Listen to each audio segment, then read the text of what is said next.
Volume 2. Testimonial. Translated by Eurykon. Audiobook by Masquerade at Masquerade Audiobooks. Chapter 1. Kyuko-san Appraises. 1. You never know when you might hit a turning point in life. As life goes on, from time to time, you might catch a glimpse of what's in store, but such visions are a complete hallucination. Take for instance my Oyagiri Mamoru's life. To be honest, when my employment was decided, what's more, at the oud security company I had been hoping for, I felt a joy great enough to completely forget the misery-numbing levels of job hunting that led up to it. When I knew nothing had even begun yet, I hadn't accomplished anything. It's true I felt that I had risen above my past life. My future to come was set in stone. Here on out, there wouldn't be any more seat changes or class changes or graduations. For the rest of my life, I would continue my job of protecting something, I got around to thinking. Well, I'm sure that was the intent of my grandfather who gave me the name Mamoru, which means, to protect, and my mother and father who gifted me this needlessly sturdy body, and I felt proud from the depths of my heart I could answer their expectations. But on the other hand, with my last choice in life gone and done with, I cut the rudder to my future, and as I thought how everything to come would be a one-way street, there was a stroke of loneliness I couldn't wipe away. I was mistaken. Life can't be decided by the likes of employment. It can change as much as it wants, wherever it likes, and foresight of the future is practically a mirage. No, if it were a mirage, then perhaps the real article might exist somewhere, but it's uncertain any visions of the future even exist. That's why you can never tell the turning points of life. That's nothing to feel let down by. Humans are always changing. You can always just wait in expectation to see what the future has waiting for you. No matter the year, the day, it's the start of an adventure. But the problem is, that turning point might be a downward turn. We must always tread with caution, wary of what might trip us up, or who might grasp at our ankles. If you think those accidents and incidents that flow past on the TV are irrelevant to you, you're in for some pain. Though, even if a greenhorn like me spouts some plausible-sounding moral lessons like that, it might not come off as the least bit persuasive. Still, please hear me out. These aren't some flowery words I picked up from some billboard. They're teachings of self-admonishment I learned from painful experience. Please grasp my words as a stick before you fall over. And maybe that's precisely what will give me the qualifications to console myself, that I wasn't a man who fell over for nothing. 2. To start off, I'd like to introduce the 3 people who brought an unforeseen turning point to the life of the man who felt as enlightened as a mountain hermit from mere employment. Rather than brought the turning point, it would be more accurate to say they were the 3 people who tripped up my life smooth sailing, but I'll refrain from phrasing it like that. First off, it's not like they had any ill intent when they overturned my life, and secondly, they were customers. The customers are God, even if that's saying too much. Customers are customers. Not the targets I should be directing my resentment towards. Of course, it's not like they were my customers, meaning they weren't the subject of my security. They were customers of a certain art museum I had been stationed at. The precious visitors to a so-called modern art museum a man like me would never get involved with had he not been stationed there for work. Of course, strictly speaking, one of them was not a customer, but there's no doubt he was a visitor. The first person was a woman with white hair. While I couldn't call her a regular, she would drop by the museum with relative frequency, appreciate every art piece from start to finish, and leave. Among the pieces, she seemed to have an attachment to a single article in my security area. Her feet would stop before the painting for up to an hour as she gazed at it intently. I grew curious whether she displayed such conduct in the other areas and asked a colleague, but apparently that painting was the only one she looked at for such a long time. Then perhaps she dropped by the museum just to see that painting. As mentioned prior, I have absolutely no grounded knowledge in art, so I couldn't tell what was so good about the painting she gazed at, but it didn't feel so bad to watch someone deeply moved by my subject to guard. It made me proud to know I was protecting something with value. It might be strange for me to feel triumphant over such a thing, but just as she gazed at the picture like that, there were times I became inclined to watch her picture watching back. Truthfully so, her standing form made a pretty enough picture to warrant it. But like that, I learned the tiresomeness that comes with standing and staring all too well, no matter how moved, how deep of a trance one might be in. Staying standing, maintaining an unmoving stance expended considerable muscle. You're hearing that from someone who stands there like that 6 hours every day, albeit with breaks, so there's no doubt about it. Take for say conceding your seat to the elderly on a train, you might occasionally find that the action contrarily enrages them. I've experienced it a number of times. Well, not understanding a hatred of being treated as old was definitely a failure of my own imagination, and there's no helping they chastise me for it. The standard I reaped from that example was the possibility she might be dyeing her hair white. Dyeing one's hair an unnatural color comes from the train of thought of wanting oneself to look younger. Of course, there are plenty of exceptions, and it should be taken as case by case, and in that sense, I had no reason to hesitate to worry for that woman with beautiful all-white hair. It was a museum scrupulous about removing all barriers, so as long as she filed the paperwork, she could at least rent a chair. I called out to inform her of that. But even disregarding how that overstepped my position as a security guard, that was a mistake in action. What had from my angle always looked like a diminutive back belonged to a woman of whom, forget old, looked no older than me. A woman in her mid-20s. The intellectual eyes behind her glasses looked up at me dubiously. Having lost the words I should say despite being the one who called out, I cursed my own folly. The situation was unanticipated, but the place was a respectable museum, and if you told me it was appropriate to see it coming, I couldn't disagree. In a place for those of original aesthetic sense that transcended the sense of values of an unsociable man like me, it shouldn't be strange for there to be a woman who dyed her hair white instead of blonde for fashion's sake. Rather than dyed or a wig, the white looked to be much too natural for that, but, thinking back, at least from what I can remember, she had never appeared in the museum wearing the same clothing twice.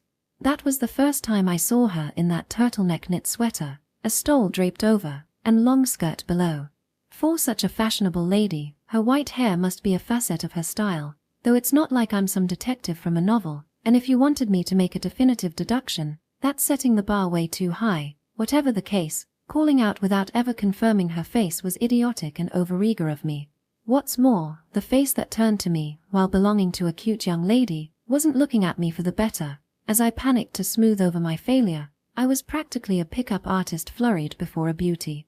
That being the case, starting out the conversation with "I thought you were an old woman" was difficult to imagine as virtuous under the circumstances. "Why you come here often? You must really like this painting." After mulling a moment, those words came to mouth. Lines that sounded like they should come from someone concerned with the museum, but as truth would have it, I was an outsourced security guard. "I come here often? Do I?" The white-haired woman tilted her head. She muttered as if it was someone else's business. Her behavior almost made it seem like she was learning that for the first time from my mouth. "You do come here often, don't you? And every time, you stand stock still in front of this painting as if it's sucking your soul in. Is that so? When it's a painting you must have seen countless times, but every time you seem just as emotionally moved as the first time you saw it, so I'm sure it must be a wonderful painting perfectly suited to your sensitivities. Is that so?" Her responses were half-baked. Well, I was throwing in ambiguous terms like "I'm sure" and "must have." Perhaps it went both ways. It was like I was confessing I didn't understand the piece. As a matter of fact, the painting hung up was abstract, or rather, all I could see was a single canvas randomly smeared with blues, whites, greens, and browns. On the plate stuck to the wall beside it, the painter and the production date, the materials and the style, and in large letters, the title "Mother" was written, but it completely eluded me what part of the painting was supposed to be a mother. I could only call it an abstract with fragmented knowledge, but I couldn't even determine if that was accurate. "I see, so I've brought myself to this museum numerous times, and I always stand here and stare. Foo-foo. Well, I guess you could say that goes without saying." I couldn't tell what was funny, but as the white-haired girl giggled, I returned a smile of social courtesy. My thoughts reached the lane of confusion.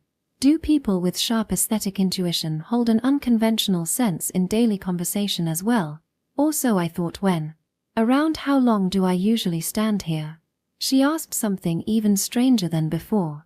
Even if it wasn't a major museum with an incessant stream of visitors, I couldn't be away from my station too long. So now that I understood I wasn't dealing with an old woman in need of consideration and my thoughts began to turn calmly, I wanted to get the conversation over and done with already, but her carefree attitude was enough for me to think I wanted to talk just a little longer. despite the peculiar contents of the conversation. Usually around an hour, I'd say. Forgetting time, as if you've lost yourself. Forgetting time, as if I've lost myself. She repeated over the words I managed out. She gave a grin. Around an hour, is it? Foo, that sounds about right. Yes, I'm sure I spent at least that much time standing here today. This work has enough charm for it to shave away a whole hour of my today. Why you right, surely. My today was quite the odd way to phrase it, but whatever the case, I felt a bit of relief that it didn't end as, I was looking at a painting my friend painted. I'm repeating myself here, but it was a delight to know that what I was guarding was something of value. Much more so in a case like this where I couldn't discern that value myself. A security guard cannot choose the target of their protection, but guards are not a system, but human beings. Their emotion can't be denied. If I was going to be working anyways, I'd rather have joy than anger as my motivation. It's just, when it came to value and price tags, the all-white-haired woman's following statement was really quite straightforward, in that regard as if casting a straight stone, in an emotional tone as if appraising from the bottom of her heart. I mean, this work is 200 million yen, she said. 200 million, the average amount a modern Japanese salaryman makes over the course of his entire life, an amount you might win as the grand prize of a lottery, and if I had to spell it out, an undoubtedly large sum, of course. This was an art museum, so there's no way the price tags were written on the plates that gave details for each piece. But when she brought up 200 million yen, the way I looked at it changed. That painting so incomprehensible to me suddenly seemed to emit a peculiar radiance. No, judging an artistic work by its monetary value and worth isn't something that should come to pass, but she was the one who brought up a monetary evaluation. So it'll go for 200 million, this thing. Yes, can't you tell by looking? She stared at me in blank wonder. You're guarding it without such rudimental knowledge? Also, I was caught up in such a delusion of persecution. Well, it really can't be helped if you call me unlearned. I'll have to do some serious soul-searching. Amazing, isn't it? 200 million yen. Just think of the things you could do with that money. I guess I'd save half of it, and run through the other half in one go. Quit worrying about finances and just buy up all the clothes I want. I see. She said it in such a natural, absent-minded tone I might just let it slip by, but she had said something considerably rude. No, I don't really care, but I'm pretty sure the artist who painted it didn't want it to be judged on price alone, right? Rather, what the woman spoke of was that very sum. Still, it's a world without a fixed price tag, so it's only natural an upfront appraisal might not become its actual price. Yes, I really do think the world of art is amazing, cost performance-wise. See cost performance. You think? Yes. No matter what material you use, there's surely an upper limit to the cost price, right? And yet, there are times when they're worth millions, billions even, and unlike with authors and cartoonists, you don't even have to worry about the printing and binding fees that come afterward. More so, by subtracting the cost of mass production, its value rises even further. That's a business model I'd like to take a lesson from. I lost my words in a different sense than before. Could business model be the most unbecoming word to voice in a museum? As long as the art museum I was stationed at didn't offer free admission, there was no doubt it was a business. It's all a matter of perspective. But the way she put it made it sound almost as if she paid the entrance fee to come and see a wad of 200,000 yen, standing before 200 million yen, spending an hour in a trance. She had far surpassed greedy into plain eccentric. By a considerable margin at that. My word, good sir. Have I ruined your mood? Fret not, I understand, I assure you.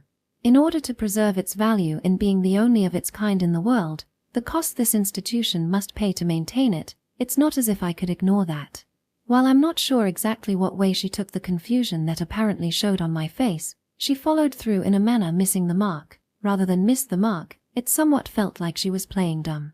As if by shifting the point in question, she managed to evade it entirely. That being the case, no matter how she was looking at it, I honestly felt a little happy she was properly recognizing the existence of a security guard like me, who occasionally received heartless words that he was tainting the scenery of an art museum.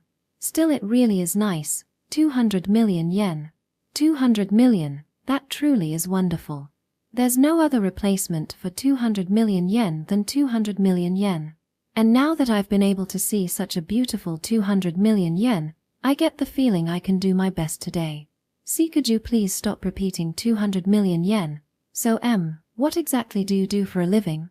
I asked the question to change the topic, but it wasn't a completely irrelevant theme. I mean to say, I abruptly arrived at the possibility this person might be an art dealer. In that case, it would be understandable that her first criterion of evaluating artwork would be its price, inevitable even. Giving a severe and proper numerical estimate would be her business. Even if the woman with a spacey vibe to her didn't give of the air of a competent art dealer, it was plenty possible her occupation was something similar. If I consider the way she frequents, so naturally even I can't remember from when, the art museum as part of her job, then some things do fall into place. Yet that was my complete misapprehension. It does seem my tempo gets thrown off when I'm around her. My deductions never hit the mark. I'm a detective, she said slickly as she held out a business card. The card read as follows. Okategami Detective Agency Chief Kyuko. Kyuko-san, is it? While I thought it might be impolite to suddenly call a girl by her first name, I didn't know how I was supposed to read the kanji in her surname. While they are both pronounced Okategami, Kyuko's office and last name use different kanji, so there was no way around it. But seemingly without that discourtesy harming her mood, yes, I'm Kyuko. Okategami Kyuko, she named herself. Thanks to her introduction, it became clear it was read as Okategami. Thank God, no, perhaps she inferred I couldn't read it, and quite intentionally gave the reading herself. When it came to her deductions, that would be a very detective-esque deduction for her to make. Wait, detectives only deduce in novels, do they? The real detective occupation mainly consists of investigations and reports. Whatever the case, she's the chief of all things. So she's a big shot. I ended up putting out the comment. Judging someone by their title was an act even ruder than judging artwork by its price, but no matter how I looked at it, the stiff title of chief didn't sweet the gentle-aired woman before my eyes. No way, I'm not particularly high up. It's just my personal office. To be more precise, I'm chief, accountant, manager, desk work, and grunt work. She, Kyuko-san, said such a humbling thing, but being her own boss at her age was quite something in and of itself. Okategami Detective Agency, Okategami, just from her office name, it was hard to think she was owner in name alone. In the way we protect the best interests of our clients, you could say we're in the same industry, Oyagiri-san. So if you're ever in need of something, feel free to put in a word. Kyuko-san said with a deep bow of her white-haired head. From her attitude, it was apparent she was in charge of marketing as well. Her somewhat, if I must understate, noisy financial sense was understandable if that was the case. It's just, I'm pretty sure detectives and security guards are probably quite different occupations. Tying them down just with protection seemed considerably forced. Ha! But I'm sure I hadn't introduced myself yet. Where did she get my name? Wait, no, I'm sure she just saw the name tag clipped to the breast pocket of my uniform. Was that also the keen sight of a detective? Even so, my Oyagiri last name, just like her Okategami, was by no means easy to get right the first time. Then if you'll excuse me, I do apologize for taking up your time. I'll be looking at this 200 million this painting for a little while longer, but Oyagiri-san, do feel free to return to your work. Of course. I apologize for getting in your way. I had completely missed my opportunity to step back, so it was honestly a huge help when Kyuko-san came out with it herself. I got the impression she was upright or rather refreshing sort of person. I gave a bow and returned to my station. Just as she had proclaimed, after gazing at the painting a while, she eventually took her leave. That was my first close-quarters encounter with her, of course. That alone wouldn't be enough to form a turning point in my life, and I didn't learn anything from it. At most, the moral lesson, when you try talking to someone, properly see who they are first. Even if I put it to memory as a single trifling mistake I made on the job, I had plenty of other similar tales of failure to tell. I'm a human far too distant from perfect. I won't deny my numerous slip-ups. But in regards to Kyuko-san, there is another episode I'd like to add to that first step. Carrying on from there, Kyuko-san continued incessantly dropping by to see that 200 million yen but, Of course, I didn't try talking to her again. Even if that wasn't the case, it was only good manners to keep quiet in a museum. As before, without me leaving my post, I simply watched the back of the white-haired woman gazing at the painting. That routine, excluding the changes in her fashionable garments, showed not the slightest sense of crumbling, until the day an aberration came about. It was a sudden change, even if I say that, it's not like Kyuko-san underwent a flashy visual change, for example her hair turning black, or her wearing clothing I had any recollection of. It wasn't anything like that. It was a sense of unease I got precisely because I had always watched Kyuko-san pass through the museum. To put it simply, what I thought would continue for eternity, the routine I considered empyrean at that point, without any preface, suddenly crumbled away. Kyuko-san passed by that painting without stopping to look. The painting she would always spend an hour before, she went by with barely a glance. Her feet barely slowed to look at it. "Please wait a second." I reflexively and unintentionally called her to a stop. Unlike the last time, I had no backing from my station. It was an action that completely exceeded my authority, one I had no excuse for. But being well aware of that, I had no choice but to call out to Kyuko-san. By the way, Kyuko-san was in blue denim that day, a vest over her white shirt.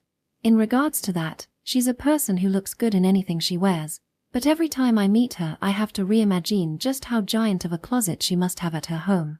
But I digress. "You're not going to look at that painting?" "Pardon?" Kyuko-san gave a hysteric reply. Her expression too verbosely spoke the words "Who are you?" It did appear she had forgotten me. When it comes to uniformed security guards, they all end up looking the same, so it's nothing unreasonable. But taking into account the sharp eyes I experienced the other days, it wouldn't be strange if she at least remembered my face.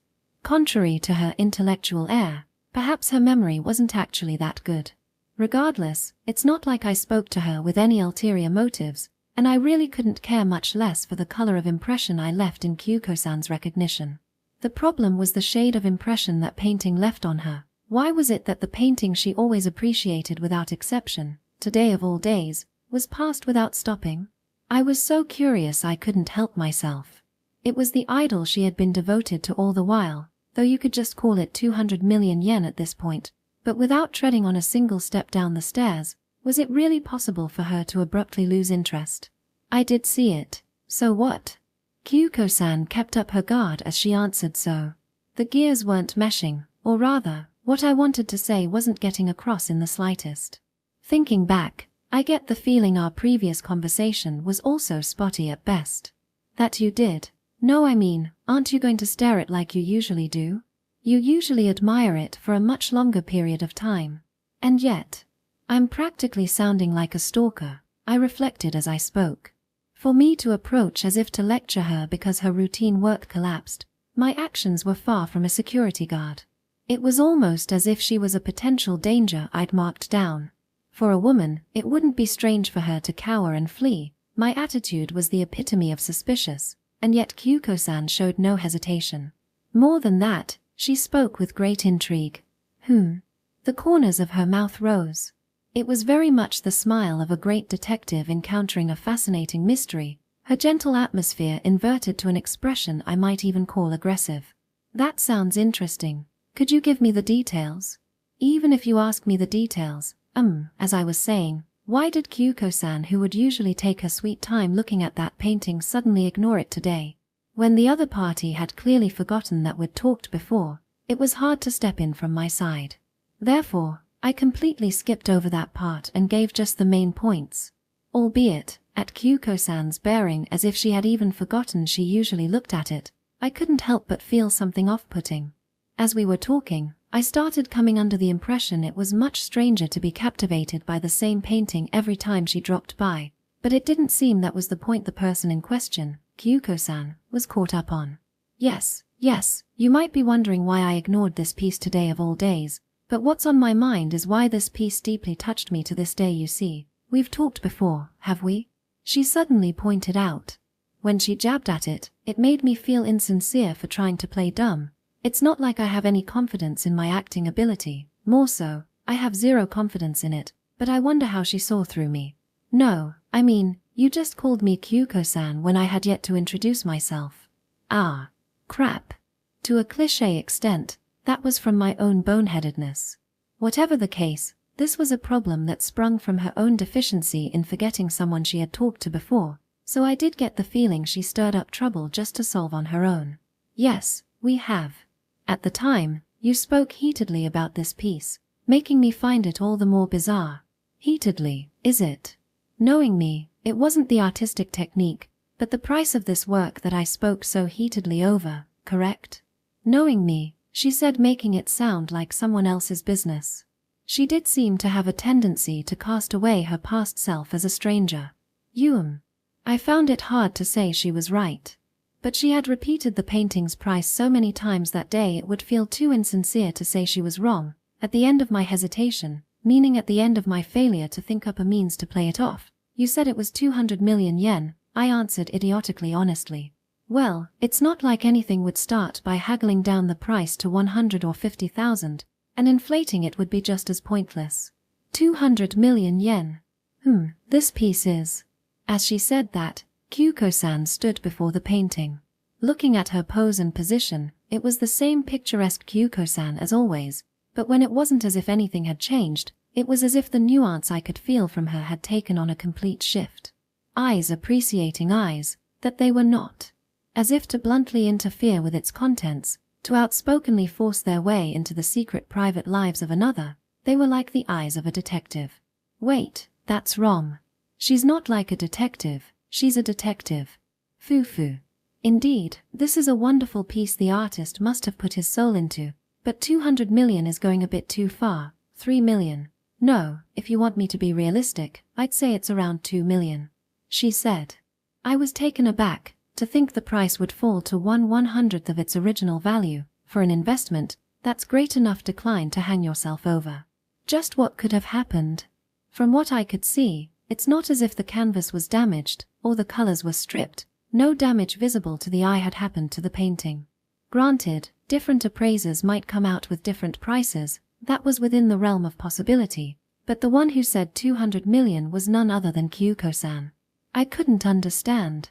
I could only think it was Kyuko-san who had undergone a change. No, nothing's changed with me. I can guarantee that one, tastelessly little change if I do say so myself. I see. When she said that brimming with confidence, I could only accept it. Rather, it was hard to refute. I'd like to confirm something, Oyagiri-san. Kyuko-san called my name. It's not like she remembered it. I'm sure she saw the name tag on my chest. Is it true this piece hasn't changed? It's not the tiniest bit different from when I last saw it. It's the same. When she emphasized it so hard, I grew anxious. I couldn't guarantee it wasn't the slightest bit different. It's just, even if I looked at the painting anew, I couldn't spot anything different. As a guard, my job was to look out for suspicious individuals, and not to appreciate the pieces themselves. More so, I'm not supposed to pay attention to the art. But that being the case, as I kept to my station, the painting naturally entered my field of view, so I'm sure I would notice any blatant changes. In that case, not the painting. Did something change in its background? If you'll let me drop my prudence, it's possible for a so-called work of art's value shoots up upon the death of its painter. That's a case where the price rises, but I'm sure there are patterns where it can plummet. For example, it came to light it was actually painted by someone else. In that case, even if the painting itself didn't change, it would be possible for its price to change. But if any such news flowed in, before the price's fluctuation came into question, an uproar would happen at the museum displaying it. No doubt such a ruckus would enter even the ear of an outsider security guard.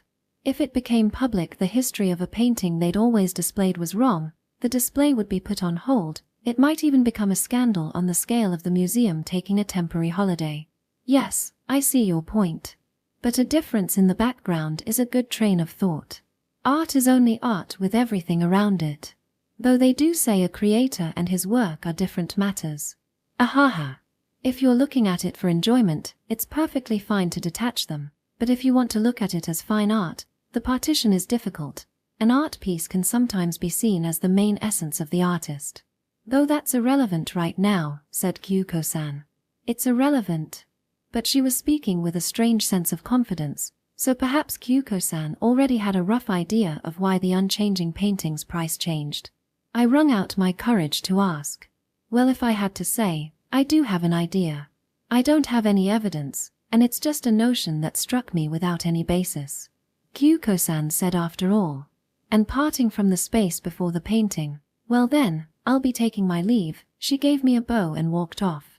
Hey, wait a minute. What is it? You're not going to tell me why the painting you told me was 200 million yen is 2 million yen today? I'm sure it's true I once said this piece was worth 200 million yen. But today it's 2 million. Then it's clear that a change of 198 million yen must have occurred, but explaining that here would be somewhat uncouth. This is a place to speak of art and not mysteries. In the first place, today is my off day. If you say I must. Also, Kyuko-san held out her business card. That was something that wasn't the tiniest bit different from the last card I received. Okategami Detective Agency Chief Okategami Kyuko's business card. Make a request. I don't deduce for free. 3. When all was said and done, in the end, the mystery of why a 200 million yen painting suddenly faced a drop in price to 2 million went unsolved, or at least to me and the museum. Of course, I was curious, but I didn't see it as the sort of overblown case or mystery to go as far as to pay money for a detective. Even if my knowledge on a detective's market price was limited, I highly doubted it would be cheap. When she possessed such a wide array of clothing, I couldn't think that Kyuko-san worked for a low enough value to be covered by my disposable income. In the first place, 200 million and 2 million were both no more than her personal estimates, and if I had to say, it was possible she was just making things up. It was practically she who built up the whole mystery. I wouldn't go as far as to call it some new form of scam, but it seemed plausible that was her proactive business campaign as a detective. Getting caught up in that and forced to pay a fortune didn't sit very well with me. There were ways to go about it, say drawing out the details on that painting from someone involved with the museum employing me, but I wouldn't be able to avoid them reversing the question and asking why I wanted to know. Once asked, the fact I had a chat with a visitor on the job in derogation of my duties would inevitably come to light, something I'd definitely like to avoid if possible.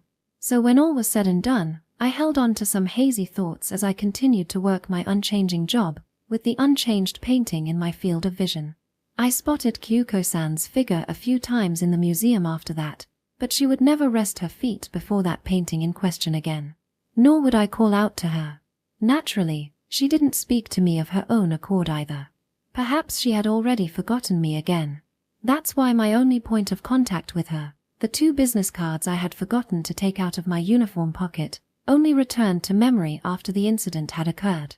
Whatever the case, I must now introduce the second of the 3 people who brought a turning point to my life. It would be an exaggeration to call him a gent. He was a young boy around 10.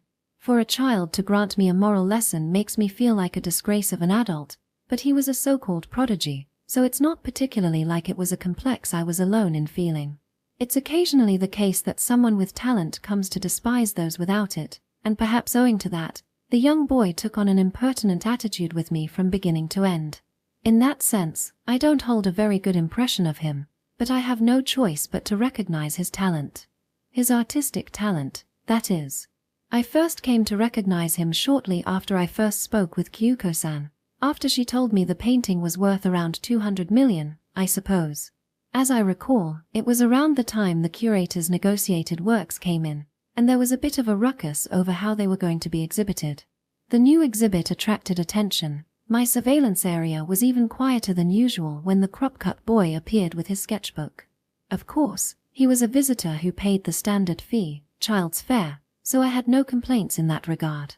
A child had just as much right as an adult to enjoy the fine arts. However, what he took was a problematic action I couldn't overlook as a security guard. No, couldn't understand would be more precise.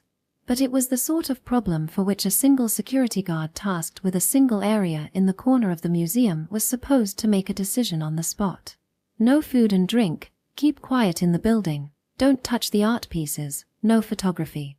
Those rules were stipulated all throughout the building, and I had no hesitation to enforce them as a guard. As a guard, my eyes were shining.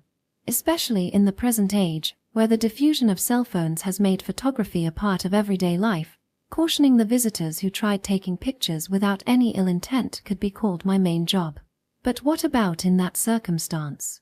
Meaning when he took his position in front of a single picture, flipped open his sketchbook, and let the pencil in his hand begin to smoothly reproduce it. The child started sketching much too boldly, as if to give me the feeling that's just what you're supposed to do here. Sure enough, it didn't say anywhere in the building you couldn't draw on the premises. If it was truly a museum, then it wouldn't be strange for an inspired visitor to want to take up the brush, but that was strange. In the first place, the kid has come with his sketchbook and materials in hand from the start, brimming with the intent to draw. To start with, it wasn't the time slot for an elementary schooler to stop by. I don't remember the specific day, but it was undoubtedly midday on a weekday. I looked around to see if it was the extracurricular activity of some elementary school, but there weren't any other kids around who looked the part.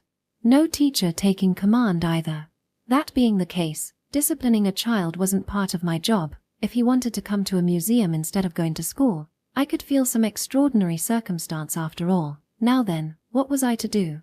Painting a picture to duplicate it did somewhat seem like a blind spot of the photography ban, but thinking over it with a level head, it wasn't something I should shut my eyes to. Even so, it was the work of a child. It's not like I didn't consider overlooking it with warm eyes. At the time, neither Kyuko-san nor any other guests were around. It wasn't as if he was causing any trouble to anyone, and more than that, seeing a child do his best to draw was in itself a pleasant scene. Hesitating whether I should look to my superior or employer for a decision, I decided to start by approaching him only for my smile to freeze. That copy laid out in his sketchbook was, how should I put it, a piece that made the word copy sound forced. If I wanted to search my vocabulary for an appropriate word, reproduction was more accurate. No, it was difficult to even call a reproduction. I mean, the painting on the wall was done in paint, and even if it wasn't clear what was being depicted, there was no doubt it was done in blues, whites, and green. In contrast, the boy's tool was a single pencil. It would be impossible to completely recreate it, but as if applying Indian ink painting, the boy used only shades of black to gray and reproduced the abstract painting before his eyes, and I could say his attempt was largely successful. This is just the opinion of an amateur, so perhaps an artist might hold my description in scorn, but it was such a precise level of reproduction I wondered if that was what would come out if a picture brimming with color was run through a monochrome copier. A copy machine is, well, a machine, so it would be possible, when a human did that with their own craft. To be honest, it could be summed up in the word uncanny. In the first place, I could sense a difference from if a copy machine scanned a single painting. This wasn't a matter of my own sensibility. No matter how dense one might be, they would notice. I learned it for the first time guarding a museum, but paintings are never perfectly level. By slathering paint on a canvas, a rough surface will inevitably be formed. Multiple layers alone will protrude certain parts, and if you went from dark to light, the flow was such from high to low. The strength of the brushstroke also made a difference. A strong stroke and a light touch of the canvas would change the image and damage granted to the surface, both of which would change over the passage of years. If you want a simple metaphor, an artist taking up a brush was engaging in a single genre of sculpting. You could say that was the large difference from producing digital graphics. It was in that sense as well that they were impossible to reproduce. That's why no matter how advanced photographic technology becomes, humans will still bring their feet to a museum to see the real articles. A sense of reality that can't be conveyed by a printing or monitor, or perhaps a sense of texture one can sense without touching exists. With all that said, there it was on the boy's sketchbook. I won't tell you not to be surprised, rather please share in it with me. The young boy had reproduced that unevenness, brushstrokes included, with a single pencil. That's why, monochrome or not, in paint or in pencil, regardless of whether there was any difference in the finished product, it made me feel like I was seeing a complete reproduction. A tender young child who didn't quite understand the rules of the museum, wanting to join the ranks of the artists, got in the mood to copy a painting. It has far exceeded that level. Just what was he doing, that child? In a sense, it was an act far more exorbitant than taking a picture, as if not just the image itself, he was stripping away its deepest contents. As a security guard charged with the area, or at least to me, it was difficult to overlook it. I mean, not so long ago, I had already heard from Kyuko-san that the painting was 200 million yen. It was as if I was present at the scene of a 200 million yen masterwork being snatched away, a heist so bold Arsène Lupin might direct it himself. "Hey, kid, what are you doing?" Perhaps I was too into it, as the voice came out deeper than expected. Raising a cry of woe, the young boy dropped his sketchbook. He didn't unhand his pencil, which may be because the way he held it was just wrong. Like an infant, his pencil was held up in a clenched fist. No, if he was able to produce such a work at such a speed with that grip, then labeling it as wrong was a decision entrenched in my own educational prejudice. If this child were to assert it was more proper to hold it like a sword, I doubt I would be able to refute it, and as things stood, it was because he held it like that it didn't fall from his hand. What is it? Wait. How long have you been there, old-timer? In his immersion, it seems he had completely failed to notice my existence as I approached. That high prepubescent voice and sharp manner confirmed to me he was as much a child as his appearances suggested. I wasn't yet at the right age to be called old, surely, but when I was around his age, perhaps I thought of anyone beyond 20 like that as well. Don't talk to me so suddenly. You surprised me. Oh yeah. Sorry for that, I said as I retrieved the sketchbook the boy had dropped on the ground. This was yet another scene I had no experience in, and I had no idea how to interact with a child. The museum wasn't the sort of place adults brought their children to. It was definitely not the sort of place children came to alone. Therefore, while I was in a position where I needed to caution him, I reflexively ended up apologizing, but that did offer me slight relief. At his attitude fitting of a child his age, I was hit by the reality I wasn't dealing with some form of apparition. It was only the next moment I would realize how hollowful that reality was. I can't guarantee hollowful is a real word or not, but whatever the case, I took the opportunity to open up the sketchbook in my hands and take a glance over its contents. I only looked like going through a flipbook, so it's not as if I got a proper look at every page, but still, with that alone my chest was instinctively slammed with dread. With intuition rather than logic, I got to know of the young boy's hard-to-describe artistic prowess. Not just the picture he had just drawn, the numerous pencil sketches he had done to this point were more than enough to overwhelm the looker. I doubt all of them were copies, but I got the feeling perhaps I wouldn't get this much of an impact even if I looked at the real pieces he was mimicking. I felt an off-mark relief that his sketchbook didn't bend when it hit the ground. Returning the book, I looked over the boy. A shaved head, suntanned skin laid bare by his t-shirt and shorts. His knees were lightly skinned while his feet were in sandals. Looking at that alone, he looked like a healthy baseball-playing boy you'd find racing across the field. At the very least, his appearance didn't give off an artist's impression, and he didn't have the nuance of a child prodigy you'd see on TV. Or could it be if you took away broadcast production value? Those child prodigies were surprisingly something like this. For such vague features as talent or nature, come to think of it, they would be stranger if they actually came out in one's appearance. Something up, old-timer? I'm a bit busy here, he calmly said to me. Forget shying back. I would go as far as to call his attitude abusive. Well, it was a hefty demand to ask an elementary schooler to speak politely, after all.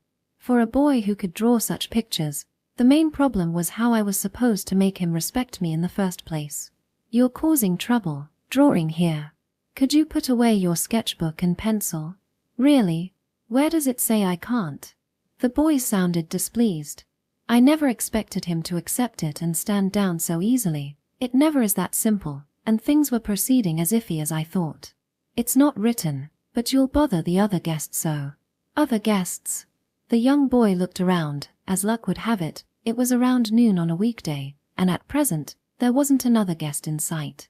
I wonder what he would have said if Kyuko-san was around. Then if someone else comes I'll stop. That sound all right? Said he as he let the lead of his pencil dash across his sketchbook anew. I'd be troubled if I let the conversation end just like that. If I stood down just because I was dealing with a child, or perhaps a genius, I couldn't call myself a security guard. It's not much different from taking down notes on what you feel when looking at a painting, right? Is that also banned? I guess. When he put it that was, I couldn't find the words to speak back. Of course, if he went on to set up an easel, spread out a canvas, and take paintbrush and paint in hand, I would be able to restrict him by the reins of common sense. With eccentricity on that level, whether it be clearly stipulated or not, it would be reasonably understandable. But all he was using was a pencil and moderately sized portable sketchbook. If I started restricting that, then how much would I have to restrict? So if I witnessed a scene of any other kid, even adult, before a painting smoothly copying it out, I don't have such experience. This is purely hypothetical. I'm sure I would have hesitated before ignoring it, or taken it as an event beyond my authority and consulted a superior. The reason I moved on my own discretion was simply because his skills were prominent to an uncanny extent. He was too skillful for me to turn a blind eye. But how was I supposed to explain that? You're too good at drawing, so you can't draw here? No, that was the exact train of logic I was following, but I also thought it was too unreasonable of a force to place on a child, not much different from asking the fast-running kid to match pace with everyone else. You can't just make the fastest kid lower himself to the standards of the curriculum. Let's see, for example, in a bookstore, you know it's wrong to copy out the contents of a book on sale, right? It's the same as that. No, it's not. A museum and shop are institutions with different natures. If I had to say, the proper comparison would be a library. In a library, it was actually recommended to copy out some of the text, which means in the end, I was in a situation where all I could say was it's just wrong. At a loss, eventually. Anyways, what are you doing here? Shouldn't you be in school?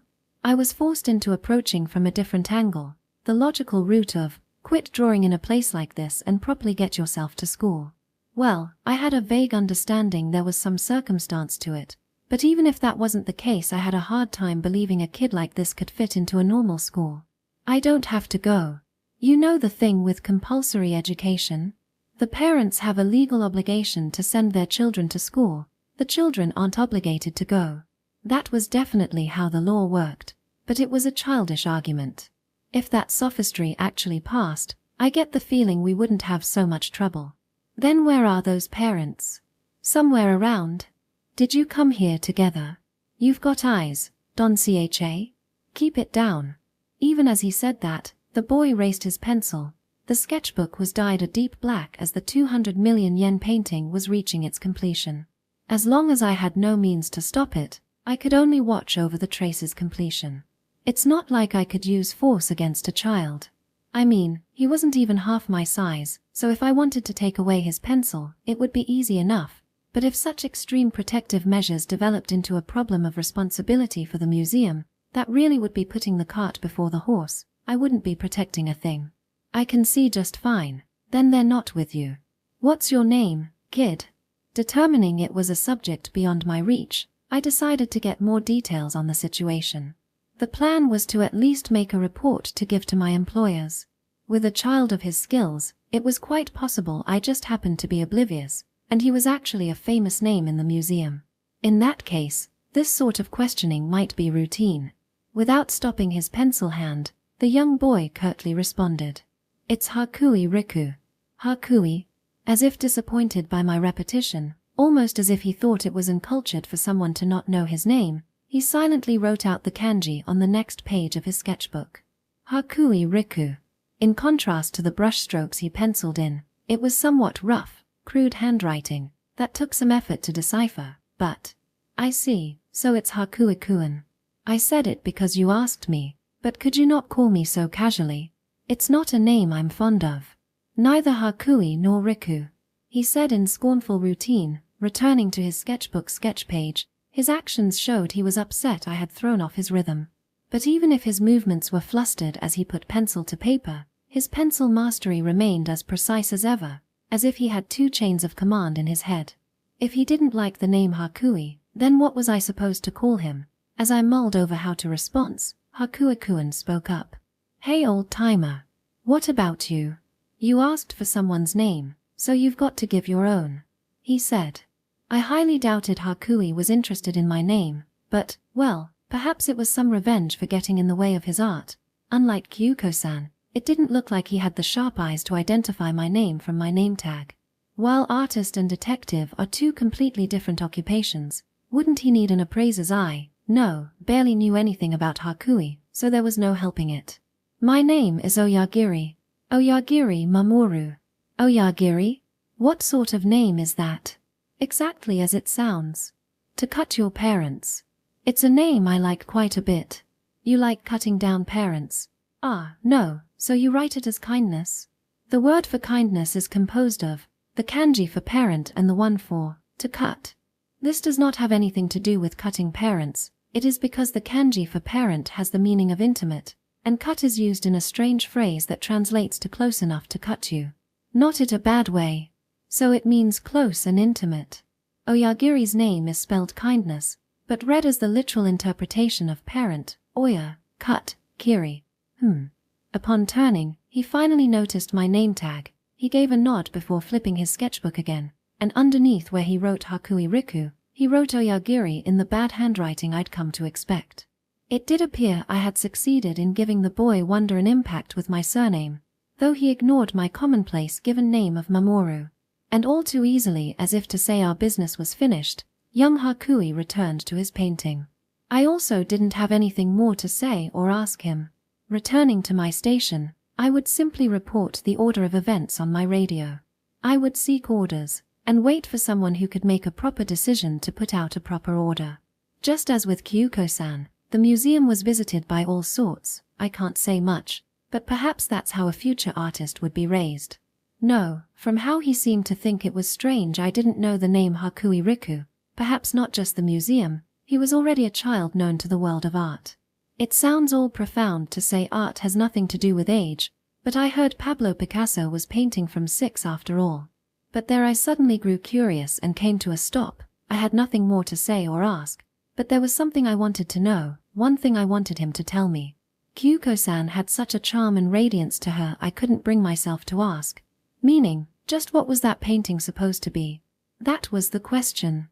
It had a title of mother, but when it came to what part of the painting was a mother, or what sort of meaning was put into that abstract, I hadn't the slightest idea. Maybe that's just how it's supposed to work. You're just supposed to understand what you see. It's mistaken for an amateur to attempt interpretation. Also I thought, but because Kyuko-san had told me it was worth 200 million the other day, all holds were off. It just didn't sit right with me that such an incomprehensible scribble was worth 200 million. At the very least, I wanted to know what was being depicted. A vague yearning was there. I might be able to find out in no time if I looked into it, but it's not like I wanted to know what an index had to say. I wanted someone who properly understood to tell me. That's why I thought to ask my employer if the opportunity presented itself, but I somewhat understood that wouldn't be anytime soon, and there I had Hakui-kun. Normally, it wasn't the sort of thing to ask a child, especially when it came to talks of money and 200 million yen, but he went as far as capturing the texture to reproduce it. With his craft of copy, perhaps Hakui-kun could understand the painting to its very depth. That's why, hey, do you know why this painting is titled Mother? I asked, not expecting a response. What, you don't get it? For argument's sake, I tried to phrase it vaguely to draw out information, but an adult's tact didn't get through to a child and he returned the question. Nope. Can't make heads or tails. I honestly admitted. Perhaps that was the right answer as, that's so, Hakui-kun answered unsympathetically, flipping over 2 pages in his sketchbook. It looks like Hakui Riku and Oyagiri were all that was going on the previous page. It felt like a bit of a waste, but I'm sure he had his fixations. And on the brand new page he revealed, with a swish he swiftly penciled something in. Now look. Do you get it now? What he showed me was something I definitely could understand at one glance. A 3-dimensionally shaded circle. On the sphere was something an amateur, no anyone could see and understand as the 3rd planet in our solar system, meaning the Earth. In just a few seconds, he had free-handed the Earth without any tools or references, making me once again recognize the artistic prowess of young Hakui. But, the Earth? I lifted my face from his sketchbook and looked at the painting Mother on the wall. So does that mean Mother was supposed to represent Mother Earth? The paints filling the canvas to the brim were code for our planet. No, even with that knowledge, looking at it once more, I really didn't get the impression. So it's an abstract after all. I don't think abstract means what you think it means, but this is a landscape painting. What? A landscape? Yeah. Well, not strictly speaking, but a landscape's a landscape. At least they painted the view. At that scale, I don't think it could be called landscape, but the Earth itself was definitely scenery if you wanted to call it that. But the sketch in Hakuikuen's book aside, the painting on display didn't really. Wait, this is a close-up. Pretty much. By that time, Hakuikuen had returned to his work. I didn't ask any more, but once I had noticed, it became the sort of mystery where I felt ashamed I never noticed it before. Blue, white, green and brown, with various things mixed and marbled in. It was the sea, the clouds, the trees, and earth. From a map of the earth seen from space, a portion had been zoomed and cut out. That's why it wasn't an abstract but a landscape. No, from the artist's point of view, I'm sure they had some deeper intent of artistic expression. Purposely portraying the earth in such a way and tacking on the name Mother was a way of thoughts I would never reach and not something I should speak so frivolously on. But upon knowing that, looking at the painting with that knowledge, it felt far more refreshing than before, as if I could finally appreciate it. While Kyuko-san, who would stand before it, only spoke about costs, it went without saying that what the painting depicted was self-evident to her. Taking it to the extremes, there are some quizzes where a high-spec camera or microscope is used to take a close-up of some object before asking what do you think it is, but I doubt the artist was able to look at the actual article, so I can see why Hakuikuen said it wasn't strictly a landscape. Did the artist look at a satellite picture or something to paint it? Might have just thought it up. No need to look at a picture to constrict the possibilities. Hakuikuen answered my murmur. It's even possible that the painter was an astronaut. Is it really? No way in hell. Don't take it so seriously. When he was the one who brought it up, Hakuikuen angrily spat toxicity before slamming his sketchbook shut. Sorry. Did I ruin your mood? My speech there was strange. In the first place, I had tried to stop his painting. When I was getting in his way from the start, there was no need for apologies. Of course, it did seem the likes of me was unable to hinder the creative urges of the boy wonder, and I just finished drawing, he said matter-of-factly. Finished drawing? I had wondered why he was so willing to tag along with my conversation around the end, but in that case, it was because he had found the leisure to. However, after only spending an hour there, oddly around the same times Kyuko-san would spend, was it possible to complete a copy? Wait, could you let me see it for a bit? Whatever. As if to say he didn't care if I saw it, but it was a real pain to open up the sketchbook he had just closed. He sluggishly opened to the pages before handing it to me. I hoisted it up, lining it beside the real article. As expected of full color and monochrome, looking at it like that, there were some minute differences. And it was difficult to call a perfect copy, but even so it held a reproduction value boasting a bizarre sense of precision. Instead of impressed, I could only be awed by his overflowing wisdom, and if he could do so much, I could only question why he was here doing this. This is also just the arbitrary impression of an amateur, but isn't copying supposed to be practice work for an artist? If he could already do this much, it was already time for him to move on to the next step, I held as my humble opinion. I arbitrarily looked through the other pages of the sketchbooks. The other works I had only got a quick flip through. Do all of these have originals? I tried asking. Yeah. Originals are rather samples or, well, just call them models. I've been to museums all over. It sounded hard to explain. I also felt a frank atmosphere around him, as if there was no use telling it to an amateur. Sure enough, I doubted I could understand if he explained. You're not going to draw your own painting? I don't mean a self-portrait. I get it, I know that much. Of course, I'll draw it someday, but my teacher told me I'm not on that level yet. Teacher? No, there's no way it's his school teacher. I'm sure he means his art master or something like that. So even this impertinent kid is apprenticed to some predecessor. When I thought about it like that, it was a bit reassuring. But to say a young boy with such abilities wasn't on that level yet, they must be a strict teacher. I think you've got some amazing talent. I found myself following through, or rather I said something almost like consolation. Even if someone like me consoled him, it would only be a disgrace. But, well, thanks for that. Also Hakuikuen offered some slapdash gratitude. And, old-timer, what do you think talent is? He continued on. That was something I had never thought of before. And if he didn't ask me there, a question I would never think of henceforth. What is talent? This might be an exceedingly commonplace answer, but it's a gift from the heavens, realistically from one's parents, or a gene from some ancestor perhaps. When it comes to me, my sturdy body is a sort of talent, and it even decided my employment. But that was an amateur's opinion after all. Hakuikuan spoke his teacher's opinion like gospel. According to teacher, having talent means you can put in a higher form of effort. It's something like a qualification. Because I'm a genius, I have to put in 100 times more effort than everyone else. That's why I don't have the time to go to school. Sorry for troubling you, old-timer. My effort here is over, so I'm not coming back. Lighten up a bit. If anything happens. As I couldn't find the right words to say, the young boy took my hand. I thought he intended to shake it, but instead he started writing numbers on it in pencil. It was pencil on skin, so it was hard to say he wrote it properly. His handwriting was terrible for one thing. But he finished with a 10-digit number I could barely make out. No, a phone number, eh? Just make a call to that number. Well, you might be the one getting the call in the near future, mind you. Is this your house's number? Yeah. My house, I mean my guardian or whatever, does it really matter? Apparently explanations had become a pain again and Hakuikuan cut off before snatching away the sketchbook that was still in my hands. He put away his pencil and left the space in front of the painting. And just as he took his first step, "Old-timer, I don't think we'll meet again, so there's something frank I want to ask you about this painting." He pointed at the painting on the wall as he spoke. "Oh, of course, go ahead, but I'm an amateur, you know. I want to hear an amateur's opinion. I want a layman's perspective, your simple thoughts. We talked about astronauts, right?" "Yes, we did. But that was a joke, right?" "Yeah, there's no way this painter was an astronaut. But was it Gagarin? The one who said the Earth was blue?" "Let's see.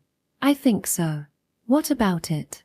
"I just think that quote is a good example. See, apart from Gagarin, all sorts of astronauts have looked at the Earth and they all say it.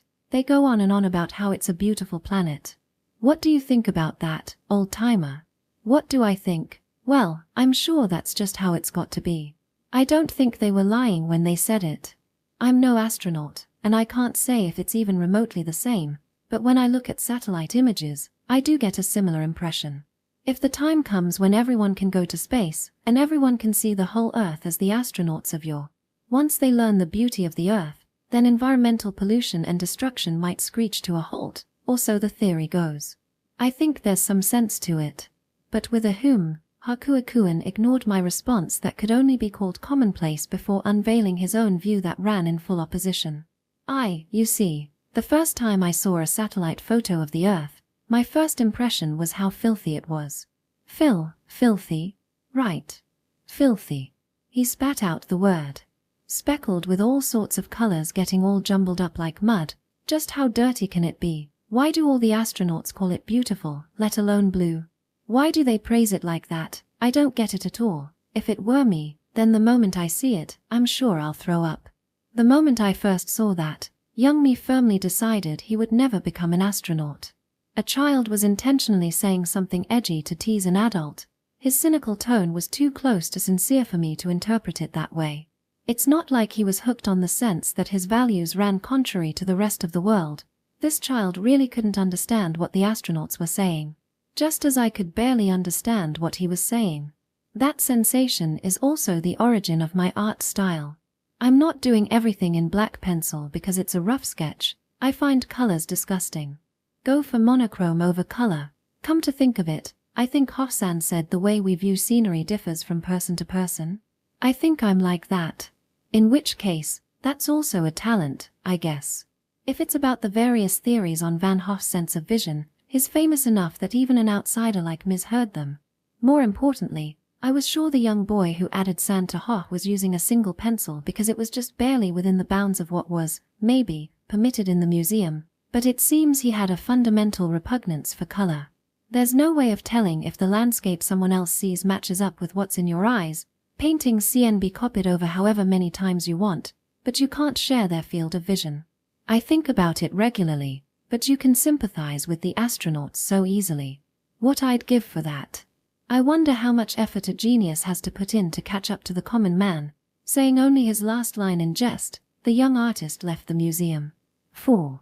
He said he wouldn't come again, but as one in charge of security, I couldn't swallow his words whole. naturally reporting everything that happened that day to a superior, including the phone number Hakuo-kun had written on my hand. I knew I might be reprimanded for sending him off without stopping him, but that said, I couldn't be negligent with my work. But not only did I not receive the summons I had resolved myself for, I didn't even get any advice on how to handle it the next time a child came around. When it got to that point, it felt as if my report had been crumpled up and tossed. Something wasn't sitting right, but as he declared, Hakuo-kun didn't stop by the museum after that, so it didn't develop into the same predicament again. Hakuo-riku. While he said we would never meet again, it was simply the case that the site of our reunion wouldn't be the museum, and while I'm putting on airs, I might as well introduce the third and final person who brought a turning point to my life. As truth would have it, he was the one who most harshly tripped up my feet, so instead of beating around the bush, perhaps I should have introduced him first, but there's a process to these things. Because it was only because of my encounters with Kyuko-san and Hakuo-kun that my third encounter turned out as it did. The bonds between people truly are bizarre. It goes without saying, the incident that followed occurred because it had to, regardless of whether I was involved or not. It was an inevitable occurrence. I don't intend to say it was my doing or anything pretentious like that, and I'm not virtuous enough to shoulder too much responsibility for it. Now then, while I first misunderstood Kyuko-san as an elderly woman in need of assistance, the third was, without any mistake, an old man. He did dye his hair white, but as he came to the museum with a cane, well, there's no doubt about it. It's just, even if I did feel obliged to look out for him, he emitted an aura that made him difficult to approach. To put it simply, a grumpy air. Like the others, he also stopped his feet before that painting. Before the painting Kyuko-san would stare at, and that Hakuo-kun copied. Granted, by that time, Hakuo-kun had stopped coming to the museum, and Kyuko-san said the painting wasn't 200 million but 2 million, not even lowering her walking speed to look at it.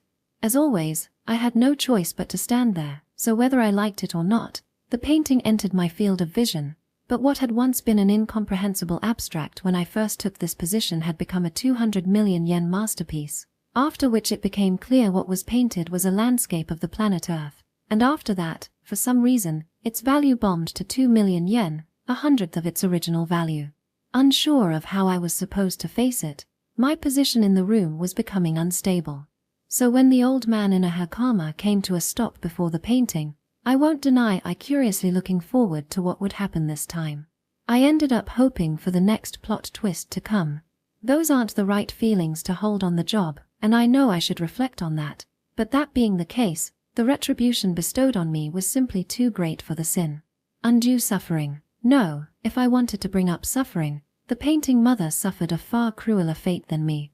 On top of having her contents stripped bare by a boy wonder, and her price beaten down to 1/100th by a white-haired beauty, she was finally smashed to pieces by the mysterious old man's cane. Ah! By the time I could react, the cane's second blow came down on the canvas. The poor depiction of Earth, as if it had collided with a meteor from a movie, was smashed into pieces. Hold it right there. What do you think you're doing? Between my stiffening from sudden circumstance to the return of my senses was only an instant, and rushing over took less than 2 seconds. But with a deftness that didn't let one feel his age, he made good use of even that small period, showing no mercy to the canvas that had fallen from the wall to the floor, and showering it with strikes from his cane. His handling of that stick was so wonderful I had to wonder if he carried it not because his legs were weak, but because he had intended to do it from the moment he left the house. But this wasn't the time to be impressed. At the point I had grappled the man away, the painting had, frame included, been rendered impossible to repair. Still unsatisfied, he continued to put up an intense resistance with immense power I couldn't expect from an old man. It felt like he would shake me off if I let my guard down, but as I was dealing with an elderly person, the most I could do was a Nelson hold. I couldn't quite slam him to the floor. Unhand me, you insolent wretch. On the other hand, the old man showed no signs of cooling off. Forget that, his heel naturally started slamming into my shin. The man was wearing Jita instead of shoes, so when the corners dug in, the pain was no joke. The painting's removal from the wall sounded the alarm, and with such a ruckus I was sure that backup would come soon enough, but I wasn't confident I could restrain the old man without injuring for that long. Please calm down. What's gotten into you? What's left to explain? I asked without expecting any proper exchange, but surprisingly he did give what sounded like a response. How dare they think they could get away with something like this? The sheer nerve. Saying that, the old man glared at me. With all the pressure he put on, I got the urge to just let go of his arms as he ordered me. Anyways, just calm down. If you stop resisting, I'll release you. Shut it. You can start by calling Shikihara. Shikihara? I thought over who that might be before remembering the curator had a name like that, meaning this person was telling me to call the curator.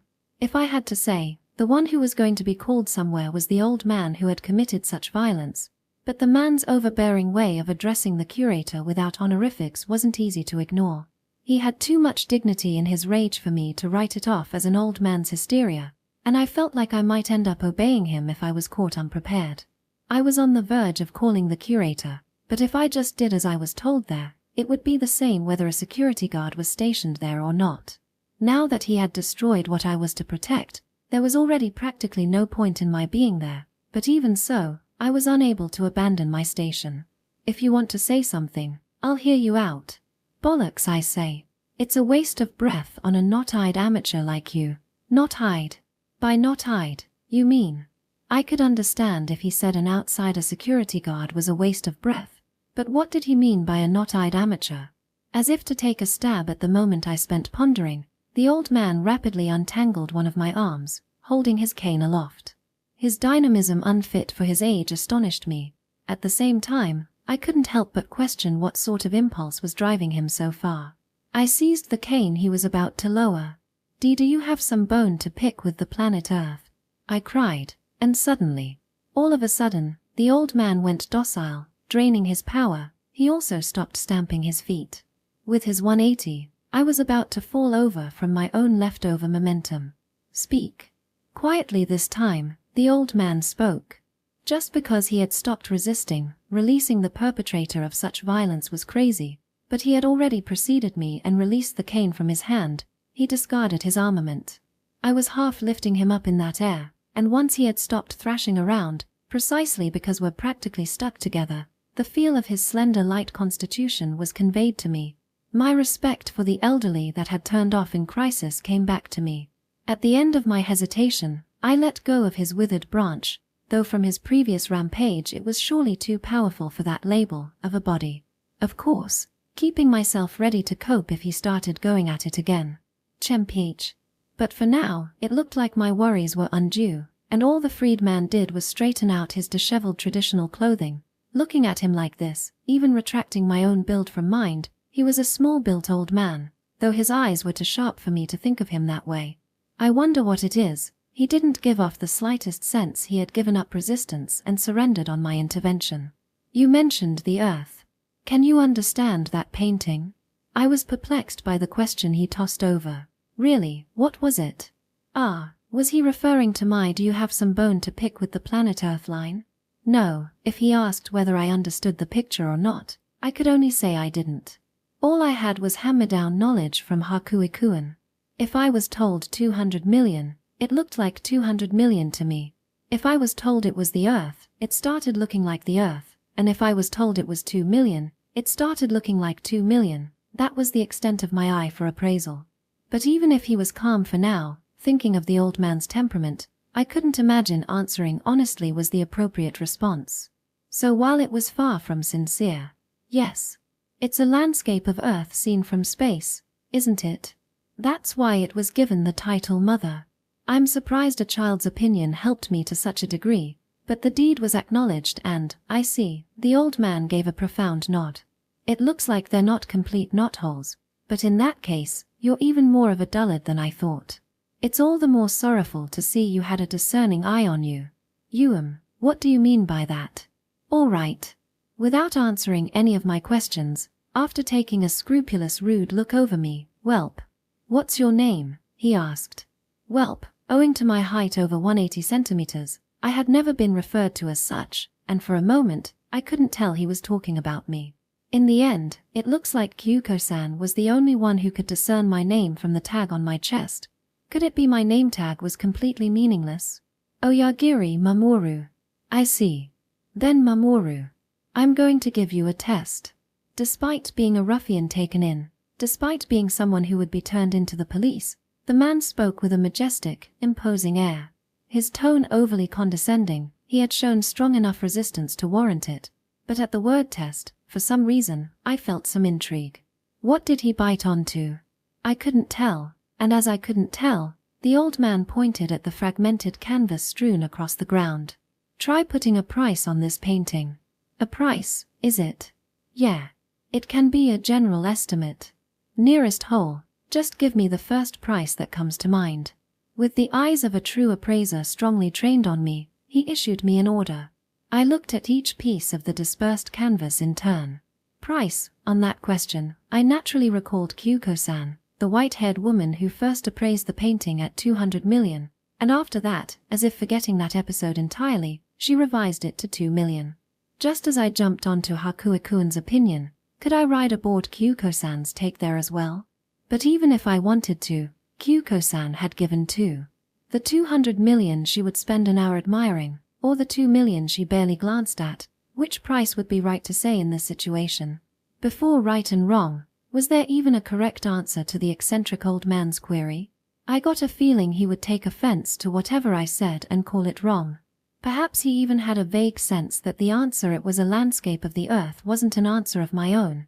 Isn't that why he was testing me? Instead of a test, was he stripping off my mask?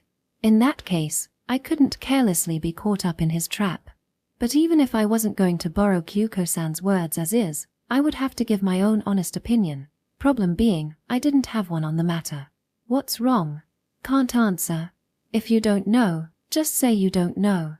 It was fact that I couldn't answer. He was right when he said I didn't know, but honestly admitting I didn't know would make me too much a greenhorn to the old man.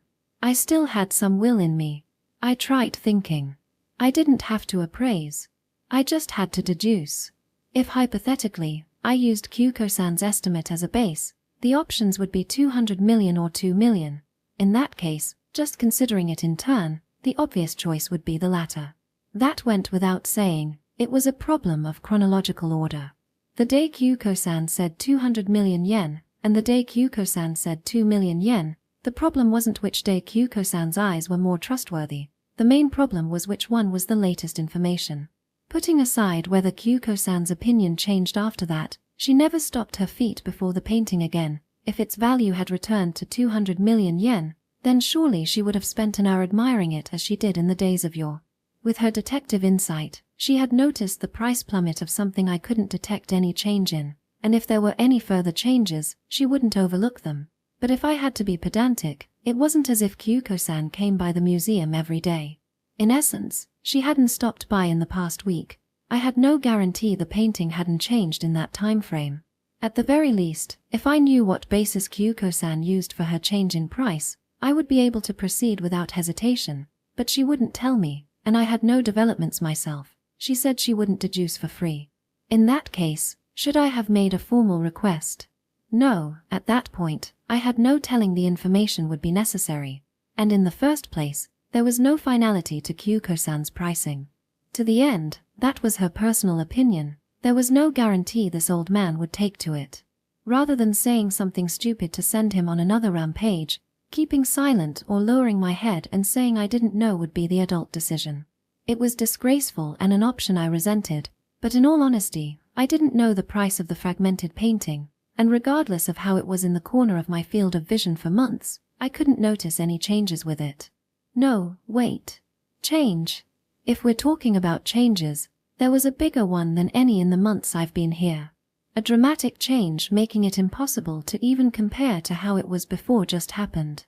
The old man smacked it with his cane, smashing it frame and all. Even if its price the previous day was 200 million yen, now that it's in pieces on the floor, there's no way that price exists.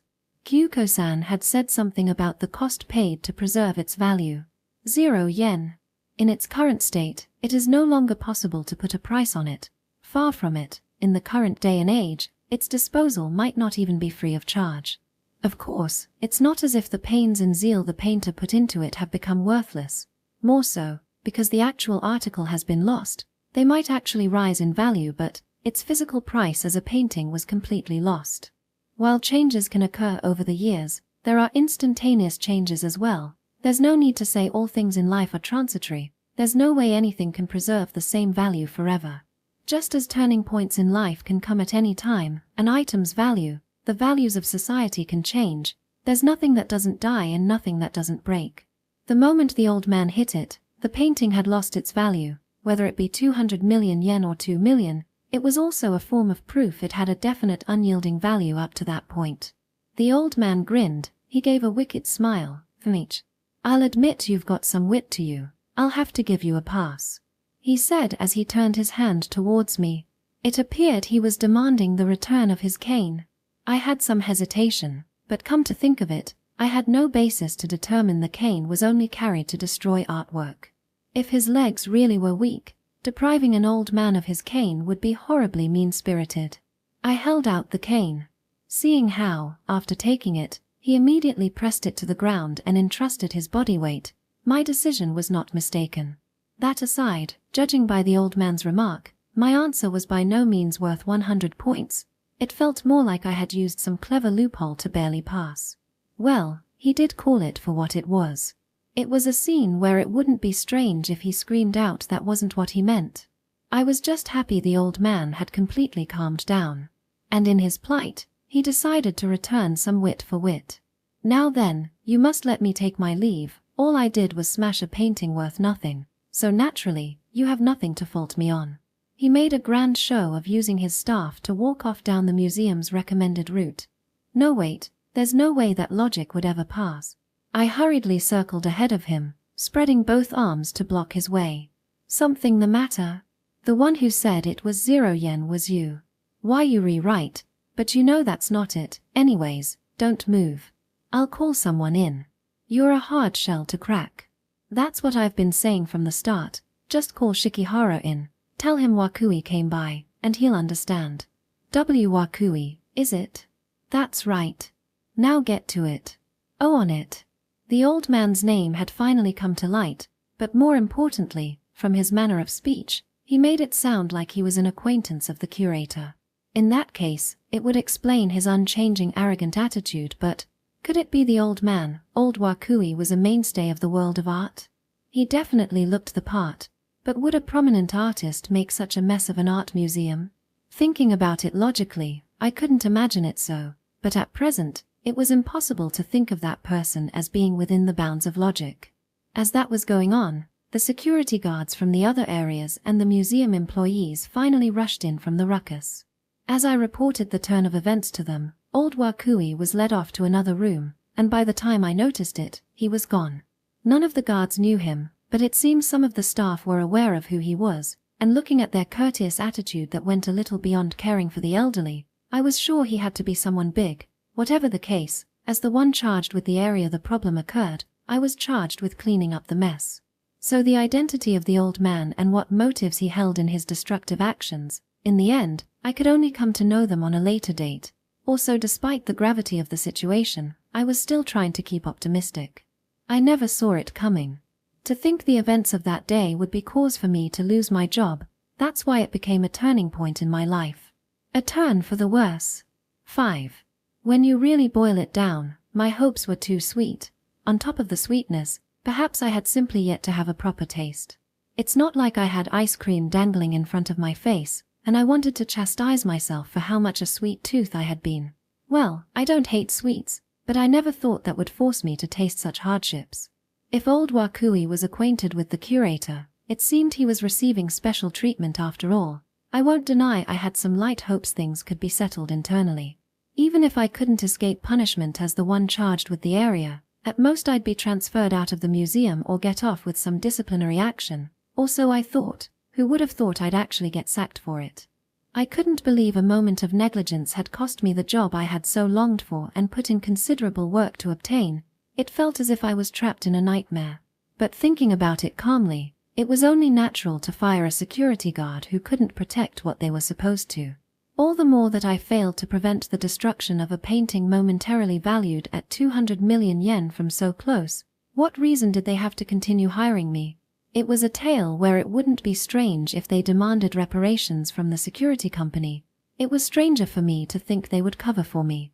No, if I took a careful read of my employment contract and hired a lawyer to fight it out, perhaps I would be able to resist. As luck would have it, in this country, at least the official stance states, the rights of laborers are guaranteed. I could fight if I had the will. But it was a turn of events that dampened my spirits. I held a guilty conscience that it had all sprouted from my insufficiencies, and I didn't think my mentality could hold up through dragging the company I had so wished for employment with through the muddled fields of law. Just imagining it tired me out. And even if I say I was fired, the company let it stand that I retired of my own volition, meaning I got my full retirement package. In that case, using those funds as stock while I searched for my next occupation would be a far better use of my time. With how things link up, I was sure the scandal I caused would spread in no time, so it would be difficult to find work in the industry anymore. But even so, what bothered me most was the retirement package my company paid. When I was surprised by the fact they deposited anything at all, the amount wasn't in any way reduced from my normal payment. More so, it was as if some extra colors were added in. Just as young Hakui said he hated colors, when it came to all this green, I felt a little sick, or rather, I felt an unrefreshing taste in my mouth. If they just threw in a bonus so I wouldn't be thrown onto the streets, I would naturally be thankful, but unfortunately, I was no longer able to see things so sweet. I could only think that the listed amount included hush money, regardless of the fact an exhibited painting had been violently smashed at a by no means small-scale museum. The media never took to it. The name of the museum, Wakui, and naturally my name never graced the space of a newspaper or the buzz of the TV. Granted, art is a restricted culture in the grand scheme of things, so if you told me it was never that newsworthy I'd have to agree, so it didn't really bother me at the time. Rather, back then, I was in the midst of the greatest calamity of my life, losing my job, so I hadn't the leisure to think too deeply into it.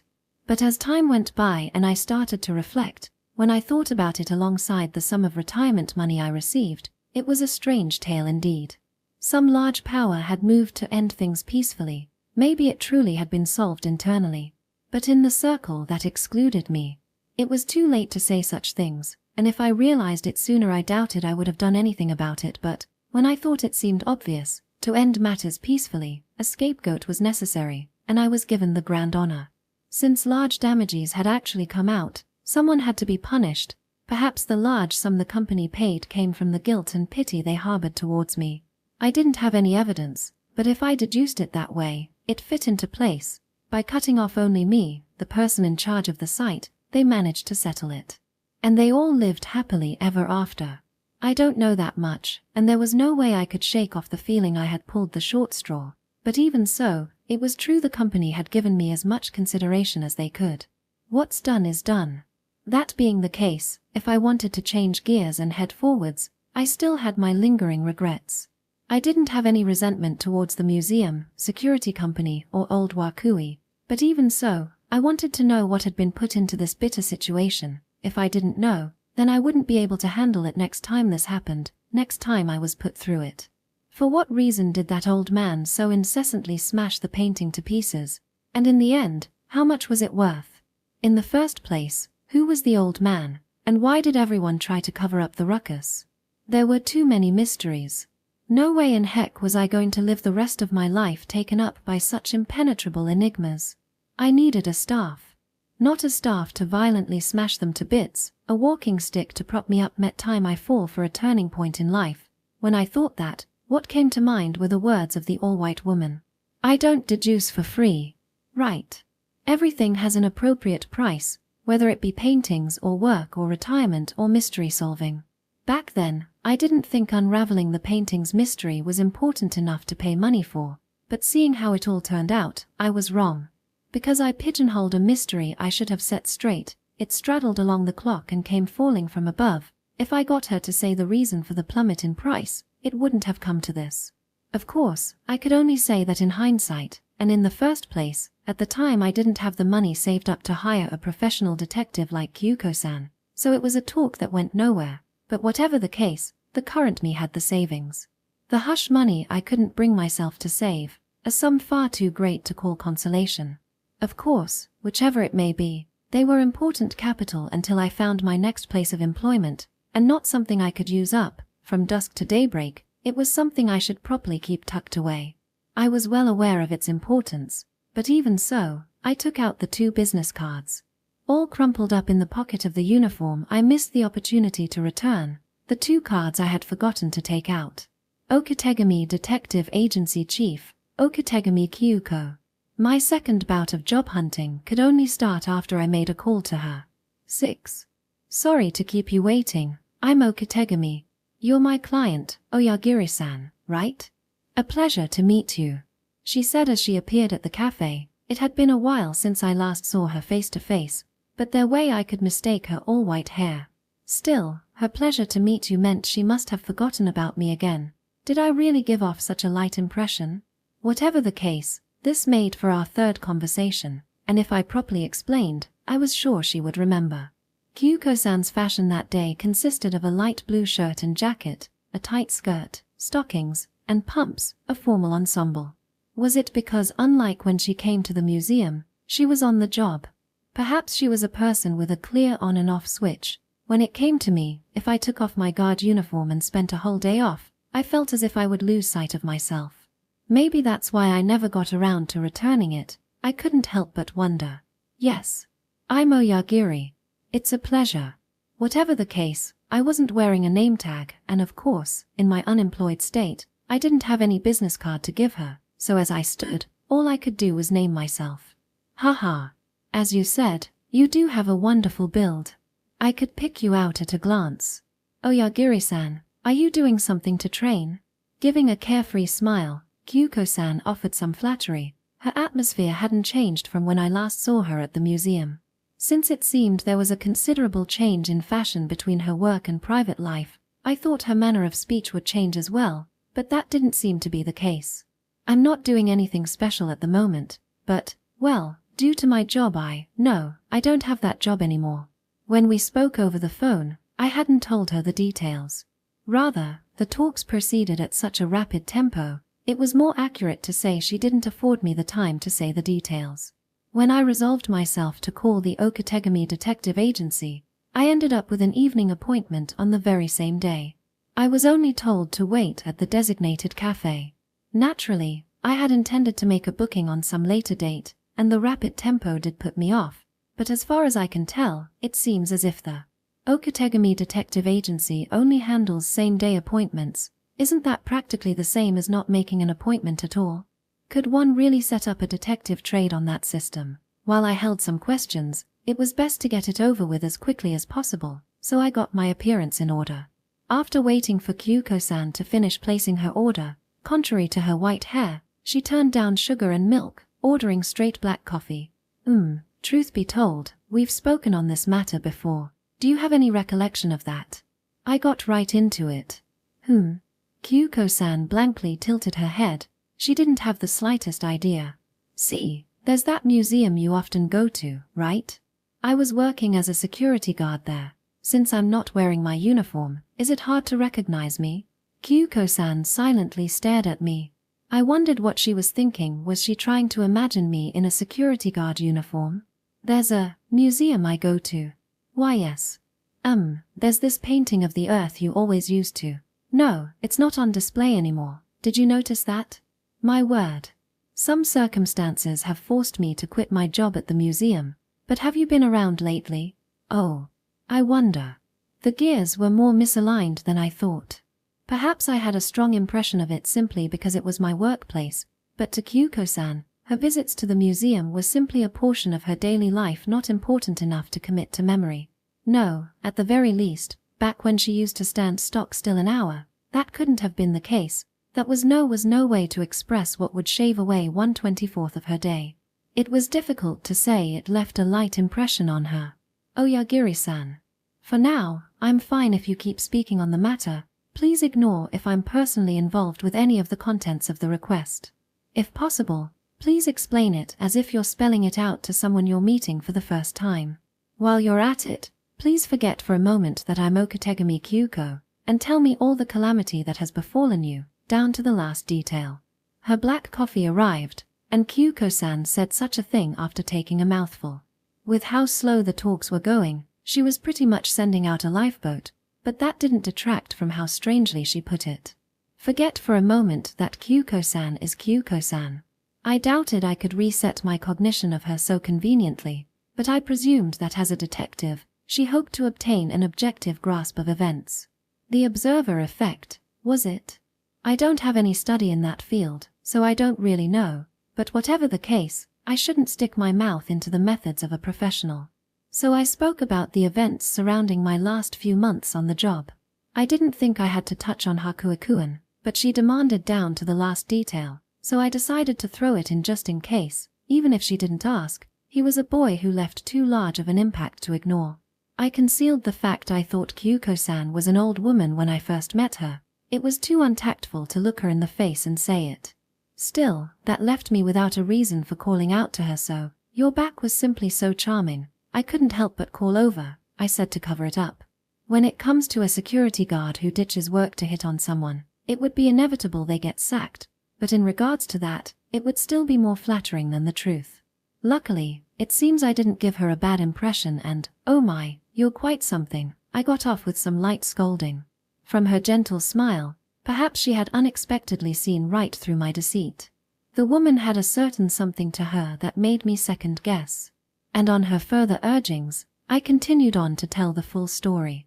When I explained it to someone like that, come to think of it, that was the first time I properly explained it to someone from start to finish. I felt a certain degree of consistency. Rather, it felt as if what I had gone through wasn't as bizarre as I thought it was. But that still only ran to a certain degree and no further. Or so was the impression I got. What sort of impression did Kyuko-san take from it? As I wondered and waited for her reaction, she lifted up her cup that had run empty over the course of the story. "I'll be getting a refill, but how about you?" She said something that sounded wholly out of place. Granted, it was true my throat was dry from all the topping. To take her consideration into account, I ordered an iced tea. Kyuko-san's second order was a double espresso. For that one as well, she said I don't need milk or sugar. Just what sort of tongue did she have on her? I'm quite relieved that I can be of some use. It seems you're unaware, but I'm a considerably specialized type of detective, and my field of expertise is terrible constrictive. So, if I determined it was impossible, I would have to introduce you to someone else in the business. It's quite a shameful feeling to have to pass a job to a rival, you know. Kyuko-san said as she waited for her drink to arrive. But a field of expertise? And what's your expertise? Perhaps calling it a field of expertise isn't the right term. I mean the subjects I'm capable of resolving, and those I cannot. Wasn't it written on the business card I handed you? Not that I recall. I took out the business card I carried along just to be sure, but looking at it front to back, I couldn't see any warning labels that looked the part.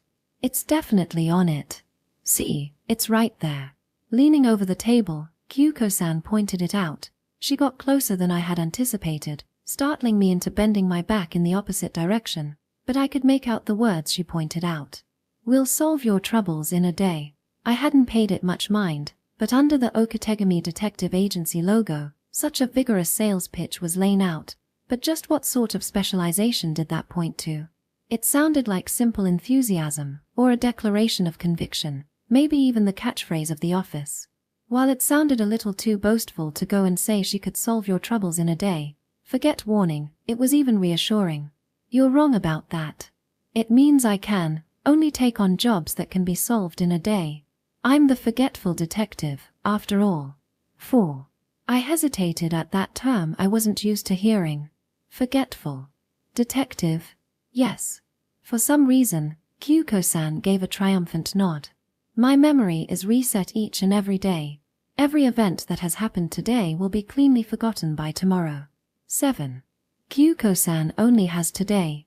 I had made a request unaware of the most emphasis-worthy characteristic of the Okategami Detective Agency, but having heard that, I finally had a satisfying explanation for our unmeshing conversation. It wasn't just that Kyuko-san didn't remember me, or that she didn't remember visiting the museum. She had forgotten everything that happened up to yesterday. It was no wonder she only accepted same-day appointments. Even if she did take up a job for a later date, by the time the day in question came, she would have already forgotten the corresponding appointment. This wasn't on the daily level of bad memory or forgetful. I couldn't believe it all of a sudden, but I couldn't think that Kyuko-san had any reason to lie about that.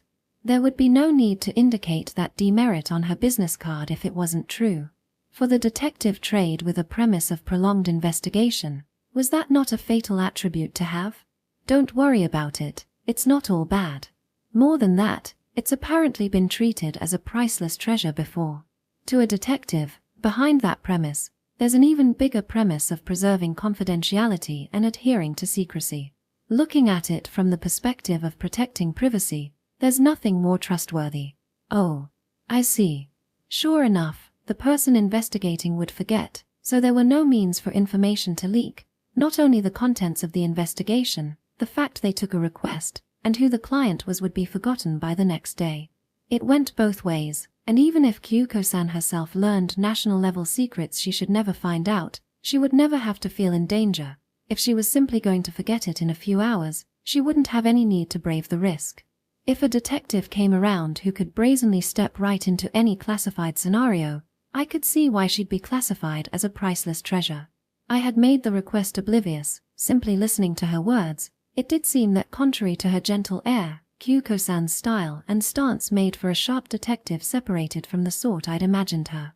Once national secrets entered the conversation, I felt like shrinking back at the notion I had brought her a request concerning the likes of myself. Wasn't it rude to use our slight connection to make such a small request? Perhaps reading the mood. Oh, don't worry about that. Kyuko-san waved a hand in front of her face. No matter what sort of incidents I've taken charge of or resolved, to today's me, you're my first ever client, and this is my first job. There's a question of whether I'm capable of doing it or not, but I'm not the sort to be picky with my work. I may lose my memory, but that's precisely why I never lose my beginner's drive. If you don't find me unreliable, please don't rescind your request. Kyuko-san deeply lowered her head. I had learned firsthand the pain of losing a job you'd thought you've secured, and the words "I never forget my beginner's drive" did have a good ring to them. Come to think of it, perhaps it was because I had lost my beginner's drive that I was unable to stop an old man's rampage. At some point, the job I had wished hard for had started to become only natural, and because I had gotten around to thinking it was only natural for me to stand there, I was unable to deal with an unforeseen situation. Going at it constantly thinking today is your first day, and at the same time your last is perhaps the most favorable mindset for labor. I'll be troubled if you take me so seriously. When you get down to it, I can't accumulate experience, and I can't learn. You could say I'm more suited to routine work than anyone. I can be deeply moved by the same piece any number of times. I see, so that's how it was. The reason she spent an hour entranced by that painting every time she came to the museum was because she had forgotten the last time she saw it, and the reason she frequented the museum might not be because it piqued her interest to such a degree, but because her past history of visiting had been erased. If everything was a first experience, then admiration would never fade, always facing art with a fresh perspective. Well, that might not be too bad. The desire to erase the passion you got from an interesting movie so you can get another taste of it from zero is something everyone's felt once or twice, and Kyuko-san could actually, albeit unwillingly, pull it off. When I called out to her the second time, and today the third, Kyuko-san treated it as our first meeting not because I left a shallow impression, but because the memories had already been reset, and how she forgot her emphasized 200 million yen was also because she had actually forgotten it. However, if her life became a routine precisely because her actions didn't accumulate, then calling a painting 200 million yen one day, and 2 million yen another, was remarkably inconsistent. The painting Kyuko-san once appraised as 200 million yen really should, on another day, another today still be 200 million yen. No, maybe not. Even if there was no time-based change on Kyuko-san's part, with its environment and circumstance, perhaps the target changed by the day. You can see weather as one word, but the sky's never the same twice. For every day she took a look at the clouds and decided to visit the museum, was a day where she decided to read a book at home. More so, it was precisely because she forgot her appraisal of 200 million yen that she could see through to its current value with partial eyes. Which means some sort of change would have to have happened to that painting. Something even I couldn't notice when I looked at it every day, a minute change. But hypothetically, even if there was a change, the painting's already been smashed to smithereens. There's no way to confirm it. There's no use saying it at this point, but if only I'd asked you to solve the mystery back then, something like this wouldn't have No, I'm sure that's the fault of that day's Ms. Short-sightedness. It's nothing you need to repent for, Oyagiri-san. That day's me is to blame. Yes, the real problem here lies with that day's me saying something so profoundly suggestive, without telling anyone what it really meant. She kept repeating that day's me, but from my point of view, it was Kyuko-san all the same. Just because she had cleanly cut off her past self, she was boldly pushing her under the bus. And it's not like it's too late. I said it, didn't I? I'm relieved I can be of some help, I said. Yeah, that's right. She said it, that it was within her field of expertise. Then that inevitably meant that Kyuko-san determined the matter could be solved in a day. But was that really possible? Even if she said today, it was already evening, and it did appear there was barely any time remaining. Even if we brought our feet to the museum that very instant, we wouldn't make it before they shut their doors. Whether she wanted to investigate the scene, or question those concerned. No, we don't have to move a single step. The mystery has already been solved. What? Oh my. Were you unaware of that? On the contrary, I'm surprised you even made a request to me. It must be the result of profoundly suggestive thing I said, a splendid sales pitch if I do say so myself. I guess I really can't take that days me for a fool. Yes, the truth is, they call me the fastest detective. Kyuko-san carelessly threw it out, but have fastest. Certainly, if the mystery was already solved, I couldn't ask for any faster, but that was almost as if she heard a math problem from me, and instantly did some mental arithmetic. On top her nature, the forgetful detective couldn't take down notes, so she had to do it in her head, but that wasn't what I meant. Then Kyuko-san, do you already know the answer? I won't go as far as to call it an answer. As things stand, it's just a deduction. As a matter of procedure, I'll have to go substantiate it, but there's probably no doubt. That's amazing. She said it too matter-of-factly for me to praise her, and while I let out some plain admiration, Kyuko-san humbly shrugged her shoulders with an, "It's nothing much."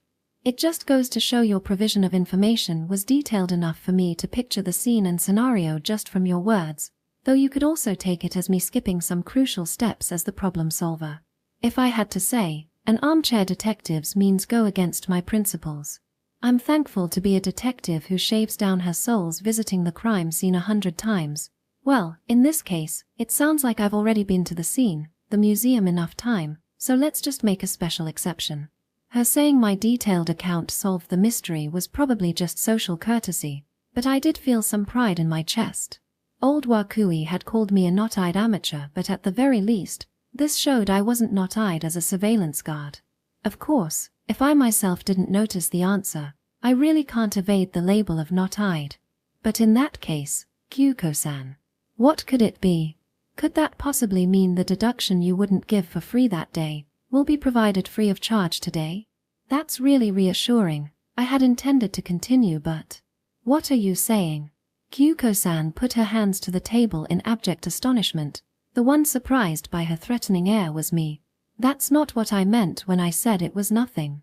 There's no way you'd be able to get the reasoning I wouldn't unveil for free that day, free of charge. What are you even saying? Oh, of course. My fee will be the standard rate. Not a single yen short. It's not like I was trying to use her slip of the tongue to haggle myself out of paying, but she was simply so ardent in chastising her past self, I wondered if that might be the case. It seems she had no intent to repent for her short-sightedness. She was going to keep pushing it until it worked. It's something I understood from when she appraised the painting, but it seemed Kyuko-san was stricter with money than I understood her to be. Just because she was able to easily, swiftly piece together her deduction, the price wasn't going down. Of course, I had no objections. It should actually be rising. Come to think of it, it's strange to think the reward should go down because the job was done fast. And around that point, the espresso and iced tea we ordered arrived. It was the first time I ever saw someone drink an espresso straight. Kyuko's face didn't even grimace at the bitterness. She kept an elegant countenance as if she was sipping a café latte. Was it because she couldn't see the world as sweet as me, that she was a detective who knew the bitterness of life? No, wait, even if she tasted her way through sweet and sour, Kyuko-san would forget the taste. Then let's start solving the mystery. Are you ready? Ready. Do I need to prepare something? No, Nothing in particular. As I braced myself, the forgetful detective turned it on me. If I had to say, prepare your heart. 8. What I'd first like to assert is the fact that an item's value is fluid, and in economics, there is no such thing as an eternally unchanging fixed price. Currency value is by no means absolute either. While 200 million yen might sound like a fortune, if for say, Japan's national power increased 100-fold, then its relative value by exchange rate will fall to 2 million. Why yes. I see. I tried nodding, but the talks had suddenly gone into technical details, which I couldn't confirm the validity of. Meaning, if you changed currency when the exchange rate was $1 to 100 yen, then 200 million yen would be $2 million, but if $1 was 1 yen, 2 million yen would become $2 million, so relatively speaking, 200 million yen and 2 million yen would have equivalent value in their times. So what? Only in theory, mind you. Which means, on the day you changed your pricing on that painting, there was such a great economic shift. Is that what you're trying to say? No, not at all. I asked in suspense but was evaded oh so easily. I thought it might be a segue into something serious, but it seemed it was a sort of joke to lighten the mood. I really could never get a read on that woman. Certainly, in that case, the 200 million and 2 million yens I mentioned would mean precisely the same thing, but if the exchange rates showed a movement to that extent, it would be exceedingly hard to believe you would be unaware, as a citizen of Japan. Well, that's definitely true. If you really want to consider the possibility, I do think it's possible to look into the rates on that day, but should we? She sounded like she was trying to show consideration towards me. I was only trying to follow along with the conversation. No, it's true I had braced myself just in case it was such a global reason, so it's now like her joke completely missed the mark. No need. So what's the real reason? Hey, slow down there. I mean, if you really wanted to, any mystery, any curiosity could be explained in a single sentence, but that's not being the fastest, it's just being lazy. If I don't properly go through the proper procedures to unravel it, the root of the problem will remain in the end. Oyagiri-san, to you, this request isn't the sort where it's fine as long as you just know the answer, right? About that. From what I can tell, you see this as an unavoidable rite of passage, before you can think about your next employment. In that case, you might get a little fed up with applying the formula, but I will be quite happy if you took it as part of the show only a detective can put on. Well, she definitely had a point. It's not like I called Kyuko-san to learn the answer to a riddle or quiz. If it was simple curiosity or pure thirst for knowledge, there were surely other means. And yet, are we good now? Then I'll be going on. All I'm saying is that an item's worth is relative. That's not limited to monetary value. For example, my white hair, it's something that stands out quite a bit in town. I can feel some stares even now. But if you gathered up 100 similarly white-haired women, its novelty will disperse like the mist. While it may sound odd that gathering will disperse, more so, if a black-haired person participated in those 100, then surely that one would be showered with attention.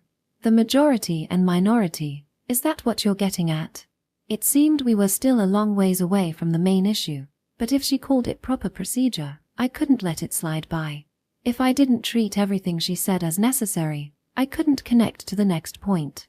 I needn't be fully satisfied with her current explanation, it's a build-up to the next.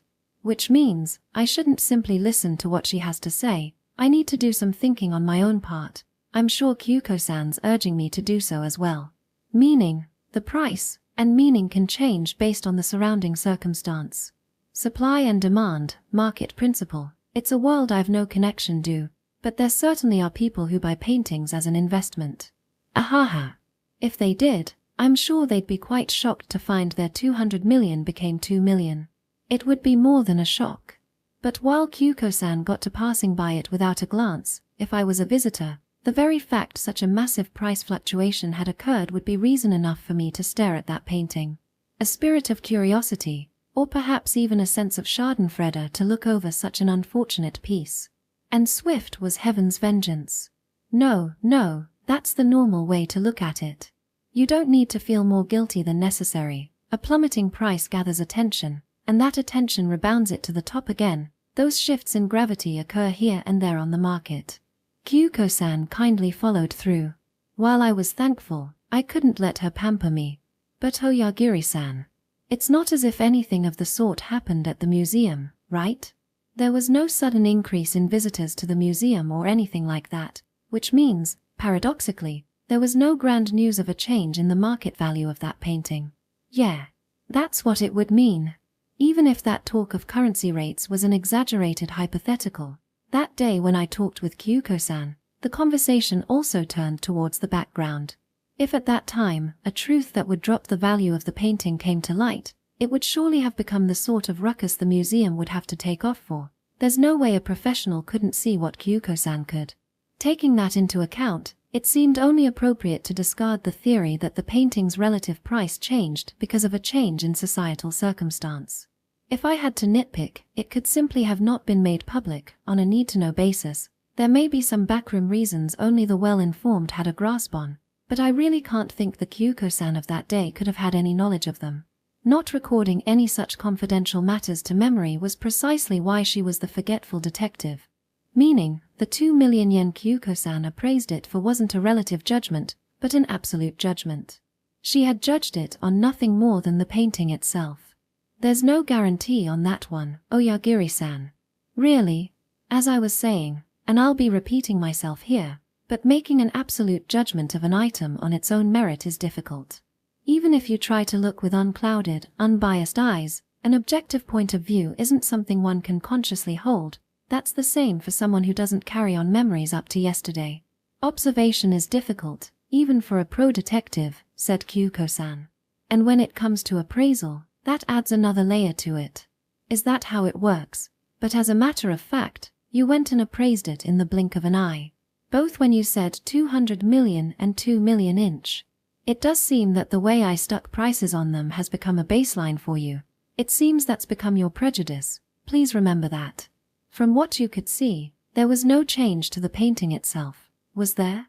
It sounded so shapeless when the forgetful detective told me to remember something, but what was she getting at? Then how about we digress and try thinking over whether my prices were accurate or not? When there was no change in the painting's background or its contents, would it really be possible for its pricing to change? In that case, it could just be my misapprehension. Wouldn't that be possible? But that would end up crumbling our major premise. There was never a mystery to begin with. She was making it sound like the punchline of a ghost story. This is a thought experiment.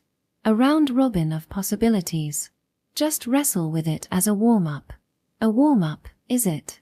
If she was building the groundwork for me to accept the truth of the matter, I really couldn't make light of it. My better judgment told me that doubting the person before my eyes would be rude, but come to think of it, looking over that point first was the best bet to make sure the major premise remained standing. Of course, if Kyuko-san wasn't the forgetful detective, this would be an unnecessary hassle.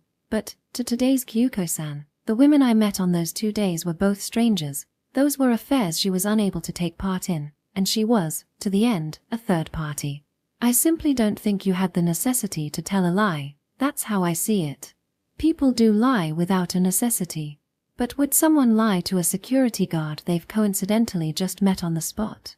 Isn't it possible a man who's just her type called out to her, so she got the urge to tease him? She said something profound sounding like 200 million yen to draw his attention. I see. She said a man who's just her type so plainly, it made my heart skip a beat, but that was definitely something of the teasing variety. Perhaps she was returning the favor for my efforts to deceive with their eye saw a charming woman and tried hitting on her line. It's also possible you called out to me when I was genuinely enraptured by the painting as a form of art, so I brought the talks to money to cover up my embarrassment. You see, if you wanted to throw something together, you can fabricate a reason like that as well. But, even if that was the case, that wouldn't make a reason for you to say a painting is 200 million yen one day, and 2 million yen another. If they were both lies, that's within the range of allowance. When you mention 200 yen first, it sounds like a relative trifle, but 2 million yen is still quite a bit, you know. That was true. While I was sent a retirement pay I wasn't expecting, if this unforeseen incident never happened, 2 million was a number I never thought possible to see in my bank balance. To save that much money, a person would need to save up for months. Yes.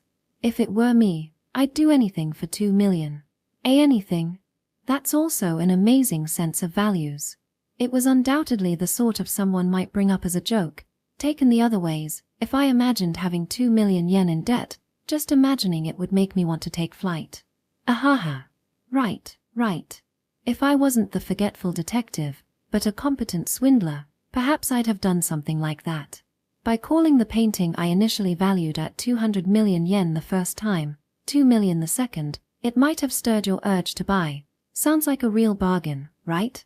Which means 2 million was also an exquisite price. It was a high sum, but if you took a loan, even a youngster like me could just barely obtain it. If you want to be thorough and hold everything in doubt, it's not a bad idea to delve into the possibility. So how about it? Ah, no, perish the thought. When she made such a mischievous smile, I ended up thinking I wouldn't mind being deceived by her, but even retracting her smile from the equation, the possibility that was a scam was slim. The institution I was in service to was a museum, not a gallery. Even if she instigated my urge to buy low, sell high, no matter how much of a bargain it was, I wouldn't even be able to negotiate a sale. In contrast, since 200 million and 2 million both sounded like a fortune, it was possible that was a lie Kyuko-san told based on her mood that day. Though in that case, that would mean there had to be another reason she started ignoring the painting she always stood entranced by before. Right. On the day I appraised it at 200 million, I might have seen an expose on a baseball player who makes 200 million annually. On the 2 million day, perhaps I saw some infotainment on a high-class mansion with a rent of 2 million yen. Led along by that, each time, I made a decision based on what I considered to be a fortune, and now that we've reached that point, Oyagiri-san, are you satisfied with that explanation? I wasn't satisfied, but I did think the logic checked out. If we worked under the supposition that Kyuko-san had a reason to lie, then the puzzle solving couldn't be any simpler. Even if the man my type part was a hazardous joke, she could have said something random to drive away the rude security guard who called out while she was enjoying the museum. Reluctant as I was to admit it, that train of thought was plausible. But in the end, that would only resolve the first half of the question I held. The problem solving I requested Kyuko-san for pertained to the latter half that followed. If I had to say, that was the part of higher relative importance. Even if Kyuko-san gave a purely absurd appraisal, that wouldn't provide the slightest explanation for old Wakui's violent outburst. Of course, it was possible to think that Kyuko-san's appraisal and old Wakui's destructive acts were irrelevant to one another, but the stars aligned too well for me to assume so without a basis. Granted, since it wasn't the picture, but him himself with eccentricities, Hakuakuen could possibly be irrelevant. Then shall we place the piece's price aside for a moment, and discuss the events that followed? What became the direct cause of your loss of employment? It pains my heart when I imagine myself being made to stand in your shoes, but let's try to think not from your, but from Wakui-san's position. Wakui-san's position, is it? I see. Even if she told me that, honestly I was disinclined, or rather, it was difficult for me to find a point in common with that rough-tempered old man, and imagining what was going through his head was beyond me. But it wasn't as if I was reading a book. If Kyuko-san was the sort of great detective from the pages of a mystery novel, then now was the time to deduce, taking the hard-to-measure inner thoughts of the characters into consideration. Short as I fell, I had to accompany her. Just what motive would lead a person to smash a painting displayed in a museum with his cane? Just what did that old man want to accomplish? Yes. So let's try thinking about it. This is also just a thought experiment. Oyagiri-san, what would have to happen to impel you to destroy a piece of art hung up in a museum? That was a crazy question. Even if I had been fired, that wasn't the sort of thing a security guard should consider. But, if I had to force myself to think over it, well, I only had some hunches without any evidence. That old man was actually the painter who painted the work, and he was unsatisfied with the finished product, so unable to bear it was being displayed to the public, he impulsively smashed it, or something. I didn't have any evidence, but if I had to bring up something that sounded like a basis, when I think of how violence to such an extent was settled with just the firing of the guard on the site, it seemed plausible that the culprit and victim were the same individual. Like a potter who smashes his bowl into the ground because he hates how it turned out, if that old man was a famous painter, I could also see how he'd be acquainted with the curator. Ignoring monetary appraisals, I have to wonder if the painter who should know its artistic value as a work of art more than anyone would really destroy it in such a fashion. But it was precisely because he was the artist that he had the qualification to destroy it, that logic did feel complete in and of itself. No, if I had to speak conclusions, even if he was the very man who painted it, I doubt he had the right to destroy a piece being exhibited in a museum. Right you are. It might be good to probe into the possibility that Wakuizan was the painter. Even if it wasn't his own painting, he might have the educational motive of smashing the poor workmanship of one of his disciples, or perhaps it was an act of brutality out of jealousy that a detested rival's work was on display. Brutality from jealousy, no matter how I looked at it, was too out of line with his age, but if we were talking possibilities, it wasn't impossible. Regardless of how I thought of the matter, at the very least, old Wakui didn't feel like the sort who took his own age into great consideration. But considering how he calmed a bit after you saw through the painting's intent, abiding our cute boy Wonder's advice, as a landscape of the earth, it feels a little off to think he destroyed it because he didn't like the painting. Well, you have a point. If he didn't like how the painting turned out, then no matter how I evaluated it, no matter what I thought was depicted, he wouldn't have cared. More so, if I showed a needless understanding, it might actually send him into a rage. While it really was just hammer-down knowledge, when I showed I wasn't the knot-eyed amateur he thought I was, old Wakui stopped his rampage, which means... And while it works as a hypothesis, if Wakui-san was the painter, then I'm sure you'd have noticed, you've surely caught sight of the artist's name on the plate beside the painting more than enough times. Sure enough. If the name written there was Wakui, I'm sure I'd have noticed. Strictly speaking, I didn't record the artist's name to memory, but if that's what it was, I'd definitely notice. That being the case, that doesn't mean we can completely eliminate the possibility, so let's consider if Wakui-san was the painter, and that became the reason for his smashing of the painting in question. But in that case, the timing is considerably peculiar. Timing, you say? Yes. Why did his destructive behavior come out on that day? Judging by your story, the painting's been up for quite a while, right? And yet, why wasn't it right after it was put on display, but on that day? Come to think of it, that was a large hole in the theory. Whatever reason he might have, if he didn't like the painting being shown, then he could have just destroyed it when it was put on display. If he really was the artist, I doubt they'd exhibit a painting he detested to begin with. Of course, the world works in strange ways, and doing work you're not pleased with happens now and again in every occupation. Even so, the painting was on display even before I was stationed as security in that museum. So why come so far, so late in the game? I couldn't deny that feeling.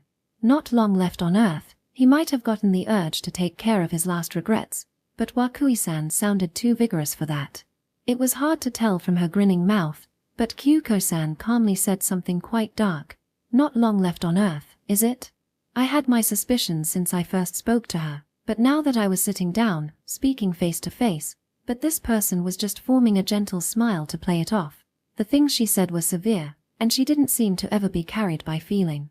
Perhaps that was precisely why she could guess human feelings and thought, but I grew just a little curious as to why she was working as a detective. Did she have a desire to protect something like I did? Well, now wasn't the time to appraise Kyuko-san.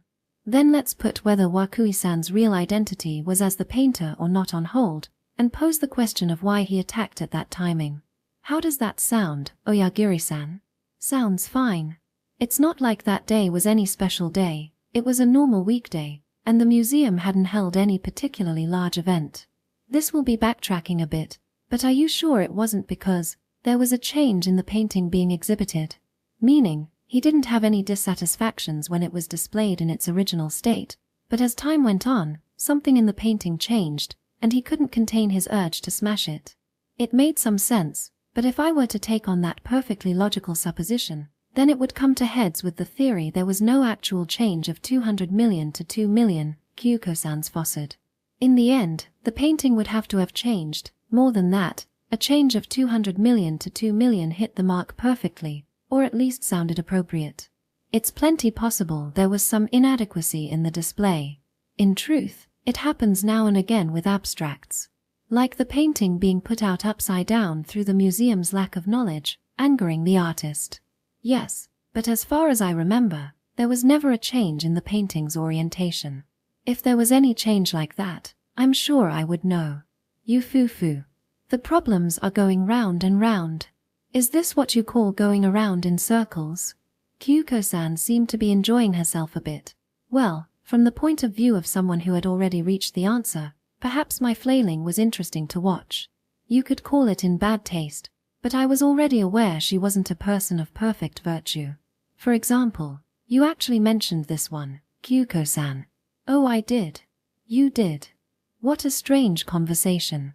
Maintenance requires a considerable cost, something like that. A painting is different from digital data, and they can't help but deteriorate with time. That might be a good thing in some cases, but it's quite a hassle to preserve artwork, so that museum might have. What museum? No, there's no way you couldn't figure that one out from the flow of the conversation. That museum failed to properly maintain a piece on display and, the paint cracked, or came unstuck, or some heartless visitor doodled on it and ruined its worth. When the artist Wakui-san realized that, he was taken by rage. In that scenario, there would be some coherency with the time frame. But, and I'm being incessant, but as far as you could see, there was no change in the painting, right? That's right, but that's the opinion of a knot-eyed amateur. It's not like I could confirm if there were any minute nicks in the painting on display. I don't have the right eyes to spot the minute changes only a pro could tell. If you want to take it there, I'm not a professional on art either. Of course, observing things is my job, so I'd notice the sort of change that would turn 200 million to 2 million, but I wouldn't be able to tell the slight changes that would need a magnifying glass or X-ray analysis to tell. I see. And you were in the same area, observing that painting all the while, right? In that case, even if you didn't notice a change in the painting, you could at least tell if someone scribbled on it or not, right? I could definitely guarantee that. It's not like I overlooked Hakuikuen when he took out a pencil before the painting. No one laid a hand on that painting until Wakui-san abused it.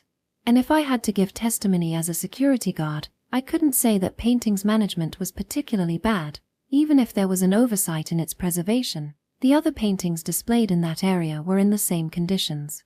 I haven't heard any talks of any of the other paintings being similarly smashed. It would be troubling if there were loads of such violent old men out there. And even if such an incident occurred, it might be likewise covered up. But I wonder about that. If multiple pieces were damaged, I would really have to question the place's standing as a museum. That's right. That wasn't the sort of scandal that could be solved just by firing the guard on site. In the first place, the cover-up might not have been to conceal the scandal at the museum, but to cover for old Wakui, who had been driven to violence. I won't go as far as to say I was just dragged along for the ride because I happened to be there, but this matter was a personal matter brought up by old Wakui. How should I put it? The more theories we build up, the more these theories contradict one another. Should we look at it more simply? Or should we dig a little deeper and divide up the possibilities?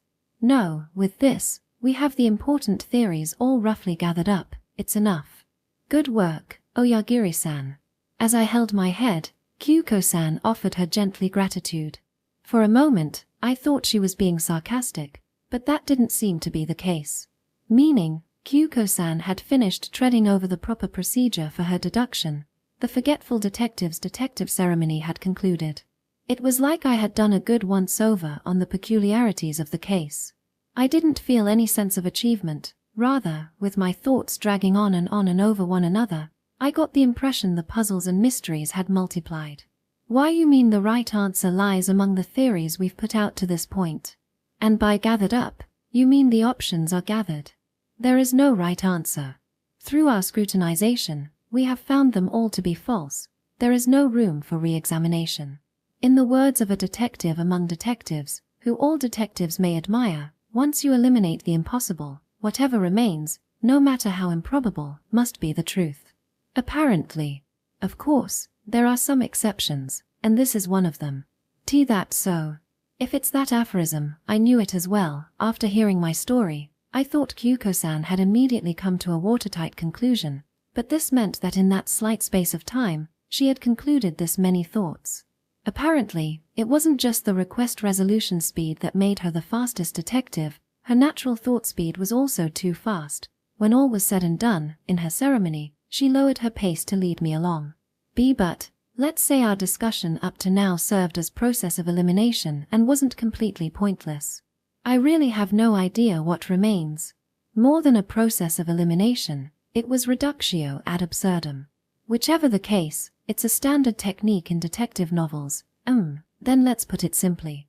Saying that, Kyuko-san suddenly stood. And changing her position, she moved to the side of the table. At around a step back from where a waiter would take orders, she settled her position. Putting her legs at shoulder width, she raised both hands over her head. What sort of pose was that?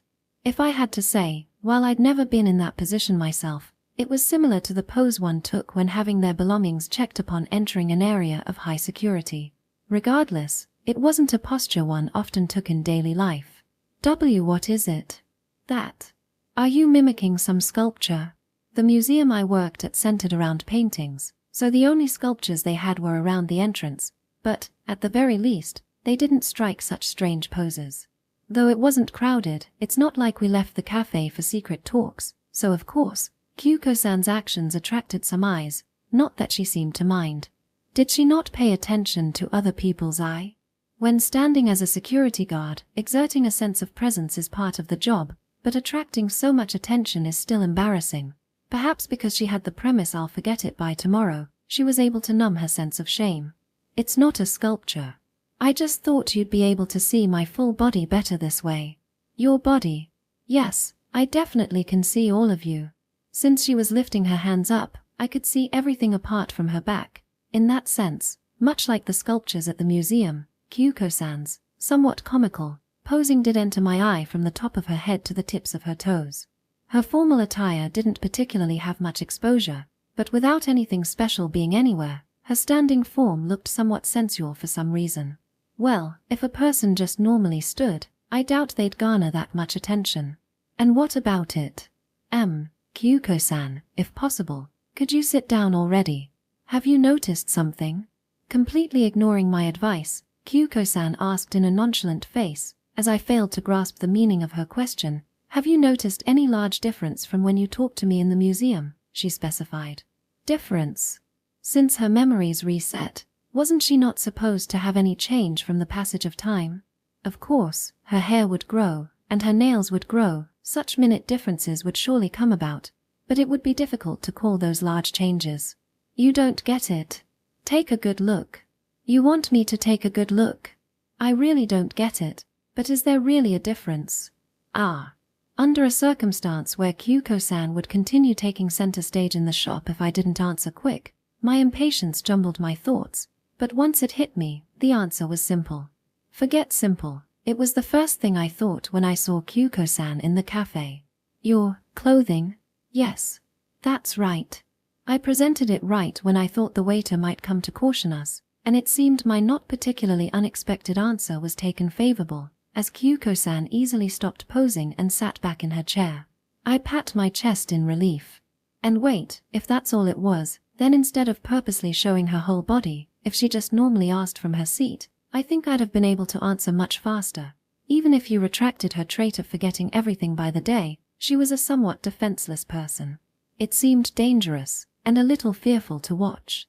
That aside, her clothing, it wasn't just something limited to today. Kyuko-san was definitely fashionable, and even in the museum, I'd never seen her wear the same clothing twice. I often pondered how large of a closet she must have at her home, but what about it? Yes. Then this is the question, but why were you able to determine I was the same person when I was wearing different clothing? Yes. I mean, 90% of what you can see is completely different from how it was the last time you saw me. And yet, what basis do you have to identify me as the same person? 90% of what I could see was different. Sure enough, she was right about that. Thought it was quite extreme for a person to appear in different clothing each and every day like her. It's not like you're hiding your face or anything. There's also build, and when it comes to you, Kyuko-san, I think I could also judge based on hair color. Face, build, hair color, meaning the attachments it's not possible to remove, me myself. Regardless of whether the clothing I wear changes, I'm just me, you say.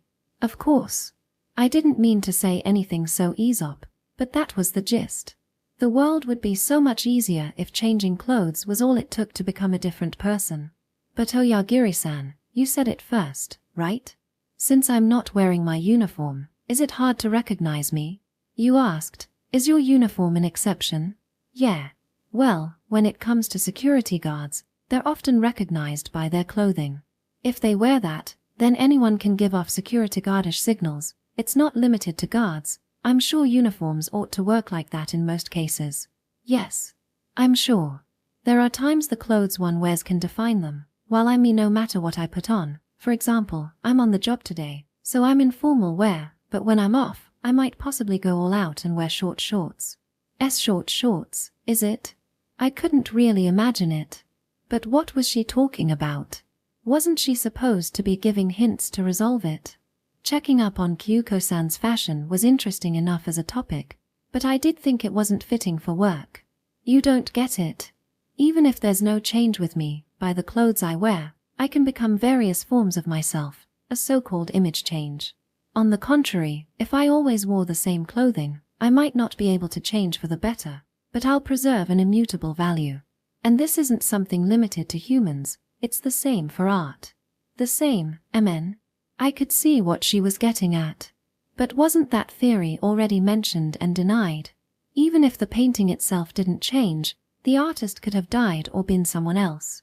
By those sorts of surroundings, its marked value can face a relative change. To extend that even further, factors such as what other painters lived in the same period, what cultivated their style, and what circumstances the work was created under, those such background stories can also influence the price. But if there was such a dramatic change in circumstance, I must conclude it would be difficult for me to remain unaware while I worked at a museum. But despite that, you're asserting there was some change in the background. It's not the background. Nothing behind it, but perhaps up, down, left and right?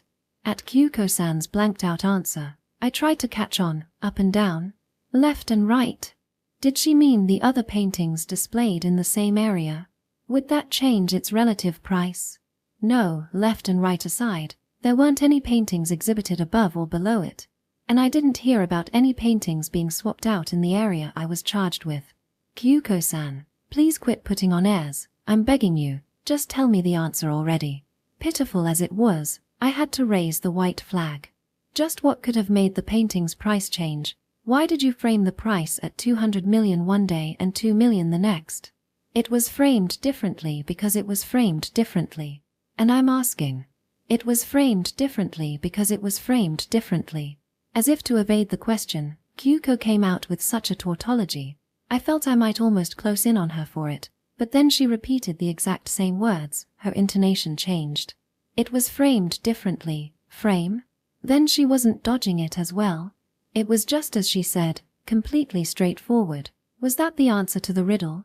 To be a little more precise, the monetary value changed because the picture frame changed. The frame that borders it on all four sides. 9. It was much too large to call a blind spot. I won't say that spot was large enough to cover the whole surface, but at the very least, it surrounded it.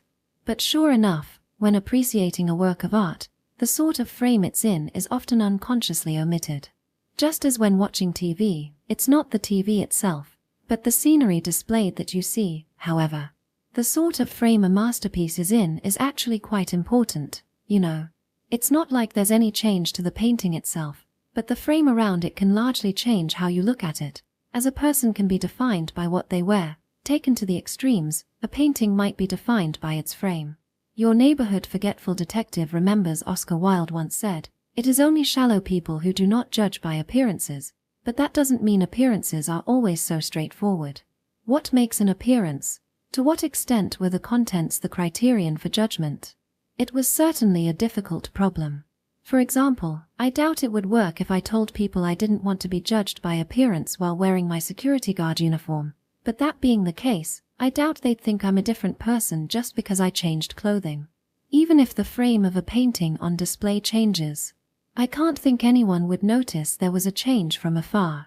In reality, I never considered it and didn't notice.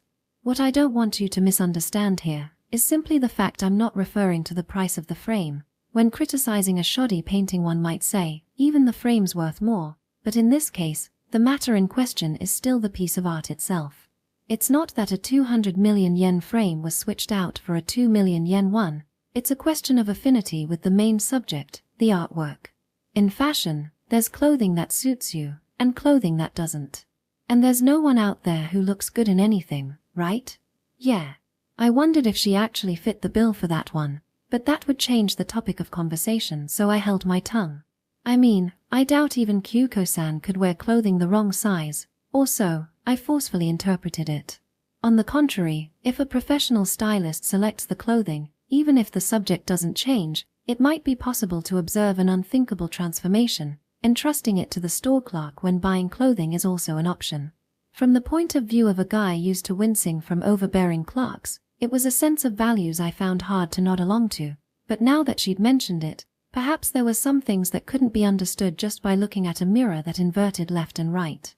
As a matter of fact, among artists, there are those who end up making their own frames, but naturally, you could call them stylists for paintings. There are also professionals who specialize in producing frames. Professional frame makers. That's an actual occupation. Even things we only think natural to exist have someone who made them. This table, this chair, and this cup as well. The clothing we wear, and the frame that borders a painting, someone made it with pride. That was also a blind spot. With technology at such a level and mechanized production the norm, in the end, if no one made the screws, the gears would never turn, of course. As with security guards who work at museums, it's not as if everyone longs for the spotlight, but there aren't many out there who wish to be ignored entirely. If pride was too decorative of a word to use, it was at least the minimum professional sense. Yes. That's why it's really a letdown when the framing specifically made for that painting is switched out for another. It might even get to your head, driving you to rage and making you smash it apart. Then, Wakui-san wasn't the one who painted it, but the frame maker. What he was trying to smash back there wasn't the painting but the frame. The painting just got dragged along and, thinking back, what was smashed up wasn't only the canvas, but the frame as well. So that's why old Wakui came to his senses when I reminded him about the painting. When I asked, do you have some bone to pick with the planet Earth, he didn't actually have a grudge against the Earth, meaning the painting. That's why his rage subsided. Perhaps the test he gave me afterward was to cover up his poor decision-making skills in destroying the painting he didn't intend to. Apparently, the proper term for someone who works in Wakui-san's field is a picture framer.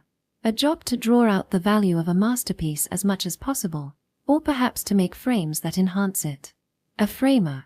It may sound more modern to call them a painting designer, but that sounds like it treads into the artist's territory, so when they name themselves without putting on airs, it's usually just the standard frame maker. In novel terms, would it be like the binding? Certainly, the cover and the size of the book, even if they don't align with the contents, can change the reader's impression considerably. Did old Wakui accomplish the same effect with a frame? At the present time, it's still just a deduction. Of course, I currently do not have the evidence to confirm Wakui-san's identity. But in museums that display artwork, framers are deeply connected business partners, so it wouldn't be strange if he was acquainted with the curator, or that he was treated as a VIP and had his violence pushed under the rug. I'm sure it's no joke when you were hit with the gust as the rug fell back in place, but I'm sure Wakui-san just received some unfairly favorable treatment. You could call it an inevitability, and perhaps the museum felt like doing some atonement. By which I mean, and this is also just a guess, but they probably arbitrarily switched out one of the frames without Wakui-san's permission. But even so, that was also a frame someone had to have made. What's more, there's really something wrong with him if it got to his head so hard he smashed it, painting and all, said Kyuko-san. She sounded like she was trying to follow through for him, but it seemed she had no intent to stick up for the museum or old Wakui. She's a severe person after all. Well, it was just as she said. Thinking of how the painting old Wakui smashed and the frame both had their own makers, no matter how necessary he felt it, no matter how angry he was, I really couldn't sympathize. I do think it would be more appropriate if you went and checked the answer later, but for now, just listen to the mere deductions of an outsider detective of just how this incident came to be. Yes, if you will. At the point I expressed the painting's value at 200 million yen, I think the frame was one Wakui-san provided. And it was changed somewhere down the line. You said something about there being a ruckus over the curator's negotiated works coming in. I wonder if it was at that time. The museum wanted to decorate them marvelously on their debut. That's why they decorated them with the best frame they had. Their best suit, said Kyuko-san. Comparing it to clothing made it easier to grasp, but those clothes were supposed to have been made specifically for that painting, and wouldn't it be impossible to determine if they fit the new works? Even if you say that, they're still clothes made by a professional. To an extent, they'll go with any painting. Clothing maketh the man might have a bad ring to it, but as long as the size isn't wrong, you know. Of course, the painting whose frame was removed needed a new frame as well, but that doesn't mean its contents were changed. But someone with good eyes like you was able to see the difference. 200 million to 2 million. 100-fold fall. Come to think of it, back then, Kyuko-san kept speaking of its price as a piece, not as a painting. As a piece its price was either 200 million or 2 million. Her price tag included the frame. I must emphasize this, but that was just my estimation. Take it with a grain of salt. I don't know what price tag societies placed on it. Kyuko-san added in a remark. The opinion that a painting's price is irrelevant to the frame it's in should be respected in and of itself. The museum probably intended for it to be for a limited time, a temporary arrangement I'm sure. There's no way they were completely unaware of Wakui-san's temperament. If it fell all the way from 200 million to 200, then the piece's affinity with its new frame must have been exceedingly poor. That might have been part of it. And I can't say if the newly arrived painting fit it or not. Did they think they could deceive him? I'm sure they did, and in essence, it was the sort of wrongdoing they might be able to get away with. To the museum, Wakui-san's visit must have been unexpected. Otherwise, as the guard charged with the area, you'd have received some sort of command. I wonder if he got a secret little message from someone, said Kyuko-san. What Kyuko-san hinted at was naturally someone who worked in the museum's domain, but my gut instinct told me old Wakui was tipped off to the wrongdoing by that young boy with a sketchbook. That was a deduction without any evidence, but the only ones who paid enough attention to notice the difference in frames were Kyuko-san and Hakuei-kun. If the frame had already been switched by the time he made a copy, and if he felt something off from it. And to be more precise, while Kyuko-san, who lost memory with time, could notice the frame's price, she couldn't notice the frame had been switched, which means, among the visitors, only Hakuei-kun could pass the message. That was something I had no way of confirming, and whatever the case, it didn't change the fact old Wakui learned the truth. He embarked on his mission, after all. And singing his own masterpiece that was supposed to surround the painting wasn't there. He displayed an unthinkable level of violence. While I can't determine from this reasoning whether he brought his cane with the sole intent of destruction, thinking of how he destroyed the frame with its adjoined painting, I really do think he did it on impulse. That's why he calmly let himself be led along once he returned to his senses. In contrast, those on the museum side were aware they were the ones who started it, so unable to go out too strongly, they settled matters internally. Once everything was said, I fell into silence.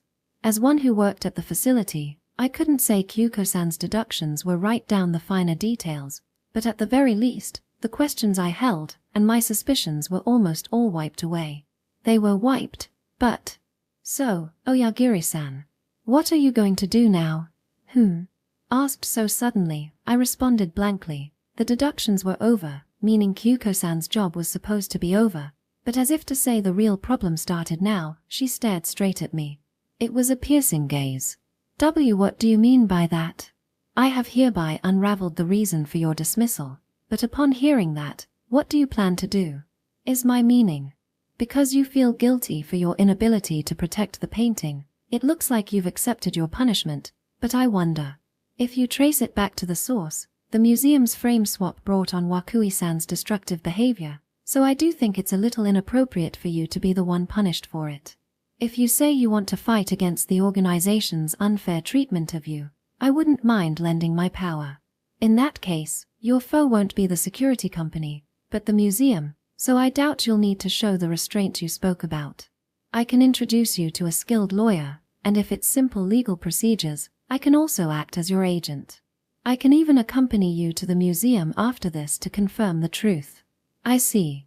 Apparently, the first stage cleared changed Kyuko-san from a detective consultant to a detective sales pitch. That part of her was obstinate, or rather, her self-made woman attitude seemed completely different from the sense of a hired man like me. Though I wasn't hired anymore.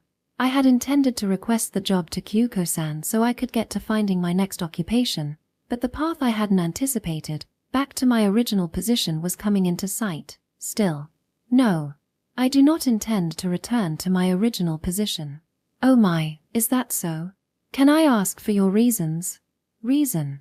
Of course, it would be a lie to say I had no lingering regret. Even if it was a path I had once completely given up on, if the circumstances changed, perhaps I should fight. Fired unjustly, if I fought here, I might be able to set a precedent, protecting others who find themselves in the same position as me. To let those who follow proceed without wallowing in the same misery, for the sake of my own rights, perhaps I should move assertively. The victim's meek acceptance would only lead to the fostering of the next crime. But, in this incident, I don't think the greatest victim was me. Then who could it be? Kyuko-san asked, brimming with curiosity. Why the painting put up in that frame, I replied. It's a fact I couldn't protect it. Even if the circumstances change, if the background dealings become public, that doesn't change the reality I couldn't protect the painting I was charged with protecting. It's a constant. In that case, I think I should accept my recompense, but not as a punishment the organization has handed me, but one I'm inflicting upon myself. I wonder if the destroyed frame thought the same. This was too much to bear for my unfair treatment, but I couldn't work in a way that lightened the load on my back. In essence, it's not as if anything changed. Even if I put in a request and had her unravel the mystery, nothing changed, and I wasn't trying to change anything. I would welcome tomorrow still lacking a job, but that was fine. Even if events didn't shift, my interpretation of them did. The price, the meaning it held, it changed. I thought that was fine, for the better. I want to become someone who can protect something. Honestly, I had lost my confidence, but thanks to you, I've regained enough to set my sights on that again. To me, that alone is plenty. Sounds wonderful. Kyuko-san said matter-of-factly. When she said it like that, it made me feel awkward. Perhaps I had tried acting too cool. Growing embarrassed, I forcefully got the talk together. And so, the job I request to you ends here. My payment will be in hard cash, and I need to pay within the day, right? Taking out the wad of bills I withdrew at a convenience store before coming to the cafe, I handed them over still in their envelope. I had my misgivings of taking out exposed money, but Kyuko-san easily pulled them out of the envelope and with the deft hands of a banker, began to count them. You're all good. Thank you. I have a strict adherence to confidentiality, so have no fear. So Oyagiri-san. What are you going to do now? Pardon? I thought we had already covered that. Why was she bringing it back up? It had barely become 6 in the afternoon, but did her memories already reset? Not that. Do you have any other plans today? Was my meaning. Unfortunately, you didn't give me an additional request, so I'm completely off after this. Wouldn't you take responsibility and treat me to dinner? The day is still young. So spoke Kyuko-san, while it was by complete coincidence, because I didn't have any additional requests for Kyuko-san. I had no further plans either. Chapter 2. Kyuko-san presumes. 1. The culprit is in our midst. Kyuko-san declared it so. It was like a spell handed down from the days of yore, a line a detective used to begin the traditional ceremony. But to me, Oyagiri Mamoru, I couldn't feel any truth in those words, and at that point, it seemed far too excessive to praise the white-haired woman's deductive prowess. The reason being, what Kyuko-san pointed to wasn't a group assembled in a room, but the entirety of a high-class, modern, 30-floor apartment complex. Even if she said in our midst, I hadn't the slightest idea how many suspects that would include. Whatever the case, it didn't seem she brought it up as a joke to lighten the mood. Kyuko-san's expression was thoroughly serious. Following on from that old-fashioned, hard-to-call appropriate given the circumstances line. The problem is, she continued on, whether or not there's a painter present. Certainly, that was a problem. To Kyuko-san, and to me, too. When scolding a child not to be picky with food, adults often use the logic that there are people out there who can't eat it even if they wanted to, So don't be picky, but when closely observed, that phrase is a false equivalency. Sure, regional food shortages and world hunger are pertinent problems one must be informed of from a young age, but does an environment where people can't eat even if they wanted to really develop into don't be picky by any logical sequence? Perhaps instead of entrusting ourselves to the bitter silence of liking what we like, yet being unable to say we hate what we hate, teaching children to create a world where they're able to freely state their tastes is the proper way to raise them. Of course, that's plain sophistry. Sophistry, or rather an empty ideal. It merely shifts the problem.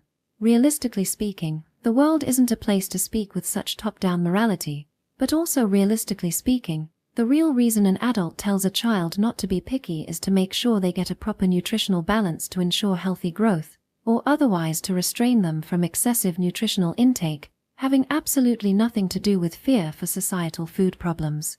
The one who shifted the problem first wasn't the child, but the parent. Making a child listen by using moral words that were hard to speak up against, while I wouldn't go as far as to call it hypocritical, it was part of the foul playbook of being an adult. The point to all this is, putting aside whether they eat it or not, I really would just like it if they were free to say if they liked it or not. The moment I thought such a thing might have been around that time when I myself held a strong lament for my future. The retirement money I got from the Ute security firm was somewhat cut down by my payment to the Okotegami Detective Agency, but it wasn't enough to get me thrown out on the streets, nor was it enough to curb my anxieties about the future. Perhaps the recent recession was the blame, or it may have just been my own lack of credentials, but I couldn't see my second workplace anywhere in reach. In that case, instead of retirement money, I should have asked my superior to write a letter of recommendation, I would think from time to time. It did seem I was no longer in a place where I could voice my tastes, or rather fixation, on working a job where I can protect something. If I stopped being picky, surely there were plenty of jobs out there, or so it was finally my time to say that senseless line. Abandoning my freedom in job selection wouldn't only restrict my own life, it would restrict my place in society as a whole.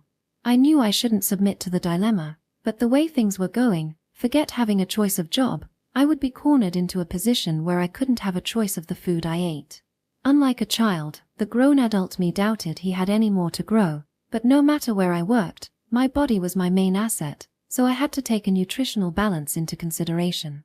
They say man forgets how to work if he remains unemployed too long and all. So not just the competition of the security firm I worked at, I finally started looking into other jobs as well, the career requirements for a policeman or firefighter, and such. From how I was still trying to choose jobs close to my expertise, it couldn't be helped that you point out I was still bound, but however so, it was around that time. A call came to my cell phone. Hello. The screen displayed the raw number of someone not registered in my address book, so I had some hesitation to answer the phone, but I was in the midst of job hunting. As someone hoping for re-employment, caution alone wasn't going to get me anywhere. When I thought of how they might inform me of the results of an application or interview, I couldn't neglect any call. Even withheld or private numbers couldn't be ignored.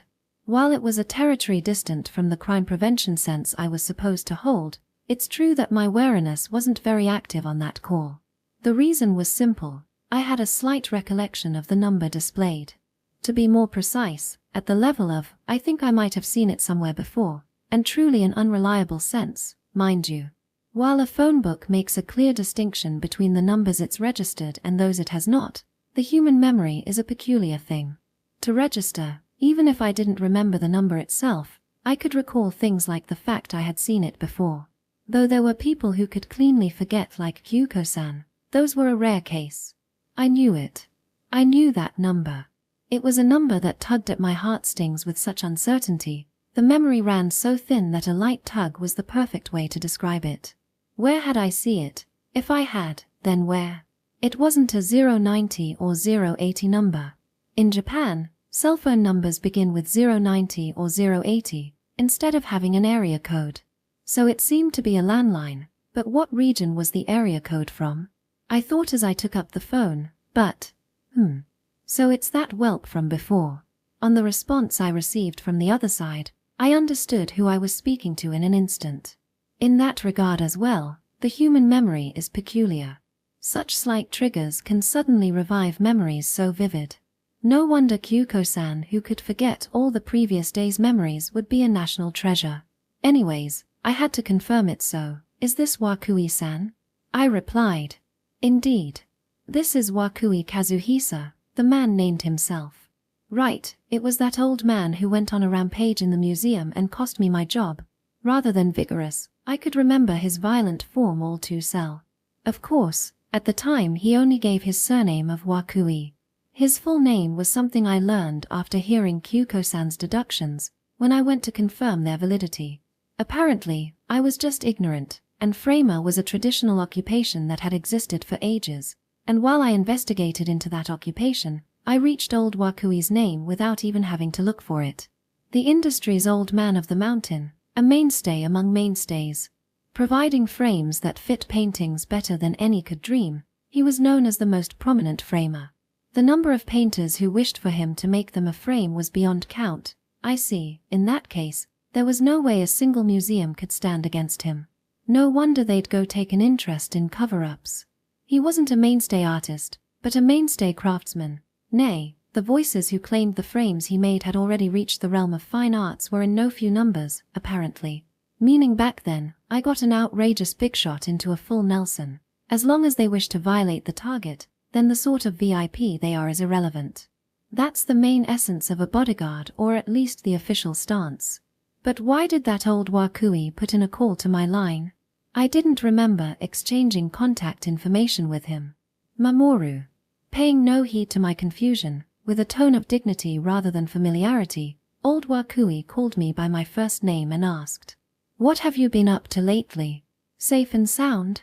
The question itself was what a youngster might ask his friend. From what I saw of him, he looked to be an old man barely past 70, but while it was rude to call it a surprise, his sensitivities may be surprisingly youthful. At the very least, his disposition was. If you want to know what I've been up to, I haven't been doing anything particular. MN.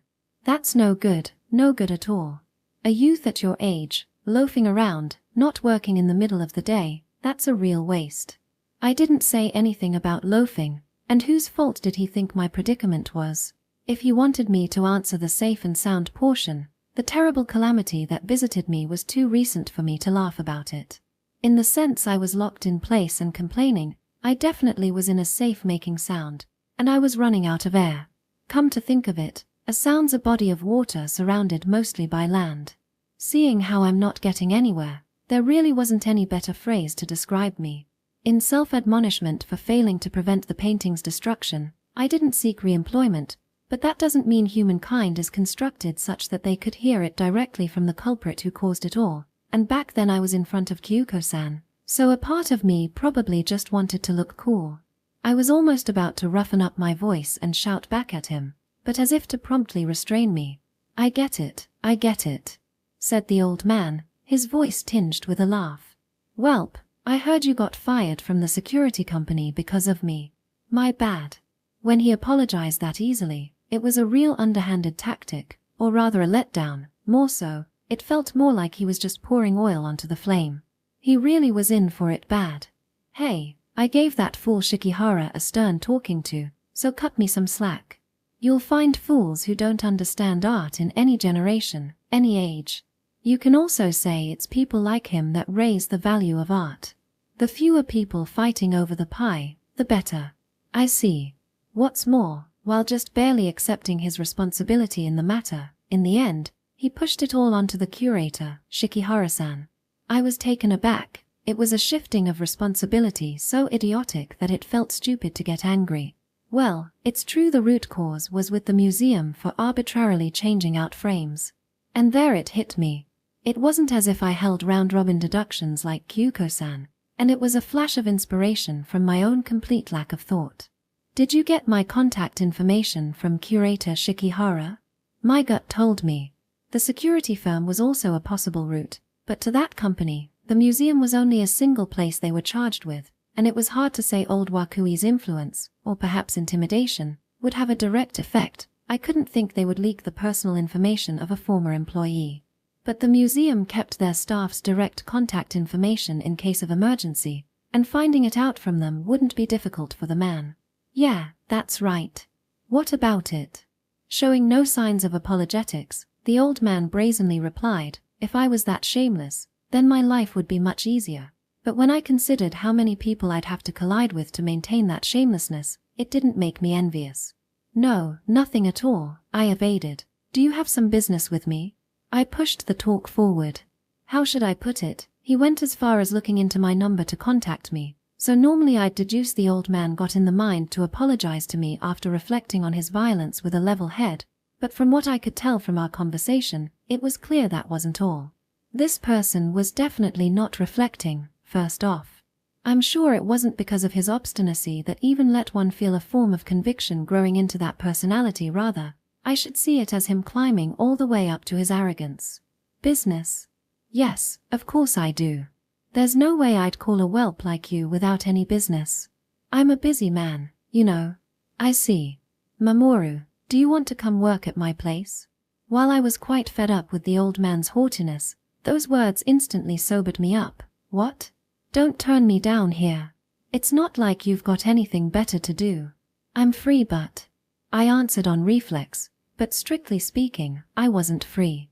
By that point, my job hunting schedule wasn't planned out day by day, but hour by hour. Even that day, I planned on going out to search.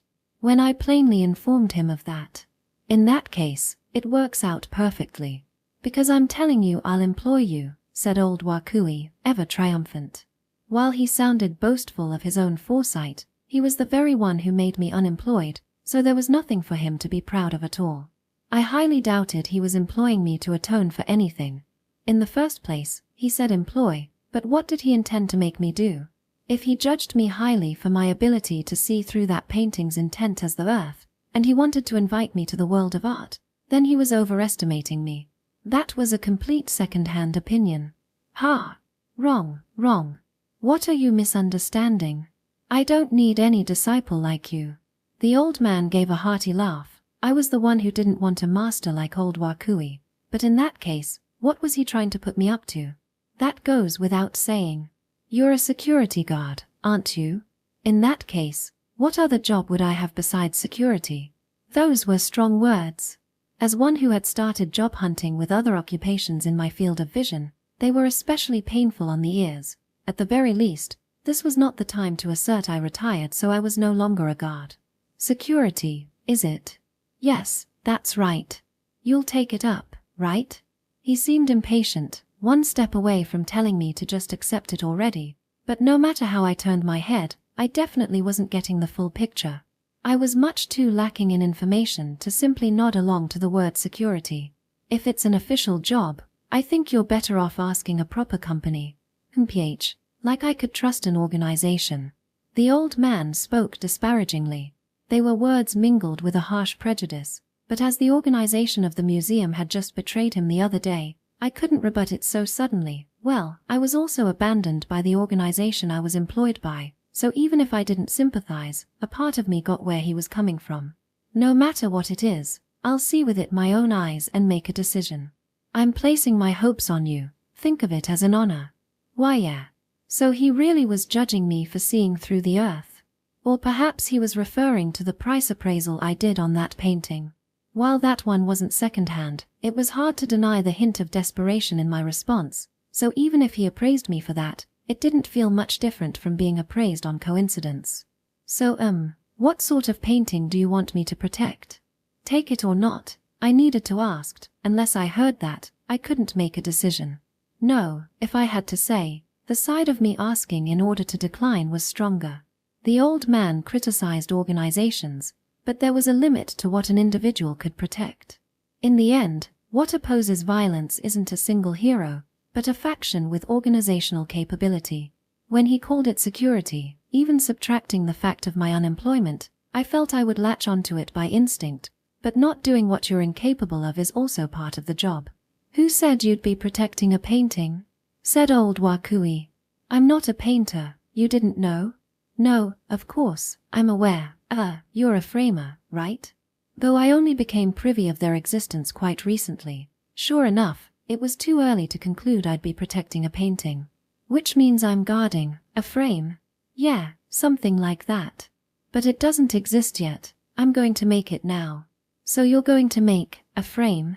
Still uncomprehensive, I repeated his words. It's right about time I get to making a work that represents my life as a framer. Until my work is complete, I want you to protect my workplace and make sure no one hinders me. When an old man speaks of his life's work, a youngster swallows his breath.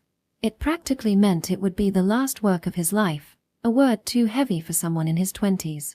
While old Wakui didn't see the fact he got me fired as very serious at all, I see, perhaps from his point of view, I was at an age where I could start over as many times as necessary. And to an old man who had tread the long path of life, one's occupation must hold a far deeper meaning than I thought.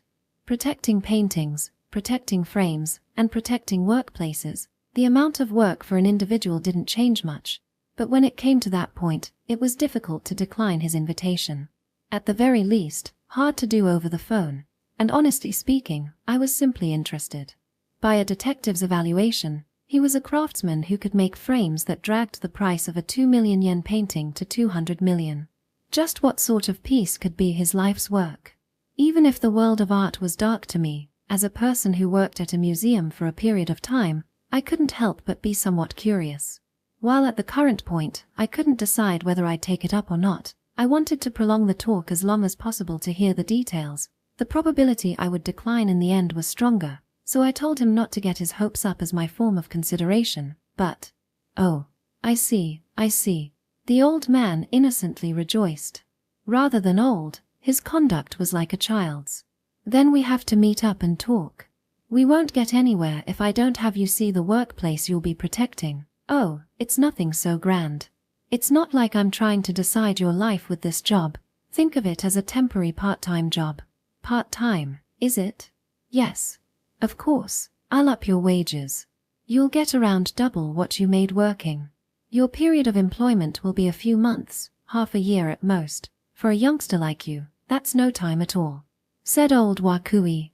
"But to an old man like me, it's a life-draining period. To make sure nothing happens, I've got to do everything in my power to protect it," said old Wakui. "Where do I have to go?" I asked. I had no choice but to change the day's schedule. To a laborer, double wages were honestly captivating, but a job to protect an old man's time was definitely a worthy one, though I still couldn't assent just yet. After meeting him directly, if it came back around to refusal, while he was an old man who hated organizations, I'd introduce him to the security firm I used to work at, even if it was the organization that dismissed me. It's not as if I didn't have a single trustworthy superior or colleague I could consult with. Atelier House. Come to Atelier House. Atelier House. Yeah, that's right. It's where I work. A large voice from beginning to end, as if he was constantly shouting, only there did old Wakui lowered his voice in thought. And where I'll die. 3. Atelier House. Since he called it that, I ended up lured by the image of the word, picturing some 2-story wooden housing complex. But when I arrived at the designated address, what stood there, what towered there was a high-rise tower I had to look up to see. What's so house about it? I wanted to say. This building was more suited to fanciful Western words such as maison or châtelet, and for some reason, rather than a joke, that naming just sounded in bad taste. "Ooh, good of you to come, Mamoru. Over here, over here. What are you dazing out for?" As I looked up at this complex in timid bewilderment, a self-locking automatic door opened, and old Wakui emerged from within. It did seem I hadn't mistaken his address. Of course, the old man who exited the complete contemporary Western-styled construction wore a monk's working clothes, and that was in itself another mismatch, a bandana on his head. No, he had wrapped around a hand towel. That form truly was one of a workman of old. When he came to the museum in a hakama, that was apparently his formal dress, yet his casual clothes or perhaps work clothes, these monk garments did suit the old man exceptionally well. If a painting's frame could be likened to its clothing, then to old Wakui, that look was the most appropriate frame. Thinking over the details, it may seem obvious, but he gave off a far more favorable impression than when I met him at the museum. He had a mind of rage back then, and now as he welcomed me, his carefree smile was such a sociable one.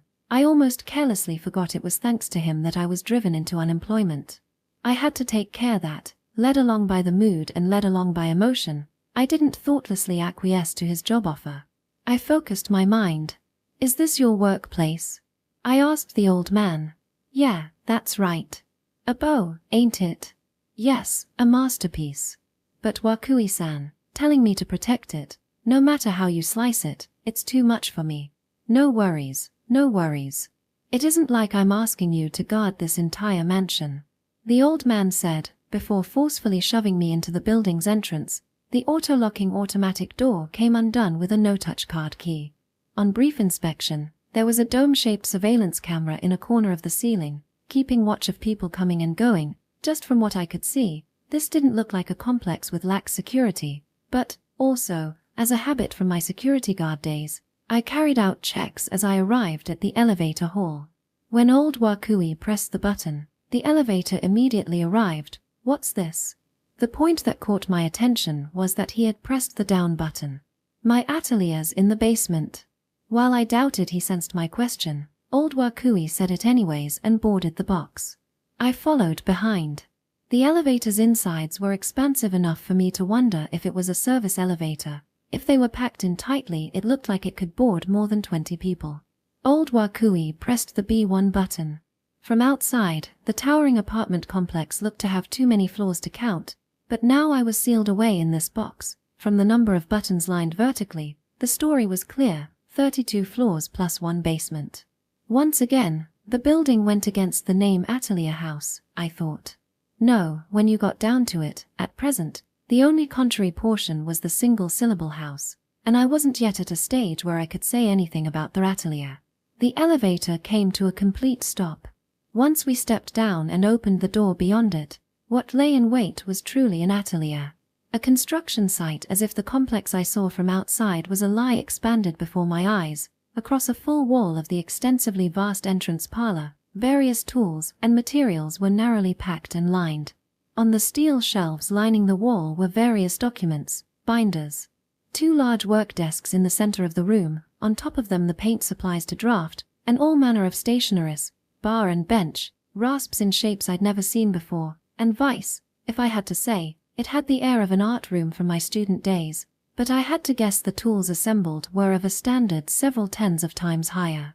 The strongest impression was left by the giant power saw stationed directly to the right of the entrance. While it may be a tool to cut wood, it held a strange intensity which could only leave me to imagine it would split metal right in two. A tried and true atelier. The word fit this place nicely. That being the case, if I had seen this room not knowing old Wakui's occupation, I doubt I would have any idea what sort of thing was made in this room, even upon looking at the numerous frames casually littered around the room. Is this your workplace? Yeah, that's right. Amazing, right? Normally, this isn't somewhere a complete amateur like you should be allowed to enter, you know? Old Wakui said in high spirits. Being called an amateur didn't really irritate me. I was definitely an amateur, and even I had to question whether it was all right for me to enter such a true workspace of a craftsman. It may be an exaggeration to call it holy ground, but this definitely wasn't the place for someone to just waltz into even if they had been invited. I was one-sidedly overwhelmed, and yet here I was, somewhere in my heart thinking, the place is all jumbled up and scattered, it's a right mess. It looks like it would be more efficient if it was put in order. I knew it was boorish and profane. The point being, I lacked the capacity to accept this atelier as it was. The old man, on the other hand, didn't seem to intend to take my inner conflict into consideration. Here, sit. He recommended me a chair. No, not a chair, a weathered wooden box of which I couldn't really tell what it was used for. Taking my build and weight into consideration, I wondered if it was cave in the moment I sat on it, but that was a needless worry. The box was apparently sturdier than it looked.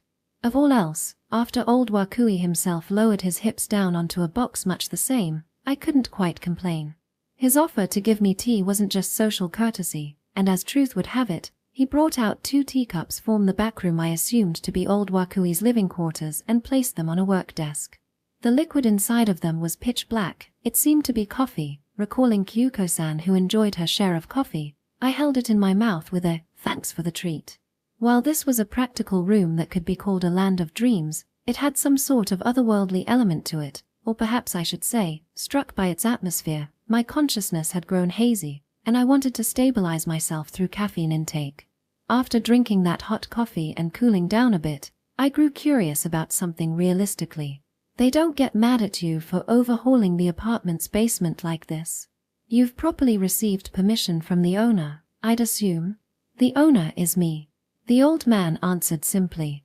The so-called landlord, that's me. That response put me at a loss for words, but thinking back, that would explain the service-sized elevator. Without at least that much capacity, he wouldn't be able to load in larger works, but that being the case, from a renter's position, the inside of the room was one thing, but he wouldn't be able to modify the shared space of the elevator. Unless he was involved from the planning stage, but moreover, was it really possible for a single old man to hold ownership over this multi-story complex? Normally, wouldn't an apartment on this scale be managed by a real estate company? No, still, from what I'd found out, the earnings of a first-rate framer were apparently astronomical. While he might not be able to raise the value of every painting 100 times over, with an alchemistic skill to produce value from nothing, would he be able to erect a building on this scale? In that case, Atelier House was a name given by him. It's good I didn't say anything unnecessary. Whatever the case, as I was unable to give a decent reaction to a world so different from my own. Well, you can call me a landlord, but I've got no rental income. Old Wakui added on. No rent income? What do you mean? I was under the assumption that this old man did apartment management, a job considerably distanced from the image of a framer, as one of those so-called tax avoidance side jobs, but this is something of a hobby. I'll explain that one as it comes. Old Wakui said something evasive. And what I want you to guard is this basement room. He entered the main issue. Right, I wasn't here to observe the worksite of a frame designer. While I wasn't wearing a suit, if I had to say, I had come for an interview. As I told you over the phone, I am about to take on my largest job as a framer. During that time, I want you to make sure there is nothing to get in my way. What sort of things would get in your way? MN. No, I mean specifically, I was just wondering what sort of threats we might be dealing with. For example, the danger of a theft in the middle of work? I tried asking. From the time I entered to the time I reached the room, I thought the security was in order, for argument's sake. If he wanted anything more, I was sure there had to be some sort of concrete reason. Or perhaps, do you have someone in mind who would get in the way of you making your life's work? A threatening letter or something? A threat letter? Ha ha ha, what's with that? You've got a wild imagination. Hey, you might actually be cut out to be a painter yet. He ended up telling me teasingly, the threat letter may have been my imagination going so far, but a name as big as old Wakui, a lord of a landlord, about to make what would be the largest and final work of his life, while it didn't hit home with a non-specialist like me, naturally, that should be a considerable affair in the industry. There should be those that lose out, and those who gain from it. Then there was no guarantee there hadn't been any suspicious movements. This is just a precaution. I simply strive for perfection. It isn't that I have any ideas. Old Wakui said. I couldn't measure out his sincerity. I couldn't determine whether he was telling the truth or not. I'm not saying I wanted to doubt Wakui. I mean, honestly, he didn't look like the most honest old man, but the client tells lies isn't just an ironclad of the detective industry. Those who seek out security should have enough reason to do so, of course. The reason of striving for perfection could be reason enough. In regards to your wages and term of employment, it's as we've discussed. I shall pay double what you earned while working at that museum. Extraordinary for a part-time job. Not a bad deal, right? Why, wait a second. What? Does double not cut it? Whatever the case, I restrained the old man's impatient attempts to press forward. It would be quite troublesome if the matter was settled without any plan. Then 3 times? You're a greedy one. If you're noisy about money too young, you'll never grow into an adult, whelp. No, I'm not criticizing the money. When he was pretty much smacking my face with money, I was surprised he had it in him to lecture me. Even so, 3 times is. But if he managed an apartment complex on this level, perhaps he did just have that high of an income. I told you I have no rental income. This atelier house is my hobby. No, half a hobby, half service spirit perhaps. Service spirit? What's that supposed to mean? A term inappropriate of this old man had come out, but does he mean to say he's managing this place as volunteer work? You're lending rooms to people without anywhere to live free of charge. Is that what you mean? If I considered it a temporary refuge or shelter, still, this tower complex did seem just a tad too luxurious for that. Of course, I wouldn't say luxury is a bad thing, but that would prove somewhat inefficient for volunteer work. If the grade of the institution was regulated, a far greater number of people could be helped. Granted, you could also say looking at volunteer work through efficiency's perspective was outrageous, and you'd be right. No matter, it seemed I had made some fundamental misunderstanding, and, ha ha ha, the old man sent my incomprehension off with a laugh. Do I look like such an admirable person? Not in the slig, whether you look it or not. In that case, what do you mean by service spirit? The occupation of a framer cannot come to be without the painter. Old Wakui suddenly spouted what was in itself a laudable preface, and I stood at the ready for what was to come. While I thought that wouldn't make for any answer to my question, the way he spoke gave me no space to weigh in. At my age, I've finally been lifted up at first rate, but back when I started out, you can't imagine the troubles I went through, though a young UN might not be interested in an elder's hardships. With a quick glance, Wakui peeked at my reaction. Rather than peeked, I got the feeling he was blatantly probing it out. What was the proper response in this scenario? I didn't know if it was right, but whatever the case, I went with, "Oh no, I'd love to hear it." It kinda felt like I was being dragged into a bog, or perhaps an antlion pit. I came to be like this, choosing work at my own discretion, only through the existence of the artist. That's why, around 10 years ago, was it? When I got a look at the life I had left, I got an idea in my head to pay it back to them. However, I'd be paying back their future. Their future. Artist is yet another occupation that finds it difficult to stand and feed oneself on one's own, after all. I've witnessed many talented youngsters without savings distancing themselves from the path. Talents unable to bloom are a tragedy, and having talents yet not using them is a condemnable sin. His words were strong and harsh. More so, in the current times, I think the way of looking at talents shifted towards the ability to make a living without exerting yourself to your best. Come to think of it, I had heard another harsh opinion in regards to talent. Where did I hear it again? I tried to recall, but, therefore, the old man's words interrupted. To those still developing young painters unable to make a living, I decided I would rent out an atelier and living space free of charge, and what I built was this atelier house. Oh. Then. I looked up. I wasn't looking at the ceiling, but seeing through to what was beyond it, the 32-story high-rise apartment. Then don't tell me the denizens holding a residence in this tower, each and every one of them. Yeah, that's right. The tenants are all painters, to be more precise, the eggs of painters. Eggs of painters. I see. Then in that case, while luxury still wouldn't be a necessity, a certain extent of vastness might prove indispensable, since it wasn't just living space, but atelier space as well. Would this be something different than taking on a disciple? Of course, for old Wakui, whose livelihood lay in frame making, he may have a view of art incomparable to a layman's, but it wasn't as if he painted pictures himself. Then was he something of a patron? I get the feeling his scale as a patron was too large, but that's not true at all. Generally speaking, even if their business is unrelated, a major corporation will sponsor a sports athlete. It's not much different. The old man said, but taking that the other way, that would make old Wakui an individual rivaling a major corporation. That in mind, I was facing such an outrageous individual, it made me want to correct my posture, but it wasn't charitable work, and major corporations didn't really support athletes out of a volunteer spirit. There was a meaning in raising a star player to serve as an advertising billboard. They supported them as a sound investment. Then was that what old Wakui's apartment management meant as well? I can't say it's not an investment. Among the painters who've left this atelier house are some performing on the front lines. Those who I've personally prepared frames for as well. Is that so? I tried nodding, but I got the feeling it wasn't adding up as an investment. Rearing an artist couldn't be too smooth of an enterprise, and growing one into an ideal form like that should actually be a rare case.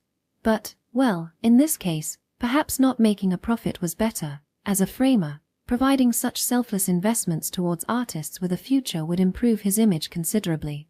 I'm sure it would lead to his next job opportunity. Honestly, The reason I couldn't obediently accept it as volunteer spirit had to be because I witnessed the scene of him losing to anger and smashing a painting. I didn't think his gratitude to the artist was a complete lie, but I couldn't help but think about the other components. Even subtracting that, I still ended up thinking that, as a hobby, lending out a complex on this scale for free was overdoing it from a common-sense standpoint. Of course, if hypothetically, his strategy was to improve his perverse and stubborn image, that wouldn't make it bad. The train of thought that a volunteer must always be working under pure goodwill is narrow-minded and disastrous. Amen. What's wrong, Mamoru? Do you have something to say? Not in particular. Then if I said I wanted to live here and strive to be an artist, would you let me? I couldn't just ask him to his face if he was doing it to manipulate his own public image, so I tried saying something to change the topic, but while it didn't incur his wrath and he didn't yell at me, in a harsh tone, "If you're being serious, I would let you test it out, if you have a spirit strong enough to line up with the residents here," he told me. His intensity caused me to hurriedly shake my head. It wasn't that I didn't want to anger him. I reflected that my statement was far too carefree, thinking of the weight of responsibility shouldered by the tenants living in such a complex free of charge. It couldn't just be simple support. And there had to be something like an examination. This wasn't the sort of loose place where all applicants were accepted, it seems. If talent wasn't just an ideal, then this atelier house couldn't be an ideal either. Is everyone who lives here a painter without exception? Or as long as they yearn for the arts, do you not care if they're a sculptor or potter? They're all painters, not a single exception. There are some who sculpt statues to paint pictures of them, but their main field is painting. Which means there wasn't the freedom of an arts college. While I was kinda getting around to thinking of it as a private school supervised by old Wakui, as long as he didn't take up the brush himself, I had to see it differently. But could I really conclude old Wakui didn't paint at all? There were paint tools and colors in this basement room. If I'll be protecting this apartment, does that also mean I'll be protecting its residents, those eggs of painters? Amen. No, my request to you is no more than protecting this basement room. As if only now recalling he hadn't called me here to show off Atelier House, old Wakui returned to the conditions of my employment. 9 to 6 every day, you just have to stand in this room. I don't mind if you take Sundays off. I'm getting on in years, it'll be hard for me to work any more than that. So 9 hours of labor 6 days a week. Considering the time I worked in the museum, it was becoming a bit of, a considerably high-intensity job, but it wasn't to the level of unreasonable, and if the wages were doubled from that time, you could also call them proper employment conditions. Lunch and travel expenses provided separately. Naturally, no disclosure of the job I'm about to accomplish. I don't want the world to know I'm undertaking what will become the culmination of my life. You will be placed under a duty of confidentiality. Think of that as being included in your wages. Confidentiality. The word made me recall Kyuko-san, the forgetful detective. Not wanting it known wasn't particularly to make it a surprise at completion. If a frame-making expert on old Wakui's level returned, that alone would cause a huge ruckus top to bottom. If he was restrained, that might become a hindrance to the advancement of his work, his hiring of me included. One might call him oversensitive, but to the man in question, perhaps it was simply the natural level of vigilance. So how about it? I don't think I'm being unreasonable. Forget the entire mansion. For just a single basement room, you should be able to protect it alone. Let's see. Scale-wise, sure enough, I could conclude it wasn't a problem, but as someone who had already failed to protect a piece of art, from none other than old Wakui, I couldn't adopt the decision so lightly. If I carelessly took it, it would be no joke if I couldn't protect it once more. That was something that should never be allowed to happen a second time. At that moment, there was something I suddenly noticed. While it may be his culmination and his final work, as long as it entailed making a frame, it could not come to form on its own, yet that painting didn't seem to be in this atelier. Just what sort of painting was old Wakui going to furnish with his greatest work? If it was a painting of such an extent that a frame maker of his renown would swing his arms with all his might, naturally, it couldn't be anything half-baked, but what sort of painting are you making a frame for? You said I wouldn't be guarding a painting. But in the time until the frame is completed, I do think that painting will be included among the targets I have to protect. The painting isn't here yet. Not here yet. Yes, I can see it doesn't seem to have been brought in yet. But when you get down to making the frame, it will be brought down to this basement room, won't it? Not that, I mean it doesn't exist in this world yet, still in the process of being painted. Not in this underground, on an upper floor. An upper floor. Which means one of the painter's eggs he supported was making it. He did say that among the people who left this complex were some he provided frames for, but, while they still lived here, their talents were already discerned. There was an extraordinary painter from the egg phase. His face got around the museum, he should have any choice of paintings to make a frame for, yet he took it upon himself to appoint an as of yet unknown painter, so they must be quite a talent. Then does that mean you'll be waiting until the painting is complete before you get to work? Yes, of course, but it's not like I have too much time remaining. There are some preparations I must carry in advance, the spadework so to say. Which means you'll be working concurrently. In that case, it kinda feels like a joint project. Sounds difficult.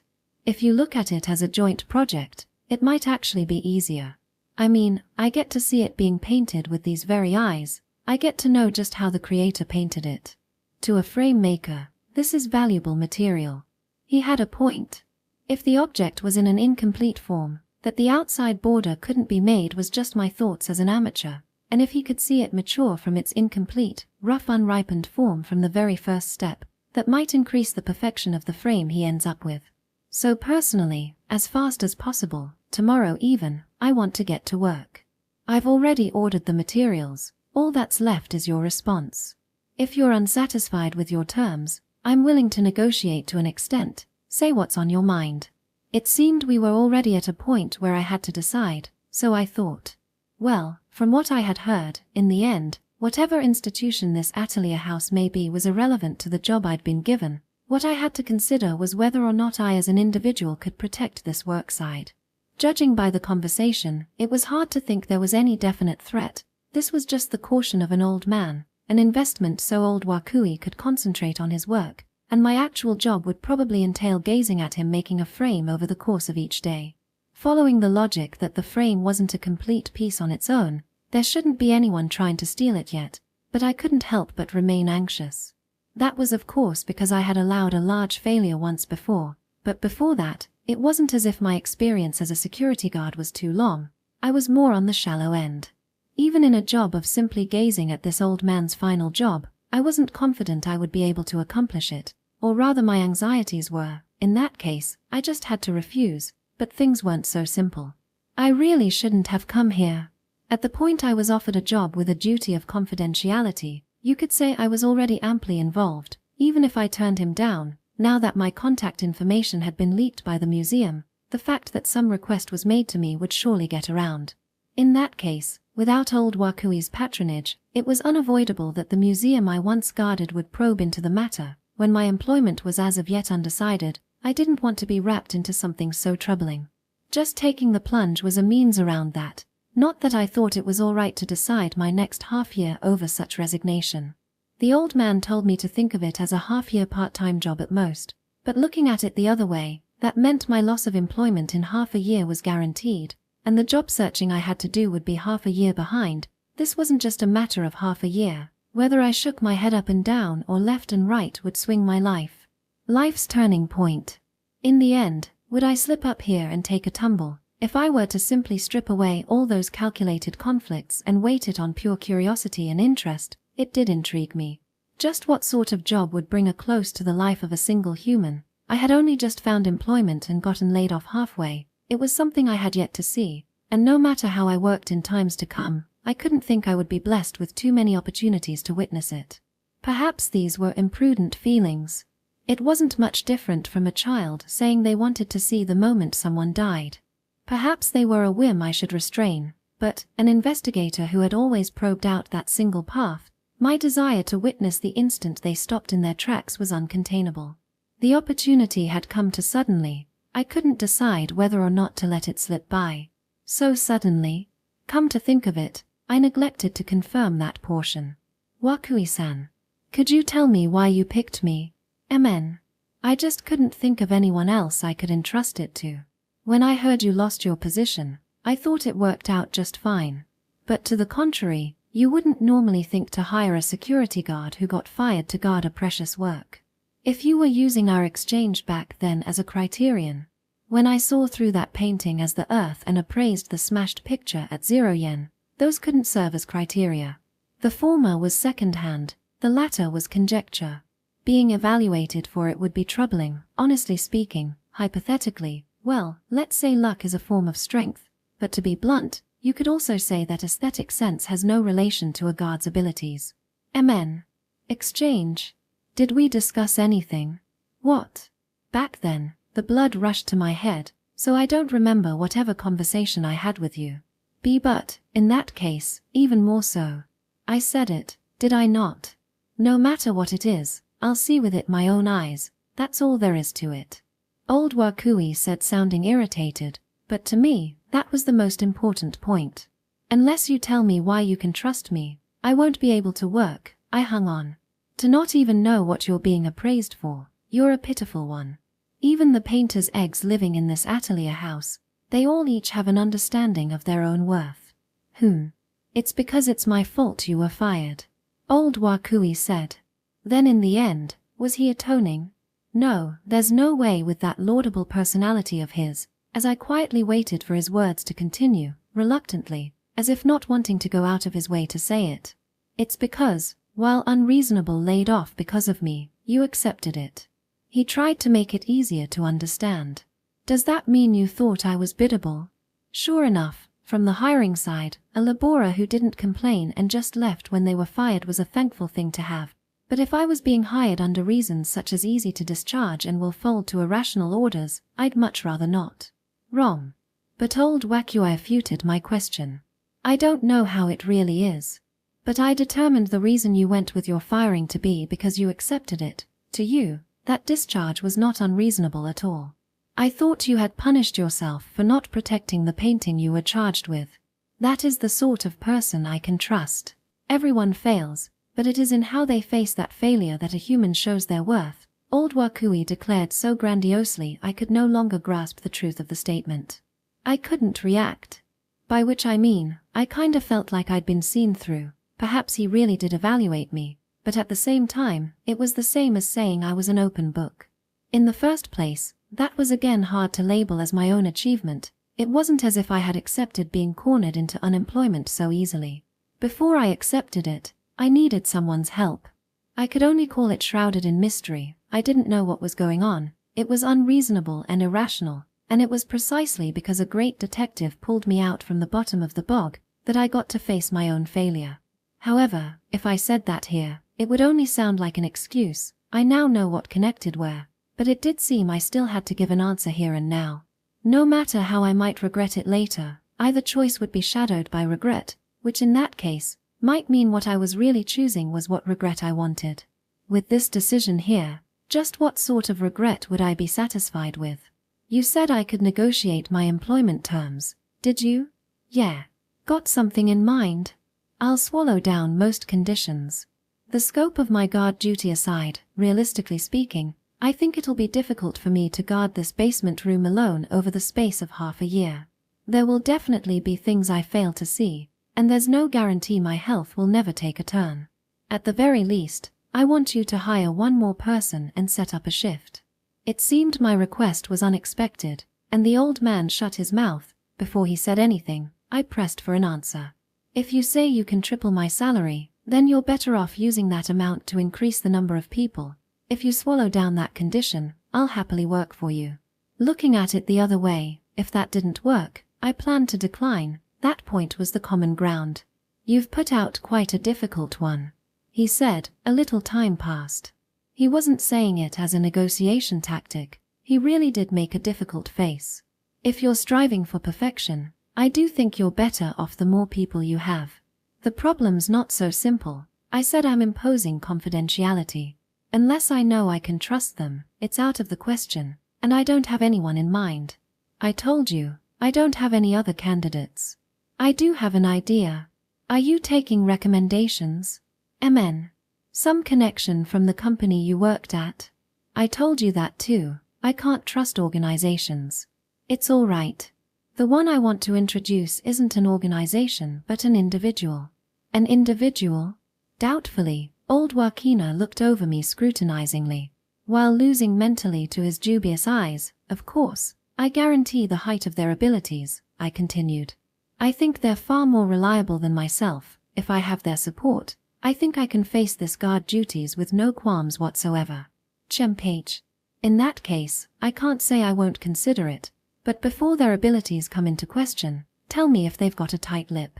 With that as the premise to everything, Wakui sought confirmation. That question was one I could answer with confidence. Yes. I guarantee it. Strictly speaking, her lips weren't tight, she was just prone to forgetting. 4. On the way back from Atelier House, I reunited with an unexpected individual. Old Wakui came to greet me when I came, but he wouldn't see me off. Perhaps I'd ruined his mood with a difficult condition, in which case, from my point of view, the difficult one was the old man, so at the time I was alone. Ah, old-timer. A voice called over to me. For a moment, I couldn't tell where the voice was coming from, but when I tried dropping my gaze, I found a young boy carrying a sketchbook under his arm. It's me, you know, me. Hakui Riku, don't remember me? Well, we only met once anyways. No, I do remember. As an episode, those events had left quite an impression, but sure enough, we only met once, and it wasn't as if I clearly remembered his face, so if we passed by one another, I probably wouldn't notice. I was even surprised Hakuakuen remembered someone who was no more than a single security guard. Did that part have something to do with the extraordinary memory power of one who paints pictures? What are you doing in these parts, in the middle of the day?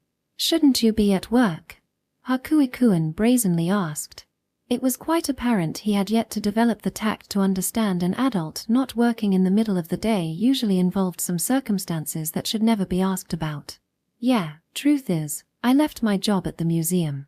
To be more precise, I was fired from the security company, but I thought explaining it all would just make it more convoluted, so I kept the details vague on that point. I failed a bit on the job. Right now, I'm in the middle of job hunting. What about you? What's brought you here? I couldn't think there'd be any motifs for a painting in the middle of town, and if he kept walking, just about the only thing he'd run into was the high-rise complex, Atelier House. Nothing's brought me here. This is the way to my house. Wait, don't tell me. I turned to Atelier House behind me, a great many painters' eggs, the housing complex receiving support from the renowned framer. Hakuakuen, you live there. Is it really that surprising? Hakuakuen said suspiciously. There, it seemed he noticed. Amen? What, old-timer, you know what sort of place this apartment complex is? He asked another question. And wait, there's nothing but Atelier House down the road you came from. Job hunting? Then don't tell me, old-timer, you had an interview with teacher. I cringed at the rapid succession of questions. If I wanted to, they were all questions I could answer, but I had already been placed under confidentiality, and just because I was dealing with a child, I couldn't just readily reply. If Hakuakuen said he was a resident of that complex, all the more so, or could it be as a resident he already knew the situation? In this instance, it was clear that teacher pointed to old Wakui after all. At the museum, he used the word teacher I thought ill-matched to a cheeky brat, but it looks like he didn't mean a painting teacher. And late as it was, the number Wakui called from, that number that wasn't recorded in my address book, I finally understood why I thought I remembered it. It was the same as the contact information Hakuakuen wrote on my hand at the museum. But to think even a boy his age lived there, once again, I affirmed Atelier House was no game. Though old Wakui did say it was half a hobby. I don't know how much I'm allowed to talk about. I get it, old-timer. Were you fired because of teacher? Got to say sorry for that, it was indirectly my fault. The young boy said without particularly shying back. One could say that attitude was somewhat reminiscent of old Wakui. It's got to be because I snitched to teacher. The painting's frame was switched out, I said, but, well, if I noticed it, I couldn't really keep silent. After that, before he had even finished the job he was working on, I heard teacher stormed into the museum and caused a ruckus. I can't say I didn't wonder what happened to you. So anyways, did teacher introduce you to some work? While it was rough reasoning, he was largely on the mark. When he wasn't even a detective, what a sharp kid. In this specific instance, rather than sharp, His frank manner of speech that came precisely because he was a child might have just made him sound sharper than an adult who would beat around the bush. My apologies to the word snitch, but if I had to deduce, it looks like the one who informed old Wakui of the frame change was Hakuakuen after all. Thought it was a bit beyond my expectations that he had connections to Atelier House. Was Wakui-san the one who told you to copy that painting? He didn't say anything that made it sound like he could teach art. As a front, he's not supposed to do that sort of thing. But over here, I'm someone's is letting live there for free. No matter what he says, can't go against the patron's orders. This world ain't so simple, you know? I see.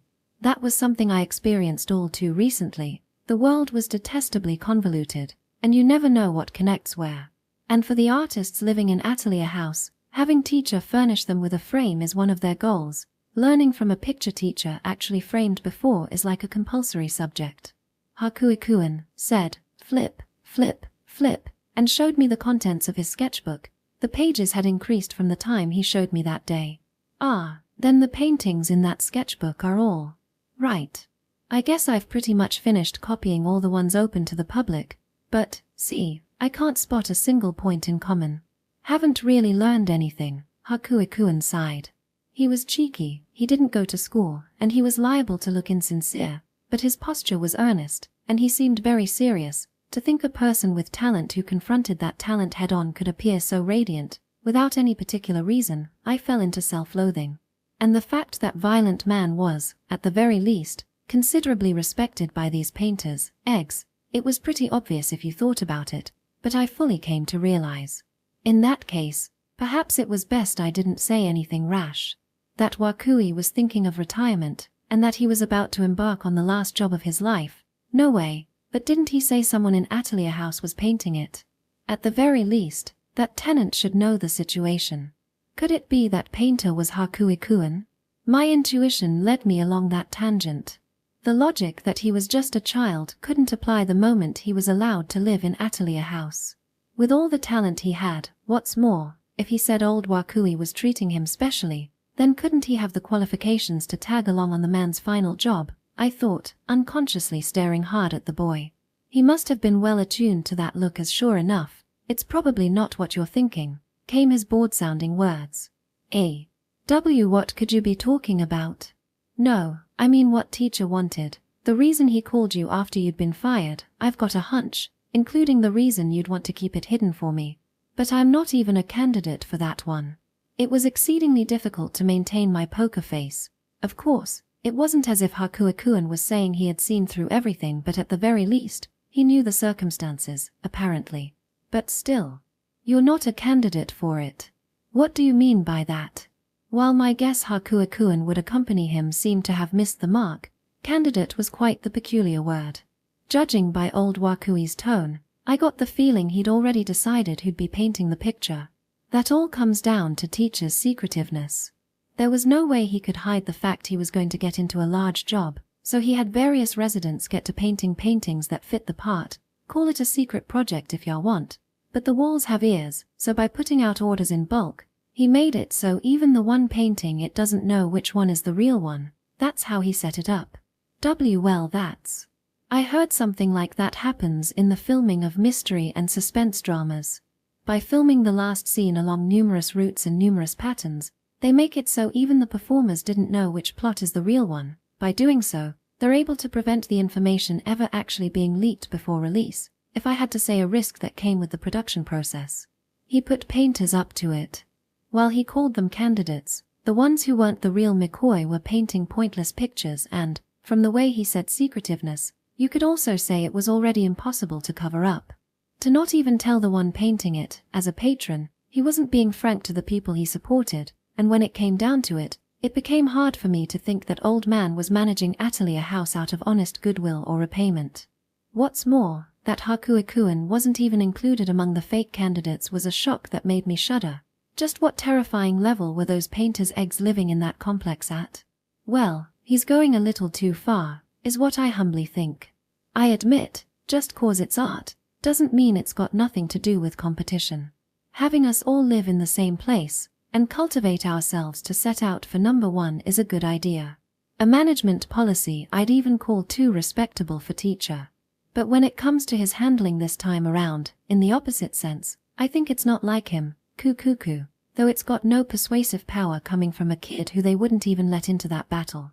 If he's already at the stage where he hires an old-timer like you, teacher's finally going to start moving for real. If today was the interview, did you get the job? Why, yeah, I did, but when I heard it was such a terrifying place where man had to strive but to remain man, it brought a doubt to my choice. As if to boost that doubt even further, Hakuikun spoke. You're better off giving up on it. You've seen teacher's intense nature, or how should I put it, strong character or something. A good-natured looking old-timer like you looks like he'll get corrupted too easily. Corrupted? If that was where he was going, I was already corrupted.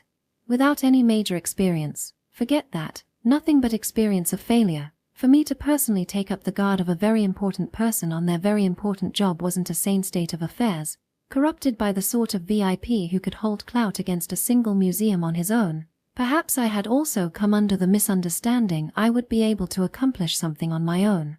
When I left Atelier House and looked back on it rationally, that's how I got to think of it. At the end, I succeeded in pulling the conditions out of the old man. But, apart from that, in the end, now that it was over, I was at the whims of that arrogant man. I of course didn't reach him in talent or artistic prowess, but to strive for perfection, as a stepping stone there just in case, perhaps I wasn't too different from the young painters living in Atelier House. It's not just talent or dreams or futures, perhaps working is surprisingly not an ideal. Old Wakui's culmination, what would become his final work, as I listened to Hakui, I realized it might not be the sort of thing I wanted to watch over and see off. At the point I thought of labor as an ideal, you could also say I was still considerably young.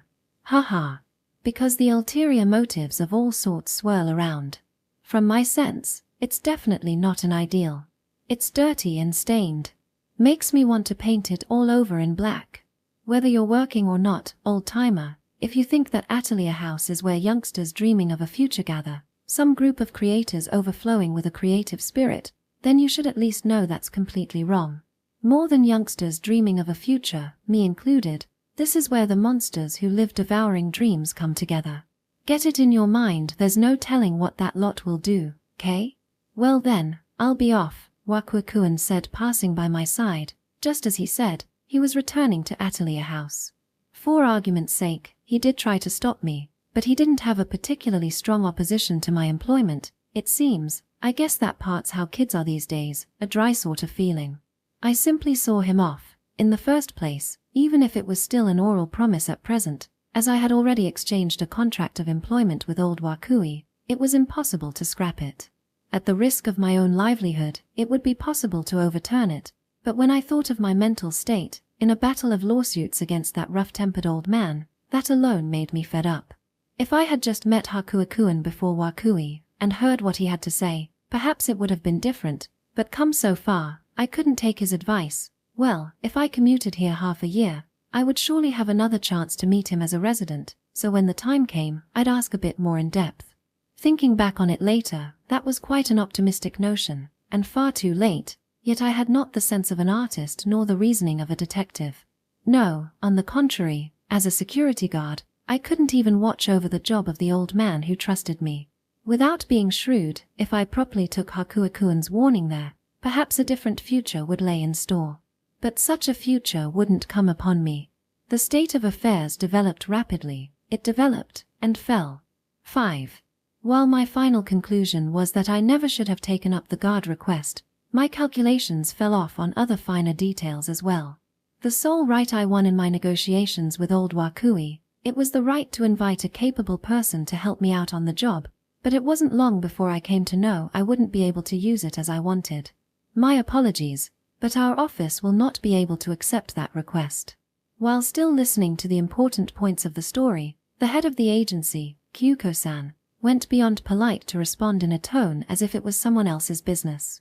No, it really was someone else's business. Kyuko-san only has today, not only that I made a request the other day, she had completely forgotten who I even was. To her, every client was a first-time customer and a first-time meeting. The more you tried to act like a regular, the more embarrassing it was. Naturally, I should have been fully aware of that, but when I actually tried experiencing it, it was a considerable shock. I felt like cold water had been dumped on me. Even if it was only over the phone, that tone and that reaction notified me Kyuko-san really had forgotten. That being the case, being shocked wouldn't get me anywhere. The reason Kyuko-san declined the request wasn't particularly because I was a first-time customer. If she did that, the forgetful detective would end up declining every case, and she would never be able to set up an enterprise. Why is that? Will properly pay your regular fees, your reward, your wages, your money. Please quit repeating money like that. Is that all you care about? She said coldly. Personally, I thought I was matching Kyuko-san's interests, but it seems I was acting too familiar as a first-time client over the phone. This sense of distance was difficult. For her to even doubt my character, I did the full rounds to a peculiar feeling. This is not a problem of money. It is the official regulation of our agency. Generally speaking, we are only able to accept requests that can be completed over the course of a day. Requests that carry over day after day are mainly declined. Ah, that's right. I forgot about that. Rather than a sales pitch, the "we'll solve your troubles in a day" on her business card was an indication of her demerit. Once the day carried over, forget the truth of the case, Kyuko-san would even forget it happened, so no matter the incident, she had to resolve it within the day. In that case, with a job that could take half a year at most, without even listening to the details, she could only turn me away at the gate. This was my over-eagerness. If Kyuko-san, who had become a turning point in my life rivaling Wakui Kazuhisa, would guard alongside me, it would set my heart at ease. Also, I thought it was a nice idea if I did say so myself. As truth would have it, it seems I said something completely absurd. In the first place, the thought that a great detective on Kyuko-san's level would be confined for an entire half-year was exceedingly self-absorbed, or rather, self-centered. I wouldn't blame you if I thought I got on my high horse, thinking we'd become close after making a single request. Is that so? Then my apologies. Sorry for taking your time. Discouraged, and more embarrassed than that, I was about to hang up the phone, but... Oh, no, well, no need to be in such a hurry. Oyagiri-san, was it? I was stopped by none other than Kyuko-san. I cannot accept a request on those conditions, but that doesn't mean I can't help you out in the slightest. Of course, you can consult with me if you wish. Ha! Now about that money. No, when there's a troubled person before me, it would desecrate my character as a detective if I were to be so cold as to be bound by trivial office regulations. I'm aiming to be a cheerful, fun, endearing detective. At the point she started off by bringing up money, I had to think she was distant from cheerful, fun, and endearing, but, if I had to say, I had a bad feeling the exchange rate would be high. In the first place, great detectives never had an image of cheerful and fun. Just what sort of thing could the concrete image of a detective Kyuko-san was setting out for be? The Okategami Detective Agency is not a bureaucracy. It is the urgent care center of the detective agency. We must do things quickly, so if there's something that can be done quick, we're quick to do it. While it may have been a reliable statement, there was nothing more bureaucratic than the urgent care center. No, this wasn't the time for such idle exchange. If she was going to help me, there was nothing I could want more. I had made such a grand gesture to old Wakui. If I ended with, "My lead turned me down," it would be far too uncool. Well then, Kyuko-san, specifically speaking, what do you have in mind? Yes, well, in the first place, you can't call bodyguarding a detective's field of expertise. I don't have the confidence to involve myself in rough affairs. There's no surprise twist I was actually a kung fu master or anything of the sort. Not that I was expecting anything like that to begin with. However, even so, I think it's possible for me to provide adequate advice. While it may be presumptuous for me to advise someone serving in the field, a pro in their own regard, perhaps I can give the sort of inspection of the guard site that can only be given from a detective's perspective. A detective's investigation, right? That was what I had originally been expecting from Kyuko-san.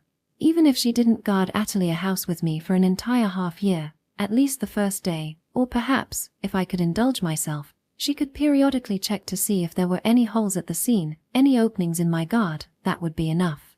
It would be a huge help if you could do that for me. I'm just glad I can be of service. By the way, in that case, Would that mean I would receive half a year's worth of guard reward in just one day? Oh no, that's probably pushing it. I think you'll be getting a day rate. Is that so? Well, I was only joking. That was a joke. She didn't accompany it with nearly enough joy in her tone for that, but I was beginning to suspect that rather than being firm with money because she was in charge of the finances for her own agency, this person just acted gentle, and she was simply that greedy. Perhaps that she used her superior intellect to act not as a swindler but a detective was this world's saving grace. Well then, if you'll accompany me to the scene at a later date. There is no need to wait for any later date. Will today, right now, not work? When it came to taking action, Kyuko-san was speedy. Today, now? I thought I'd make an appointment over the phone, meet her directly, and discuss the specifics, the terms of employment old Wakui presented and such, and that's why I called her in the morning, but to think she would start moving immediately on the request she just accepted today.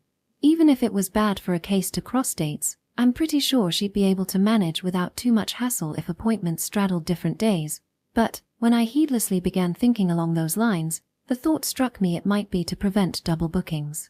If my reservation met up with someone else's she accepted on a different day, and she forgot when she booked both of them, there was no way for her to set precedents. In that case, perhaps she took a stance it was better off for her to work within the scope of her memory. The fastest detective, and the forgetful detective. But if it's going to be now, I'll have to establish contact with Wakuizan.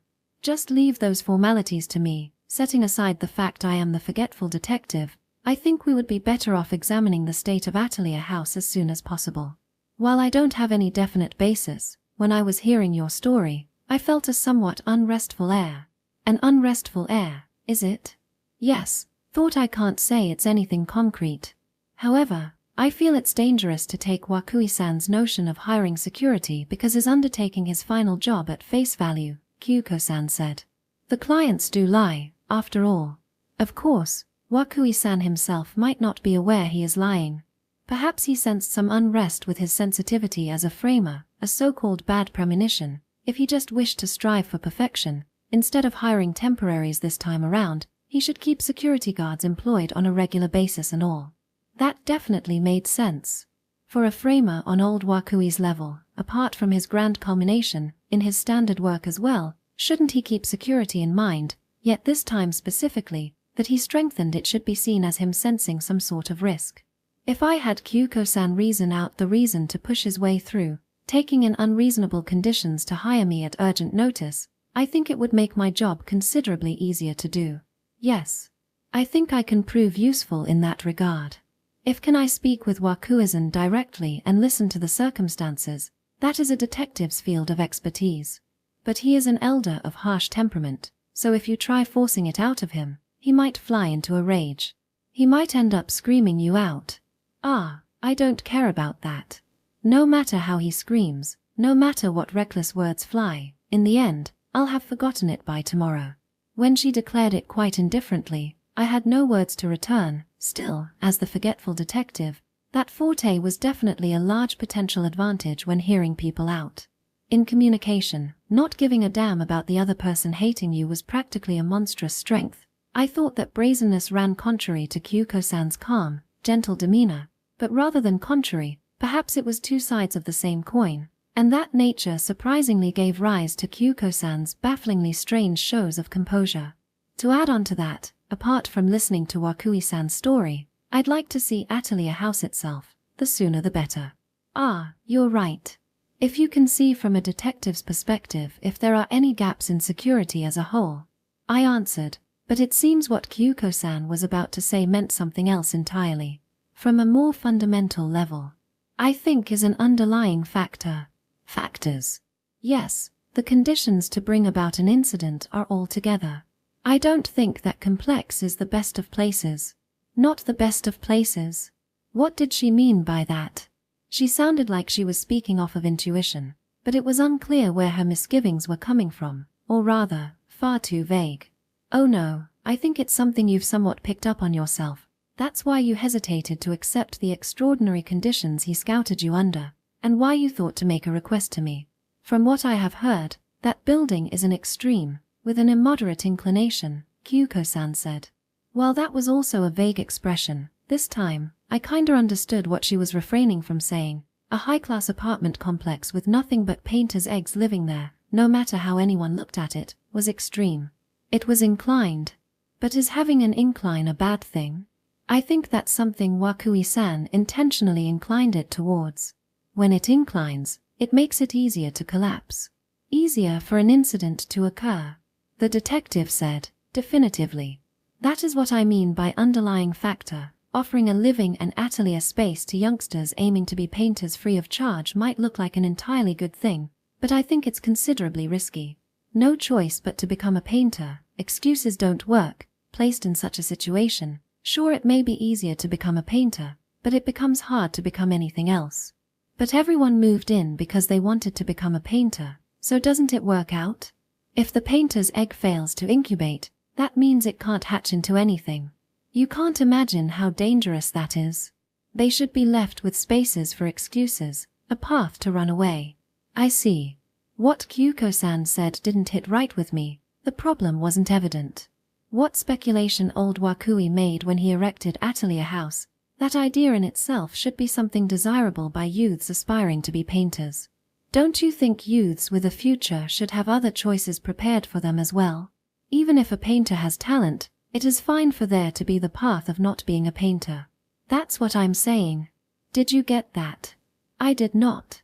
More than that, I felt it was what Kyuko-san was saying that put a hold on youngsters' futures. In regards to old Wakui's nature, I had a mountain of things to say, and I did incur actual damage from it, but was his way of life of pursuing a single path not something anyone could admire? Yes, it is because the institution was planned by this Wakui-san that the intention is reflected. However, that's a considerably dangerous train of thought, you know? You can call it narrow-minded. Failing to gain agreement with Kyuko-san made me feel somewhat impatient. That was surely because her posture in her pursuit of a strange job like detective had many portions I found myself sympathizing with. She was young, and yet she had her path in life clearly decided. I felt something lose to respect, yet as she saw things so blatantly contrary to that image, while it was just my own selfishness at work, I couldn't bring myself to accept it. Of course, until I actually see it, I can't say anything further. All I can say now is that it's easier for an incident to occur at an inclined place, a simple general consensus. There's no guarantee anything will happen. To a detective, preventing an incident is a greater achievement than resolving it. It should be the same for a security guard. There's nothing better than nothing happening. Yes, you're right, Kyuko-san, said I. Perhaps I shouldn't have said it, but only wanting to wipe about this hazy feeling of our views not coinciding, I ended up saying it. Why did you decide to become a detective? Her answer to that question was truly to the point. The reason I work as a detective is to find out the reason I work as a detective. 6. There is a limit to human concentration. Come to think of it, I'd heard that somewhere before. I don't know how related that was to what Kyuko-san said, but in my exchange with her, that was what I recalled. A human's time is limited, and so is their concentration. For that very reason, if they concentrated their attention in a single point, regardless of whether or not they were talented, an exceptional result would come about. What first-rate professionals shared had to be the overwhelming quantity of time spent in effort. This was no ideal, it was simply as Hakuakuen said, meaning as Wakui asserted, talent is a qualification to put in a higher quality of effort, that uncouth platitude. With that alone, when that piled-up effort inclined, crumbled, and failed, what happened next was beyond anyone's imagination. Was that what Kyuko-san wanted to say? In that sense, certainly, excluding its basement, Atelier House was a building specialized solely in painting pictures, a sea to your back, enemies on all sides, all the escape paths sealed off. It might be cool when you succeed, but on failure, all that was left was to drown. Of course, the tenants may have been resolved for it, but whether that resolve weighed up against the risk, in the end, no one could tell until the moment came. Come to think of it, on her off days, Kyuko-san loitered around the museum. She went out for dinner with me. She was able to change gears. I certainly couldn't say the same for Hakuakuen, who didn't go to school, pushing forward with nothing but painting pictures. No, even I was the same. So this is Atelier House. It definitely is a high-rise complex difficult to picture from its name. That's 32 stories. We arrived at Atelier House before noon, a wraparound skirt and a pink blouse, a light sweater over that. Kyuko-san correctly guessed the number of floors at a single glance. Just how effective were her glasses, I wondered, but was this also part of an observing eye? I heard that counting things in numbers was actually considerably difficult. A mere few hours after I called her for the request, we had arrived at the building in question, so I had to hand it to her.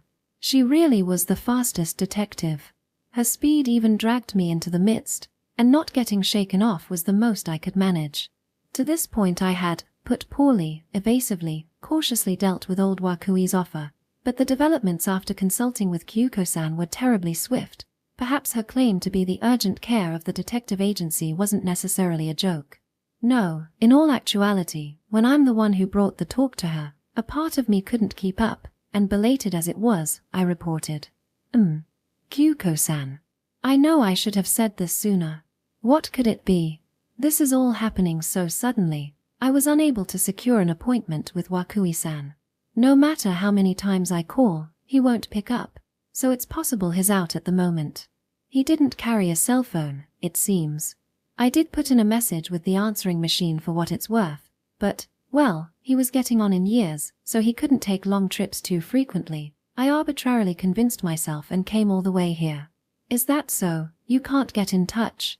Kyuko-san said abstrusely, moving left and right to a grasp of Atelier House as a whole. It seemed her activity as a detective had already begun. Well, if he's out, we can wait for him to get back. Instead of coming back later, how she chose to wait made me feel her strong mentality as a detective. That being the case, there would be nothing better than if he was at home, so I took the lead to enter the building. At the entrance, I stood before the intercom button to summon old Wakui. The back room of his workspace was a living space, and that basement room was simultaneously his residence. Come to think of it, it wasn't just the basement. Every room in Atelier House combined living and atelier space. I had somehow or another accepted that as natural, but to have where one slept be the same as their workplace would in itself destroy escape. Perhaps it was structured to make one lose the right time to switch on and off. In actuality, even if they had a job they could do at home, I hear a great many creators establish a separate workplace. What's the matter? Oyagiri-san?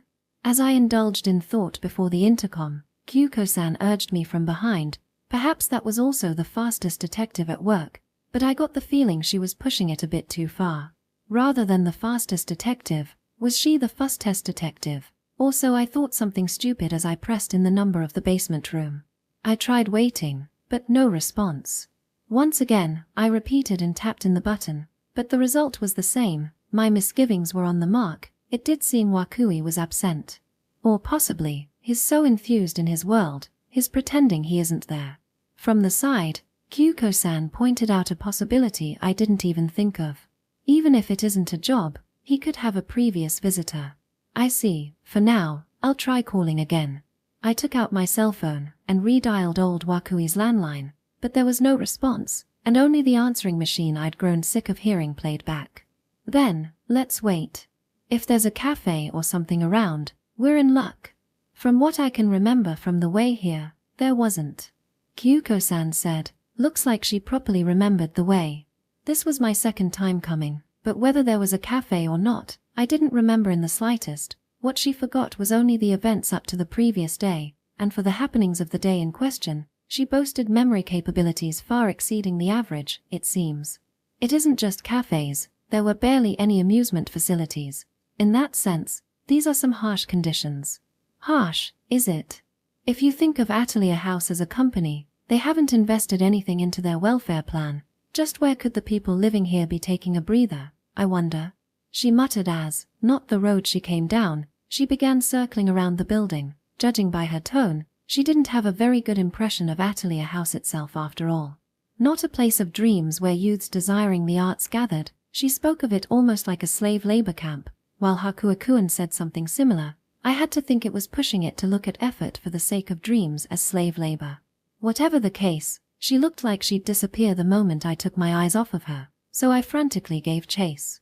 Right around the center of the backside, she finally stopped her feet.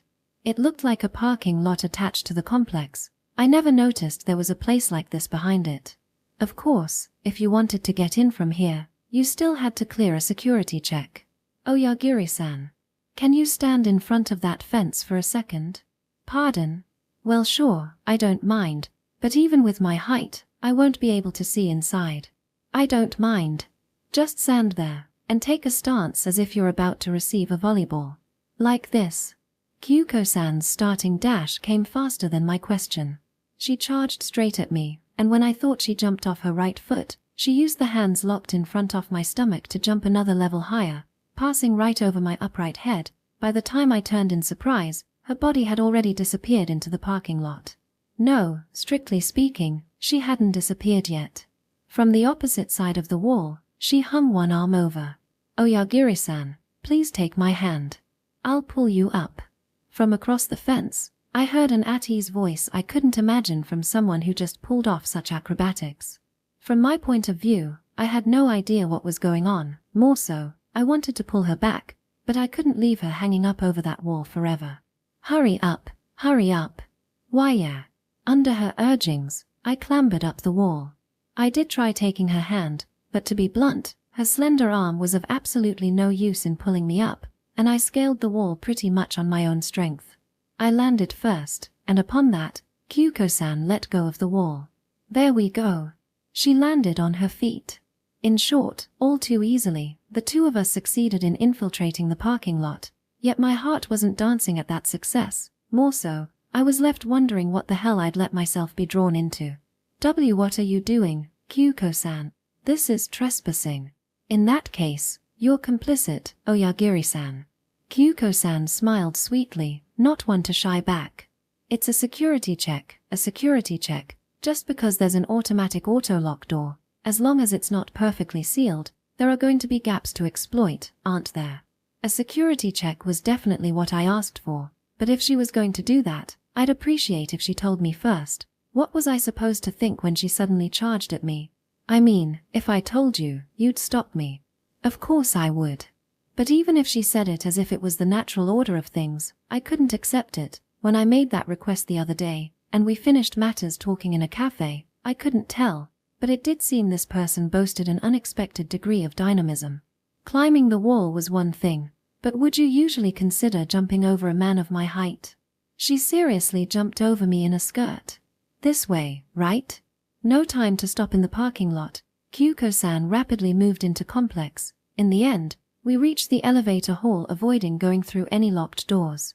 I see, with that method, you could avoid the auto-lock. Well, with how flashy her movements were, it was hard to call covert. With those actions, if there were any witnesses, it wouldn't be strange if she got arrested. There is no guarantee a criminal will always move with secrecy on their mind. More so, it is the culprits that move covertly, so as not to be seen, that help out detectives the most. In most cases, their cover-up attempts end up adding to the evidence, and from a security point of view, what you should look out for is a hoodlum who will forcefully breach the defenses. Take it to the extreme, and an auto-locking automatic door will break if you smash it hard enough with a rock. While her opinion defeated the purpose, she did have some point. Just like a security guard being stationed didn't prevent a single old man from destroying a painting. There's no perfect security, and it's difficult to deal with a ruffian who thinks not of his own safety. If I wanted to guard to that extent, it really would be too much for me alone. The place Wakui-san works was in the basement, correct? Kyuko-san was already pressing the elevator button. Even if she wasn't a ruffian, this person was a detective who thought not of her own safety. Just because she would have it all wiped clean tomorrow. I do think there are things you just don't do, and places where, sorry, I don't remember doesn't pass. Yes, the basement, but... Ha!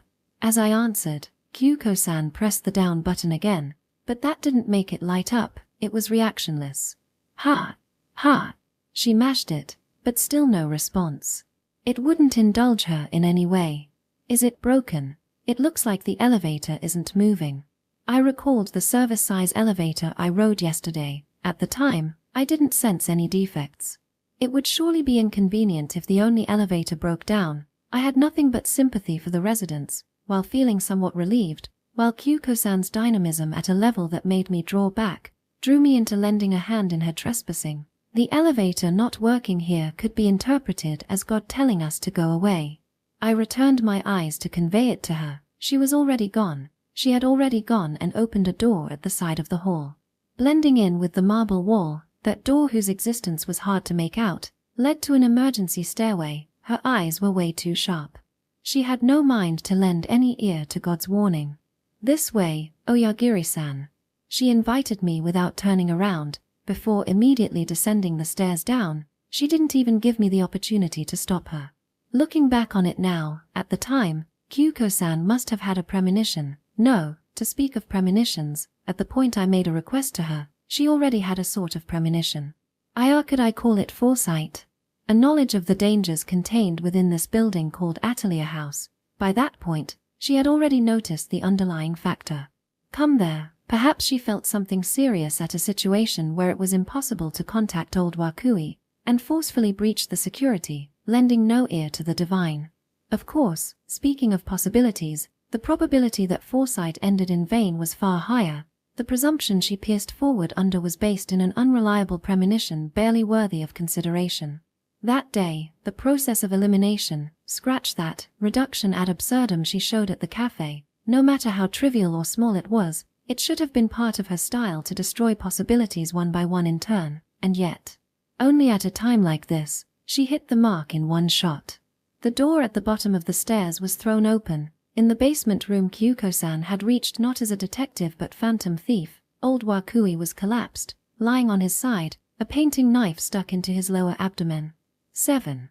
A shocking state of affairs before my eyes. I came to know Kyuko-san's dizzying movements to that point had been her slamming the brakes. What happened after that truly was the fastest. Oyagiri-san. There was an AED in the elevator hall. Go get it. Just as she cried out, Kyuko-san raced towards the old man's body. She didn't freeze up for a single instant. Contrarily, unable to stir, I followed her order like a robot. AED? Was there one of those around? There was. When I climbed back up the stairs, it was lined next to the fire extinguisher diagonally across the hall, so Kyuko-san even checked a place like that. Confirming the location of an AED was admittedly the basics of the basics, but in most cases, it's a basic recalled alongside a feeling of regret. I should have checked where it was, that sort of sentiment. Incorporating every possibility, it seems she had gotten rid of that regret beforehand, but now wasn't the time to be impressed. I opened the door to the base, carried out the AED, and brought it back to the basement. While trying my best to remain calm, I was flustered, and I ended up pushing the elevator button once. Right, it wasn't operational. Calm down your heart. Think, as I recall, an AED should be a device to return a chaotic pulse to a normal state, and it won't have an effect on someone whose heart has completely stopped. In that case, Kyuko-san determined old Wakui wasn't dead yet. When I saw him collapsed, pierced with a knife, I reflexively concluded he had been killed, but the knife was stabbed into his lower abdomen. Did it miss the vitals? No, if any internal organs were punctured, that would still be considered a vital, wouldn't it? It seemed like I was thinking, but I really was not, my thoughts turning round and round in circles. By the time I returned to the basement room, I found Kyuko-san had already finished taking that appropriate measures. Setting old Wakui face up, she rested his head on the sweater she'd been wearing. With his monk work clothes torn open, the old man's upper body was exposed. A bandage, like cloth, had already been wrapped around the wound. She had done everything she could to stop the blood. However, the knife itself hadn't been removed. At a time like this, there are some who say it's better off not to remove the blade, and some who'd disagree, but by some criteria, Kyuko-san had chosen to firmly fix the blade in place. I wondered what she used to cut open his clothes and substitute a bandage, but this was a framer's workspace, with surely no lack of tools. Meaning Kyuko-san used anything she could get on hand for emergency measures. No, life-saving measures, apparently. Though for that, the old man's face showed too few signs of vitality. Is he alive? His spontaneous respirations been restored? Kyuko-san answered to the point. On close inspection, right beside him, a simple artificial respiration device likely fashioned out of a PET bottle was littered. It would also have to have been improvised. His heart had stopped, but it's been restored with a massage. Please connect up the AED. Hurry. Get it moving, and the machine will tell you the rest. Kyuko-san said as she pulled out a cell phone. I thought it was a familiar smartphone, before realizing it was mine. She must have swiped it from my pocket when she raced off, as modern-day phones were now more of a high-efficiency storage medium than a means of communication. The forgetful detective couldn't carry one around. Of course, I considered myself more secure than average, and the phone was locked, but you didn't need a passcode to dial emergency numbers.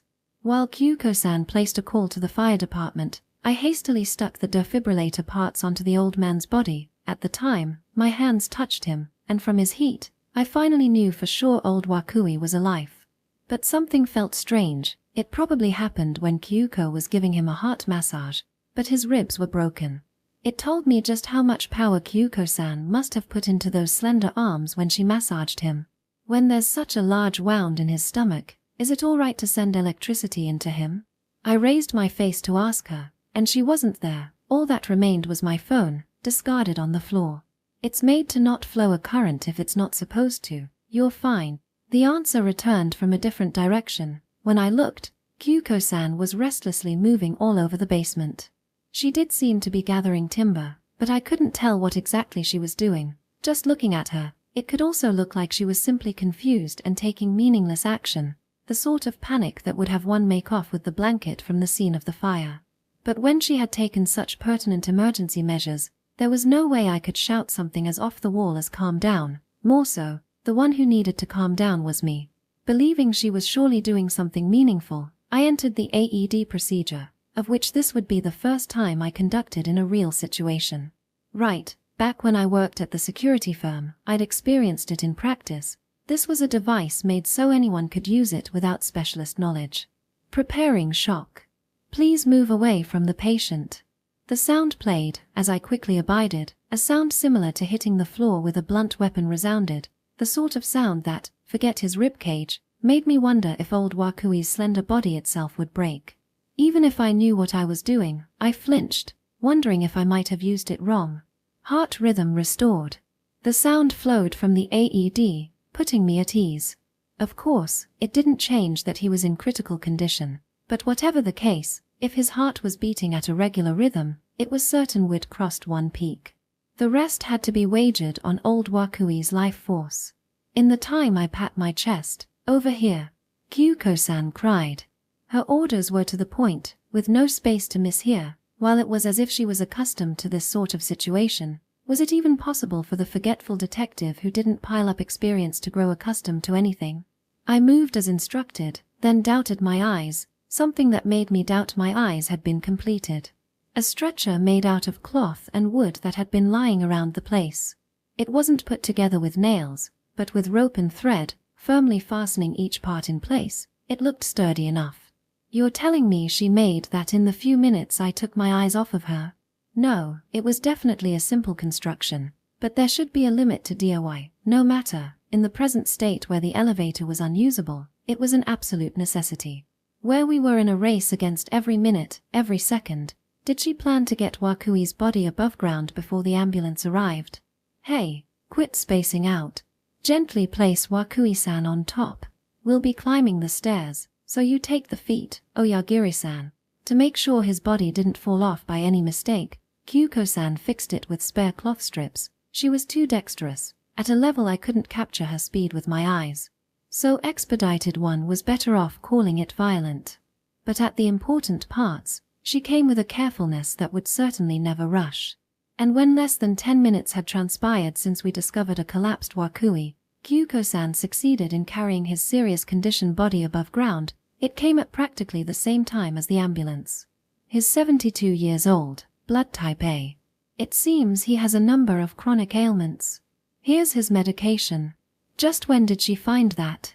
Kyuko-san handed over what looked like his medical history to the emergency team. Just how attentive could she be? Though it seems it was the professionals who wound up surprised. Please hurry.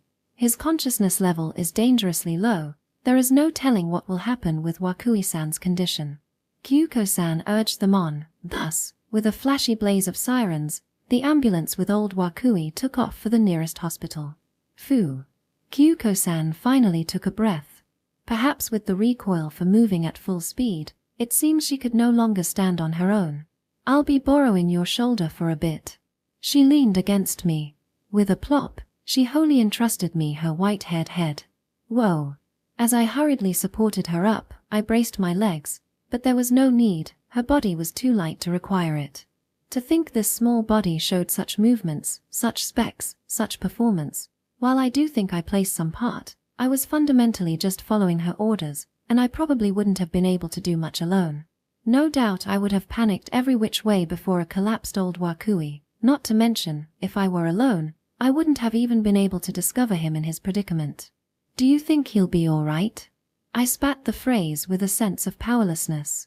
My formal employment had yet to begin, but that had nothing to do with it. Once again, I failed to protect what I was supposed to protect. My apologies to my grandfather, but I wanted to throw away a name like Mamoru. I don't know. The detective wouldn't provide some arbitrary consolation. While she certainly gave the fastest, optimum measures, there was definitely a limit to that. There was his age to consider and all. But, Kyuko-san, are you sure we shouldn't have gone with him? With that momentum, I was sure she'd board the ambulance and follow him all the way to the hospital. But, we really not have to explain the situation to the doctor. We're not friends or relatives. Even if we followed, there'd be nothing we could do, and no circumstances would be able to explain. You do have a point. More importantly, how about we do our own job? Oh, our job. Yes. Our job. With that, Kyuko-san parted from my body. The fastest girl's rest time didn't fill 30 seconds. With a strong pace, she turned to Atelier House. When an ambulance had come and gone with a shrill siren, not a single soul had left its confines. Perhaps it could be summed up in the apathy of the big city, but considering the circumstance this high-rise complex carried, and the eggs under its wings, that only made it all the more ominous. Kyuko-san, the forgetful detective, pointed out Atelier House, the embodiment of the danger of bad eggs, and strongly presumed. The culprit is in our midst. Section. Audiobook by Masquerade at Masquerade Audiobooks. Chapter 3. Kyuko-san advises. 1. Where a detective goes, an incident follows. This was something of a law in the world of detective novels, so it was occasionally teased you should never travel with a detective, but in this instance, my way of thinking changed. I see. Given that was their livelihood, a detective's encounter rate with crime was undoubtedly far higher than the average person, statistically speaking. But if you tried to correlate that with them causing those tragic accidents and incidents, that was surely not the case. Far from it, a detective was capable of preventing a tragedy that would otherwise have occurred. They're capable of counteracting the trouble they encounter. Kyuko-san taught me so.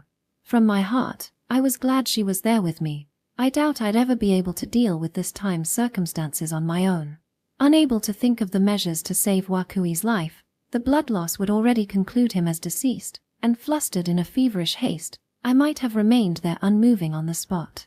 Being able to encounter numerous incidents meant she could cope with that many incidents. At the very least, Okategami Kyuko was that sort of detective. She splendidly saved a victim. Perhaps that would mean she saved the culprit as well. But that aside, I was greatly repentant on that point, and even if I wished to learn from her example, was the culprit is in our midst not just a tad too far? Atelier House. A peculiar tower complex where every resident was a painter's egg. A building whose very existence was questionable, but it was simply too soon to conclude the culprit was within it. Fastest detective she may be, but what basis did she have for that conclusion? Before I could ask that, the forgetful detective had quickly begun to move. Continually grasping her speed was no easy feat, but I wasn't going to take my eyes off of her again. The culprit is in our midst. She returned to the building she had made the declaration to, and I followed behind. 2. While return she did, Atelier House had an auto-lock, and there was a proper procedure she needed to go through to infiltrate, meaning, just as before, Kyuko-san used me as a stepping stool to climb over the parking lot fence and enter the structure. However, I confuted that jumping over it was way too tomboyish, so I stuck my hands into the fence, letting her climb up my back like a ladder. I really do envy those with larger bodies. It's nothing but tight turns for me. Kyuko-san said such a thing, but I personally wanted some better maneuverability myself. Even if this hulking build had enough energy to spare, if I couldn't move it, it was of no use at all. And to the complex basement we went, where a blood stain spread ominously across the floor. When I thought of how someone I knew was collapsed there only a moment ago, my heart felt like it was being strangled.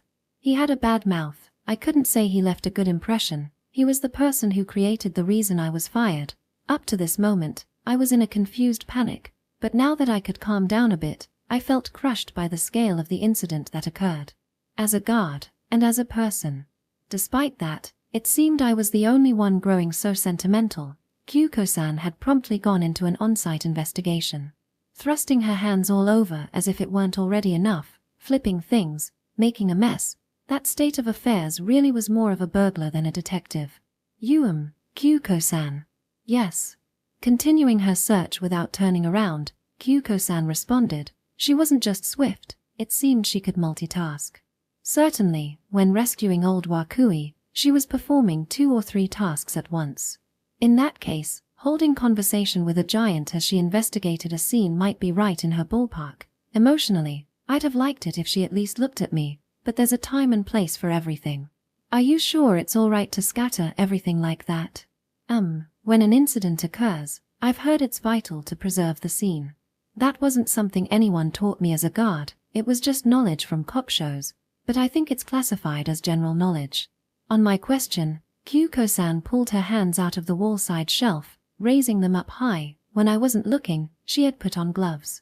She either carried them around with her, or one-sidedly borrowed a pair of work gloves from the atelier. They looked like work gloves, so for the fashionable Kyuko-san, the probability of the latter was higher, but for the time being, it seemed she was saying there was no danger of fingerprints. I remember how it was scattered, so I can return it to normal later. Whatever the case, right now, speed is the priority. We don't have any time, Kyuko-san said. She remembers how it was scattered. She threw it out too casually, but that was an intense line. Yet even if I were to trust Kyuko-san on that point, in the first place, that wasn't the problem.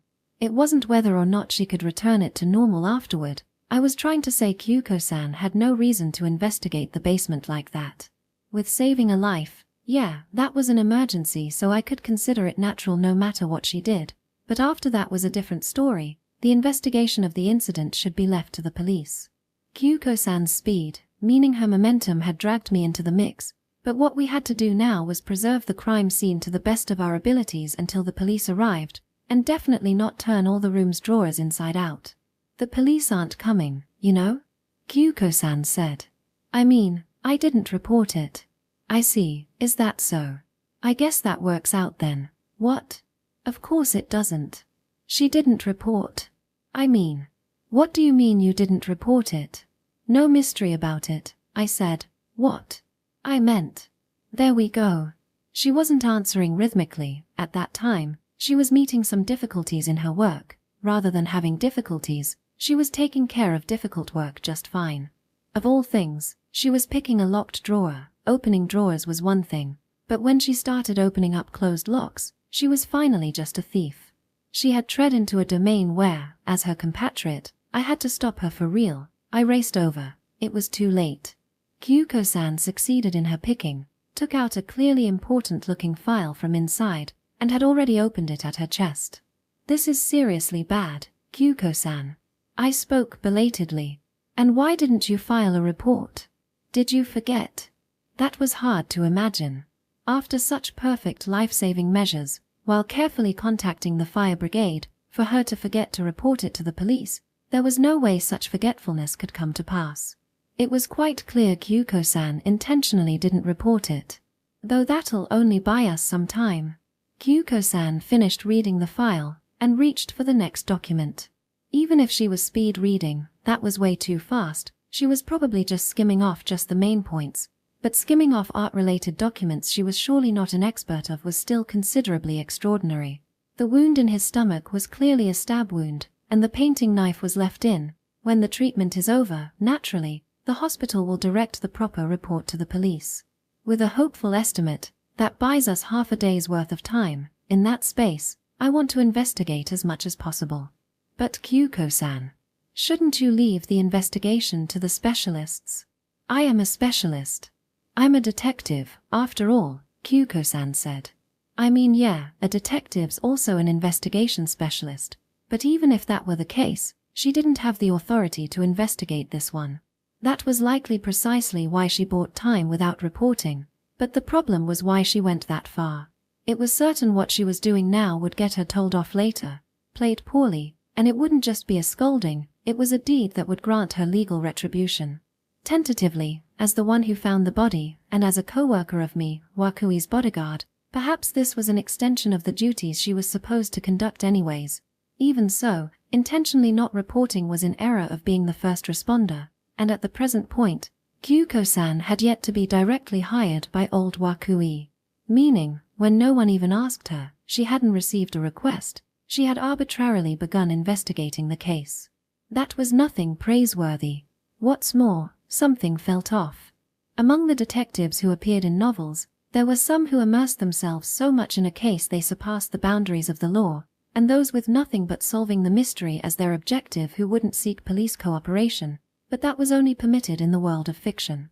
Hypothetically, if such a detective existed in reality, I couldn't see Kyuko-san as the type. It's not as if I knew her for too long, but if I had to say, I thought she had a high professional sense, with her ethics properly in order. To distance the police here and investigate on her own, solving the case of her own accord and get the achievements, I couldn't think she held such petty notions either.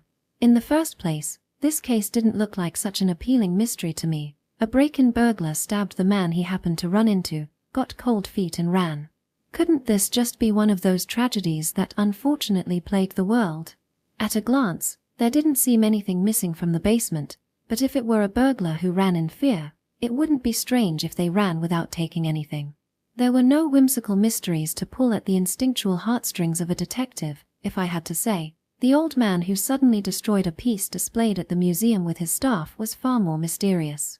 Yet why did Kyuko not stop at just saving his life, instead going as far as to throw off the police to embark on her own investigation?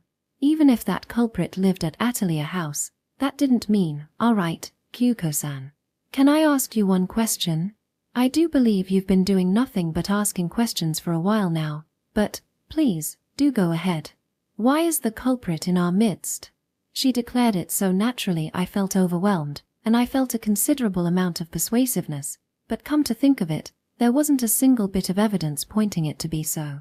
Because the weapon stabbed in his abdomen was a painting knife, the painters are suspicious. Not only was that not evidence, it wasn't even a basis. Painting knives could be sold anywhere, and if you want to bring that up, there just as well could have been one in this room as well. The culprit used a painting knife in arm's reach to impulsively stab him. That was actually a reasonable expectation. For argument's sake, if you expand the term, this apartment complex was a locked room, then you could call the residents with keys what could come and go through the autolock most suspicious.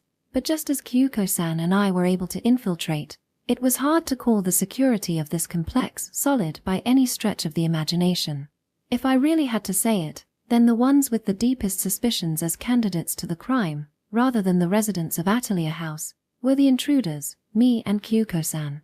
Even I knew to doubt the first to come upon the body. It was the ABCS of mystery. Take it easy, Oyagiri-san. I didn't make a dramatic show of, the culprit is in our midst under such shallow reasoning. I see. Shallow. When she called it shallow, she made me feel a tad downhearted for actually considering it, but this wasn't the time to be shocked. Have a look. At the place Wakui-san collapsed. Where he collapsed. I turned at her call, to the bloodstain still reflecting a vivid fluorescent light.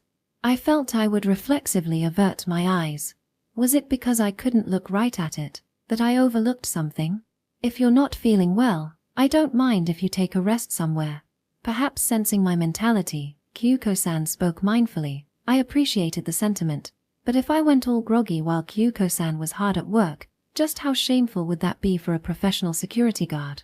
At present, I'd failed in my professional duties twice in a row, and was already considerably deplorable, but I couldn't show any further unsightliness. I'm fine. I put on a strong front. You don't have to force yourself, okay? In my case, no matter what gruesome crime scene I see, I know I'll just forget it tomorrow, so on the contrary, you can say I don't have to worry about it. No matter the incident, I can never be traumatized. I see, now that she mentioned it, that did seem like quite an advantage for a detective. But turning that around, no matter how many crime scenes she experienced, she could never grow accustomed to bloodshed. That she was the forgetful detective could never be the sole reason she remained firm. Despite her fluffy air, she was fundamentally strong at the core.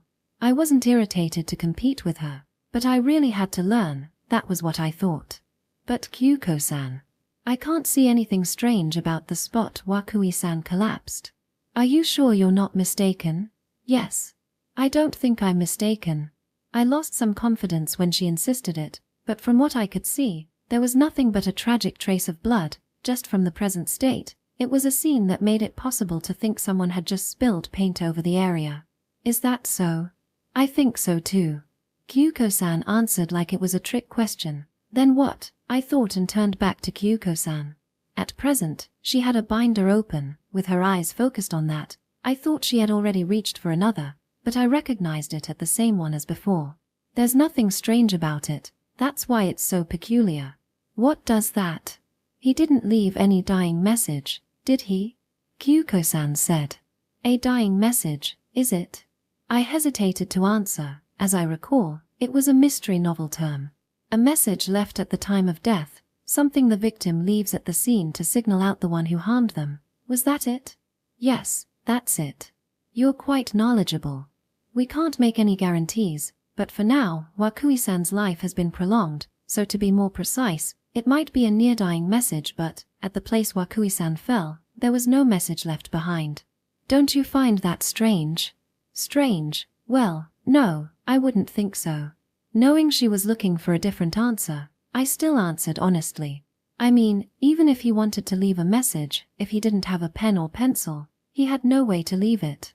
Certainly, he may not have had the stamina left to get a pen, pencil, or brush, but he didn't have the need, did he? He had all the necessary tools with him to leave a message. He didn't even have to get up. Necessary tools. Because Wakui-san is a professional, he must carry writing materials around regularly. Is that your train of thought? That may have been the case, but even if he was a professional, Wakui was a framer, not a painter. Whether he regularly carried around writing utensils, as someone who had met him before, I couldn't say for sure. I would also find it difficult to conclude so. If he was going out, it might be a different story, but I'd question even a painter carrying a brush around the house. As I thought, then. But without making such high-level judgments, if he just wanted to write a message, it would be simple enough, with blood and a finger. The blood was flowing ceaselessly from the wound, and his finger wasn't severed after all. Kyuko-san said something repulsing. No, while it was repulsing, for dying messages, that was certainly the standard, blood letters left on the scene. But while I thought old Wakui's blood was like a pool of paint spilled on the scene, I didn't even consider him actually using it as paint. I should curse my own lack of imagination.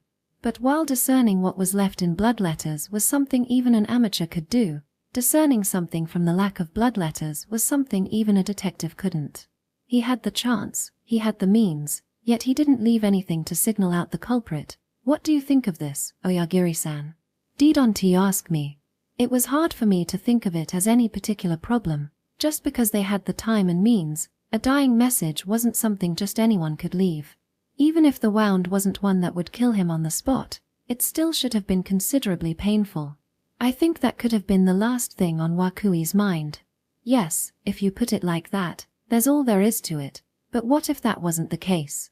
As a test, try thinking of another possibility. Another possibility. It was kinda turning into a thinking game. It was also somewhat imprudent to give a quiz on the scene of an actual crime. Without putting on airs, she could just say it. I looked at Kyuko-san half condemning, but she remained trained on the cinder. What's this? Not only was the binder the same, it was open on the same page I saw before, though I couldn't see what was written from my angle, and I doubt I could understand even if I saw it. But was there anything there that would halt Kyuko-san's speed? Is that why she could no longer multitask with my obscurity? In that case, it wasn't very praiseworthy to demand the effort of a detailed explanation from her here. What's more, after I decided to learn from her, I couldn't just remain pampered, I couldn't just abandon thought, so I thought. When he had the time, he had the means, a reason he wouldn't leave the culprit's name or appearance on the spot, or perhaps a reason he couldn't. Because he didn't know who it was that stabbed him. Perhaps? Yes, in that case, he had no way of leaving a message. Even if he wanted to, he wouldn't know who specifically to call out. Kyuko-san said, but her eyes didn't leave the binder. She stared fixedly at the same page. No, she reread it over and over again, when she had such confidence in her short-term memory. That should have been an excessively illogical action, but likely knowing full well of that, Kyuko-san busily raised her eyes as she answered me.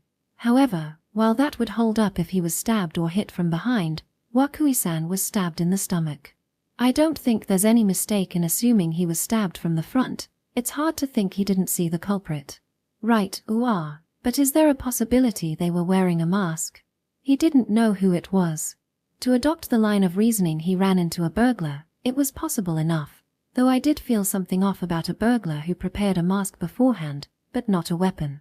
No. If we suppose the culprit was a professional burglar, then it's strange that they left the painting knife at the scene, without confirming Wakuizan's death. Of course, while it's strange, it's not impossible. And that's also something you can say, and that's all there is to it. But I can think of one more case that couldn't be written off so easily. Can't be written off. That Wakui-san clearly identified who the culprit was, yet despite that, didn't leave any message. With a click, Kyuko-san shut the binder. Her spirits were low. Rather than closing the page because she reached an answer, hers was a gloomy face that gave off the sense she had given up for the time being. And it was because she gave up that she put a strenuous effort into checking answer with me. A case where he had the chance, he had the means, the message he should leave was clear, meaning the culprit was an acquaintance of Wakui-san, and Wakui-san is covering for them. See, covering? He is. Yes. Which means... Kyuko-san moved as she explained. At first, I wondered where she was going, but it seems she was heading for the door in the back of the basement, the one that continued to old Wakui's living quarters. She had revived her free multitask mode. His workplace was one thing, but was sticking a hand in his home going too far? No, the present situation was already considerably too far, but Kyuko-san showed no signs of shying back, which means she continued on. The culprit who stabbed Wakui-san was the sort of individual Wakui-san would stick up for. For example, a family, a close friend, or perhaps a painter's egg whose talents he recognized. Don't tell me that's the truth of the culprit is in our midst. The culprit wasn't just an acquaintance, because it was a painter whose future he placed his hopes on. Wakui didn't want to identify him or her as the culprit, of course. It was a forced train of thought, and somewhat absurd. To cover for the person who stabbed you was normally hard to imagine, but the conditions he was stabbed under were already plenty abnormal. With a large wound in his abdomen, in his chaotic thoughts, perhaps a human could all of a sudden make such a decision. Then surely she had just raised an easy-to-understand example, and by no means had Kyuko deduced that solely on the presence of a dying message. While it was thinkable that Wakui was still conscious at first, he himself didn't report it to the police or fire brigade. There was no doubt that could help form a basis he was covering for the culprit. Normally, it could be concluded he couldn't move from the pain and was unable to, and even now, that possibility seemed to be far higher. Thinking too hard, deducing too far. But being well aware of that, Kyuko-san purposely discarded the notion, and focused her attention on a low possibility, the reason being that in itself is the message Wakui-san left. I want to cover for the culprit. I don't want the culprit to be identified. I don't want the culprit to be punished. That is the message that Wakui-san left us. Of course, he's wrong. Whatever the details, for someone who stabbed someone to be forgiven without retribution is, at the very least, not recognized under the constitution of our country. Even so, I must place great weight on the message an aging old man put his life in danger to leave. So, at the very least, before the mess of a police investigation comes in, we'll identify the culprit and urge them to turn themselves in. Okitegami Kyuko made a determined declaration. 3. The time limit was, at most, half a day. It couldn't be called long. What's more, as things stood, that was a generous estimate, and it was amply possible that the police received a report from the hospital and barged in at this very moment. While it wasn't as if there was nothing Kyuko-san said that I could sympathize with, I couldn't think it very realistic at all. Even if Kyuko-san was the fastest detective, normally in investigating these cases, wouldn't you need a few days at the very least? No, well, if it demanded multiple days, before being the fastest, she was the forgetful detective, so that was impossible from the get-go.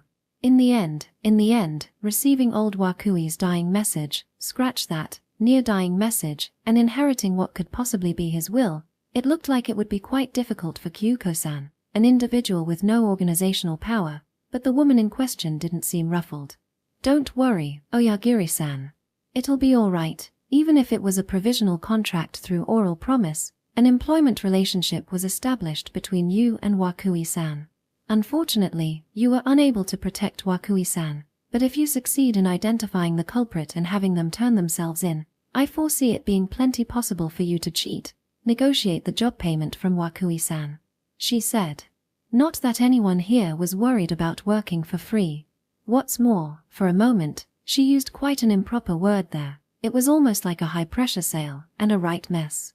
That being the case, it's not like I could just say it was futile because we wouldn't make it in time anyway. Leaving Kyuko-san behind in Atelier House and taking my leave, I didn't know what her plan was after the basement investigation was over, but I could only assist her to the best of my abilities.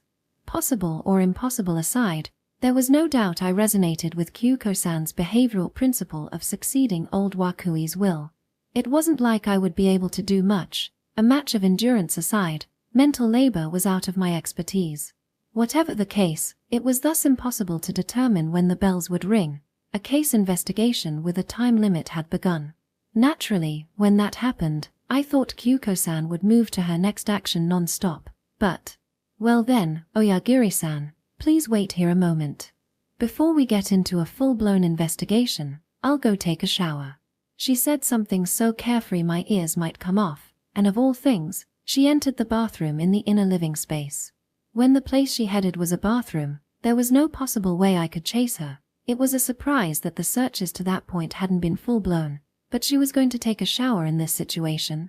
No, admittedly, recalling her intense movements while saving old Wakui, perhaps she did sweat up a storm, but this race against time was no place for a bath. Even an amateur in investigations like me could tell.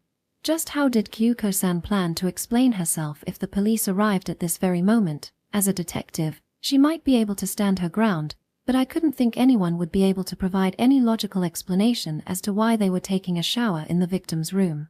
In the first place, the notion of washing away one's sweat in the bathroom of a complete stranger who she'd never even spoken to before was considerably shameless, and similarly, taking a shower in the midst of acting alongside a complete stranger such as myself was an act that made me doubt my nerves. This wasn't at the level of being flippant. In regards to a lady's personal grooming, there are some things that are difficult to stick one's mouth into, but whatever the case, left with nothing to do, all I could do was loiter around old Wakui's basement workplace, nervously imitating an investigation.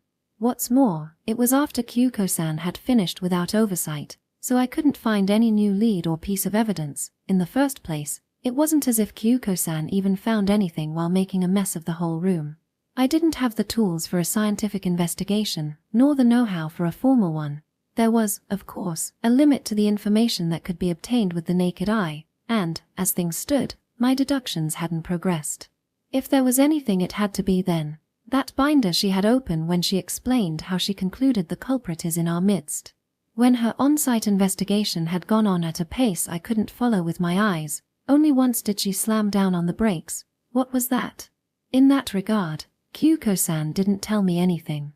Perhaps there was some vital clue in there, a lead to reach the culprit who stabbed old Wakui.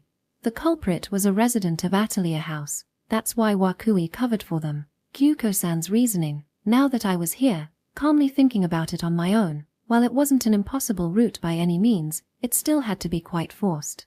Even if I recognized that old Wakui was covering for someone, as Kyuko-san had said with confidence, that subject could be family or friend, to conclude them the culprit despite that was no joke to the irrelevant immerse cases residents of Atelier House.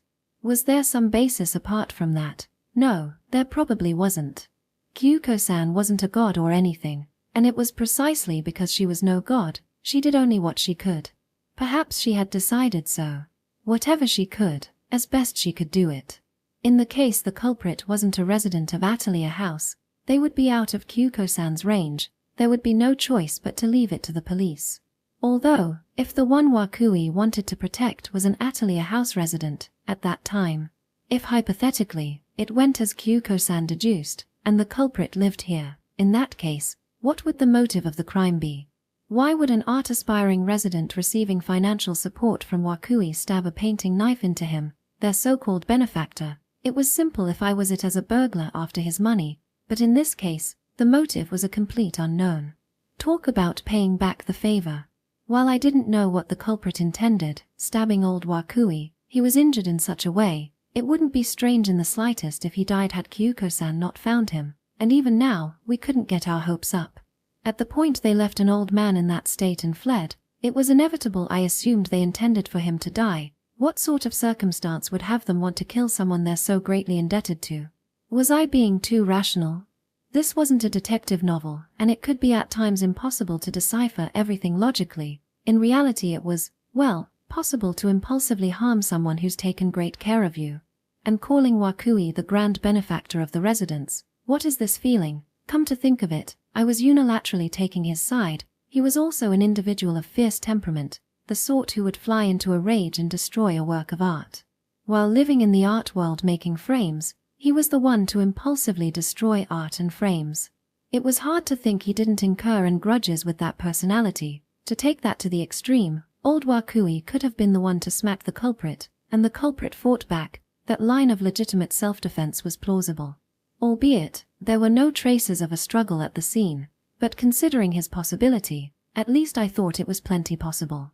If, like at the museum, he let his emotions rule for a brief moment, and that was the result of him getting into a fight with someone, I could see a scenario where the victim would cover for the assailant, and while I was putting together my own reasoning. Sorry to keep you waiting. Kyuko-san returned to the worksite. Thinking she really did keep me waiting, I turned towards the voice and winced back. No, my heart didn't race at Kyuko-san out of the bath, it wasn't something so glossy. I wondered who had just appeared. Of all things, Kyuko-san's characteristic white hair had been dyed brown. What's more, the clothes she wore had changed entirely. Up to a moment ago, she was in a somewhat loose skirt, yet now, she was in a pair of slender pants and a jacket. She had changed into formal. On closer inspection, the pink blouse under the jacket was the same, but by pairing it with that jacket, the impression it gave off had magically changed. Did she change in accordance with the job? Even if that was the case, I found it hard to believe she had such an unwieldy change of clothes prepared. And the clothes aside, what about her hair? Why did she turn that white hair a light brown, while it completely changed her impression? Was it supposed to mean something? Did she wash away her white dye in the shower? Oh, this. Kyuko-san touched her hair. I dyed it. Rather, I borrowed the shower room so I could dye it. That's why. So that was her intent. No matter how I looked at it, entering the bath at this time was irrational. But I see, she did have a goal. But that didn't get rid of the fundamental question of why. In the first place, where did she even find brown hair dye? No, it's not as if I was carrying something like that around with me. I just substituted a paint that was lying around. That's paint. Are her follicles all right? The base was white so she could color it as vividly as a canvas, but looking at it from a haircare point of view, I felt considerably anxious. But it seems that was just my presumption as an amateur and, it's all right, Kyuko-san declared. They sometimes call paints pigment, don't they? Originally, paints were an ornamental coloring made to rub on your face. There's no way something that's fine to rub on your face would be no good for your hair, right? Note, the Japanese word for pigment consists of the kanji, face material. It's for faces. Oh really? Well, there were different types of paint, so it couldn't be unconditional, but naturally, Kyuko-san must have picked out a harmless paint. Then what about the clothes? Were you keeping a change somewhere? Or is that also borrowed? Borrowed, I guess you could call it borrowed. Kyuko-san hesitated for a bit. What could I be, I wondered, but hearing her next words, the reason became clear. Yes, the truth is, I took apart some of Wakui-san's clothes in a closet in the back room, and sewed and fit them. A so-called handmade haute couture. I see, that makes things awkward. Borrowing paint was understandable, but arbitrarily cutting up his clothes was too far. A closer look showed the jacket's lining to be strangely Japanese textured. She must have made it out of his work clothes. I thought she was taking a long, comfortable bath to wash away the sweat, but to think she put together a full set of clothes, putting together a stretcher and assembling apparel, This was almost like a high-level home EC class. Isn't this person's handcrafting power way too high? I'm beginning to believe that rather than detective, there's a job out there she's far more suited to. Oh no, I just threw it together. They're improvised clothes after all. It might look well crafted at a glance, but it's pretty much like papier-mâché, and where you can't see, the inner stitching and such is quite arbitrary. If I move too flashily, it is fated to fall apart. In that sense, wearing it makes my heart race. But why did you do that? Dyeing your hair and changing clothes, that's practically a disguise. It is a disguise. Kyuko-san stuck up a finger. We have no time after all, no time to gradually make our way in by filling in the outer moat. From here on, I think I'll go around asking the residents of Atelier House. You're going to ask all of them? Yes, direct negotiations. Well, that was proper, more legitimate than I thought. Perhaps she was just fast, and the actions she took weren't all too strange. What was so fast it seemed strange was fundamentally detective work by the cook. Since she determined the residents were the suspects, naturally, her next action was to hear out the circumstances from them. But you haven't narrowed down the suspects, have you? Pointing out, you are the culprit is one thing, but if you go around asking, are you the culprit? I don't think you'll find anyone who honestly says yes, I am. In that case, Kyuko-san wouldn't even have to do anything for them to turn themselves in. Yes. And so, instead of as a detective, I shall take on a different title, and go around hearing their stories. That white hair is a tad too conspicuous for the job. I see, in the case one of the residents knew of the forgetful detective, they might identify Kyuko-san from her characteristic white hair. To take that even further, there was even a possibility that among the residents of Atelier House was a previous client of the Okategami Detective Agency.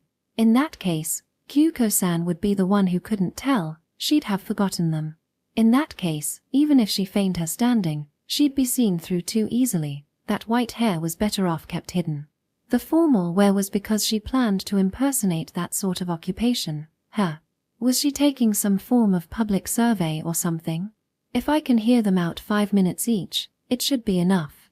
We should be able to pay a visit to every room in 5 hours at most, though if the culprit is identified before that, naturally, I've nothing left to say. That may be true, but are you okay with that? Yes. About what? As she blankly asked back, my words piled for a moment, but I simply had to confirm it. I kinda got the feeling that your white hair was to you, your identity as a detective, or rather, something like your flagship as a detective. Are you okay with haphazardly coloring it out like that? What's more with paint? I was just wondering. I thought so at first, but come so far, I found it hard to believe it was just fashion. There had to be some circumstances behind her white hair, but boldly she wore it without an attempt to hide it away. Without wearing a hat, she showed it off to the world. Surely her principles were embedded into it, so I thought. You say some silly things, Oyagiri-san. Kyuko-san said with a truly amused laugh. The identity, the flagship. The true show of a detective can't lie in anything apart from solving crimes. Hearing that, in my heart, I quietly revoked a previous statement. There was no job in the world she was more suited for than detective. 4.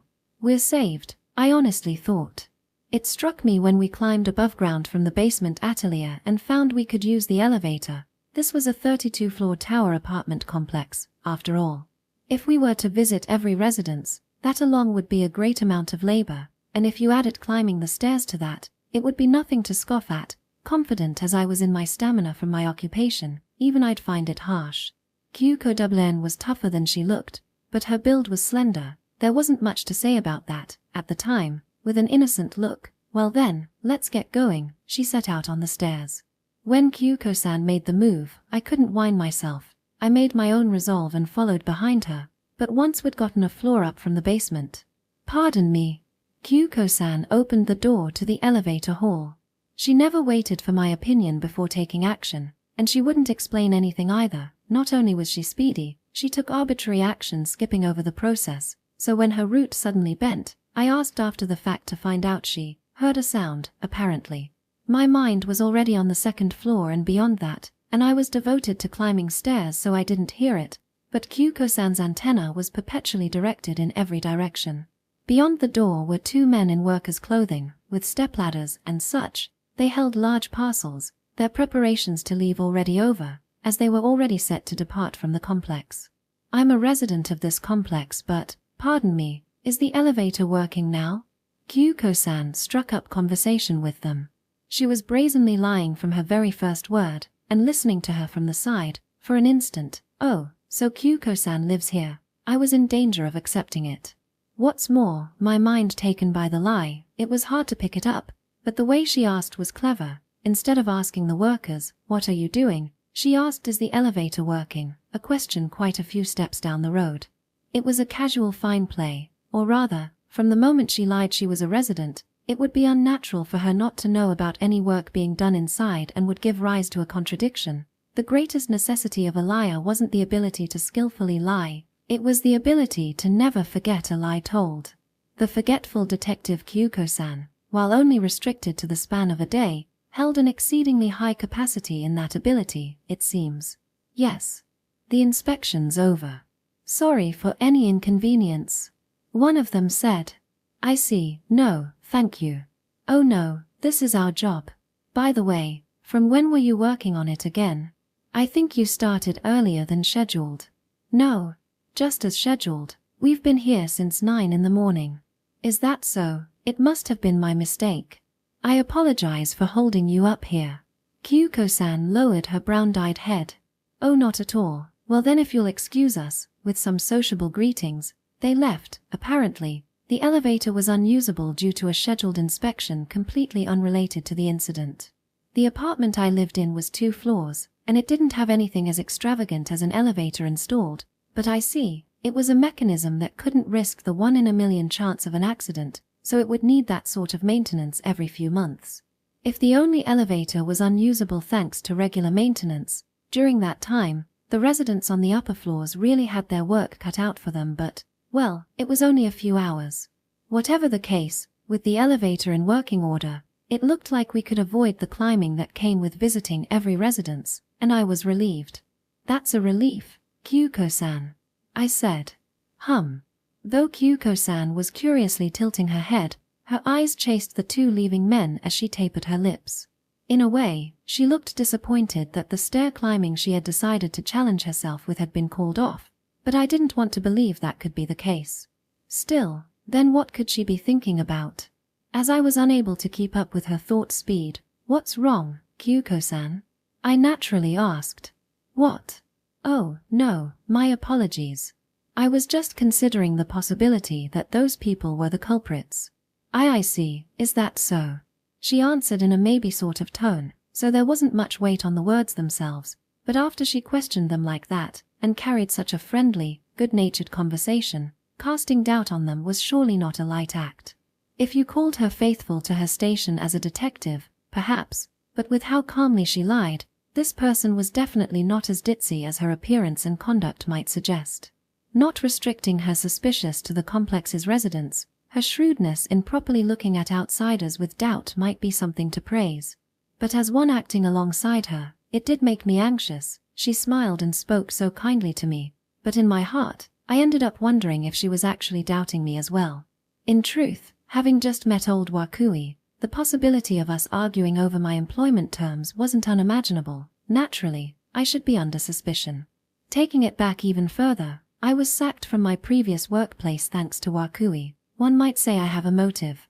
That hazy something within me had cleared as I consulted with Kyuko-san. But if that wasn't the case, even if I didn't embrace murderous intent, there was a chance I might stop by this atelier house to launch a complaint at old Wakui.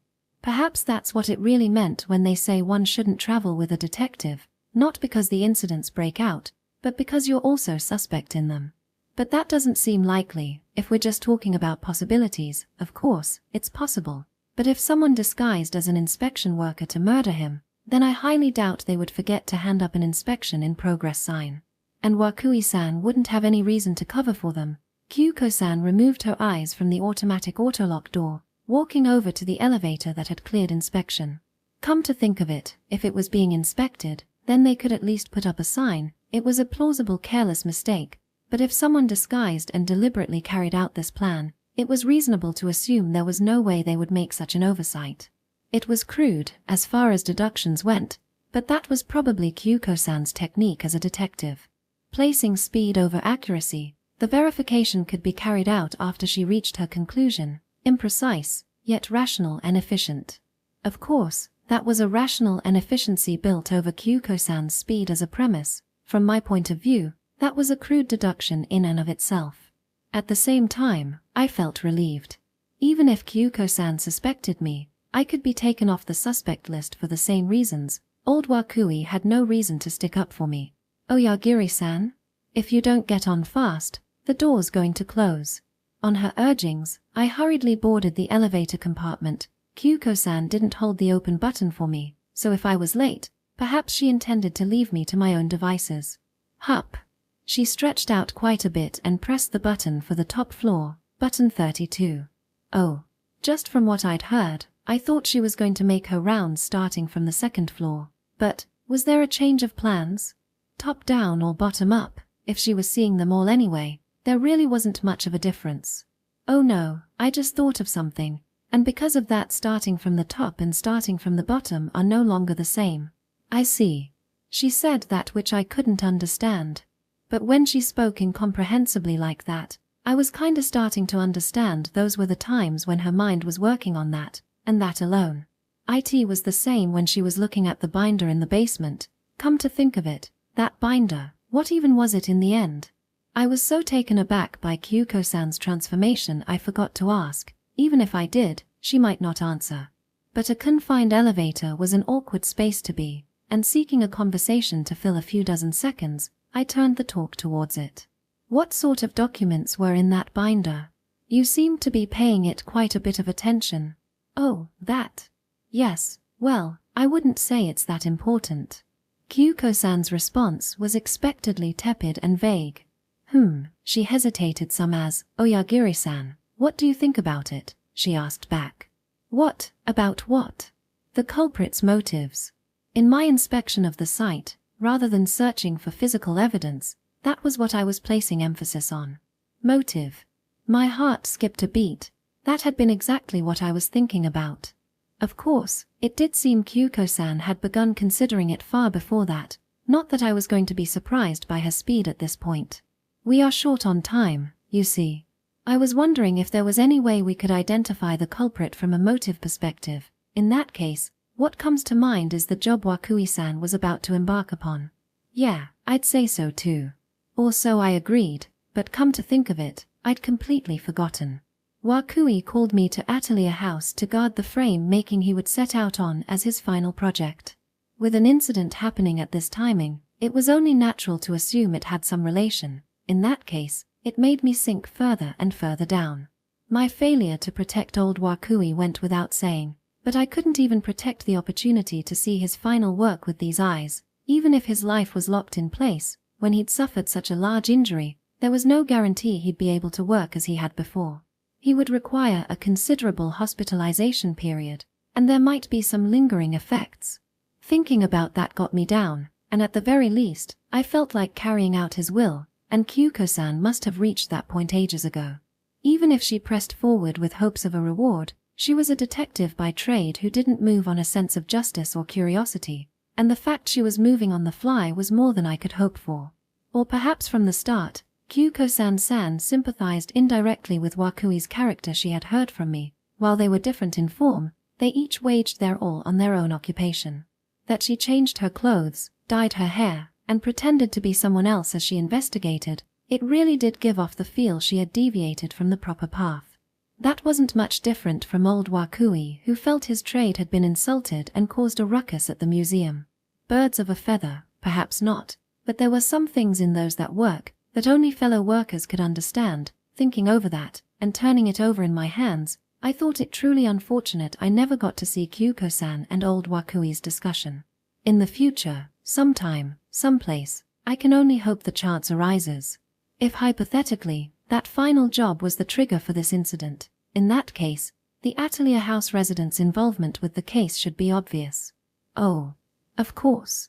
When she used the word obvious, I was pressed for a response with no room for mistake. But where speed was a higher priority than caution, I started out with an answer. You could say it was similar to giving up on misplaced thought. I spoke what came to mind without much deliberation. It was the contents of his final job, his final frame, after all. Someone living in Atelier House is supposedly painting that painting at this very moment. Yes, precisely. Kyuko-san nodded. Which leads to two possibilities. First, the possibility that the culprit is that very resident painting the painting. Second, the possibility that the culprit is a resident who is not painting that painting. MN. No, without brandishing that train of thought, wasn't she just saying what went without saying? Either A, or everything not contained within A, was all it was. I couldn't think that narrowed the possibilities at all. Oh no, it's actually a considerably important point.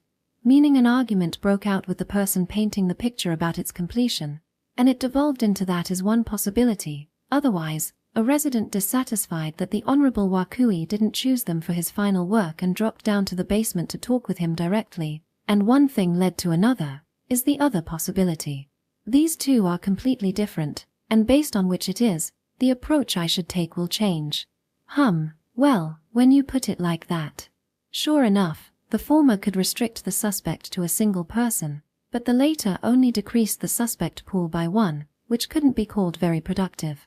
But impression-wise, I felt the latter was higher. As Wakui maintained secrecy in regards to his final work, he applied a camouflage to make it difficult to figure out who was painting that picture. Applying camouflage might make it sound like he used some advanced technique of his traded, or carried out some high-level risk management, but all he really did was have a great many residents paint fake pictures. I couldn't even imagine how an artist tasked at painting a pointless painting that wouldn't be used would feel, but if they were put up to it, I doubt they'd be able to maintain their motivation, and perhaps their anger and resentment at old Wakui would build up. Naturally, there's an entirely different possibility as well. Even if we narrow down the suspects to the residents of Atelier House, it is possible that the motive is completely irrelevant to the painting or Wakui-san's job. But even if that is the case, there is meaning to be had in identifying the individual he appointed to create the painting. There should be information only he or she is aware of. And was that what was written in that binder's documents? I surmised that must have been the reason she stopped on it, but no, it was not detailed. Kyuko-san shook her head. Unfortunately, I searched that workspace and residential space high and low, but I was unable to identify any of the residents Wakui-san appointed, fakes included. I see, that sounds about right. He had kept so secretive about his final job, I doubt he would leave any written records detailing the individual he selected. Even if he did record it, it was more than possible the culprit collected and made off with it as they fled. They may have promptly gotten rid of any information that identified them. In that case, it was possible the culprit would be the former, meaning the individual old Wakui entrusted the grand task to. Though the fact the one drawing the real picture didn't even know it was real was the bottleneck of that theory. But Kyuko-san, in that case, why were you staring at that binder so intently? This is a phrase I don't really want to use as a detective, but I didn't really get it. You might say I found myself confused upon coming into contact with information completely different from what I was looking for. No, I'll tell you about it later. Just as Kyuko-san finished up with that, the elevator arrived at the top floor, and the door opened. A hallway far vaster than I had anticipated opened up before my eyes. For now, let's start by making rounds, collect as much information as possible.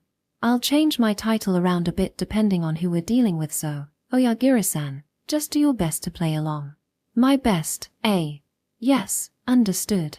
I was a clumsy soul, so it would be troublesome if I was requested a lie on Kyuko-san's level, but if it was just playing along, it might work out. Generally speaking, I could just stand behind Kyuko-san as she argued her case, casting a silent pressure on whoever she was talking to.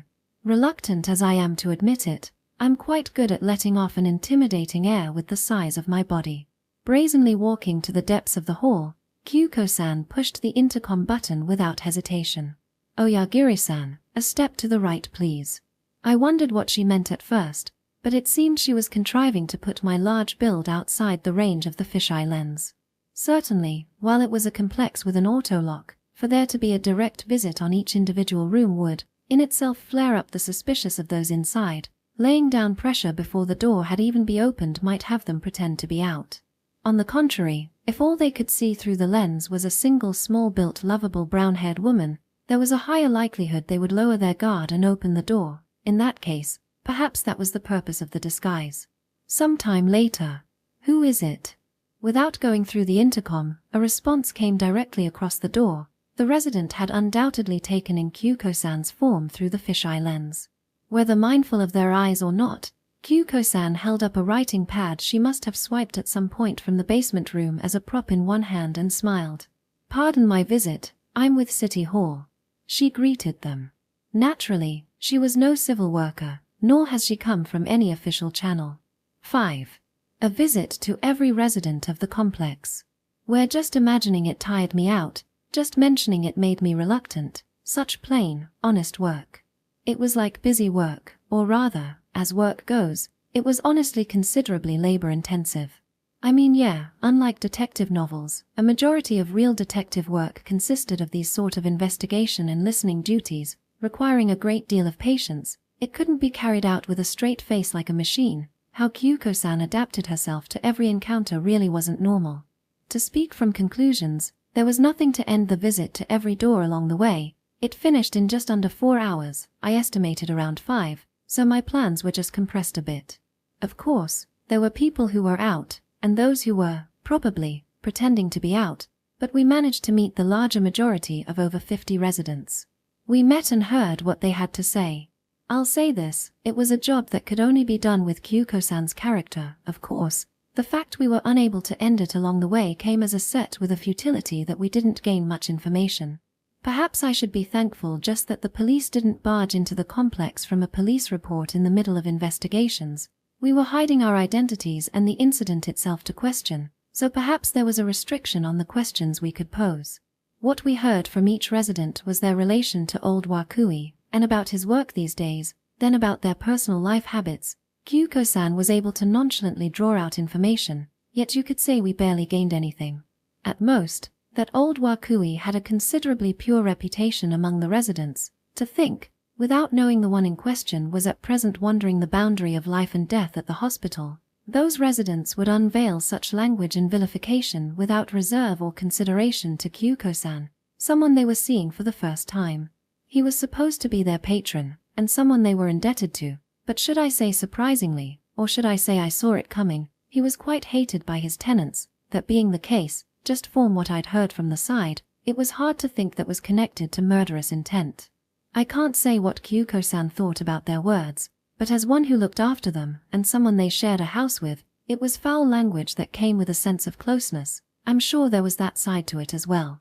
I may be repeating myself, but while one may surmise a motive, when you get down to it, there's no way one could understand anyone's inner workings. It's between family, friends, lovers then quarrels are easiest to break out. If they got along poorly enough for the seeds of murder to sprout, then they were never within arm's reach. They were growing apart. Such people, when you boil it down, no matter the relationship, one could say a case was likely could happen, and another could say it was not. But if one were to ask if those 4 hours were wasted, that wasn't the case. Even if one's innermost thoughts remain unclear, simple pros, cons, and interests there are such definite difficult-to-shift entities. In that regard, including those who are out, pretending to be out, and those we couldn't have a decent conversation with regardless, it was clear not a single resident of Atelier House stood to gain from murdering old Wakui. More so, a majority of them novice artists. They would generally be at a massive loss. That wasn't simply because they would lose support from an influential person. While this Atelier House held the appearance of a towering apartment building, it apparently was not registered as a housing complex. One of the residents told us.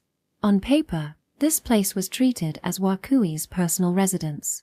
In short, that would make every resident living here a freeloader with no right of residence.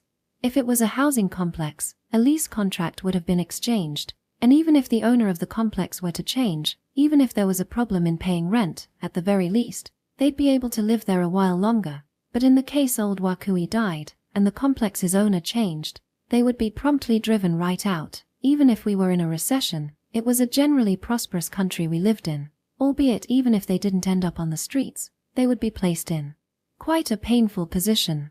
Losing Wakui, their patron, wouldn't set them back to zero, it would put them into the negatives. Was there any resident here who would really ignore that logic to harm their landlord?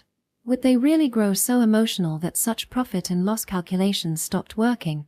Kyuko-san's "the culprit is in our midst" theory, upon making our rounds, suddenly grew dubious.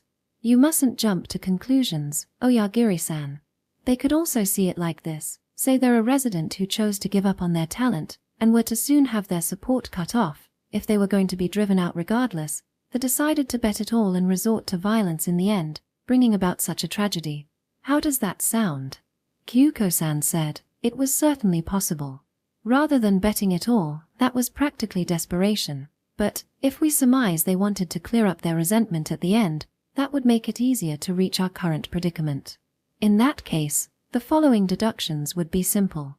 We just had to make another round, and identify a resident who was about to be cut off, even if it was just on the level of gossip between floormates. Identifying candidates shouldn't prove too difficult. Of course, in that case, would Wakui-san really cover for a resident he was about to cut off?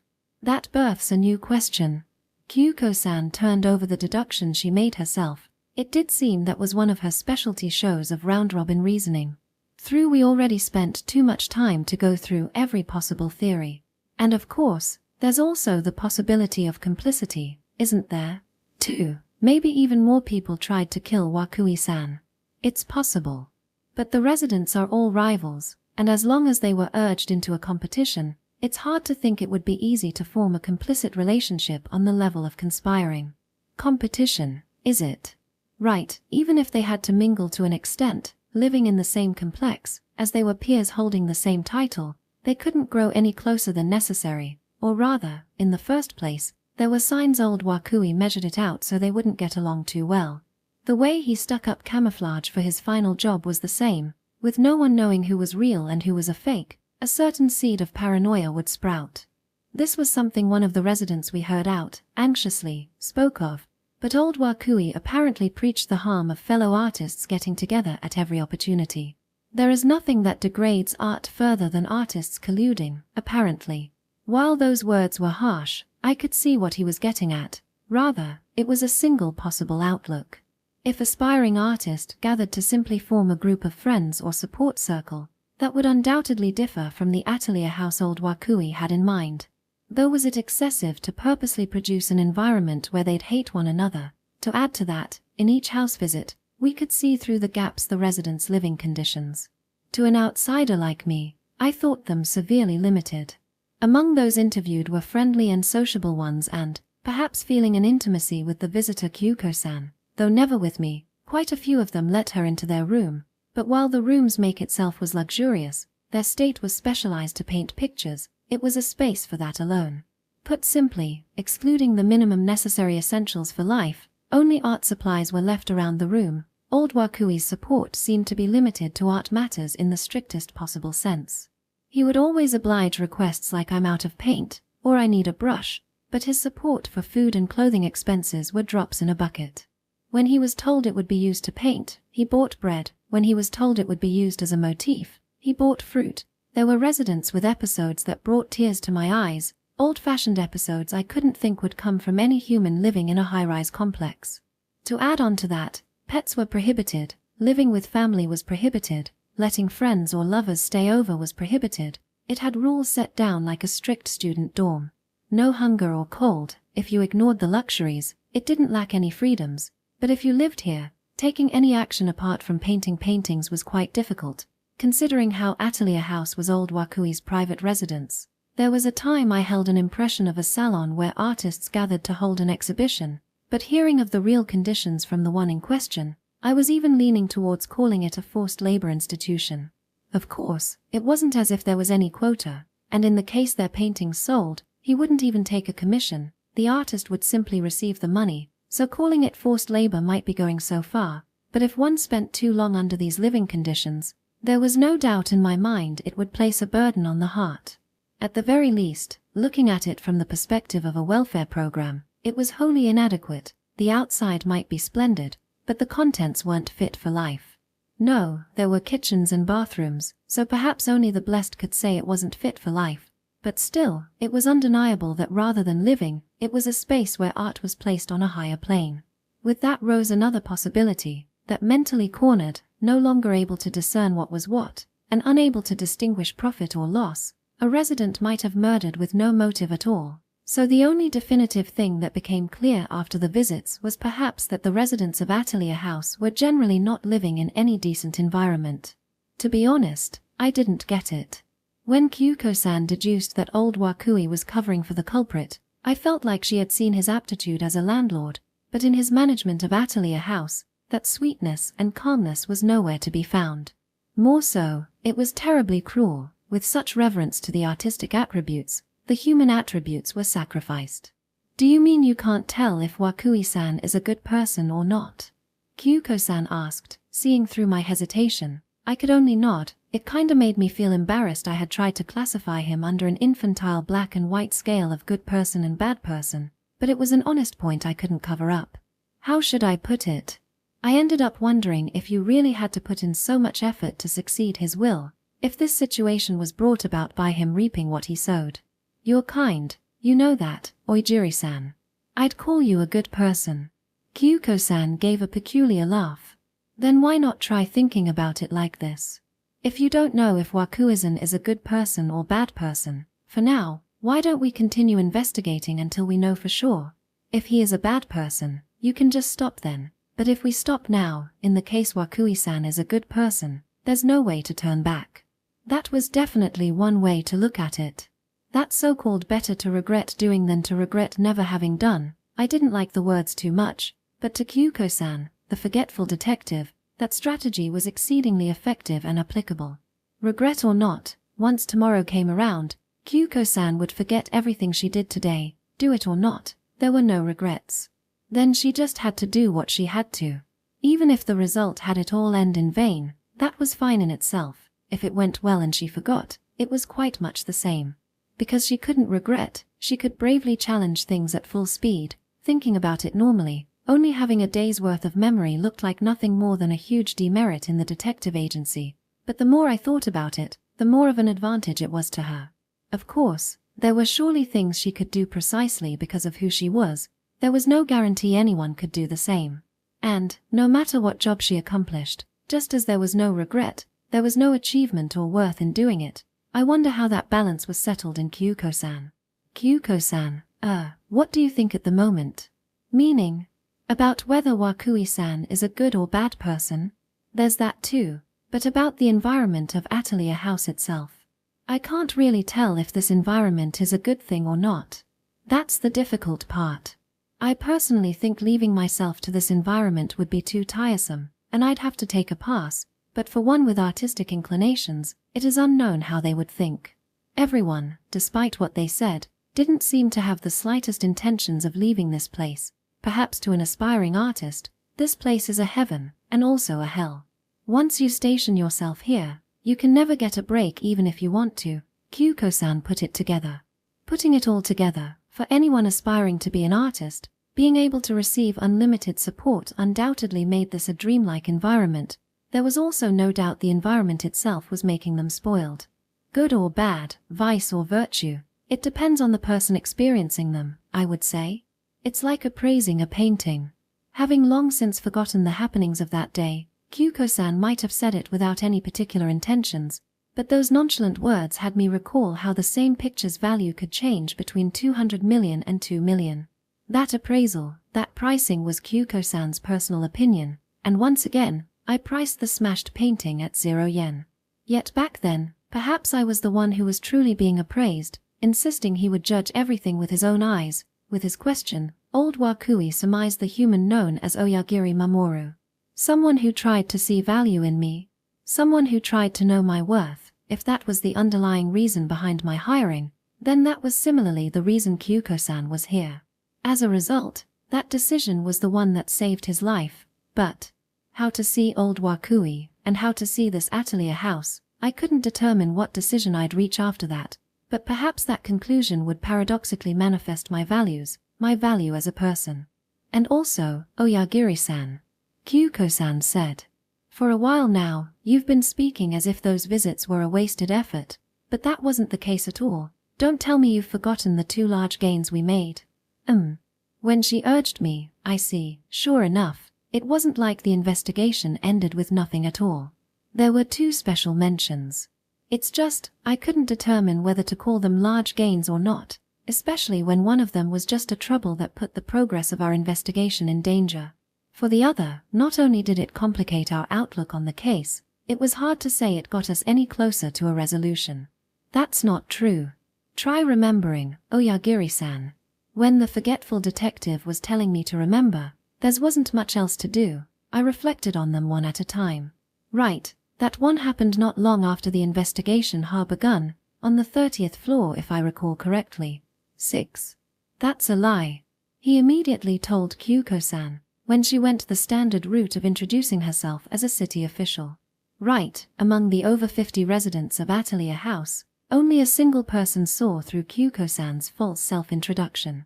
It was on the 30th floor, meaning not even near halfway from when we started, and I find it difficult to describe the panic I felt at the time, though upon including every floor thereafter, he was the only one to see through Kyuko-san's lie. No, well, granted, it was just a bit pushing it to list that as his achievement, the reason being, he was acquainted with the man who was originally just supposed to put down pressure from behind Kyuko-san.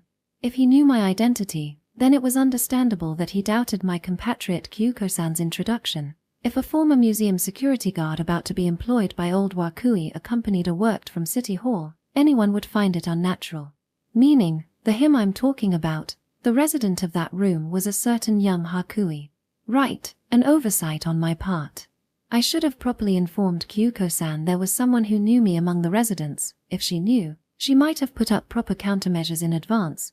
But even a detective couldn't act against what they didn't know. Ha! What's with your hair? Did you dye it with paint? Hakui said, crudely pointing at Kyuko-san's head. Once he knew something was off, naturally, a paint specialist would notice the improvised browning. Yes, that's right. Isn't it pretty? When her disguise was seen through, I thought she might get into a panic, but Kyuko-san nonchalantly replied. She didn't seem moved in the slightest. I see, I noticed. Just because her lie of coming from City Hall was seen through, that didn't mean the fact she was a detective, and the incident in the basement had come to light. At that very moment, to Hakuakuen, her identity was shrouded in mystery. Then there was no need to rush and confess everything, no need to tumble on your own. Also Kyuko-san was firmly dealing with this pinch. In that case, as the least bit of assistance I could offer. Hey, it's been a while, Hakuakuen. Alongside his name, I emphasized he knew who I was. While it didn't come out casually at all, I thought Kyuko-san should know why he was able to see through it. A while. We just met yesterday, old-timer. He said dubiously. His attitude as impertinent as ever. What? Did you already start working? Then is this lady over here, your girlfriend or something? Yes, something like that. Containing my hurried attempt to deny it, Kyuko-san ambiguously affirmed the notion. While I didn't know her end game, as long as she said that, I couldn't disturb her pace any further. After staring fixedly at Kyuko-san a while, Hakuakuen looked to me. So why did your girlfriend lie to knock at my door? Are you trying to draw some information from me? I just got back from a museum. Could you just let me rest? He said, raising his guard. If he went to a museum, I guess that meant he was studying paintings again. Like when he first met me. When he said he'd pretty much finished copying the ones he was after. There was yesterday and then today. Looks like he's still got his work cut out for him. Don't tell me he's on New Game Plus. Yes, to tell you the truth. Kyuko-san said with a smile. Just because she was dealing with a child, her attitude didn't seem to have changed. In the door-to-door visits up to then, she generally took the same attitude. Granted, putting aside him seeing through her lie, at the point he lived at Atelier House, she probably presumed he wasn't just any young boy. Wakui-san put in a request. We're in the middle of investigating how work's going for the residents of Atelier House. I apologize for telling a lie. I'm sorry. Kyoko-san lowered her brown head, but in essence, she was apologizing for her lie with a lie. I kinda get the feeling if I operate with this person for too long, I'm going to develop trust issues. But that lie didn't work on Hakuakuen either. That's also a lie. He definitively declared. I had erased my presence to the best of my abilities, So that one was just him purely deducing a lie. Even so, not flustered in the slightest, Kyuko-san simply raised her head. "Oh. What makes you think so?" she said, and he unraveled his basis. "There's no way teacher would care about how our work's goin'. All that person cares about is the results we put out, though it'd be a different story if he was observin' if anyone was slacking off." Then that's the lie I should have gone with." Kyuko-san didn't shy back. While she was smiling, she was definitely a bad influence to this child. Hakuei-kun seemed let down by that joking attitude. "Who the hell are you?" he threatened.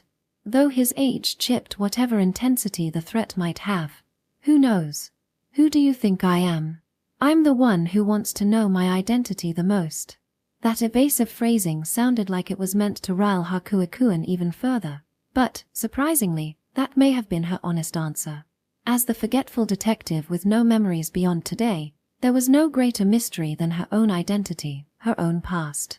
Come to think of it, on the way back, I passed by an ambulance. Don't tell me, did something happen to teacher? With that suddenly pointed out, I froze up. Perhaps Kyuko-san would have succeeded in warding it off, but it looked like my reaction alone was enough for Hakuei-kun. TSK. Clicking his tongue, Hakuei-kun turned his back to us. "So that's what's up. I always thought it would happen one of these days." "No, what are you talking about, Hakuei-kun? Wakui-san isn't particularly." "Don't hide it." His back still turned, he spoke. "If you plan on hiding it, why don't I invite a few other residents in the area, so we can all pay a visit to the basement?" I shut my mouth. If he did that, all of Kyuko-san's schemes would collapse. A huge ruckus was unavoidable, and even if that wasn't the case, if they saw the bloodstains in the basement, surely someone would immediately report it to the police. Kyuko-san's intent was to identify the culprit before the case went public. We couldn't have Hakuei-kun do anything at this stage. I panicked. "But we don't plan on hiding anything. If it pleases you, I'll properly speak on the matter, but the entranceway is not the best place for such matters. Won't you let us into your room?" Kyuko-san quite literally stuck her nose in. When she was found out and the lie was practically exposed, she didn't intend to slow the investigation. Forget that. She brazenly used it to push her way into the boys' room. Her heart was way too strong. "Okay.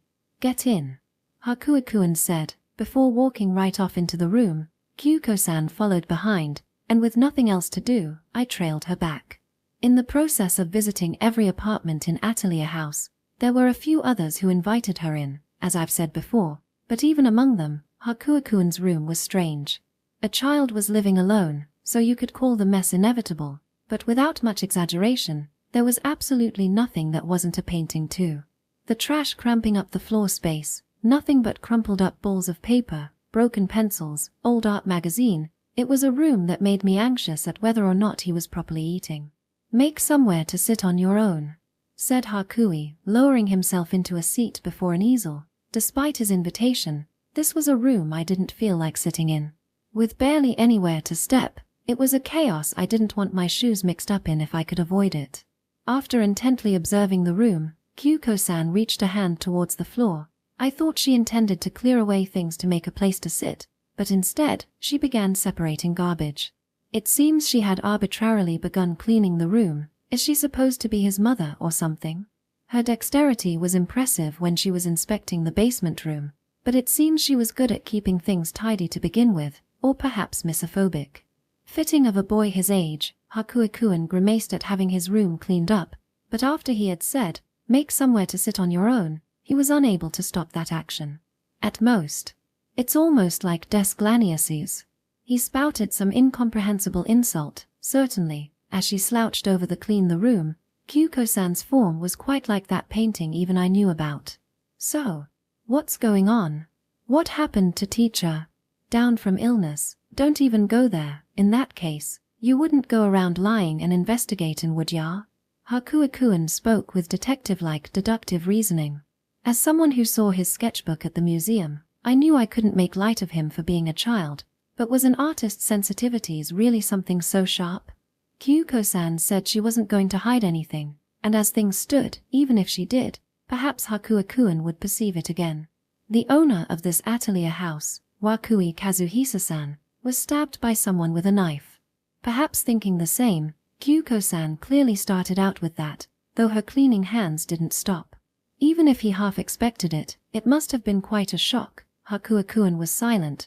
No matter how you cut it, that was too honest, or rather, was that phrasing not lacking in tact? Is he dead? Eventually, quietly, Hakuo-kun asked. In critical condition. He was brought to the hospital senseless, and is in the midst of an emergency operation. As if she was more absorbed in the cleaning, Kyuko-san answered in a curt tone. I felt an off sense at those expressions. Critical condition. Senseless. Emergency operation. They were all quite shocking, strong words. While they were definitely the truth, he's alive for now, he's being treated right now, there were other ways to put it. Of course, that didn't mean anything would come of softening it, but if Kyuko-san purposely chose to say it strongly here, that was quite a brutal strategy. By purposely expressing Wakui's state as blatantly as possible, cornering Hakuo-kun's mental state, contriving to make it easier to draw out information, from a third-person perspective, it looked transparent. Just exciting someone to put them in an abnormal state would make it easier to leak information in and of itself. Even if that wasn't a strategy to take against a child, turning it around, that just showed that Kyuko-san was serious, and she didn't think of him as a child. Just how much of it was intentional? Regardless, I couldn't determine how effective the strategy turned out, but Hakuo-kun remained silent a while. Lady. He called out to Kyuko-san. Lady. The way he called someone he was seeing for the first time was quite overly familiar, I did think. But come to think of it, Kyuko-san had yet to tell him her name. In the visits up to then, she had used a fake name. If she called herself Okategami Kyuko, there was the slim chance someone would recognize it as the name of a detective, but Hakuo-kun had penetrated the facade before she even reached that point. You just said you wanted to know your identity, didn't you? I sure did. Something wrong? No. Hakui reached and took the sketchbook left hanging against the easel and opened to a new page. He held up the pencil he had kept in his hand the entire time. If you're up to it, I could try capturing that identity of yours. Could you model for me? Model, is it? Hearing that, she raised her face. With her multitasking, her cleaning still hadn't stopped, but Hakuo-kun's statement had caught her interest. To tell the truth, up to that point, and beyond as well, when visiting, quite a few Atelier house residents had brought up similar proposals. Whether their artistic creative urges were stimulated, or they simply thought Kyuko-san was cute, or perhaps as an aspiring artist, it was something of social courtesy. But what I'm trying to say was that Hakuo-kun wasn't the only one to try drawing Kyuko-san. It's just the way he said it was unique.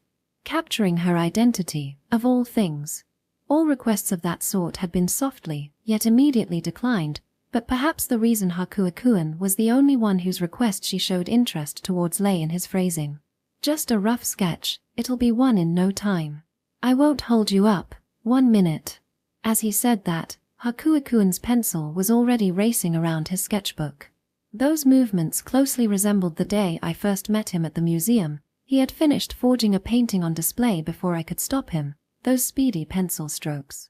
No, he was even faster than back then. He was at his fastest to depict the fastest detective. With that in mind, what a tasteful scene. Why Hakuo-kun suddenly tried to draw Kyuko-san was something I didn't understand, but with his mind cornered by those strong words, perhaps drawing was a sort of ritual to regain his composure. Or perhaps Kyuko-san was simply appealing as a model, and he was just curious. If you let me draw you, I don't mind telling ya what you want to hear. But you're already drawing. What do you think I want to hear? Don't play dumb. You're trying to find the residents involved in teacher's final work, aren't you? With one eye closed, using his pencil to measure out the distance, to Kyuko-san Hakuo-kun spoke. Don't know the reason, but you and that old-timer are searching for the culprit. I heard ambulance sirens but never heard no police. You haven't reported it, am I right? Oh, I wonder. I'm telling you, don't play dumb. If anyone had a motive to stab him, it would have to do with his final work. It's easy enough to guess. By the way, I'm completely irrelevant to that, he added on. I already heard that yesterday. Forget the real painting. He wasn't even told to paint one of the disguise paintings. At the time, I felt like the high level of Atelier house had been hammered in. Do I have to take a pose? Said Kyuko-san. She gave implicit consent to the modeling. If you want to, you can pose however you want. If you really want, I don't mind if you take off your clothes, Hakuo-kun jokingly chimed in. I'm great at nude sketches. Oh my, this child says some mature things. Kyuko-san giggled. I wouldn't mind stripping but, well, I'll give up on that for now. We don't have the time, and I've got some circumstances preventing me from stripping down. A reason not to strip? That was a strangely roundabout way to put it.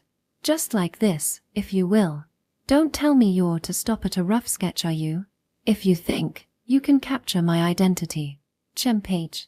With a scoff, Hakuo-kun faced his sketchbook. With the drawing time that had suddenly begun, I felt like I'd been left to the wayside. For some reason, in what seemed like an exchange between geniuses, there was no space for a pleb such as myself to enter. Did these two humans of superior talent connect with one another, or were they in conflict? A space hard to approach was birthed between them, and I could only wince. You said you always thought this would happen someday. Has there been any similar trouble before? Between Wakui-san and the residents? Troubles day in and day out. Nothing but fights between me and teacher. You know how teacher is, and the folks living in Atelier House are generally a bit off. There's a lot of collisions. But if you ask if it was enough to stab the guy, naturally, I'd have to say no. I see. Then do you have any idea why it came to that this time? Gots to be because he went too far, Hakuo-kun said without stopping his pencil. Being partial to a single resident, having them craft up a painting, that's all well and good, but making loads of fake paintings to hide it was going too far. Treat aspiring artists like that, and there's no way it'll end well. Mass production is what an artist hates most. There's no way teacher didn't know that. Hakuo-kun explained with a cynical air. It also felt like he was saying there was no room to sympathize with old Wakui. While just like Kyuko-san, he thought the motive of the crime lay in trouble surrounding his final work. Because they were close, perhaps I felt the idea more keenly when it came from his lips. However, following Hakuo-kun's logic, the culprit would have to have been a painter put up to painting a fake, one of the residents made to paint. It was a reasonable thought, but in that case, it would become difficult to identify the culprit. The fakes made to conceal the real painting would become fakes to conceal the culprit. Do you really have to think so hard about it? If the police investigate, they'll identify the culprit in no time. Then that's a wrap. Then there won't be any meaning. What I want is for the culprit to turn themselves in. Kyuko-san said, bluntly. If you're the culprit, I'd very much like it if you told me now. Are ya suspecting me? I already told ya. Unfortunately, I wasn't even put up to paint in a fake. If I hated teacher for that, that's what ya would call not knowing where I stand. I see. So, now about who was involved with the final painting. As promised, I'll tell ya all I know. I don't know all of them, and obviously, I don't know who was the real one. Said Hakuo-kun. Before bringing up a few names and room numbers. That was the first time we gained any concrete information, so I hurriedly tried to note it down, but Kyuko-san stopped me. I wondered why, but, oh, I see, that was the forgetful detective's regulation, to cleanly forget everything at a later date, whether it be handwritten or digital, leaving any records was taboo. She could only memorize it in her head. While it may work for her, remembering all the names and numbers I heard was impossible for me. I could only leave it all to Kyuko-san. How pathetic, if that's how it was. I really was just standing here. I see, that should prove useful, however, Hakuo-kun. After she'd finished hearing them all out, by the time I noticed it, the area around her had been completely tied up. It wasn't as if she actually took out the trash, so the number of items hadn't decreased in itself, but there wasn't even any use comparing the room's floor space to how it was when we entered. When she arranged it to this extent, I wondered if Hakuo-kun would actually be able to tell what was where anymore. There was actually something else I wanted to hear. Will you be able to answer that question as well? Ha! For a moment, Hakuo-kun's hands stopped. There's something else. What is it? My alibi or something? Proof I wasn't at the scene? I said it before, but up to a moment ago, I was at the museum. Ahaha. Unfortunately, we have no idea when exactly the crime took place. Alibi? You're reading too many mystery novels. What was to come of a detective saying that? Whatever the case, Hakuakun's stagnant hands once again began moving with the speed of a hawk. "Never read one in my life," he said. "So what is it you want to ask?" "Well, thinking I might be able to figure out who was drawing the real picture, I had a look through the documents in Wakui-san's room. Rather than having a look through, more precisely, she arbitrarily stole a look." She said it as if she got permission and filled out the proper paperwork. Her ability to implicitly lie was also soaring, it seems. Quite likely half figuring that, and so, the young boy urged her on, more than his conversation with Kyuko-san. He looked to be prioritizing drawing his picture. "Did you learn anything?" "No, I didn't learn anything. It does seem he made so as not to leave records. If I searched harder, I might be able to find some sort of information, but don't think that'll work out." He was a wary old man, in that area. Wary, or maybe devout, from how he didn't even tell the person painting the real one, and how he hired that old-timer only in his final job, can't ya tell? Certainly, running contrary to his broad-minded bearing, there was no doubt he was a dainty, discreet person. His tendency to anger, turn it around, and you can take it as delicate to boot. Yes. However, instead, and I'm not sure if I should say this, but I noticed something strange. Something strange? Yes. The papers were filed in a certain binder. It was a photocopy of a purchase order. Kyuko-san said. "The binder documents, that matter we discussed in the elevator. The sole document that stopped Kyuko-san in her tracks, its identity was a purchase order." It seems Wakui-san was a detailed, or perhaps, a methodical person.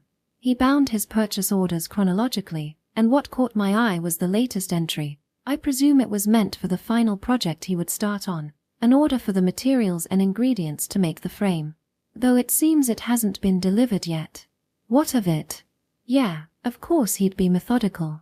Even if he's a frame maker who can raise the price of a painting, he's no magician. It's not like he makes a frame from zero. It's only natural he'd need materials. Yes, I understand that, but it's too much. What? The quantity of material he ordered is too much. Wakui-san ordered so much it can't even be explained away by spares and surplus. I can't think that the culmination of a framer, the last job of his life, consisted of only a single frame.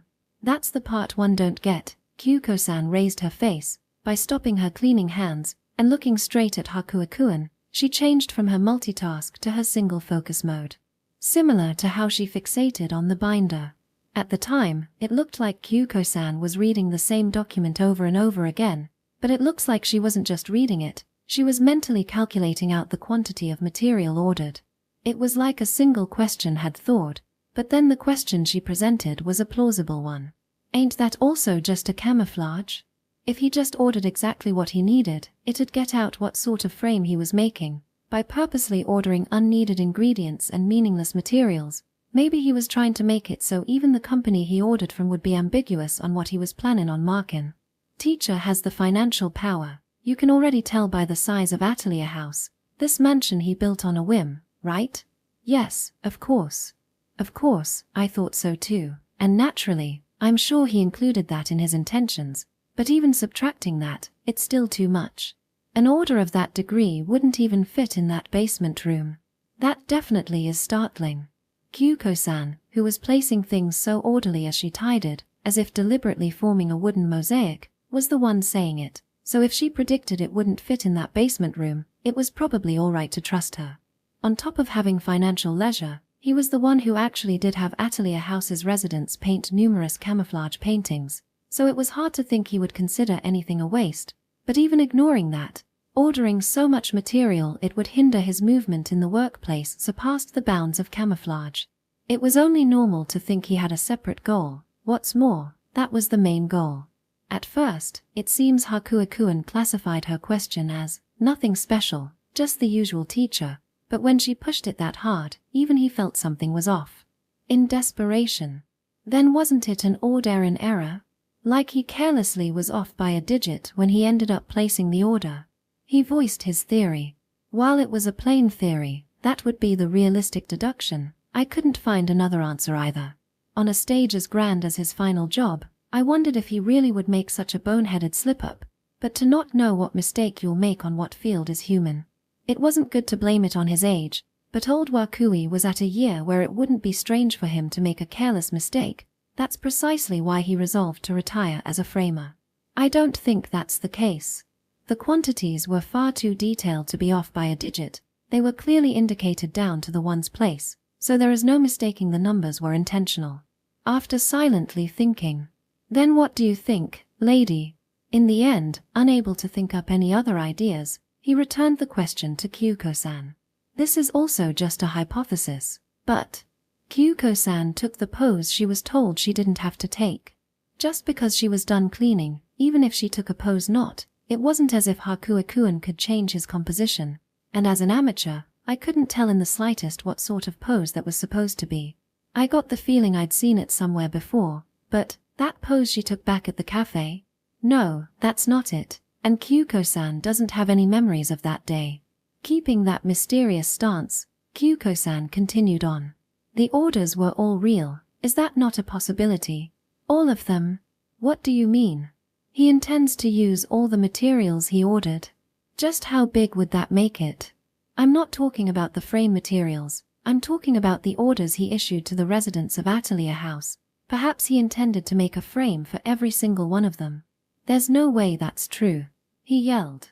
Hakuo-kun, reflexively and emotionally.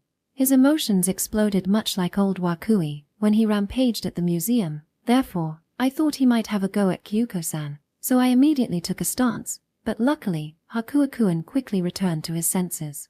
He awkwardly faced his sketchbook. With a grinding sound, he moved his pencil even more intensely than before. As I thought, the act of painting pictures was something of a mental therapy for him. "Sorry," I raised my voice. He apologized in a faint murmur.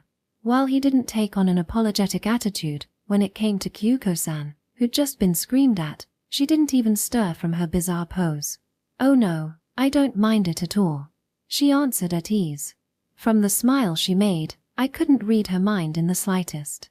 "But, if you could, would you please tell me your basis of saying there's no way that's true?" "Personally, I think it's a relatively proper deduction. While placing the orders saying they were camouflage, they were all actually real. Instead of evaluating only a single resident of Atelier House, he evaluated a great many of them. Doesn't that sound like Wakui-san?" Kyuko-san had never met Wakui, so that final portion was arbitrarily tacked on, but along the way, I grew to accept it a bit. Right, just because it was his final job that didn't mean it was limited to a single piece. Wasn't it possible he planned on making multiple frames? His camouflage was in itself a camouflage, and he actually ordered a great many real pieces from the residents of Atelier House. Was that malicious spirit like old Wakui, was it not? "That ain't him," Hakuo-kun said. "Atelier House is a place for competition. There's no way teacher would ever think up something like let's all get along and cross the finish line together. And, I get it, if he wanted to choose one person, one picture, I could see it. But if he was thinking to make frames for so many paintings, there's no way I wouldn't be chosen." Still directed at his sketchbook, yet with a strong tone, Hakuo-kun asserted, "I see, so those thoughts were linked to his previous outburst." While a young boy, while still a beginner painter's egg, he still had a firm clasp on his pride. If we were to accept Kyuko-san's theory, then the fact he wasn't even entrusted a fake would weigh on him even heavier. No, if he wasn't entrusted a fake, he could maintain his pride by saying he never wanted to paint a fake in the first place. But if the ration was actually 1-to-1, it would be an unbearable disgrace for an artist. This wasn't an entrance exam, so I'm not sure if art could be measured with rations, but hypothetically, Kyuko-san pressed him further. Her posing hadn't changed, so she still maintained a somewhat foolish atmosphere, but her tone was the epitome of seriousness. "If something like that happened, would you hold murderous intent towards Wakui-san, who didn't choose you?" "I would." An extreme answer for an extreme question. "I think I'd want to kill him, anyone would," he violently declared before clapping his sketchbook shut with comparatively delicate hands. The pencil that barely had any lead left was left on the easel.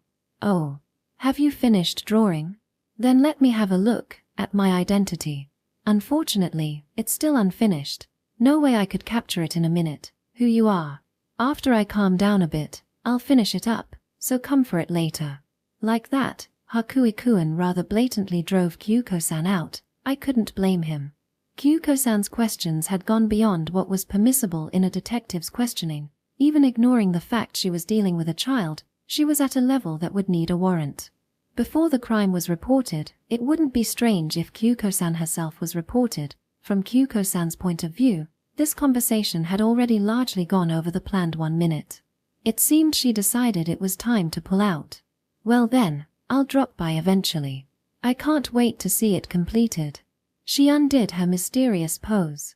While she surprisingly really did sound like she was looking forward to it, she was far too good at lying. I couldn't tell her intentions. Anyhow, Hakuo-kun seemed fed up with her words, but even so, as a painter's egg, before he drove her out, he couldn't stand but to ask, "Lady, what sort of pose was that?" He tossed the question to Kyuko-san. I held the same impression, and I get the feeling I've seen it somewhere before, but I added on, "Oh, this?" Kyuko-san took the pose again. It was identical down to the finer details, just like shame memory alloy. That power of reproduction didn't bring to mind a forgetful detective. As you can clearly see, it's Milo's Venus. Milo's, ah. Hakuo-kun let out a plainly surprised voice. While it didn't reach my voice, I also recalled upon the mention. It was hard to make out with the arms, but the turn of the torso and tilt of the neck really did belong to the Milo de Venus. That statue that was world famous by no exaggeration. So this time a statue was the right answer. Come to think of it, for her to personally impersonate Venus, while she looked so unassuming, Kyuko-san was quite the brazen one. "If you've got arms, it ain't Venus anymore," Hakuo-kun said. "But, you think so?" Kyuko-san spoke, maintaining the pose. "One side says Milo's Venus is beautiful because she lost both arms, but don't you think that's quite a selfish argument? Now that they're gone, that's all they can say, but I'm sure the maker would have liked someone to evaluate the statue in its completed form. Hakuo-kun, you wouldn't be happy if an unfinished, or broken, or failed painting was evaluated, would you?" Upon hearing that, Hakuo-kun couldn't answer. 7. In the process of visiting every room in Atelier House, of the 2 noteworthy events, the first was our encounter and exchange with young Hakui. It was my fault Kyuko-san's false premise was seen through, but looking at the result, she succeeded in her questioning, and with no choice but to touch up on the case, we were able to speak on deep matter we couldn't discuss elsewhere. So while the root of the problem still remained, you could say it wasn't a serious error. Yet the mystery of the binder she revealed there still had no answer. Even as we went around hearing out Atelier House residents after that, we never reached any conclusion. That they were all real theory Kyuko-san proposed was plausible, as things stood, but as we listened to the stories, the insults directed at Wakui from the residents, I couldn't think of him as the sort of old man who would set up such a mischievous surprise. It was more natural to think the large order served a different purpose, as Kyuko-san had done. At the present time, we could only place that question on the shelf. And so, let me reflect on the other noteworthy event. It happened in the late game of our rounds around Atelier House. Despite our trouble with Hakuo-kun at an early stage, by that time, I had grown accustomed to walking around and visiting the unfamiliar painter's eggs in turn, but there, Kyuko-san and I made an unexpected discovery. Come to think of it, I postponed talking about it, but in Kyuko-san's visits to the rooms of Atelier House, why instead of bottom up, she changed to encompass it from top to bottom was something I immediately understood without her having to explain it. Once you understood it, it was blatantly obvious, and this might become a depiction of my own dullness. But considering how we were asking around every resident in this high-rise building, using an elevator was truly inefficient. With the inspection over, I was relieved to find out we wouldn't have to heave ourselves up and down the stairs, but using an elevator to move just 1 floor was, to be blunt, a waste of time. Even more so if there was only 1 elevator. When time was of the essence, we had no time to wait for the elevator's arrival all carefree. In that case, the question of why the assault on Atelier House began from the top instead of the bottom, in short, was a decision between climbing up floor by floor and taking the elevator down at the end, or starting by riding the elevator to the top and taking the stairs down floor by floor. Naturally, with stamina in mind, it was only natural for one to choose descending over climbing. Her choice to start from the top floor was unlucky in that we encountered Hakuo-kun, who lived near the top, quite early, but whichever way it went, it was only a matter of sooner or later. Say we were to put some rest between floors, but climbing 30 flights of stairs would still be harsh. Anyways, what I'm trying to say is that it was terribly reasonable for Kyuko-san to ride the elevator to the top floor. If the elevator coincidentally happened to be on the floor, it might be fine to use it, but Kyuko-san didn't have the time to confirm the elevator's present location each and every time, so we didn't even try it. That being the case, we used the emergency stairs to move between every floor in the building, sparing the roof. But in regards to that, if you'd let me give my opinion, as a former security guard, I felt there was something off about this complex's interior. When I came by on Wakui-san's invitation the day before, I confirmed a surveillance camera in the entranceway with the auto-lock, so he was tentatively keeping secure, or so I thought, but once I was actually inside, there wasn't any such security system stationed on any ceilings. As a modern housing complex, I had no choice but to say his awareness was low. If I had been shown this first, then I'd be able to see where he was coming from when he told me he needed a security guard for his final work. However, as we had heard from one of the residents, this building wasn't legally a housing complex, but a private residence. Whether wide-angle cameras were installed on the ceiling or not was all for Wakui to decide. In that case, how should I see the absence of cameras? In the case of stores and such, maintaining security cameras was surprisingly tiresome and a considerable expense. To contain unneeded expenditures, it was plausible to reduce the number of cameras. You don't see a burglar every day, is the thought process. With only one elevator in a 32-story high-rise complex, and even that elevator didn't have buttons on both sides, for an owner, the aging old Wakui could be a bit lacking in the spirit of removing obstacles, and I couldn't think of this place as one built taking ease of living and convenience into consideration, so perhaps the absence of cameras was an extension of that. But there were other ways of thinking about it, cases where the one in charge wanted to keep the shop's insides a black box, purposely not recording any footage. Meaning, a situation where illegal extreme labor was being carried out inside, the footage would be left as evidence of their own crime, so the thought process was to avoid any form of records. Unless I asked a specialist, I couldn't determine where Atelier House stood legally, but if it did have a side similar to forced labor, then perhaps leaving as few reels as possible was the landlord's deliberate intent, I ended up suspecting. Of course, this was an address where only those aspiring to be artists lived, so to preserve the trade secrets of the creators, there were no security cameras stationed inside. Maybe I should take it simply. Well, no matter his intentions, or lack thereof, say he was just cutting costs. But what was certain, at the very least, was that when the police barged in later, identifying the culprit who stabbed Wakui from police footage would prove to be quite difficult. In visiting all houses, that alone was the most I could say using my life experience. When we got to that area, Kyuko-san was an investigation professional after all, and from here on, I'll be mentioning the second noteworthy event, unrelated to hearing out Atelier House's residents. We did make one discovery. You could call it the only clue-like clue we found since detective work began. It happened around the middle of our visits. When we had finished going around the 18th floor and were about to move on to the 17th, generally one to seize the initiative, Kyuko-san would take the lead, but in accordance with general manners, only when descending the stairs, I would stand in front of her. It was there. Stay. Kyuko-san curtly declared. A command like that surprised me, but as a result, my body froze up, and I succeeded in stopping. All's well that ends well. What is it, Kyuko-san? My apologies. Please pull back that half-raised foot. Kyuko-san said, circumventing me as she lowered herself onto the landing. No, the word lowered was too tepid. Like a middle school student, she leapt down the stairs.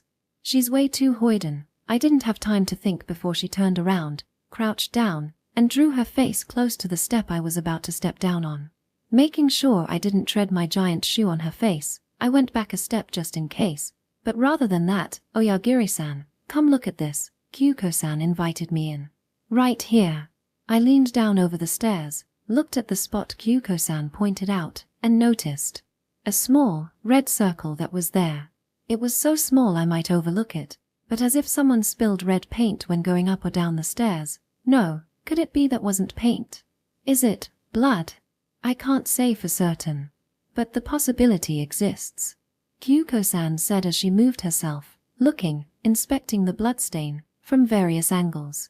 Judging by the color, it's not an old one, of course, supposing that's blood and not paint.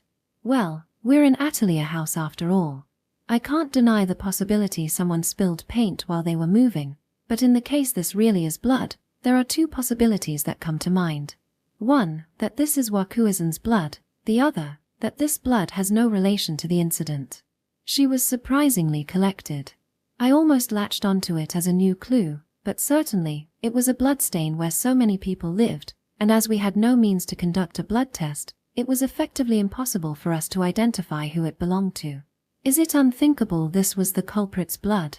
Perhaps they got into a scuffle with Wakui-san, and at the time, the culprit was injured as well. I can't refute that, but from what I could see of the crime scene, I can't think they such an intense scuffle. If the culprit was bleeding, I thought the blood spots would have been spread a little wider across the scene. Kyuko-san noted as she stood.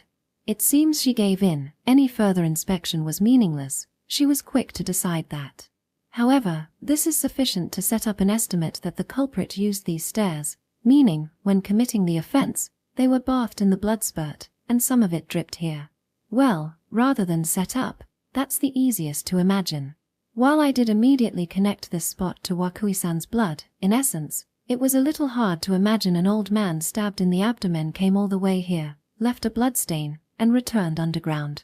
If I tried a pseudo-Kyuko-san round-robin deduction, perhaps this was the real crime scene, and he simply descended the stairs, but with his abdomen pierced so deep, I didn't think that was possible.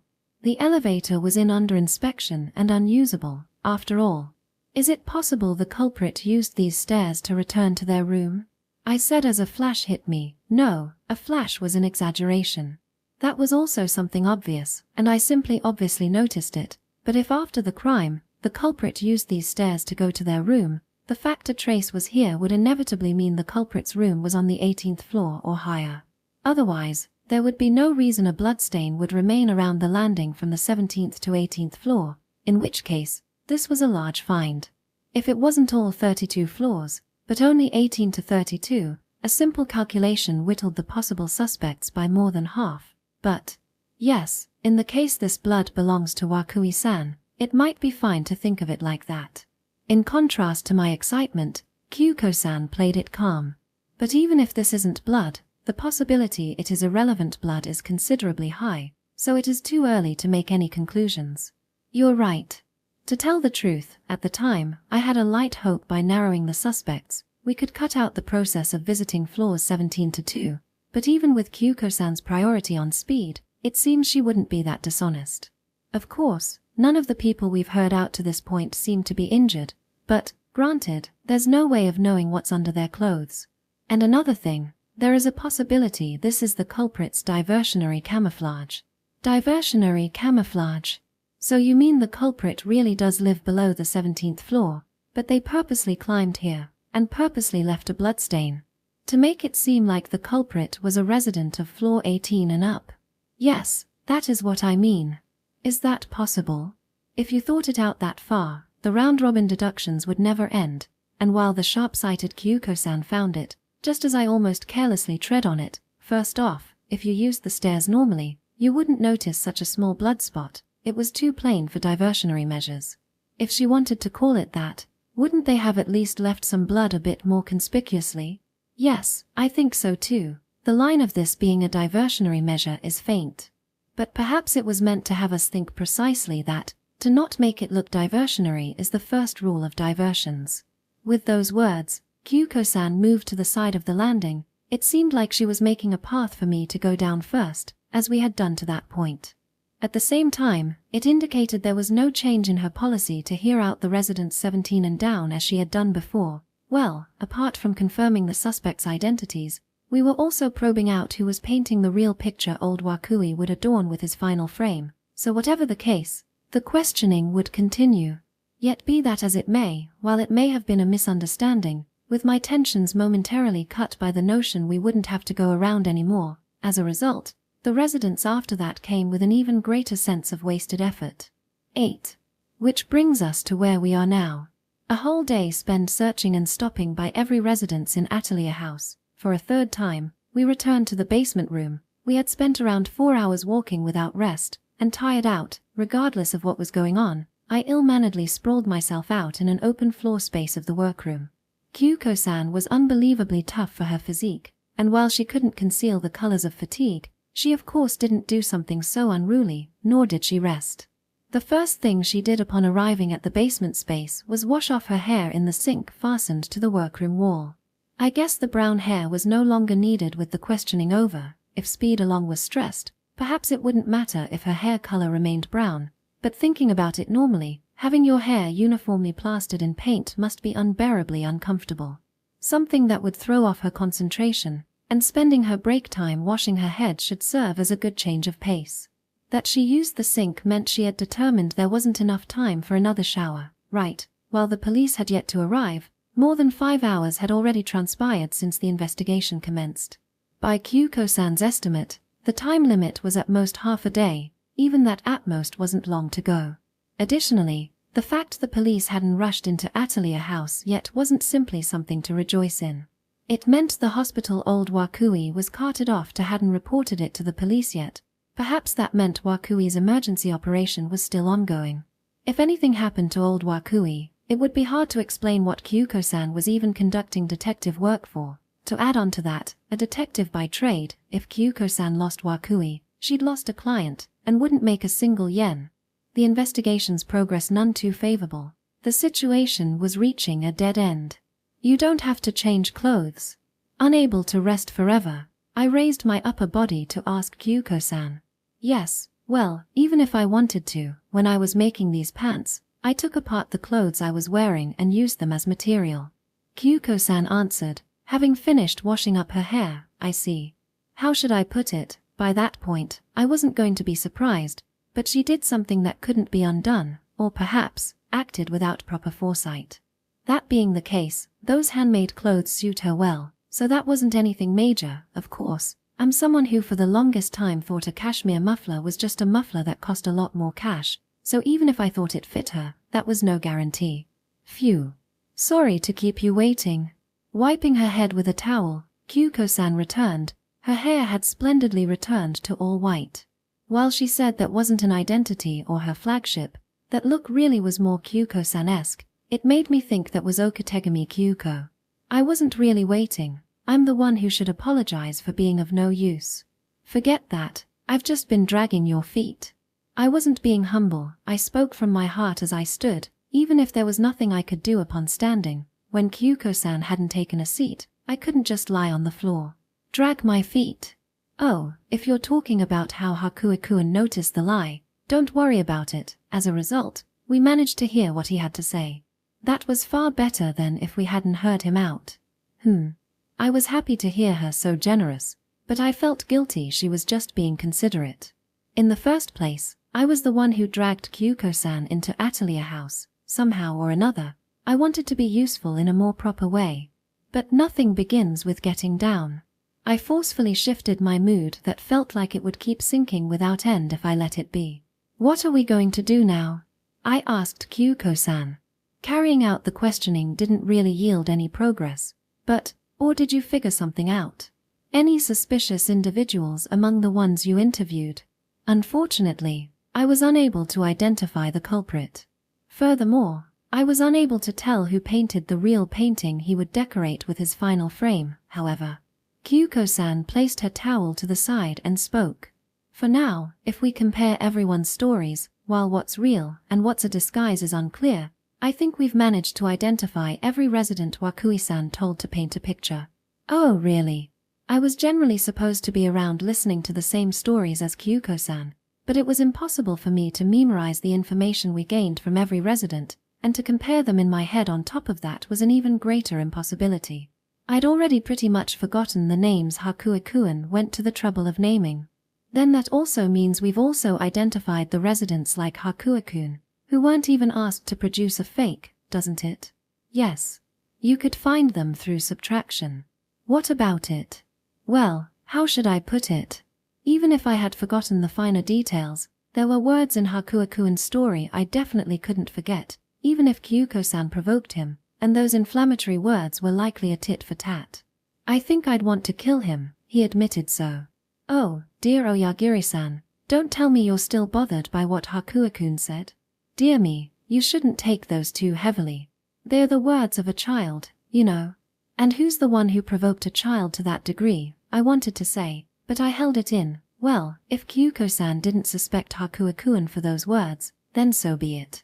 We were just slightly acquainted, and it wasn't as if we were friends, or that we got along, yet still, thinking over how a child like that could have caused such an incident wasn't a great feeling to have.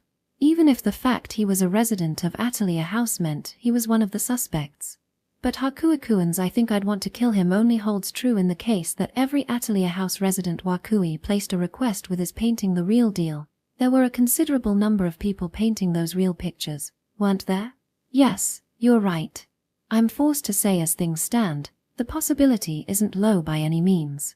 Kyuko-san ruffled up her white hair into a mess as she spoke. I thought that might be body language to show her distress, but it seems she was simply confirming how her hair was drying. With people able to think out more than two actions at once, it was difficult to probe out their thoughts from their actions.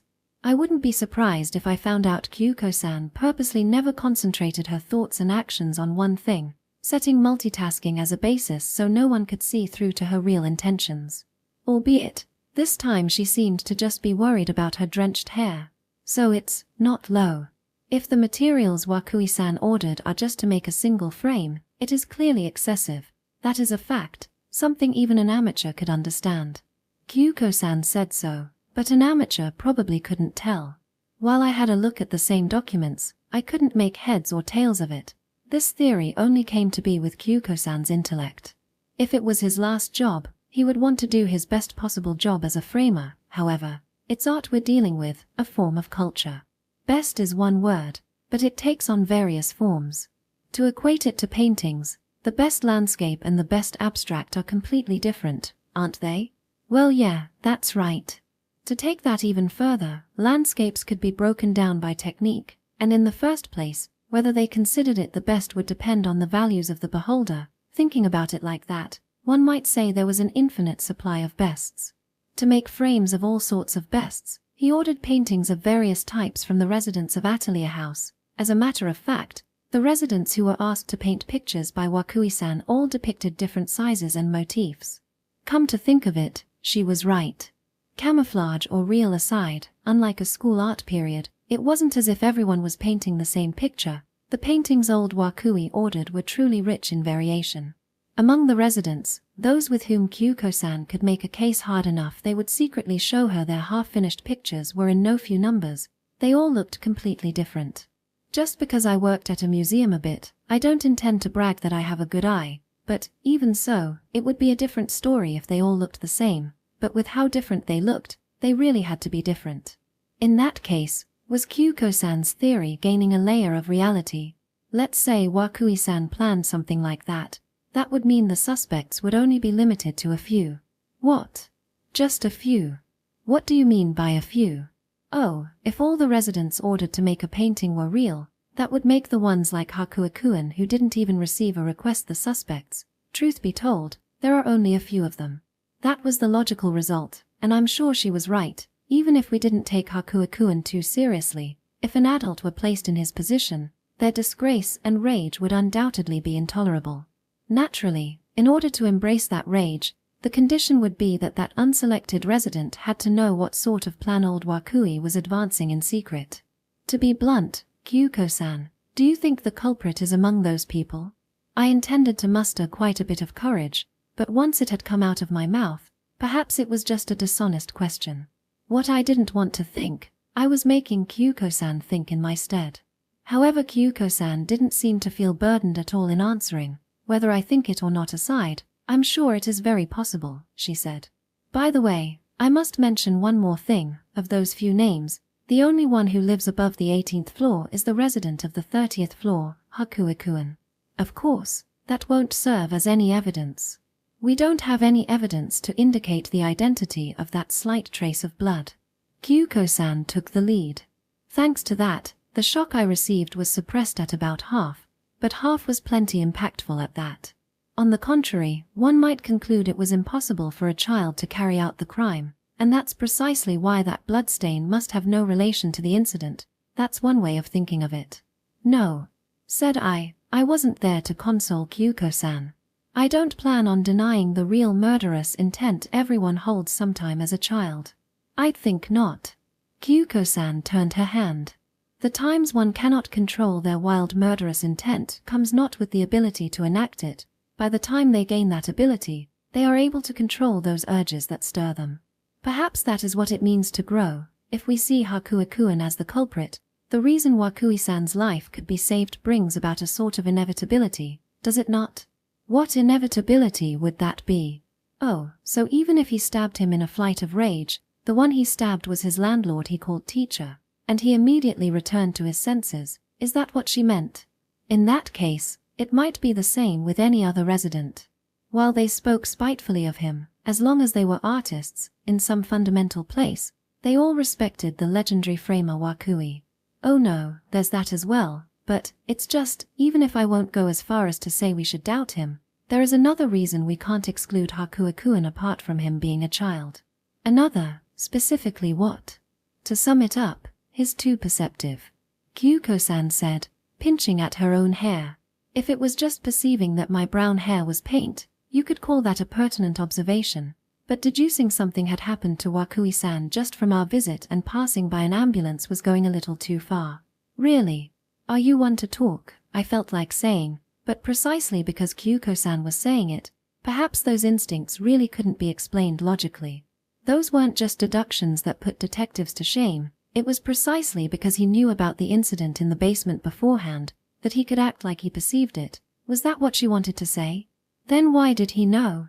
When at that point, the fact Wakui was stabbed was something only Kyuko-san, I and the real culprit should know. If you're looking for suspicious behavior, the way he suddenly began drawing was suspect. When we had come to question it, don't you think he could have been focusing his mind to hide his unrest? I interpreted it as him drawing to hide his unrest at the fact Wakui was stabbed, but you definitely could look at it that way. While it was a malicious outlook, it wasn't as if there was any necessity to purposely take a kind outlook with him. So this is what it means to be at a loss for words. And yet, I thought, if back then, the murderous rage he cried out with was the real article, then up to that point, that means until Kyuko-san provoked him, he had yet to reach the possibility that all the residents who received an order from Wakui-san were real. Perhaps we simply hit the nail on the head. With the core of his motive brushed against, maybe his rage was resuscitated. Resuscitated, rage. I did save Wakui-san's life, after all. Perhaps he held a rage that wouldn't be satisfied with killing him all over again. Well then, Arajiro-san. How about it? In the case we supposed Hakuo-kun was the culprit, does anything contradict? Why don't you try thinking about that? Yes. I'll try thinking. When Kyuko-san told me to think like that, it was when she was thinking about something else. I had learnt that through experience. Supposing Hakuo-kun was the culprit made me feel something was off, and while it did pain my heart, it was a thought experiment there was some worth in carrying out. If I simulate Hakuo-kun as the culprit, right, I don't have to set the motive. While I can't determine the reason, whatever the case, let's say he stabbed the person he calls teacher. Old Wakui falls to the floor, his head clears, he gets scared. After that, Hakuo-kun flees from the basement room to his own room, using the stairs. That's right, it appears like he used the stairs. I mean, what singled him out was the bloodstain between the 17th and 18th floors, so if instead used the elevator, things start getting strange. Yet his residence was on the 30th floor. I didn't have to say that was a considerably high one. Climbing so many stairs was practically penance. It was the same even for an adult man like me, not to mention a common 10-year-old boy like Hakuo-kun. Why did he use the stairs instead of the elevator? Well, of course, that's because the elevator was unusable. Under inspection, perhaps he was able to use it to come down, but at the very least, that would mean he didn't use it to climb up. Bathed in the blood spurt, he may have exercised the utmost caution, but only a single drop of that blood dripped onto the stairs. It was a small trace of evidence only Kyuko-san could notice, so perhaps he didn't notice either. If he did, he would have wiped it. So, after that, in his room, he changed out of his blood-soaked clothes and took a shower, perhaps. We met him not long after we began going around, and even if I can't determine what sort of suspicious Kyuko-san held towards him at that point, if she suspected him for being too perceptive, Then the reason she casually cleared up Hakuakuan's when no one asked might have been her searching for physical evidence. Though I doubt he'd just leave a bloody shirt or the towel he used to wipe off just lying there. I was amazed to see there really was meaning in all of Kyuko-san's actions. What looked like a hit-or-miss method of just start moving and see what happens, actually held a strategy in each move. In any case, I was beat. I tried simulating it, but didn't see any contradictions. In that case, what was that off feeling of mine? Was I simply displaying a selfish mindset of not wanting someone I know to be the culprit? Perhaps I also thought it would be a waste. Those talents he showed me at the museum, able to depict such a picture with a single pencil, to think the news of him would turn to him being the culprit of a criminal case, but perhaps it was precisely because he felt the same way, that old Wakui didn't leave any bloodletters, and took a step to cover for the culprit. Covering for the culprit was an action others might find hard to understand, but if we say it could be possible for a talent he was supporting, and even among them, the culprit was a tender child with a future, so wasn't that surprisingly plausible? Realistically speaking, with Hakuakuan, stabbing someone won't have him tried under criminal law. The meaning behind the victim not leaving a dying message may have been a desire for the culprit not to be caught, and if someone who couldn't be punished anyways was the culprit, the point of leaving a message fades. Therefore, he did not leave a message. You can look at it like that. What Kyuko-san said was right on the money, but when it rationally went so far, I started feeling down. Despite her smiles and the gentle air around here, this person was a detective through and through. In contrast, how emotional was I being? In that regard, I'd like to think it wasn't a legal matter. Wakui didn't want that talent of Hakuakuan's to go wasted, but if there were no camouflage paintings in his orders to Atelier House's residents, and all of them were real, that would mean Hakuakuan's ranking was considerably low. Meaning old Wakui didn't evaluate Hakuakuan too highly, and while that might become Hakuakuan's motive to kill, at the same time, wouldn't that also mean old Wakui would have no reason to cover for him? No, wait a second. You don't even have to make it that complicated. That's right, it totally slipped my mind. Hakuakuan just said it a moment ago, like when he met me today morning, Hakuakuan had gone out to draw pictures at a museum. Saying alibis were the product of reading too many detective novels, Kyuko-san had let the evidence for that one slip by. However, if we managed to narrow down the time of the crime, then proving he wasn't there would hold a definite meaning. If Hakuakuan was the culprit, the basis behind that, the bloodstain would lead us to believe he used the stairs. He used the stairs because the elevator was under inspection and unusable.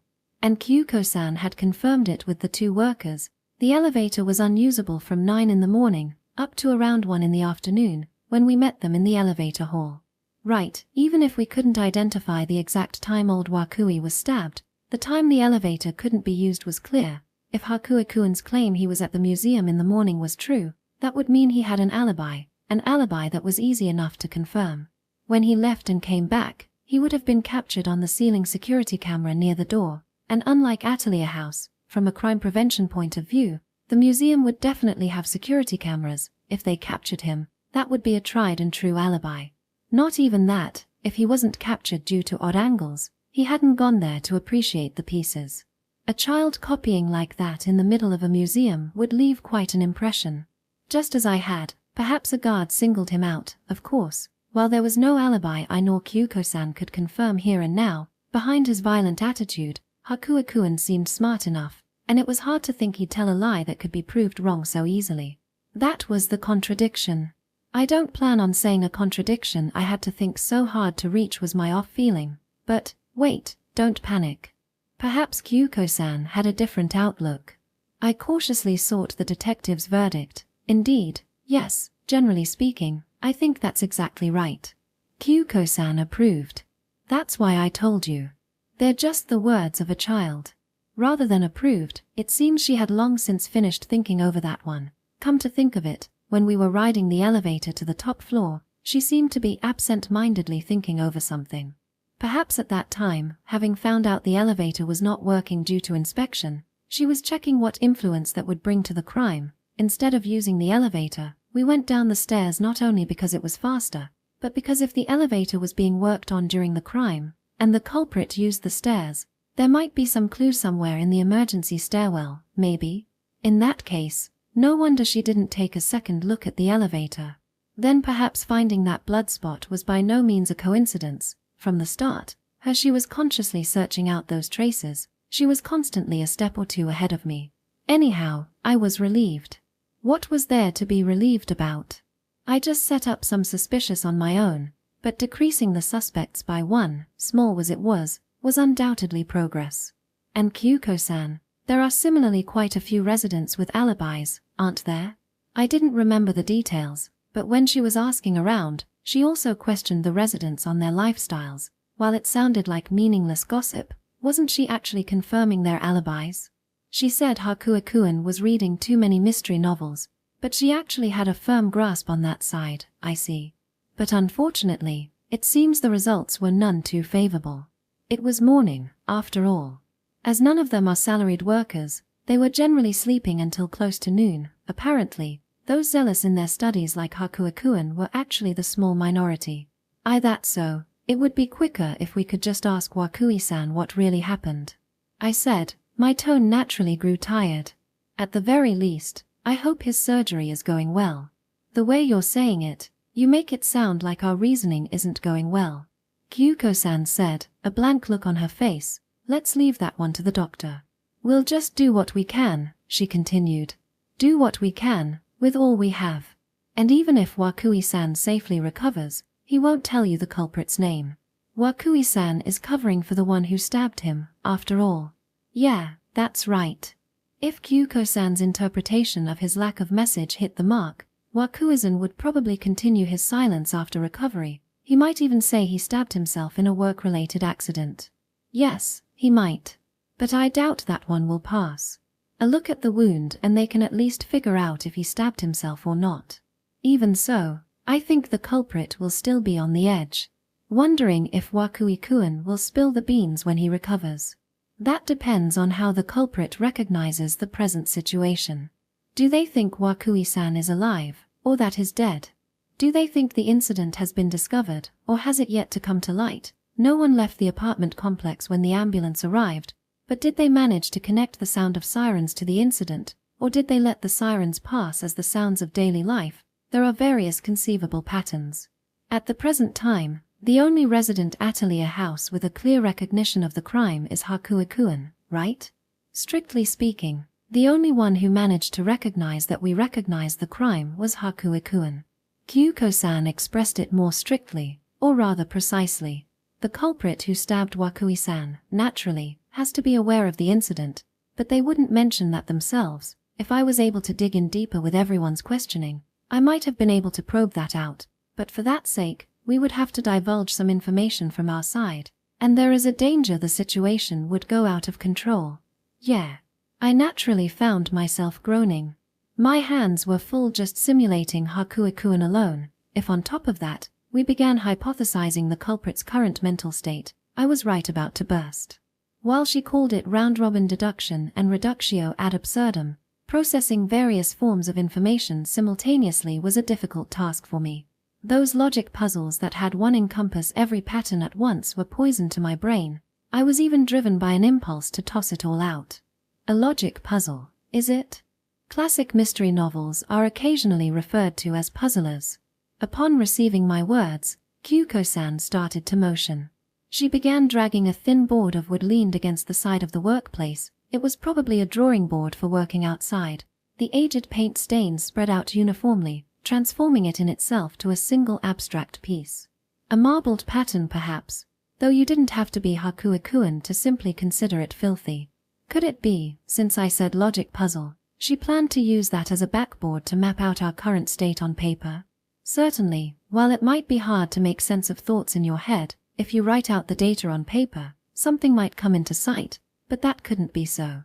The forgetful detective Kyuko-san would never write down information.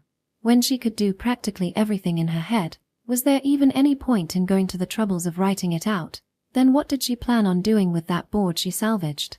Before I could ask, she had already acted, with what was stationed near the entrance of the basement room, that large-scale power saw. Just as I noticed her push in the plug, Kyuko-san turned it on and began carving up the board. She didn't shy back in the slightest from the intense sound the machine let out, skillfully and nimbly moving the board, turning it into a jumbled pile of parts in no time. Honestly, it looked so dangerous I couldn't stand to watch.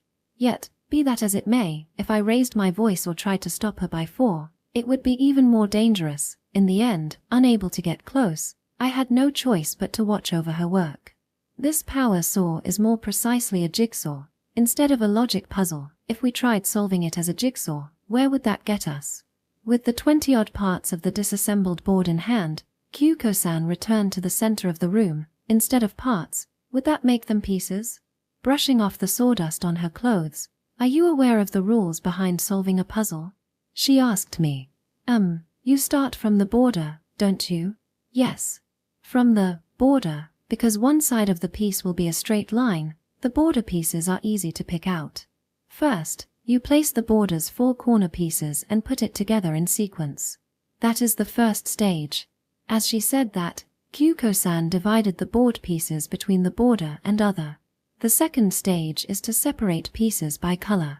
Of course, I won't say it's a rule, but generally, neighboring pieces tend to have similar colors. And the third stage is piece shape. You look at how each one is arranged. Finally, it becomes round robin. But the interesting part is that the further you go, the simpler it becomes to advance the puzzle. The number of pieces goes down. "See," she said, as in the order she mentioned, Kyuko-san completed the puzzle. It was a puzzle she made herself, and there weren't too many pieces, so perhaps it was obvious she completed it so easily. But admittedly, her hands still did quick work. Do you see? No matter how complicated a puzzle looks, if you properly go through the process, you'll be able to complete it eventually. Just because you get stuck, please don't turn back on your progress. It did seem she was trying to console me again, that alone was pathetic, yet that my own inadequacies had Kyuko-san waste her time was even more pathetic. But, if even so, the puzzle can't be completed, what are you supposed to do? With this many pieces, you might be able to work it out round robin, but what if it were a more difficult puzzle? There are 3 things that can make a puzzle difficult. Perhaps there are simply too many pieces, like 1,000, 2,000, 10,000. Another possibility is a puzzle you can't separate by color. Have you ever seen them before? Those puzzles where every piece is pure white. Astronauts do them in training. I see. What's the final one? A puzzle without enough pieces. In that case, there's no way to complete it, she said, lifting one piece up from the improvised puzzle lining the ground. If you don't have enough pieces, the puzzle will never be complete. What makes it even more unpleasant is the fact you can't notice an absence of pieces until the puzzle is considerably close to completion. If the final piece is missing, you'll taste a great sense of wasted effort. I was familiar with that one. Sadly, the more pieces the puzzle had, the more prone it was to happening. When you boiled it down, I was at that moment working on a puzzle where I had no idea what the finished product looked like. With not nearly enough pieces, even the pieces I had were too much for me. But that's nothing to feel down about, Oyagiri-san. There was never any need for us to complete the puzzle, even when lacking in pieces. As long as we can build it far enough to predict the completed picture, that is enough. That explanation was definitely one way to look at it. Without any rights to investigate, Kyuko-san couldn't help but have restrictions placed on her. But taking it the other way, precisely because we didn't have investigations right, grasping solid evidence and the full details of the case weren't being asked of us. Even a deduction 80% filled in could let us speak directly with the suspect and urge them to turn themselves in. If you just want an idea of the full picture, then the proper method of making the border might just be a detour. Even if you make just the border, if the center is left empty, there's no way you could anticipate what it will look like. It might just be quicker to make it form the center. All the way thinking I was saying some unreasonable things, I imitated Kyuko-san, picking up pieces, leaving only the outside border. Ahaha. I'm sure it'll be difficult to make a puzzle from the center. Difficult for me even. Be it a detour or not, you've still got to make the border, though if you're lacking the pieces to make the border, it's going to drop your motivation for the rest. Yeah. But to anticipate the completed picture in our current state would be like looking at just Wakui-san's frame and predicting the painting it was meant to border, isn't it? A puzzle was like a painting, and when it was completed, it could go in a frame, so I tried equating it to old Wakui. That really was the only meaning I put into it. I wasn't thinking too deeply. No, if I wasn't thinking too deeply, Kyuko-san was the same. The way she suddenly used the jigsaw to make a puzzle didn't have any particular meaning. Just by tying the word puzzle, I happened to say, the board she saw at the side of the workspace, and the power saw with a clear presence in the basement, she thought she would be able to make a puzzle, so she tried making one. I had no doubt that's all there was to it. Without fearing wasted efforts, she would do everything within her capabilities. It was nothing more than a part of her normal conduct, however. Yay. Kyuko-san suddenly latched onto me. It was quite a strong hug, a hugging method that made me feel like my entire body was being compressed in a fervent embrace. In my surprise, I reflexively dropped the puzzle pieces in my hand. Kyuko-san. What's wrong? Nice work, Oyagiri-san, she said, and when I thought she had separated from me, she gripped my hand, lacking any restraint. She shook it up and down. Thanks to you, I've got it. G got it. Got what? To that point, whatever happened, she had quite often taken erratic actions, so I had readied my heart to not be surprised no matter what she did next. So when she suddenly started making a puzzle with makeshift tools, I hid my confusion and accepted it as collectedly as I could. But I never thought she would embrace me, so there was nothing I could do when I was thrown into a fluster. Didn't tell me the culprit? No, I don't know anything about the culprit yet. Kyuko-san easily denied it. Then what? However, I understand why, when it came to his final job, Wakui-san didn't have Hakuo-kun paint a picture. You were wondering, weren't you? In the midst of cleaning his room, I had a look here and there, and I do think Hakuo-kun's artistic ability is considerably high, even from a layman's perspective, at a level where a fake painting, of course, it wouldn't be strange if he was asked to paint the real one. At the very least, in Atelier House, it's very hard to believe you'd find him ranked closer to the bottom. So she was putting the room in order while probing out Hakuo-kun's artistic abilities. That's a stable concurrent throughput, but I did share that opinion. His didn't fall short of the paintings the residents showed us in our visits by any considerable margin, though it was because I was a layman that I thought I was being led by surface-level traits.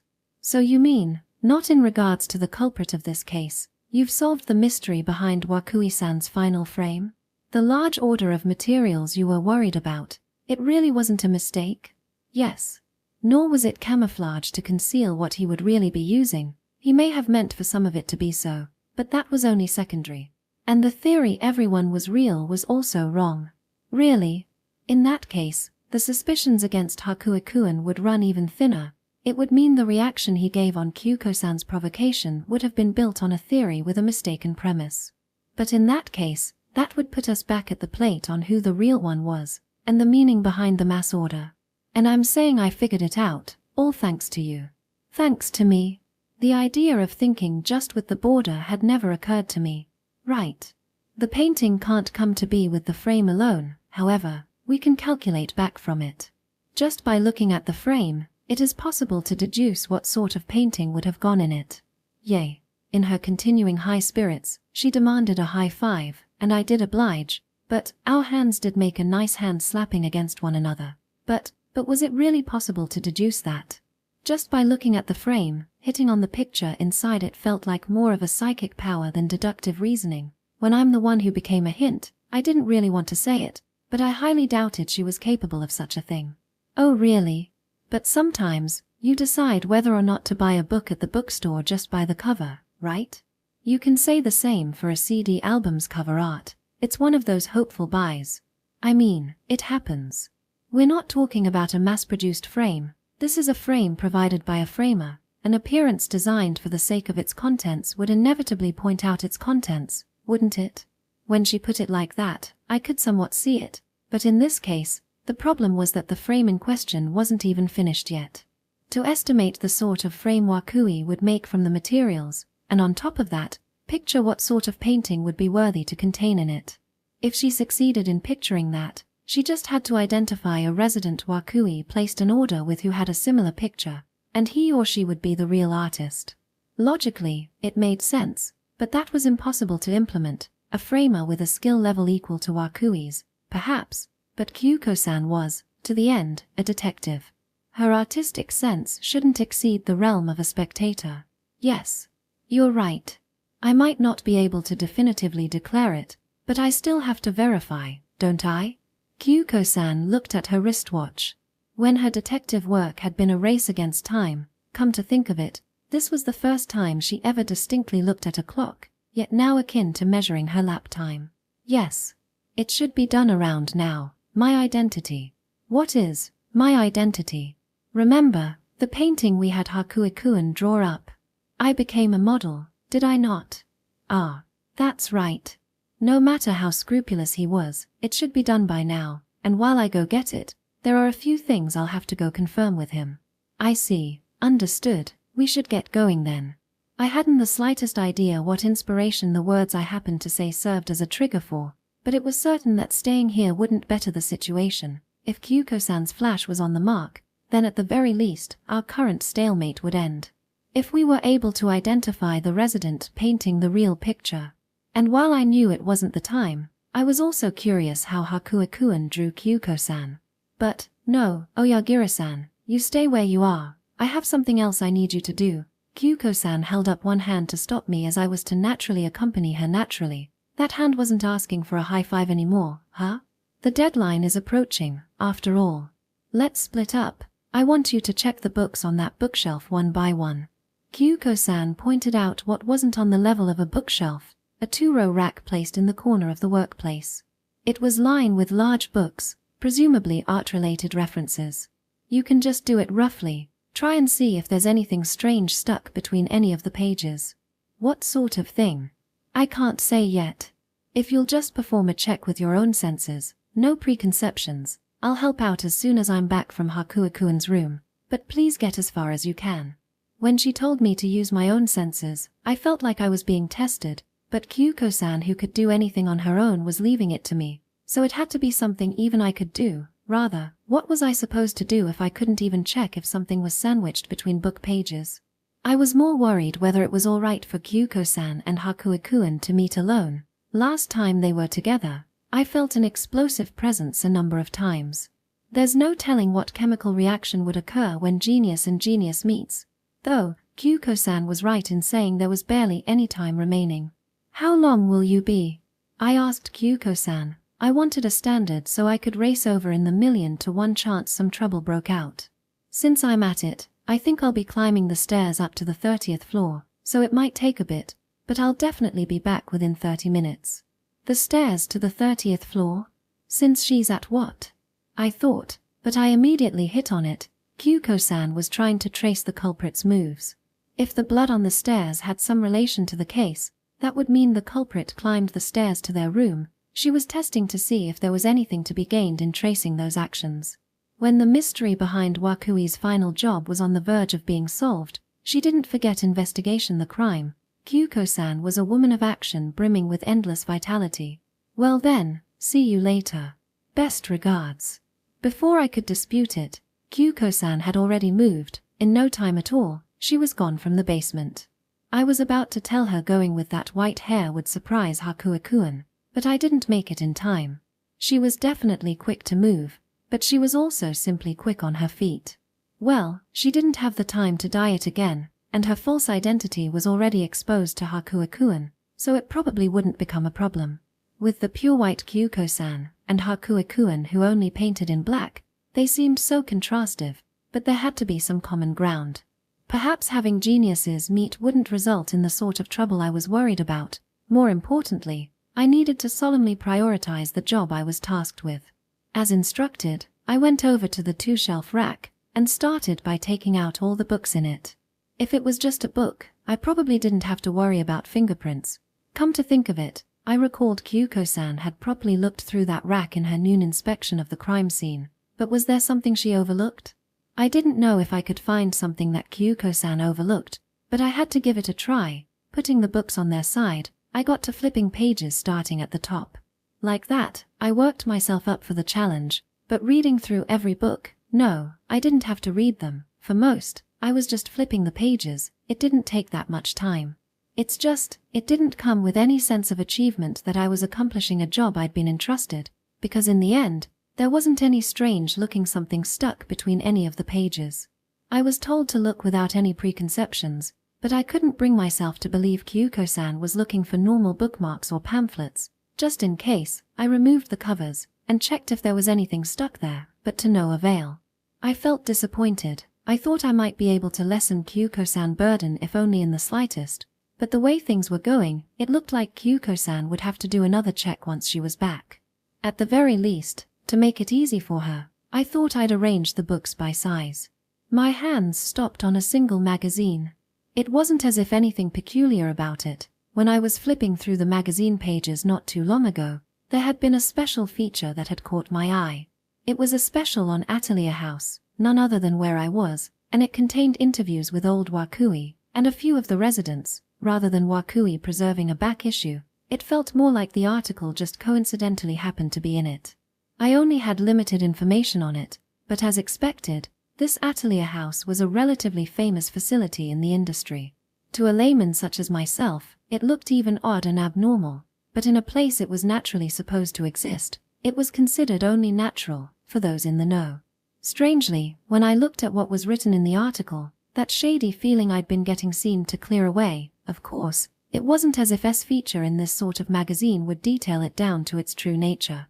It's just, while I didn't properly read it, I inputted it in my head as new information. The idea behind old Wakui building Atelier House was introduced in the article, and I found it intriguing. To repay the world of painting, like service, he had told me, but even if that was his first objective, it seems he had some personal circumstance as well. Perhaps I should call it the troubles of his youth. According to the article, there was a time Wakui set out to be a painter, but something led him to give up on that path, and he became a frame maker. As a result, he achieved greatness as a framer, and I think that was for the best, but he didn't want any youngsters to taste the same setbacks. He didn't want them to give up on their dreams just because their environment wasn't in order. With that in mind, old Wakui built Atelier House. It was an interview. It was unknown how much of it was true, but it was easier to understand than just simple repayment. The reason the support was specialized only for painting, the sort of stoicism that filled Atelier House as a whole, was based in Wakui's past setbacks. To entrust youngsters with a dream, when you described it like that, the nuance did change, and I couldn't unconditionally say that was a good thing, even more so than before. I didn't know what to think of Wakui's personality. Was he a good person or bad person?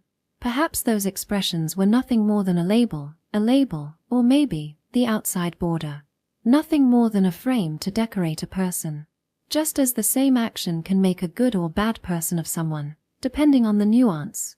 Even so, I noticed Kyuko-san was late to return. While I was running through some worthless thoughts, 30 minutes had gone by long ago. While I certainly had some panic in me from wasting our already scarce time, but through that, I was still worried that Kyuko-san hadn't returned from her journey to Hakuokuan's place. She may have used the stairs, but if she just received the piece and confirmed a few details, it wouldn't be strange if she was back long ago. She said she would definitely be back in 30 minutes. Just as I thought. Did some trouble break out? Kyuko-san was an easygoing person, but Hakuokuan did seem to have a short fuse. It wasn't long before I made my resolve to make for the 30th floor. It was far too belated to call the fastest, but come so far, perhaps I was finally learning from Kyuko-san's line of flow. But I learned a bit too much. When I thought about it calmly, if I wanted to go get her, I could have just used the elevator, but tugged at by what Kyuko-san said, I ended up choosing the route of reaching the 30th floor by stairs. I may have just been being stubborn. When Kyuko-san climbed 30 flights, I felt a competitiveness that wouldn't let me take the easy way out. Kyuko-san said she'd go up on the stairs, but she never said she was taking them down. We'd already gone down them once anyway, so if I headed to the stairs, I might miss Kyuko-san coming down by elevators. Along the way, I thought I might at least leave a message in the basement in case we missed one another. But if I purposely returned to the basement for that, I would lose sight of what I was doing in the first place. I was fine simply climbing. No matter how my competitive spirit blazed on that point, while I fell short of Kyuko-san, if I were to find a clue towards resolving the case on my climb, it would be indubitably rosy. I thought over such things as I tapped my feet against every other step, but unfortunately, I couldn't spot anything so conveniently. There was no way someone as simple as me could multitask, climbing stairs in a hurry, while simultaneously looking for clues. Then, like in trail running, should I just make a run for the 30th floor all at once? That was definitely something Kyuko-san couldn't do, and only I was capable of. It happened when I made my resolve. Floor-wise, I guess I had reached around the 10th. From right above me came a large sound. I reflexively looked in the direction of the sound, but all that entered my eyes was the bottom of the stairway leading to the 11th floor, and it wasn't as if anything had happened to it. An emergency stairwell was, in a sense, an irregular atrium, and even if it was right above me, there was no way of knowing what floor it happened on. The sound didn't come once, it repeated a few times, a short gap between each. A consecutive banging. My intuition told me it was the sound of something falling downstairs.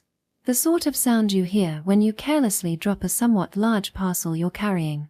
Thinking normally, it was reasonable to assume a resident using the emergency stairwell carrying a canvas or modal statue's hand slipped. Then I should change my plan. During the visits, I had met face-to-face with a majority of Atelier House's residents. The one who spoke with them directly was Kyuko-san, so perhaps I left a light impression. But for the investigator from City Hall letting off pressure from behind Kyuko-san to still be loitering around the complex's emergency stairs might come off as unnatural. Kyuko-san might be able to pull it off with an innocent look, but I was the sort who shooed it on his face, so there was nothing better than avoiding a meeting. But, thought I, while it was the sound of something falling down the stairs, it could simultaneously be the sound of someone falling down the stairs, I instinctively thought. It wasn't a hand that slipped but a foot. I couldn't confirm which from where I was, but if it was the latter, they may require assistance. I was definitely reading too far into a flashy sound, and even if someone had slipped, there was no guarantee they were injured. There were other things I had to do, and really no need for me to surge in. Before the logic had settled, my body had moved. I reflexively raced up the stairs, fast as I could.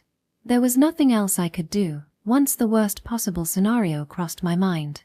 Good grief, I was completely taking after Kyuko-san. I ended up hoping I could take action like that person. Not that imitating her today would suddenly make me like her.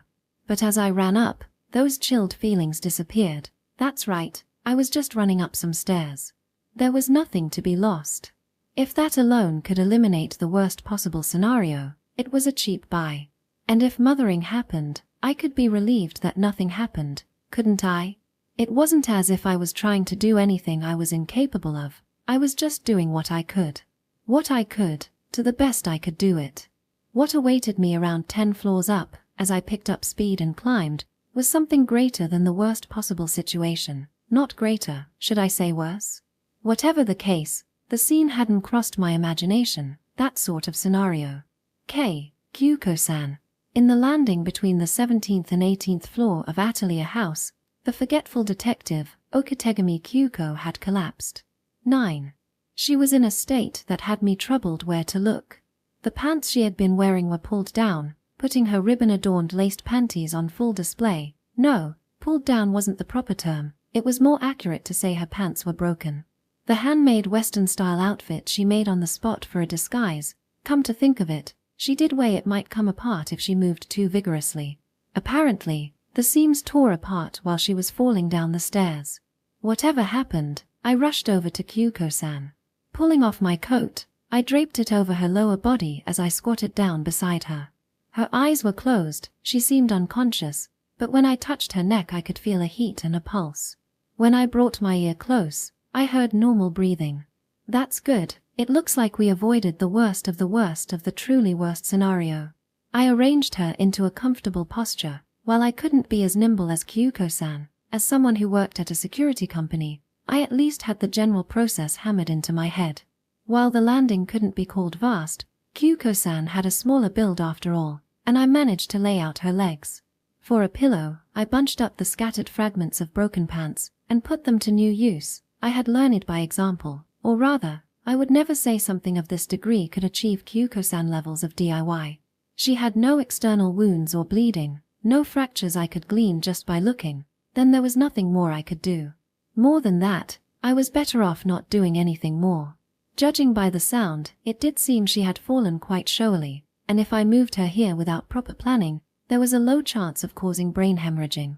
Her breath was calm, and just by appearances, one might think she was just asleep. I didn't think it was anything major. But I didn't have time to rest. I looked at the upper level from the landing. At the end of the stairs, The door leading to Atelier House's 18th floor. Did Kyuko-san fall from around there? No. She didn't fall.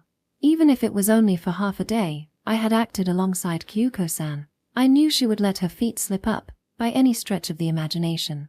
Able to work on multiple tasks at once, one might think of her as a detective liable to distractions, but, on the contrary, as she was capable of doing so much at once, even in the midst of doing something, she would never neglect to watch where she stepped. Right. Back then, I thought of the sound from an upper floor as something falling downstairs or otherwise someone falling downstairs. Even that was amply reading too deeply into it, yet if I were Kyuko-san, I'm sure my thoughts would have been a step ahead. Namely, the sound of someone being pushed downstairs. Looking at Kyuko-san's current state, that wasn't in any way reading too deeply, it was the natural and proper train of thought. In the first place, I shouldn't have let Kyuko-san go off on her own. No matter what she said, instead of splitting up, I should have accompanied her. I mean, if her reasoning was correct, there was someone in Atelier House who had just stabbed someone. What a blunder.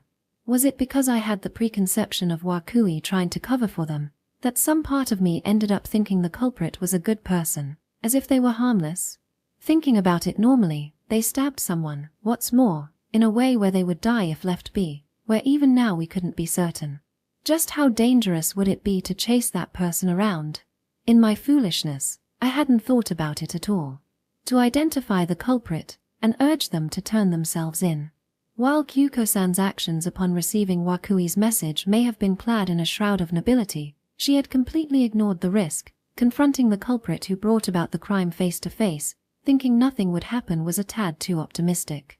Say the culprit was among those we interviewed when we were going around, even if they didn't outright say it like Hakuikuan. What if someone apart from Hakuikuan had seen through her lie? It wouldn't be the least bit strange if that resident moved to inflict harm onto Kyuko-san, who was snooping around the incident.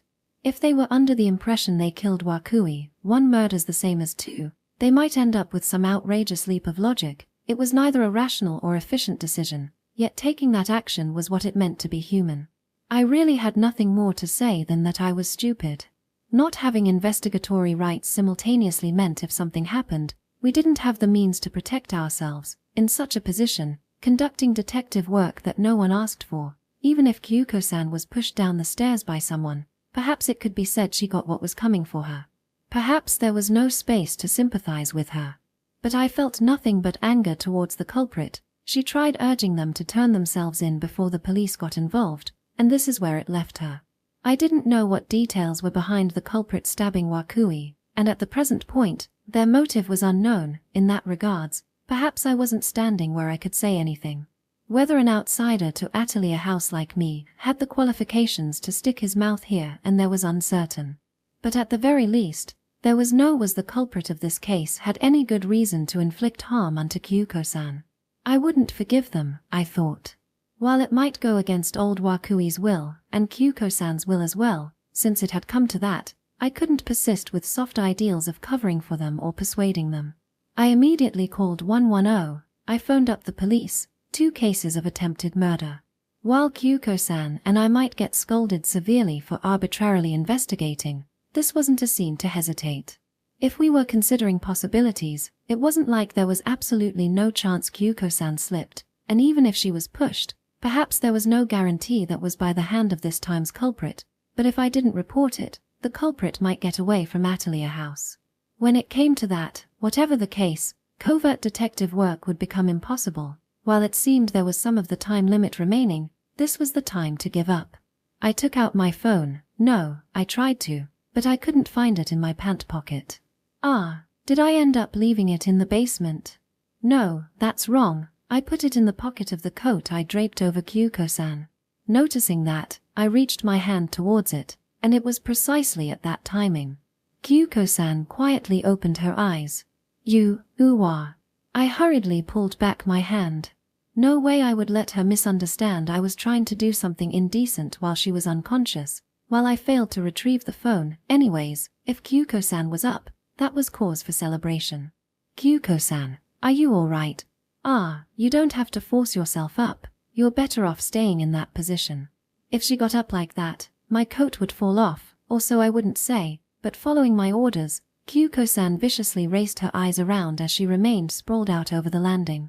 She seemed pained to recognize the current situation, rather, expectedly confused. I wouldn't blame her, being thrust down the stairs, just remembering it would be a terrible fright.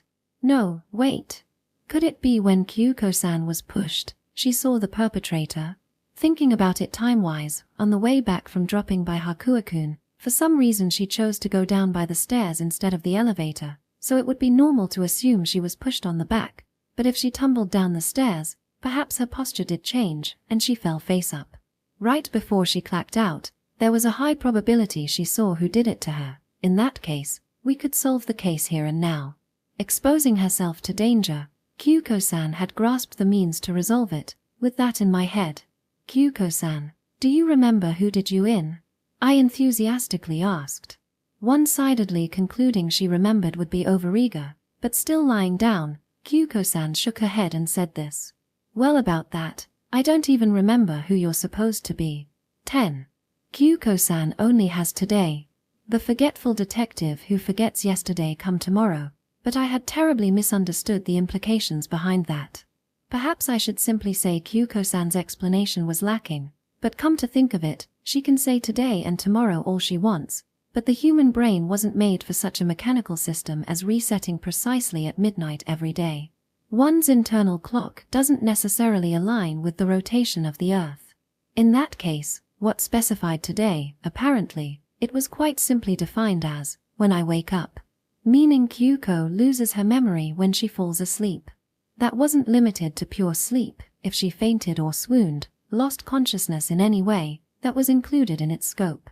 I had always thought it a crazy tale, but rather than memories disappearing every day, it was much easier to intuitively understand it was sleep and awakening that reset her memory. Rather, I had no choice but to accept it. Because that was precisely how it was spelled out on her own arm in her handwriting, there was no way to doubt it. I am Okitegami Kyuko, a detective. My memory resets each time I fall asleep. It was written in thick magic marker over the white skin she rolled up her sleeve to. Kyuko-san recognized it as her own handwriting. For the forgetful detective who didn't take notes, perhaps that could be called her souled memorandum, while I wouldn't say she would have stripped had that not been there. When Hakuo-kun jokingly requested a nude sketch, the reason not to strip she mentioned must have been these words across her bare skin. Thanks to this minimum precaution, she at least wouldn't lose sight of who she was. Therefore, naturally, even if Kyuko-san saw the face of whoever pushed her, she wouldn't remember. Not only that, when I had worked with her for half a day, I had disappeared. She ended up forgetting why she was in this apartment complex in the first place. Our relationship had once again rewound to a first meeting, and of course, she had absolutely no memory of the case of Wakui being stabbed. The visit to each room in Atelier House, and the very nature of the place had been wiped, and that flash of inspiration, the idea about the framer Wakui Kazuhisa's final job, was of course forgotten. Every last little thing about the case was lost.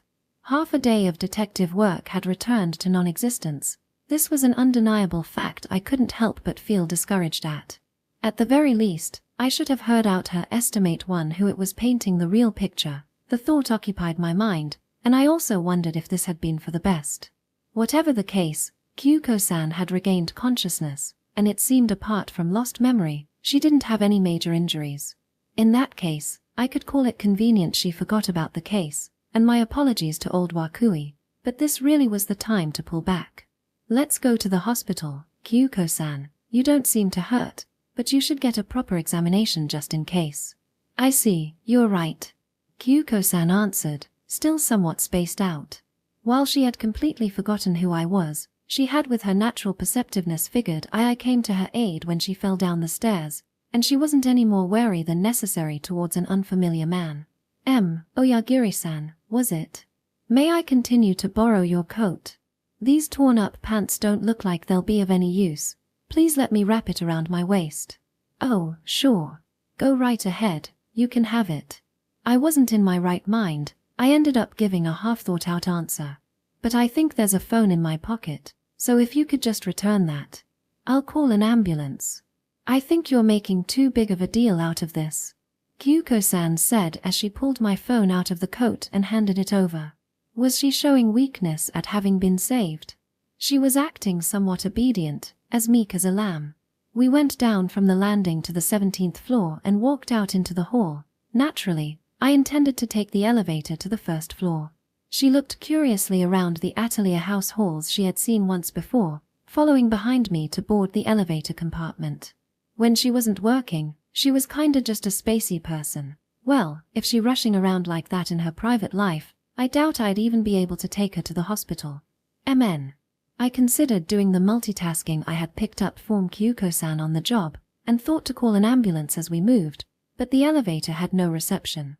Right, not just an ambulance, I intended to call the police too. It's just, should I do that after seeing Kyuko-san off to the hospital? If I divulged the existence of the case to her, there was no guarantee Kyuko-san wouldn't start rushing around again. At present, it seemed she wasn't thinking too deeply on why she was here, but some trigger could make her notice she was here on a job, and I couldn't foresee what would come next. Before that happened, I wanted to shove her into an ambulance. When it didn't seem major, I wanted to call one for that reason as well. Yet as we stepped out into the first floor elevator hall, once again, I was unable to dial 119, by which I mean, I ran right into a face I recognized. Before me stood none other than Hakuo-kun, waiting for the elevator. He was an Atelier house resident, so naturally it was possible to meet him like this, but how troublesome, I thought. Kyuko-san had just met him a moment ago. I had nothing against the kid, but if he and Kyuko-san talked again, the existence of the case might come to light, for her. No, wait a second, there was no guarantee Kyuko-san got to meet Hakuo-kun when she dropped by. Since we happened upon him on the first floor, that meant Hakuo-kun was outside to this point. The museum again? Anyways, he went out somewhere to draw, and there was a possibility Kyuko-san knocked while he was out. In that case, this would be the first time Hakuo-kun witnessed her white hair, but he didn't seem surprised. As I thought, he must have met Kyuko-san at the room, and he just went out for a bit now. If he wanted to go out drawing, he didn't have a sketchbook or pencil. Oh, what a cute kid. Is he a friend of yours, Oyagiri-san? It's a pleasure to meet you. Kyuko-san spoke optimistically and lowered her head. Even if she acted like she liked kids at this point, perhaps that was the case when off the job, but if possible, I'd prefer it if she didn't say anything that would complicate things. Old-timer. Luckily, Kyuko-san's words were ignored. Hakuo-kun pointed at the cell phone in my hand. Can I borrow that phone? Yes. I don't see why not. Who are you calling? Police, said Hakuo-kun, in an unchildlike, terribly unintonated tone. The police? Why? You're really asking that? There, Hakuo-kun turned towards Kyuko-san for the first time. He turned to the white-haired detective. After staring at her fixedly a few seconds, he quietly spoke. 'Cause I'm the one who stabbed teacher. 11. A sudden development was bringing the case to its resolution, though I understood far too little to consider it so. A backward glance at me as I was taken by a vortex of confusion. Hakuo-kun used my phone and really did call the police. He briefly gave his name, gave his residence, and said he stabbed someone, and lightly tossing back my phone, he passed by my side as he entered the elevator. By that point, Hakuo-kun, I finally managed to call out to him. "WY, could you leave me alone? You can read all the details in tomorrow's morning paper. I'm sure it'll be at least half true." The conversation apparently over, Kyuko-san turned to Kyuko-san. He almost said something but, nah, it's nothing, he finished up. "Bye-bye, Kyuko-san." And like that, he pushed the close button. Incredulous to whatever was going on, I thought I couldn't just let him go. I tried pressing the up button to stop the elevator, but my arm was grasped. It was Kyuko-san. She shook her head. "Let him go," she said. "But if you want an explanation, I can give it, Oyagiri Mamoru-san." When she called me that, I knew something was off. What was it? That's right, since helping out Kyuko-san on the stairs, I had yet to fully introduce myself. I only gave her my surname Oyagiri. Of course, I was in my normal clothes today, and I wasn't wearing any name tag. Yet did Kyuko-san just bring up my first name Mamoru? Wasn't she supposed to have forgotten about it? While that was going on, the elevator climbed. No matter how I mashed the button now, I wouldn't be able to halt it. "Come this way." Kyuko-san walked towards the emergency stairwell, still in confusion. I followed her back. There wasn't the time for a leisurely chat at the crime scene. 5 minutes is enough. I'll exhibit my fastest puzzle solving, so rest assured. Kyuko-san nonchalantly said and climbed down the stairs. Her footing was firm and steady. Walk 100 years, and I couldn't see those feet slipping. More so, she spoke in a tone as if she clearly remembered what was in the basement. Unable to hold my silence, just as I entered the workspace. Kyuko-san, don't tell me, you haven't forgotten about this time's incident? I asked. Yes. I remember it quite clearly. But how can that be? Doesn't the forgetful detective's memories reset upon sleep? Yes. That part wasn't a lie. There's no way I would deceive you, Arajiro-san. It's simply that at the time, I did not fall unconscious. I was merely pretending to be unconscious. That's why I didn't forget. Kyuko-san boldly declared it, but no matter how brazenly she said that, wouldn't that still mean she was deceiving me? Good God, after seeing her lie to Atelier House's residents so many times, I was even wary of it, but I completely fell hook, line and sinker. But why would she tell such a lie? What's more, to me? Then, do you also know who pushed you down? Was it perhaps Hakuo-kun? I wasn't pushed. That was me falling on my own. Because I fell on my own, I got away without being knocked out. That was a bizarre phrasing that made it hard to swallow, but at the very least, the implication didn't seem to be that she carelessly slipped, though it didn't change my incomprehension. What exactly happened in the mere 30 minutes since Kyuko-san left me in this basement room to operate independently? I'm telling you, I'll properly explain. No need to rush, no need to do anything really. Now that Hakuo-kun's confessed, the case is already resolved. I see, but... I turned an eye to the rack in the corner of the room. Beside it, the books I'd pulled out were piled up. What about those? I haven't found anything between the pages yet. Oh, that's perfectly fine. If you actually found something, I'd be startled out of my wits. That was an excuse to let me take separate action from you. While she easily admitted it, did that not mean she put me up to busy work? When she said she'd split the work and routed me to the basement, she used that time to speak face to face with Hakuo-kun? I'll admit, going over something Kyuko-san had already gone over once before did seem like double the effort from the start.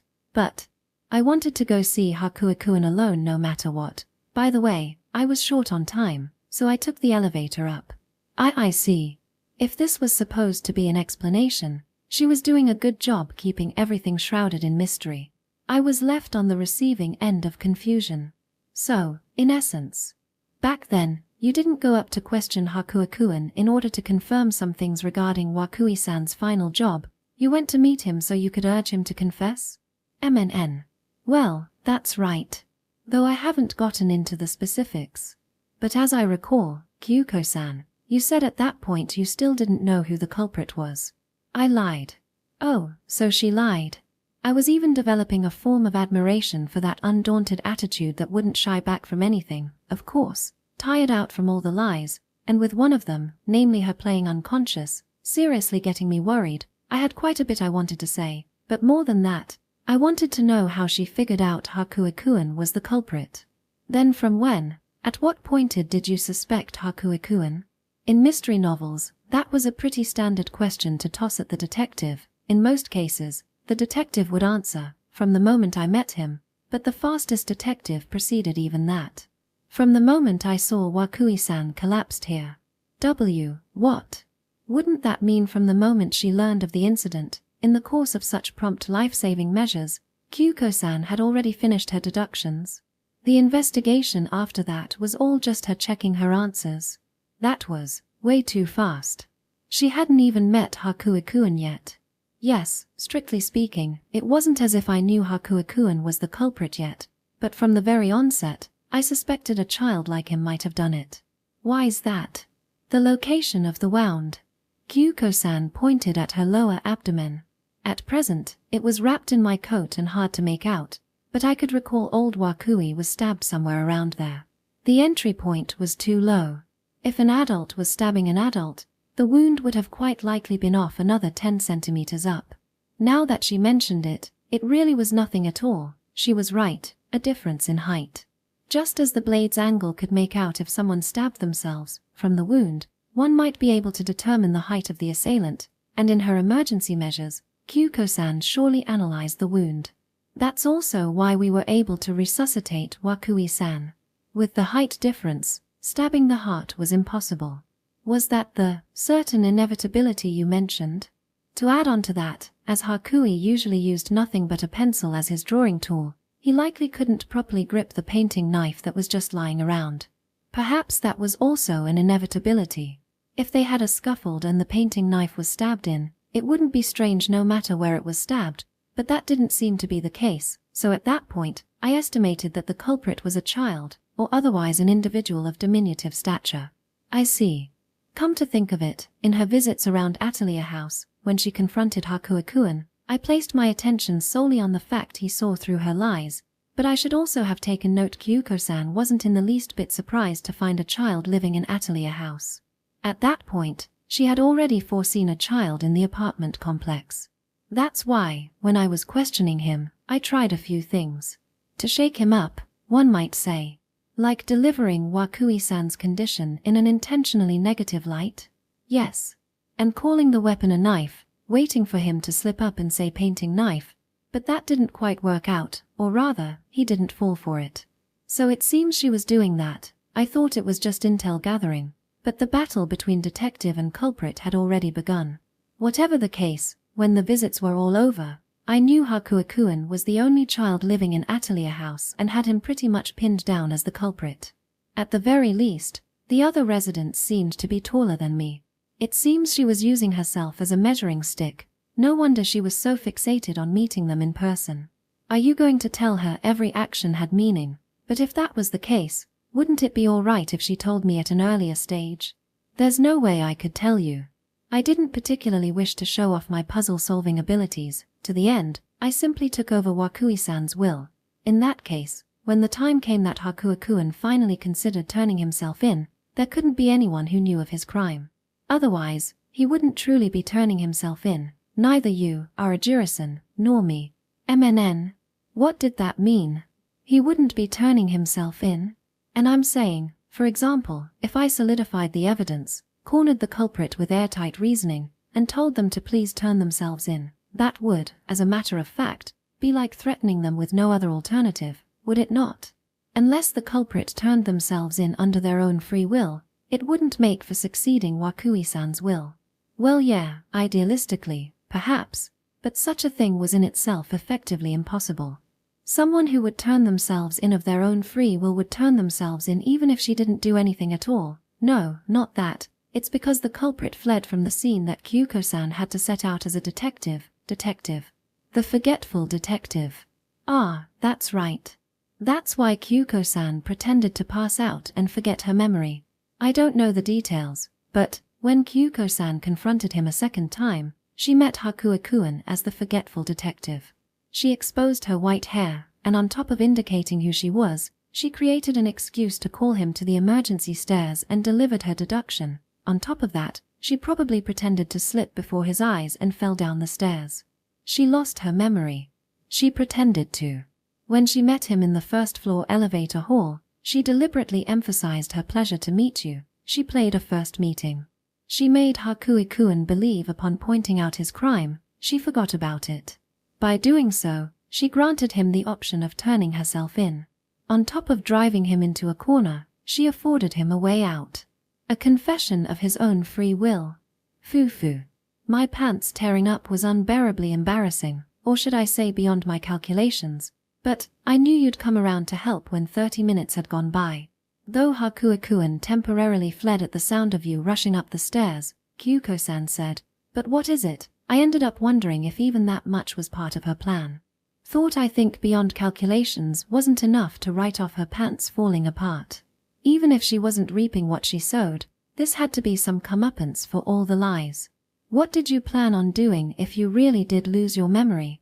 That would be perfectly fine. With Hakuo-kun in mind, that way would have been better. But Oyagiri-san, I couldn't quite let things end without offering you an explanation. That being the case, I'm reluctant to admit it's true there was a mystery I couldn't solve to the end. It took the name of Wakui-san's final job as a framer. As long as it was clear that was related to the motive, I could not neglect it, so I really am thankful, Oyagiri-san. It's thanks to you that the mystery was solved. Is that so? With all the lies she told, I wasn't going to believe anything she said anymore, or so I felt, but not too surprisingly, when she said she really was thankful, it honestly made me happy. I feared this person, with her smiling, virtuous face, was an outrageous vixen. Yet more than the ability to lie, more than the ability to never forget a lie she had told, perhaps her ability to be forgiven for telling a lie was most worthy of mention. Come to think of it, you were probing out the motive the whole time. I was sure she was trying to whittle down the possible suspects through motive, but instead of that, as a card to urge the culprit towards turning themselves in, she wanted a firm grasp of their motive for the offense. In her pursuit of speed, she never neglected the fundamental portions, so that was the fastest detective. But in the case her thanks for me weren't a lie, when I was the one who gave the hint, I pathetically didn't have any clue as to what sort of frame old Wakui was making. In my fixation on that point, I had yet to accept Hakuikuen as the culprit.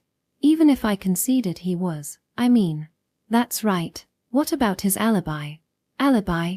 Remember, we just talked about it here. A blood spot was left on the stairs, so the culprit must have carried out the crime while the elevator was under inspection. In that case, it would be impossible for Hakui to have done it when he was out at the museum. Was that bloodstain irrelevant? Or could it be he lied about going to the museum? Going to the museum was apparently true. It's probably all right to consider the drop of blood as having fallen when Hakuikuen was climbing the stairs. Maybe we just haven't found them, and a search will turn up even more. Then, as I wanted Hakuikuen to turn himself in when we were speaking here, I didn't want you to doubt him too much, so I didn't quite deny it, but his alibi doesn't hold up. You simply have to consider that the crime took place before the elevator was under inspection. Forget not quite denying it, I get the feeling she assertively affirmed it, but that aside, I didn't get how the alibi didn't hold up. If the elevator wasn't undergoing maintenance, would a resident of the 30th floor, Hakuikuen, really use the stairs? Oh no, there's no guarantee. Even if the elevator is moving, the stairs are still readily available. Well yeah, those aiming to be healthy and other such people might choose the stairs over the elevator or escalator. It's not like the stairs were ever sealed off. But I didn't really see Hakuikuen as the health-crazed sort. Yes. But if he had no use but to use the stairs, he'd use them, wouldn't he? Well yeah, if he had no choice. The height difference. Kyuko-san said. You look like you've had a large build since you were a child, so it might not have hit you. But there are times a child might be unable to press the top buttons of a high-rise elevator. No, I started growing in high school, so I got what she was saying. It was a hackneyed complex I'd rather not assertively go on about, but based on the model, an elevator's button might be stationed outside the reach of a child. As a matter of fact, Kyuko-san had to reach out for the button to go to the top floor. There was no way a child like Hakuikuen could reach it. Additionally, considering his impertinent attitude, there was no way he would seek out help. But what if, hypothetically, the highest button he could barely reach was somewhere around the 17th floor? Wouldn't he take the elevator to the 17th and climb the stairs from there? When he said he wanted to be left alone and return to his room, was Hakuikuen going through that process right now? In that case, it wouldn't be strange to find blood there. This apartment complex never focused on removing obstacles. It seemed difficult for the elderly Wakui to live here, or so I thought, but by no means was it kind on a child either. I guess it was inevitable if you wanted to call him that. Letting a kid around 10 live in Atelier House was probably something old Wakui never anticipated. Then, you're saying the crime happened before 9 o'clock? When? Hakuikuen went to the museum after that. Was it to create an alibi? No, according to him, he didn't have any alibi forging intentions. He was panicking and just went out to run away. If you're distressed, draw a picture. That's the kid's mindset, as I feared. What was I supposed to think having heard that? Should I be happy Hakuikuen didn't try to make up a makeshift alibi? What should I think of a kid who even at a time like that could only draw pictures? I used that spot of blood as a pretense to call him to the emergency stairwell, but my real intent was what came after, to have myself fall down the stairs. It seems he never noticed blood had dripped, after all. If the police actually got involved, forget half a day. This is a case they would have worked out in 3 hours. Kyuko-san casually threw out. But if she was really up to it, Kyuko-san managed to solve the case 3 seconds after seeing the wound, and didn't choose that route. Not only that, when I started doubting Hakuo-kun, she nonchalantly sealed off that route, and in the end, even led me to arbitrarily imagining up an alibi that could never come to be. With every means available to her, she tried to have the culprit give themselves in. If I pointed it out, she probably wouldn't admit it, but just maybe she tried to, so not just because Wakui tried to cover for them, but also because the culprit was a child. Kyuko-san had no mercy for children. When confronting Hakuo-kun one-on-one, I'm sure she didn't hold back. She cornered him with an adult's wiles. But, even so, to the end, she fixated on having him recognize his own crime. Rather than catching him, she fixated on having him reflect. I don't know how many detectives there are in the world, but I'm sure Kyuko-san was the only one who would do that. Albeit, it was something she could never do if she wasn't the forgetful detective. I already said it, but he's at an age the law can't judge. Considering how Wakui-san was covering for him, even if he was caught, he might get off with no punishment at all. In that case, it all comes down to what Hakuo-kun himself thinks about what is done. Sure enough, in hindsight, all that happened was a child who did something wrong got scared and ran away, but with nowhere to go, he ended up coming back. No, Kyuko-san contained the case as that. In the end, what was the motive? Why did Hakuo-kun stab Wakui-san? It wouldn't be strange if a scuffle broke out between the two. Birds of a feather, or rather, they both shared a nature easy to fly into a passion, but even so, there had to be some sort of trigger. That's what Kyuko-san must have been mindful as well. Was it tied into old Wakui's last job after all? Yes. He told me himself. Rather, it was just as he told the both of us, reaching the conclusion that Wakui-san's painting orders to Atelier House's residents weren't fakes but all real. He went to talk to him directly. I reached the notion from the material orders, but it seems the thought struck Hakuo-kun as he spoke to the residents painting the pictures. Well, I'm sure he saw there were far too many residents who received an order. When I passed by him the day before, come to think of it, he did seem to suspect that ordering fakes was not like him. In that case, by that point, his suspicions were considerably solidified. Knowing the project was entering the final stages of hiring a security guard, he finally sprung to action, something like that. No matter the situation, the boy could only draw. To that boy, to be among the very few who weren't chosen was a humiliation of the greatest order. To be blunt, it was a feeling I couldn't understand. Sure, it may be humiliating, but realistically speaking, was that reason to hurt someone? It wasn't as if he was being denied in his entirety. Was he being denied in his entirety? To Hakuo-kun, perhaps. Wakui-san should have properly explained it. Of course, it's Hakuo-kun's fault for snapping, but Wakui-san is also responsible. Is that Eve as his patron? Well, there's that too, but he should have properly told him. Being secretive is good and all, but there should be a limit to such things. Should have just told him, she might say, but if she told him, wouldn't that just hasten the strife? No matter how cruel or harsh, the facts were simply facts, amen? But didn't Kyuko-san distinctly reject the theory they were all real? Was that also a lie to take me in? But it was by gaining the answer to that question, Kyuko-san determined she had all the cards she needed to negotiate and left me in this room to face Hakui. Yes. Looking at the result, the sort of thing Wakui-kun's final job would entail did not directly tie into the motive. If I had to say, the motive was Hakuo-kun's misunderstanding, but reaching the truth of the matter was by no means a wasted effort. If I didn't inform him of that truth, I'm sure Hakuo-kun wouldn't have decided to turn himself in. He couldn't have. Sure enough, if the anger of being removed from the many real paintings was the motive, and that's all there was to it, Kyuko-san would have had all the components on her first confrontation. I was lacking the viewpoint that a misunderstanding could become a motive too. But if the story ended there, Hakuo-kun wouldn't reflect. He couldn't reflect. It would end as a simple competition of obstinacy between himself and old Wakui. There would be no space for Kyuko-san to intervene. But if that motive was wrenched in a misunderstanding, then pointing out that misunderstanding might free up Hakuo-kun's coagulated heart. But what sort of misunderstanding was it? What did Wakui-san have in mind when he ordered such a large quantity of materials and a large number of paintings? I asked, worrying about the time. Now that Hakuakuen had called the police himself, there was no further need to mind the time limit, but more than 4 minutes had gone by since the puzzle solving began, and it was right time for the police car he called to roll in. As the first people to discover the body, there were many circumstances we'd have to explain, and once they came in, I'd lose the situation to speak with Kyuko-san. The fastest and forgetful detective. It was her fate to constantly be on the run from time. Then at the very least, I had to hear out that truth. What sort of job was old Wakui going to have me protect? The last job of a legendary framer's life. All of the paintings couldn't have been real, right? Then that would mean a single someone would be chosen. Could it be that was actually Hakuakun, or something like that? While I didn't know if that was consistent with what she had said to that point, I suggested that hypothesis. Meaning that right now, every single resident who received an order was fake.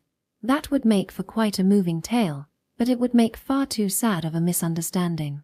As long as Hakuakuen didn't receive an order for a painting, that possibility does not exist. Then, as we thought from the start, a single one of them was real, and the other residents were made to paint camouflage paintings. If she could prove that, it might offer some consolation, though when you boil it down, it didn't change the fact he was left to the wayside, and in the strictest sense, I got the feeling it was difficult to call a misunderstanding. I didn't get it. Just how did Kyuko-san unravel Hakuakuen's heart? Just cornering them with reasoning, the culprit of the case might confess, but they wouldn't turn themselves in. Anyone could say I did it. Just what did she have to do to make him accept I was in the wrong? And I'm telling you, you're the one who told me the answer, the notion to calculate back from the frame. No, you say that, but I really don't. That's as easy as you make it sound. When it would be difficult just to imagine what sort of frame a framer would make from that mass quantity of materials, whatever sort of painting he planned to contain in that frame is. No, you don't have to think that hard, you know? This is just a simple analysis from the material quantity. Quantity. The large order of materials. No, that would put me back at the starting line. This all started from Kyuko-san questioning that the order was too large. If Wakui-san planned to use every material he had prepared, or at least a majority of them, that would bring us to Hakuakuen's hard-to-accept conclusion that every one of them was real. It's not that each painting was real. Kyuko-san repeated for emphasis. However, every painting was real. I'm not really getting what you're saying. My apologies, I couldn't return an adequate reaction for the great detective's long-awaited deductions, but that's how I honestly felt. In short, you're saying Wakui-san intended to use up the materials, correct? It's because he ordered a great many paintings, he intended to make a great many frames, so he ordered a great many materials. Not quite. For those great many paintings, he was trying to make only a single frame, a sizable frame that would hold a great many paintings. A huge frame that would use up a majority of a great many materials. A giant frame? And I'm saying, it's a puzzle. Kyuko-san dropped her gaze to the floor as she spoke, where the pieces of Kyuko-san's handmade board puzzle were scattered about. The sizes of the paintings Wakui-san ordered from the residents was greatly diverse. If you line them all up like a tangram, I believe they'll make a tidy rectangle. Regarding that as a single canvas, Wakui-san was going to provide a frame for it. So that's why each individual one wasn't real, but everyone made up the real. Gathering so many paintings, only together did they complete a single painting. A joint project between the residents of Atelier House was the sort of painting old Wakui schemed to make. If Atelier House itself could be thought of as a single one of his works, then there was no scale more worthy for his final job, the culmination of his life. That also solved the mystery of why he chose the paintings of his painter's eggs instead of some famed expert's work for the final frame of his life. More so, I could even believe old Wakui erected Atelier House 10 years ago for that sole purpose. It fit him far better than returning the favor, a service spirit, or perhaps a hobby. Lining up every painting he ordered, he would build a painting like a puzzle. Sure enough, if that were the case, it would use up a large quantity of materials. What's more, the secret wouldn't come out. It was a divided work. Even the ones painting them wouldn't know what portion of the completed painting they were making. But for a giant frame, he did say he was starting on his largest job, but I never thought he meant it literally. In that case, it would also lift the veil on the inevitability of old Wakui hiring me. Making a piece on that scale would be impossible in that basement room. Kyuko-san anticipated not even the materials would fit in there. In that case, he would have to rent out some separate warehouse. That's why his real request wasn't guarding inside Atelier House, but guarding him on the move. To add to that, since I visibly looked like I had stamina, perhaps he intended for me to help out in odd jobs or so. But, as with the sizes, the types of paintings everyone was painting were all over the place, weren't they? If you lined them up, would they really make a piece? It's all mismatched, or mixed up. I get the feeling it'll turn out as just a miscellaneous display. Do you know about mosaic art?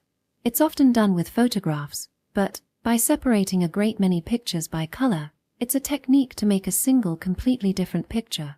I think Wakui-san was trying to do something similar, lining photographs to make a different photo. It wasn't really hitting home, but come to think of it, I'd seen it somewhere before. Though instead of photos, I get the feeling it was made using anime screen caps. The point was, the general color of each picture was taken as a dot, and by lining them up with intent, a single picture would appear. A color-divided puzzle. Kyuko-san might have routed me to the basement just to buy time, but in a magazine on that rack, I touched on the information that old Wakui once set out to be a painter.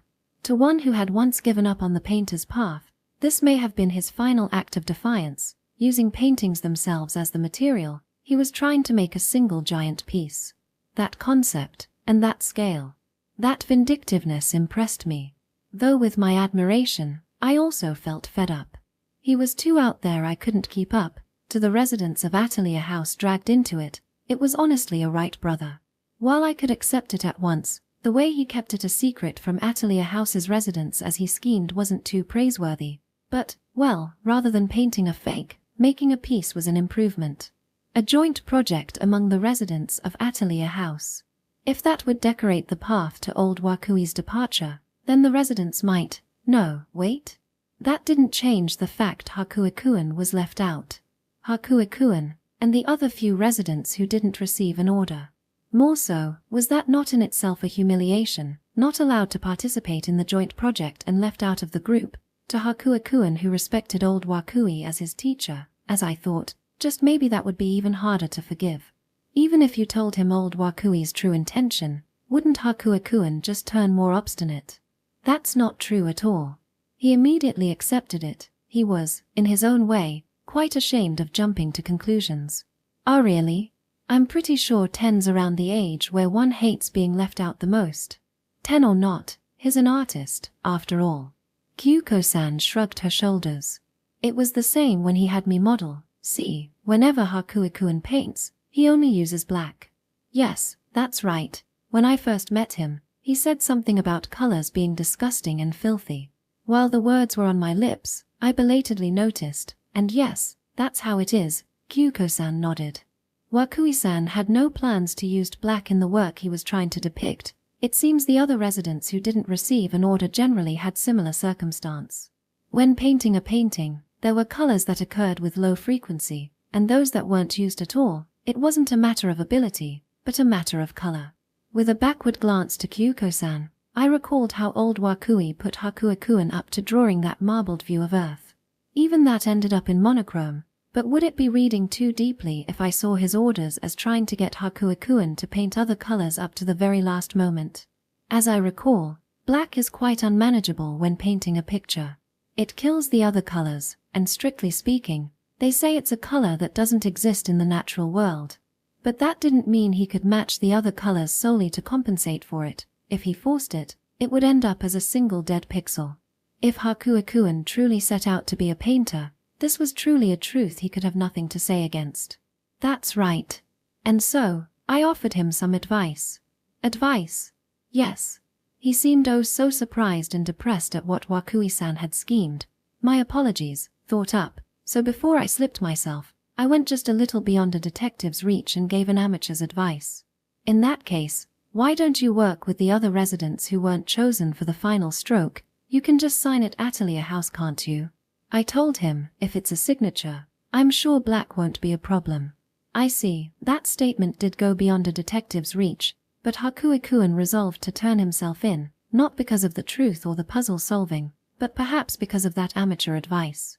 With that boy who called the speckled marbling disgusting, mixing in with all other sorts of colors, would something change? The moment I thought that, I heard the sirens. The police car sirens, and the sign time was up. Now then, Kyuko-san said. How about we take a page out of Hakuikuen's book and apologize to the good coppers? Let's say we're sorry we went and investigated without reporting, and didn't accomplish anything. They're going to scold us plenty until we cry. You're right. Now then, the detective would say once everyone was gathered, but this detective didn't gather anyone. What's more, after all the puzzle solving was over, the now then finally came. Sure enough, as an adult, the real trial was soon to come. Additional notes. And half a year went by. Even if I wasn't the forgetful detective, it was a time that might make me forget various things. Yet it was then that a call came to my home. It was a number registered in my phone book, and the screen displayed Okategami Detective Agency. It's a strange tale. I hadn't met Kyuko-san since then, since we were firmly wrung out by the police, and it goes without saying she must have completely forgotten about me alongside the case. As expected, it's a pleasure to meet you. I'm called Okategami Kyuko, she said, before continuing on. If it suits you, could you make your way to my office later today? I have something important to talk about that can't be settled over the phone. What could it be? I could only doubt. But, well, in the end, it wasn't as if my next employment had been decided any time after that, and I had plenty of time on my hands, so without thinking too hard, got it, I replied. It would be a lie to say I wasn't happy to be able to see Kyuko-san after so long, but she had forgotten about me, so I highly doubted she was asking me out on a date. If Kyuko-san remembered the incident at Atelier House, then it may have been an invitation to see the special new exhibit at the museum I once worked at, showcasing the groundbreaking new piece of the framer Wakui Kazuhisa and all the residents of Atelier House. But when it came to the forgetful detective, there was really no way. Well, I did get an invitation from Hakuikuen, so I planned to see it on my own at a later date. Though honestly, it was a place I'd been sacked from, so it was exceedingly hard to go alone. Unfortunately, I didn't have anyone close enough to go to the museum with. I guess the reason the exhibition was at that museum was the least apology old Wakui could give for causing such a ruckus. Thanks to that, it was awkward for me to venture. But if that old man had such admirable emotions, I should just endure it. After his discharge, the frame he made for rehab was provided to the artist whose work he smashed with his staff that day. After all, while old Wakui safely recovered without any significant lingering effects, I heard he would have been in danger had he been found just a little later. To add to that, Kyuko-san's measures were as appropriate as a doctor's. That's precisely why, no matter how angry they got at us, the playing detective we got up without reporting was eventually written off. It's just, altogether forgetting that harsh rebuke, in that regard, Kyuko-san really is underhanded. Naturally, Hakuikuen didn't get off that easily for stabbing Wakui-san, but as he turned himself in, he was deeply reflecting on it, and he was a close friend of the victim Wakui. He just barely got off with probation. The reflection wasn't just for the stabber, but the stabby as well. When his rehab was over, and he was to once again challenge his final work, I hear old Wakui spoke to every resident of Atelier House. While some were angry, seeing how they managed to reach the piece's completion, they must have come to some agreement in the end. In that case, I can decide my evaluation of old Wakui and Atelier House upon seeing the piece. Whether there was an artist among them or not, the answer would undoubtedly be put on display, along with whatever sort of signature was written in with Hakuikuen's terrible handwriting. My curiosity was bottomless. With that on my mind, I arrived at the Okategami Detective Agency. I was surprised at first glance. She said it was a personal office, so I had kinda imagined a single room in a multi-tenant building, but it was of all things a standalone structure. A brand new 3-story building. While it didn't quite reach old Wakui's Atelier House, Kyuko-san possessed such a building on her own. She must be outrageously rich. And yet, she's so fixated on money. No, in the end, it seems she didn't get a reward in the Atelier House case. The date had changed before old Wakui regained consciousness, so she had to give in as the forgetful detective. But when I recalled her form, her entire body regretting the fact she had done free work, more down than when the police were shouting at her, I burst into laughter. If she wasn't that greedy, perhaps she'd never have been able to set up this building. Whatever the case, entering that building, evidently the Okotegami Detective Agency, and admiring all the latest security systems, I passed into the spacious parlor on the second floor and reunited with Kyuko-san for the first time in half a year. While it was a reunion to me, it was a first encounter to her. A blouse with a large embroidered design, a tight leather skirt, tights and heels. Her fashion was somewhat flashy, but peculiarly, when Kyuko-san wore it, it gave off a soft impression. She looked somewhat female bossish and fit the building well enough. As I'd heard, there were no other employees, and Kyuko-san personally brewed 2 cups of coffee, lining them up on the table between the sofas. She spoke. "Welcome, Oyagiri-san. I have called you here for no other reason than this. I'll get right to the point. The truth is, I want to employ you." "What?" Her straight to the point was so straight to the point, I didn't get what was being said. With an intrigued smile at my fluster. "Yes, when you work as a detective, you often invite in the resentment of other, so I do take great care with my security," she said. Well, she wasn't just any detective. Even if someone resented her, she'd forget it, so the risk was more than double the norm. It seemed that might be precisely why the security of this building was so firm. Yes. But if you leave risk management solely to the machines, it leaves something to be desired. I've been thinking day after day I should leave it to someone I can trust. Day after day? Did she mean think, forget, and repeat? I knew it was discourteous, but I did some digging into you. I heard that at present, you are searching for a job in security, said Kyuko-san. Investigating, a detective's main occupation, I guess. It was a little embarrassing that she knew of my unemployment. If you'll let me make an excuse, my messy resignation from the museum was still resounding. It was a small industry in these parts. That job guarding old Wakui's frame making was left in purgatory, now that the need for secrecy towards the residents had disappeared. In that sense, Kyuko-san's invitation was not only a lifeboat, but a lifesaver to the drowned, a spider's thread dangling from the heavens. I'm sure you're aware, but I am a detective with a bit of a unique characteristic. I think I'll be asking for somewhat complicated employment conditions, but for that portion, I'll splurge on your salary. The salary portion came from a miser's mouth, so I didn't place any trust in it, but I was thankful to be able to get the sort of job I was looking for.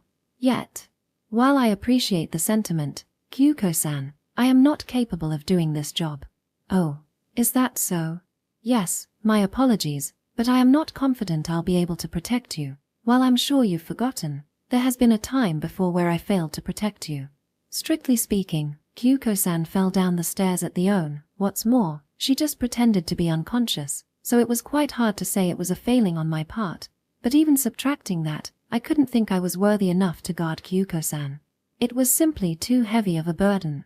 She was uninhibited such that there was no telling what she'd do if you took your eyes off of her. And with her speed, I couldn't think I could protect her. What's more, she was a talent it was inexcusable not to protect. Kyuko-san tilted her head. But the person who recommended you to me didn't seem to think so. A recommendation? Someone recommended me? Come to think of it, I had yet to hear why Kyuko-san called me when she was supposed to have forgotten about me. Who could have recommended the likes of me? Why I did. Kyuko-san took out a piece of paper and placed it on the table.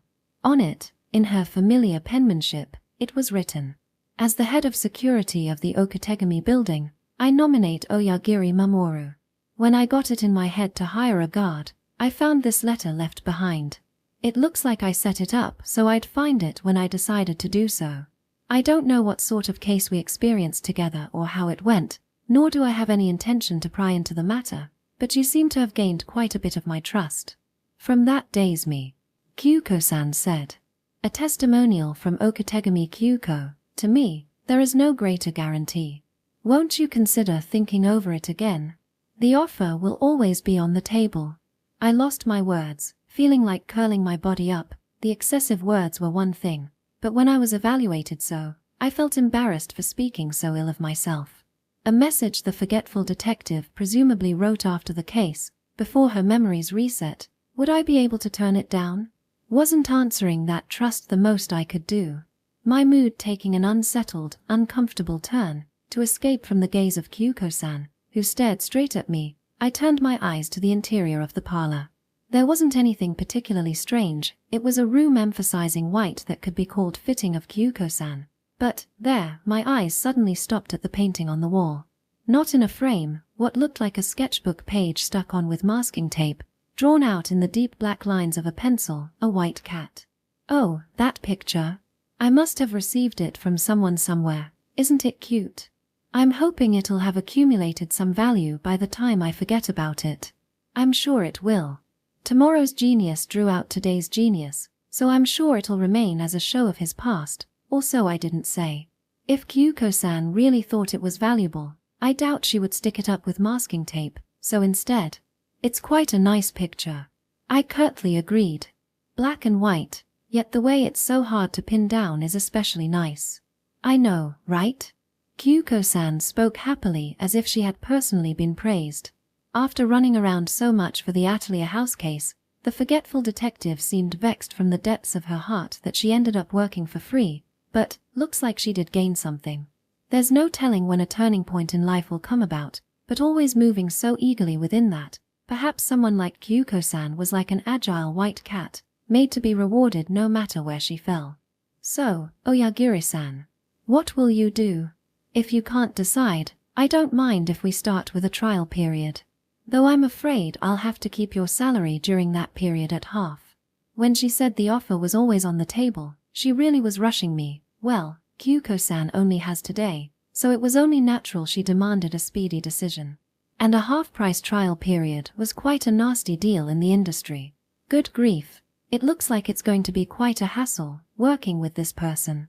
If it was inexcusable not to protect her, I just had to protect her myself. Can I give just one condition? Turning back to face front, I spoke. Oh my. Are you fine with just one? In that case, go right ahead. I'll do whatever's within my capabilities. Well then. I started out. Please go to the museum with me. There's a painting I want you to see by all means. The last work of the framer Wakui. I couldn't wait to see just how Kyuko-san would price it. Postscript. Distinguishing right from wrong isn't as clear as one might think, and an ought to do right to someone may become an unforgivable evil to another, while the reverse is just as common. Well, it would be scarier to think absolute ethics exist, but I'm not talking about anything as grandiose as the duality of all things. Just the right and wrong aren't dependent on how you take them, or anything instinctual, they simply depend on a posteriori teaching. The point is, humans think what they're taught is right, and what they're taught is evil, perhaps. A step out of the group, organization, or social sphere you're a part of, and things move under completely different values, and what you always thought was common sense might not get across to a comical extent. To always adhere to your convictions, or to never change your motives, you hear it and it sounds upstanding enough, and I think it's the proper way a person should be, but if you adhere where those convictions won't hold, and fail to change where those motives are held in disdain, you really won't find much praise for that. When you think it's difficult for the outside to enter a closed space, there are times where it might actually be the outsides that are closed off, and perhaps between in and out, right and wrong can too easily be flipped on their head. When someone tells you, hey, you're wrong, you'd think the one saying it is wrong, while on the other hand, when someone who you think is wrong tells you you're in the right, you just feel conflicted. That being the case, overturning the sense of values you've been brought up to hold is never easy.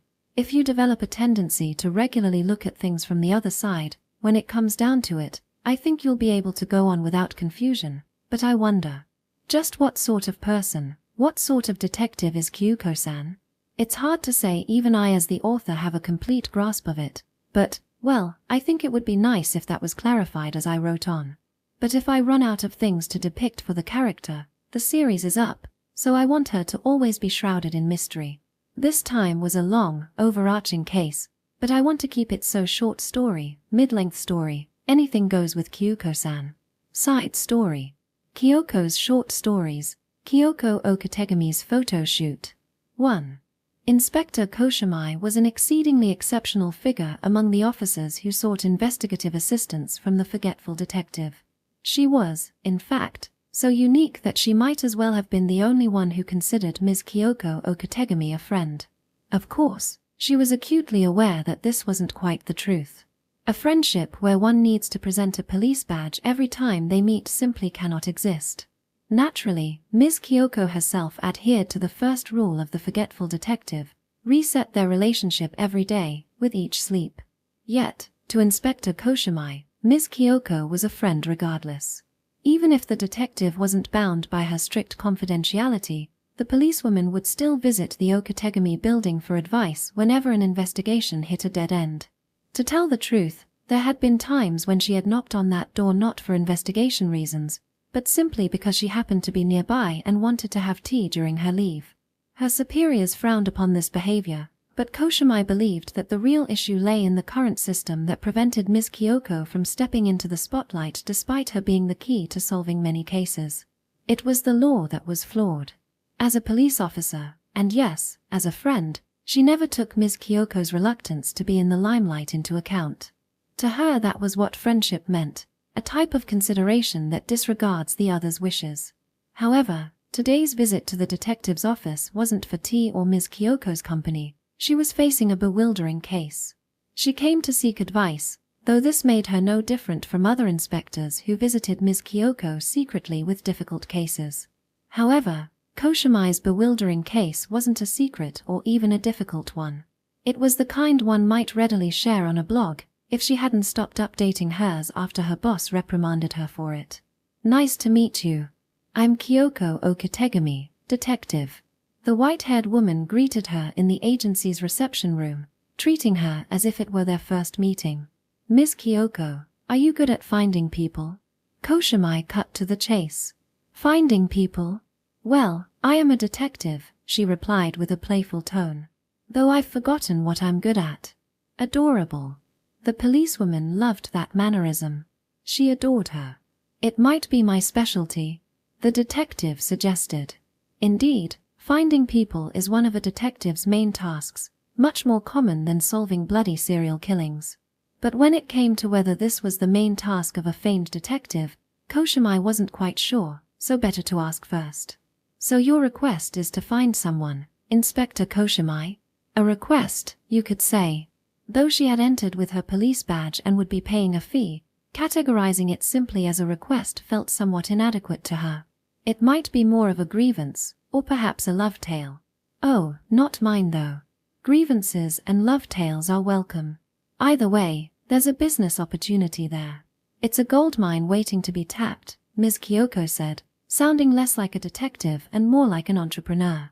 That entrepreneurial spirit, the second rule of the forgetful detective, was another of her charming traits in Koshimai's eyes. To her, everything about Kyoko was praiseworthy. In any case, being what she claimed to be her specialty, there was no room for refusal. Inspector Koshimai got to the point, speaking as a friend. 2. Grievances and love tales. The troublesome matter that made Inspector Koshimai want to bury her head in her hands came not through a report from a good citizen, but in the form of a consultation from a friend, not a one-sided friendship like she had with Ms. Kyoko, but from an old friend from student days. My fiancé went missing just before our wedding. I need your help to find him, was the essence of it. It's not typically something you'd hear every day. A groom or bride getting cold feet and running away to a lesser or greater extent isn't unheard of. It's hard to say this especially in front of an old, intimate friend.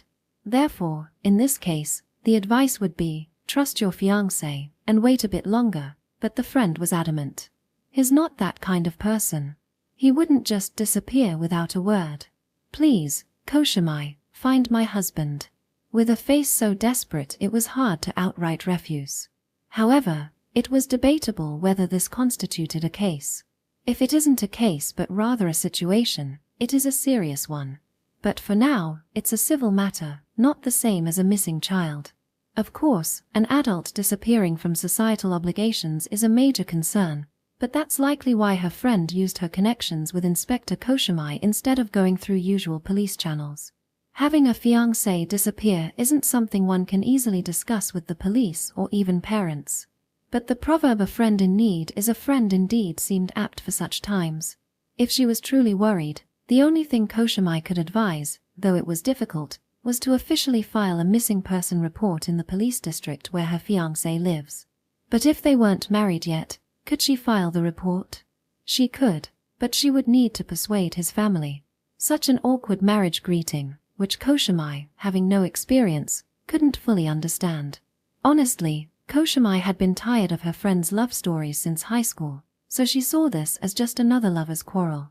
She was just relieved it happened before the wedding invitations were sent out and felt no urge to take it back to the office to assess its criminal nature. Please, Koshimai, aren't we friends? You're the only one I can rely on. Given her plea and her grip on Koshimai's hand, the best Koshimai could offer was, how about hiring a detective for the matter, essentially passing the buck. This is the man I need you to find. His name is. Setting down her personal smartphone on the table, Koshimai displayed the photo her friend had forwarded to her.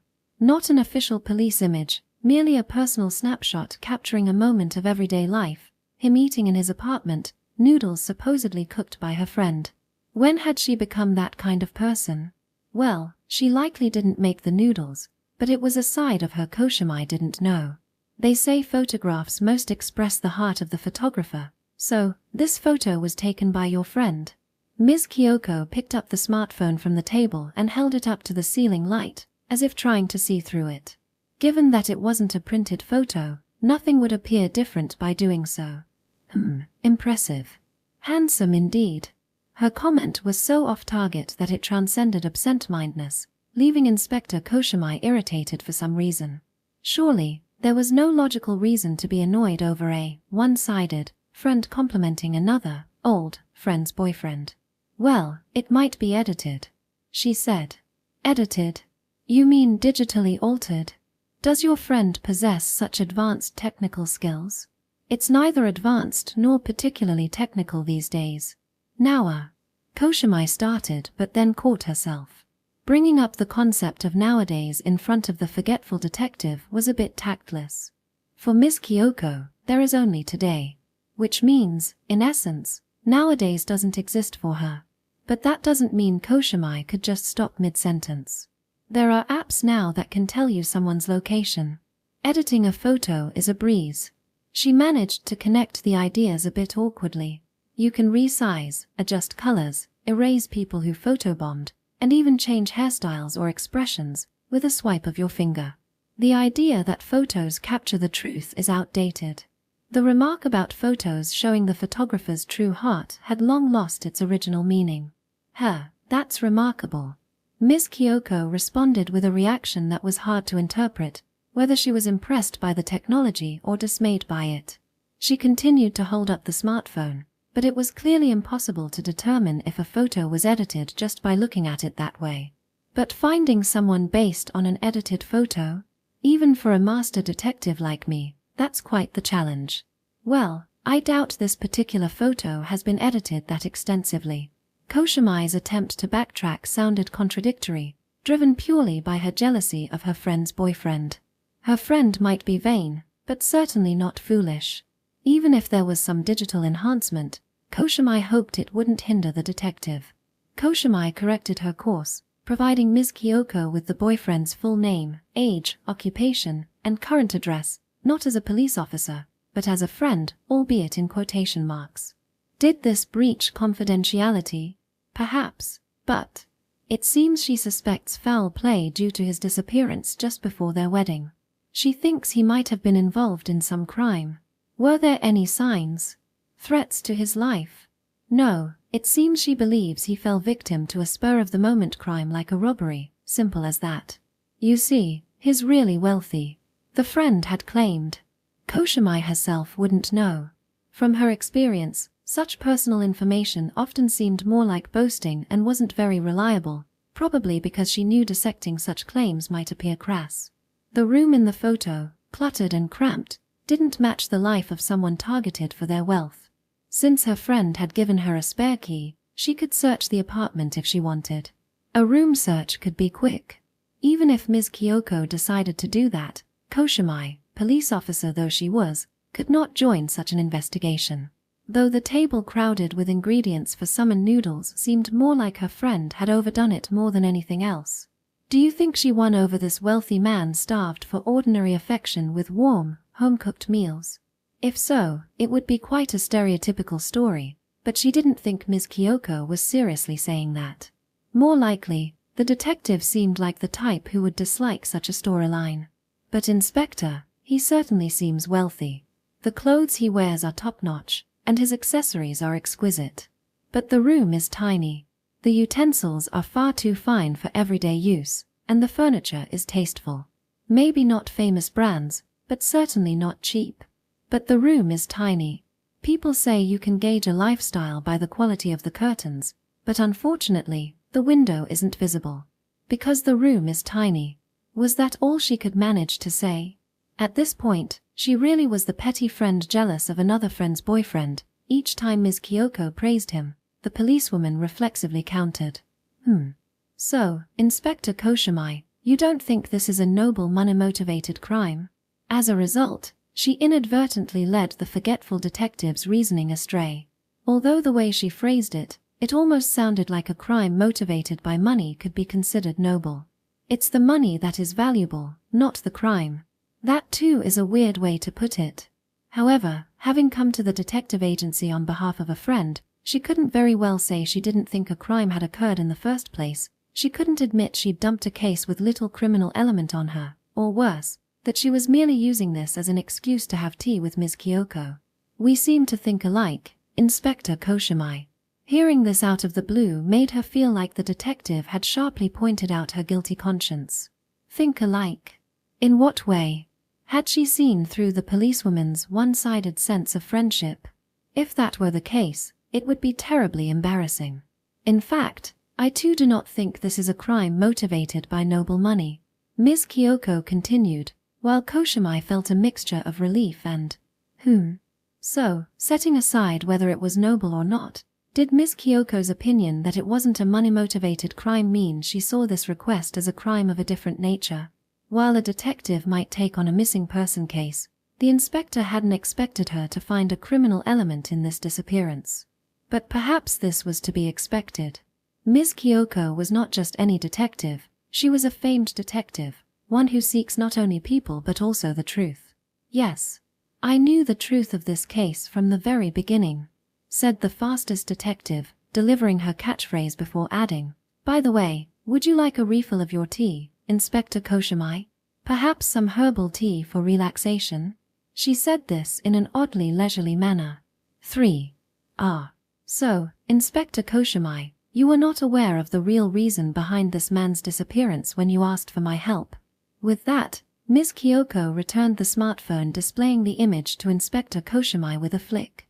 If that's the case, it makes me a bit reluctant to share the truth. Reluctant? What do you mean by that?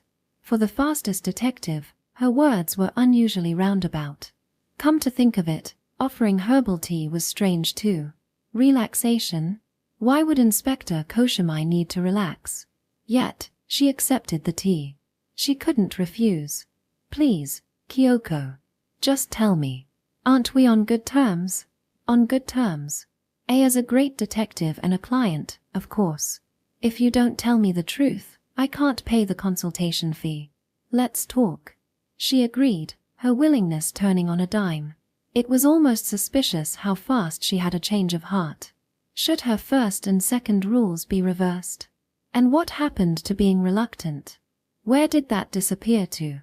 So, you already have a clue about where my friend's boyfriend might be? Without even leaving this room, Inspector Koshimai was about to be impressed by the thought, a true mark of a great detective it seemed, until Ms. Kyoko nonchalantly replied, no, that's not it. I have no idea where your friend's boyfriend went. She went on. And I don't think this man is your friend's boyfriend in the first place. What? I don't think they were near engagement or even had any promises for the future. He's a complete stranger, then? What sense did this make? Did her friend enlist her childhood friend, now an inspector, to find a complete stranger? A complete stranger. It's hard to say that when she's taking photos like these. So was it all a farce to brag to me about this handsome boyfriend?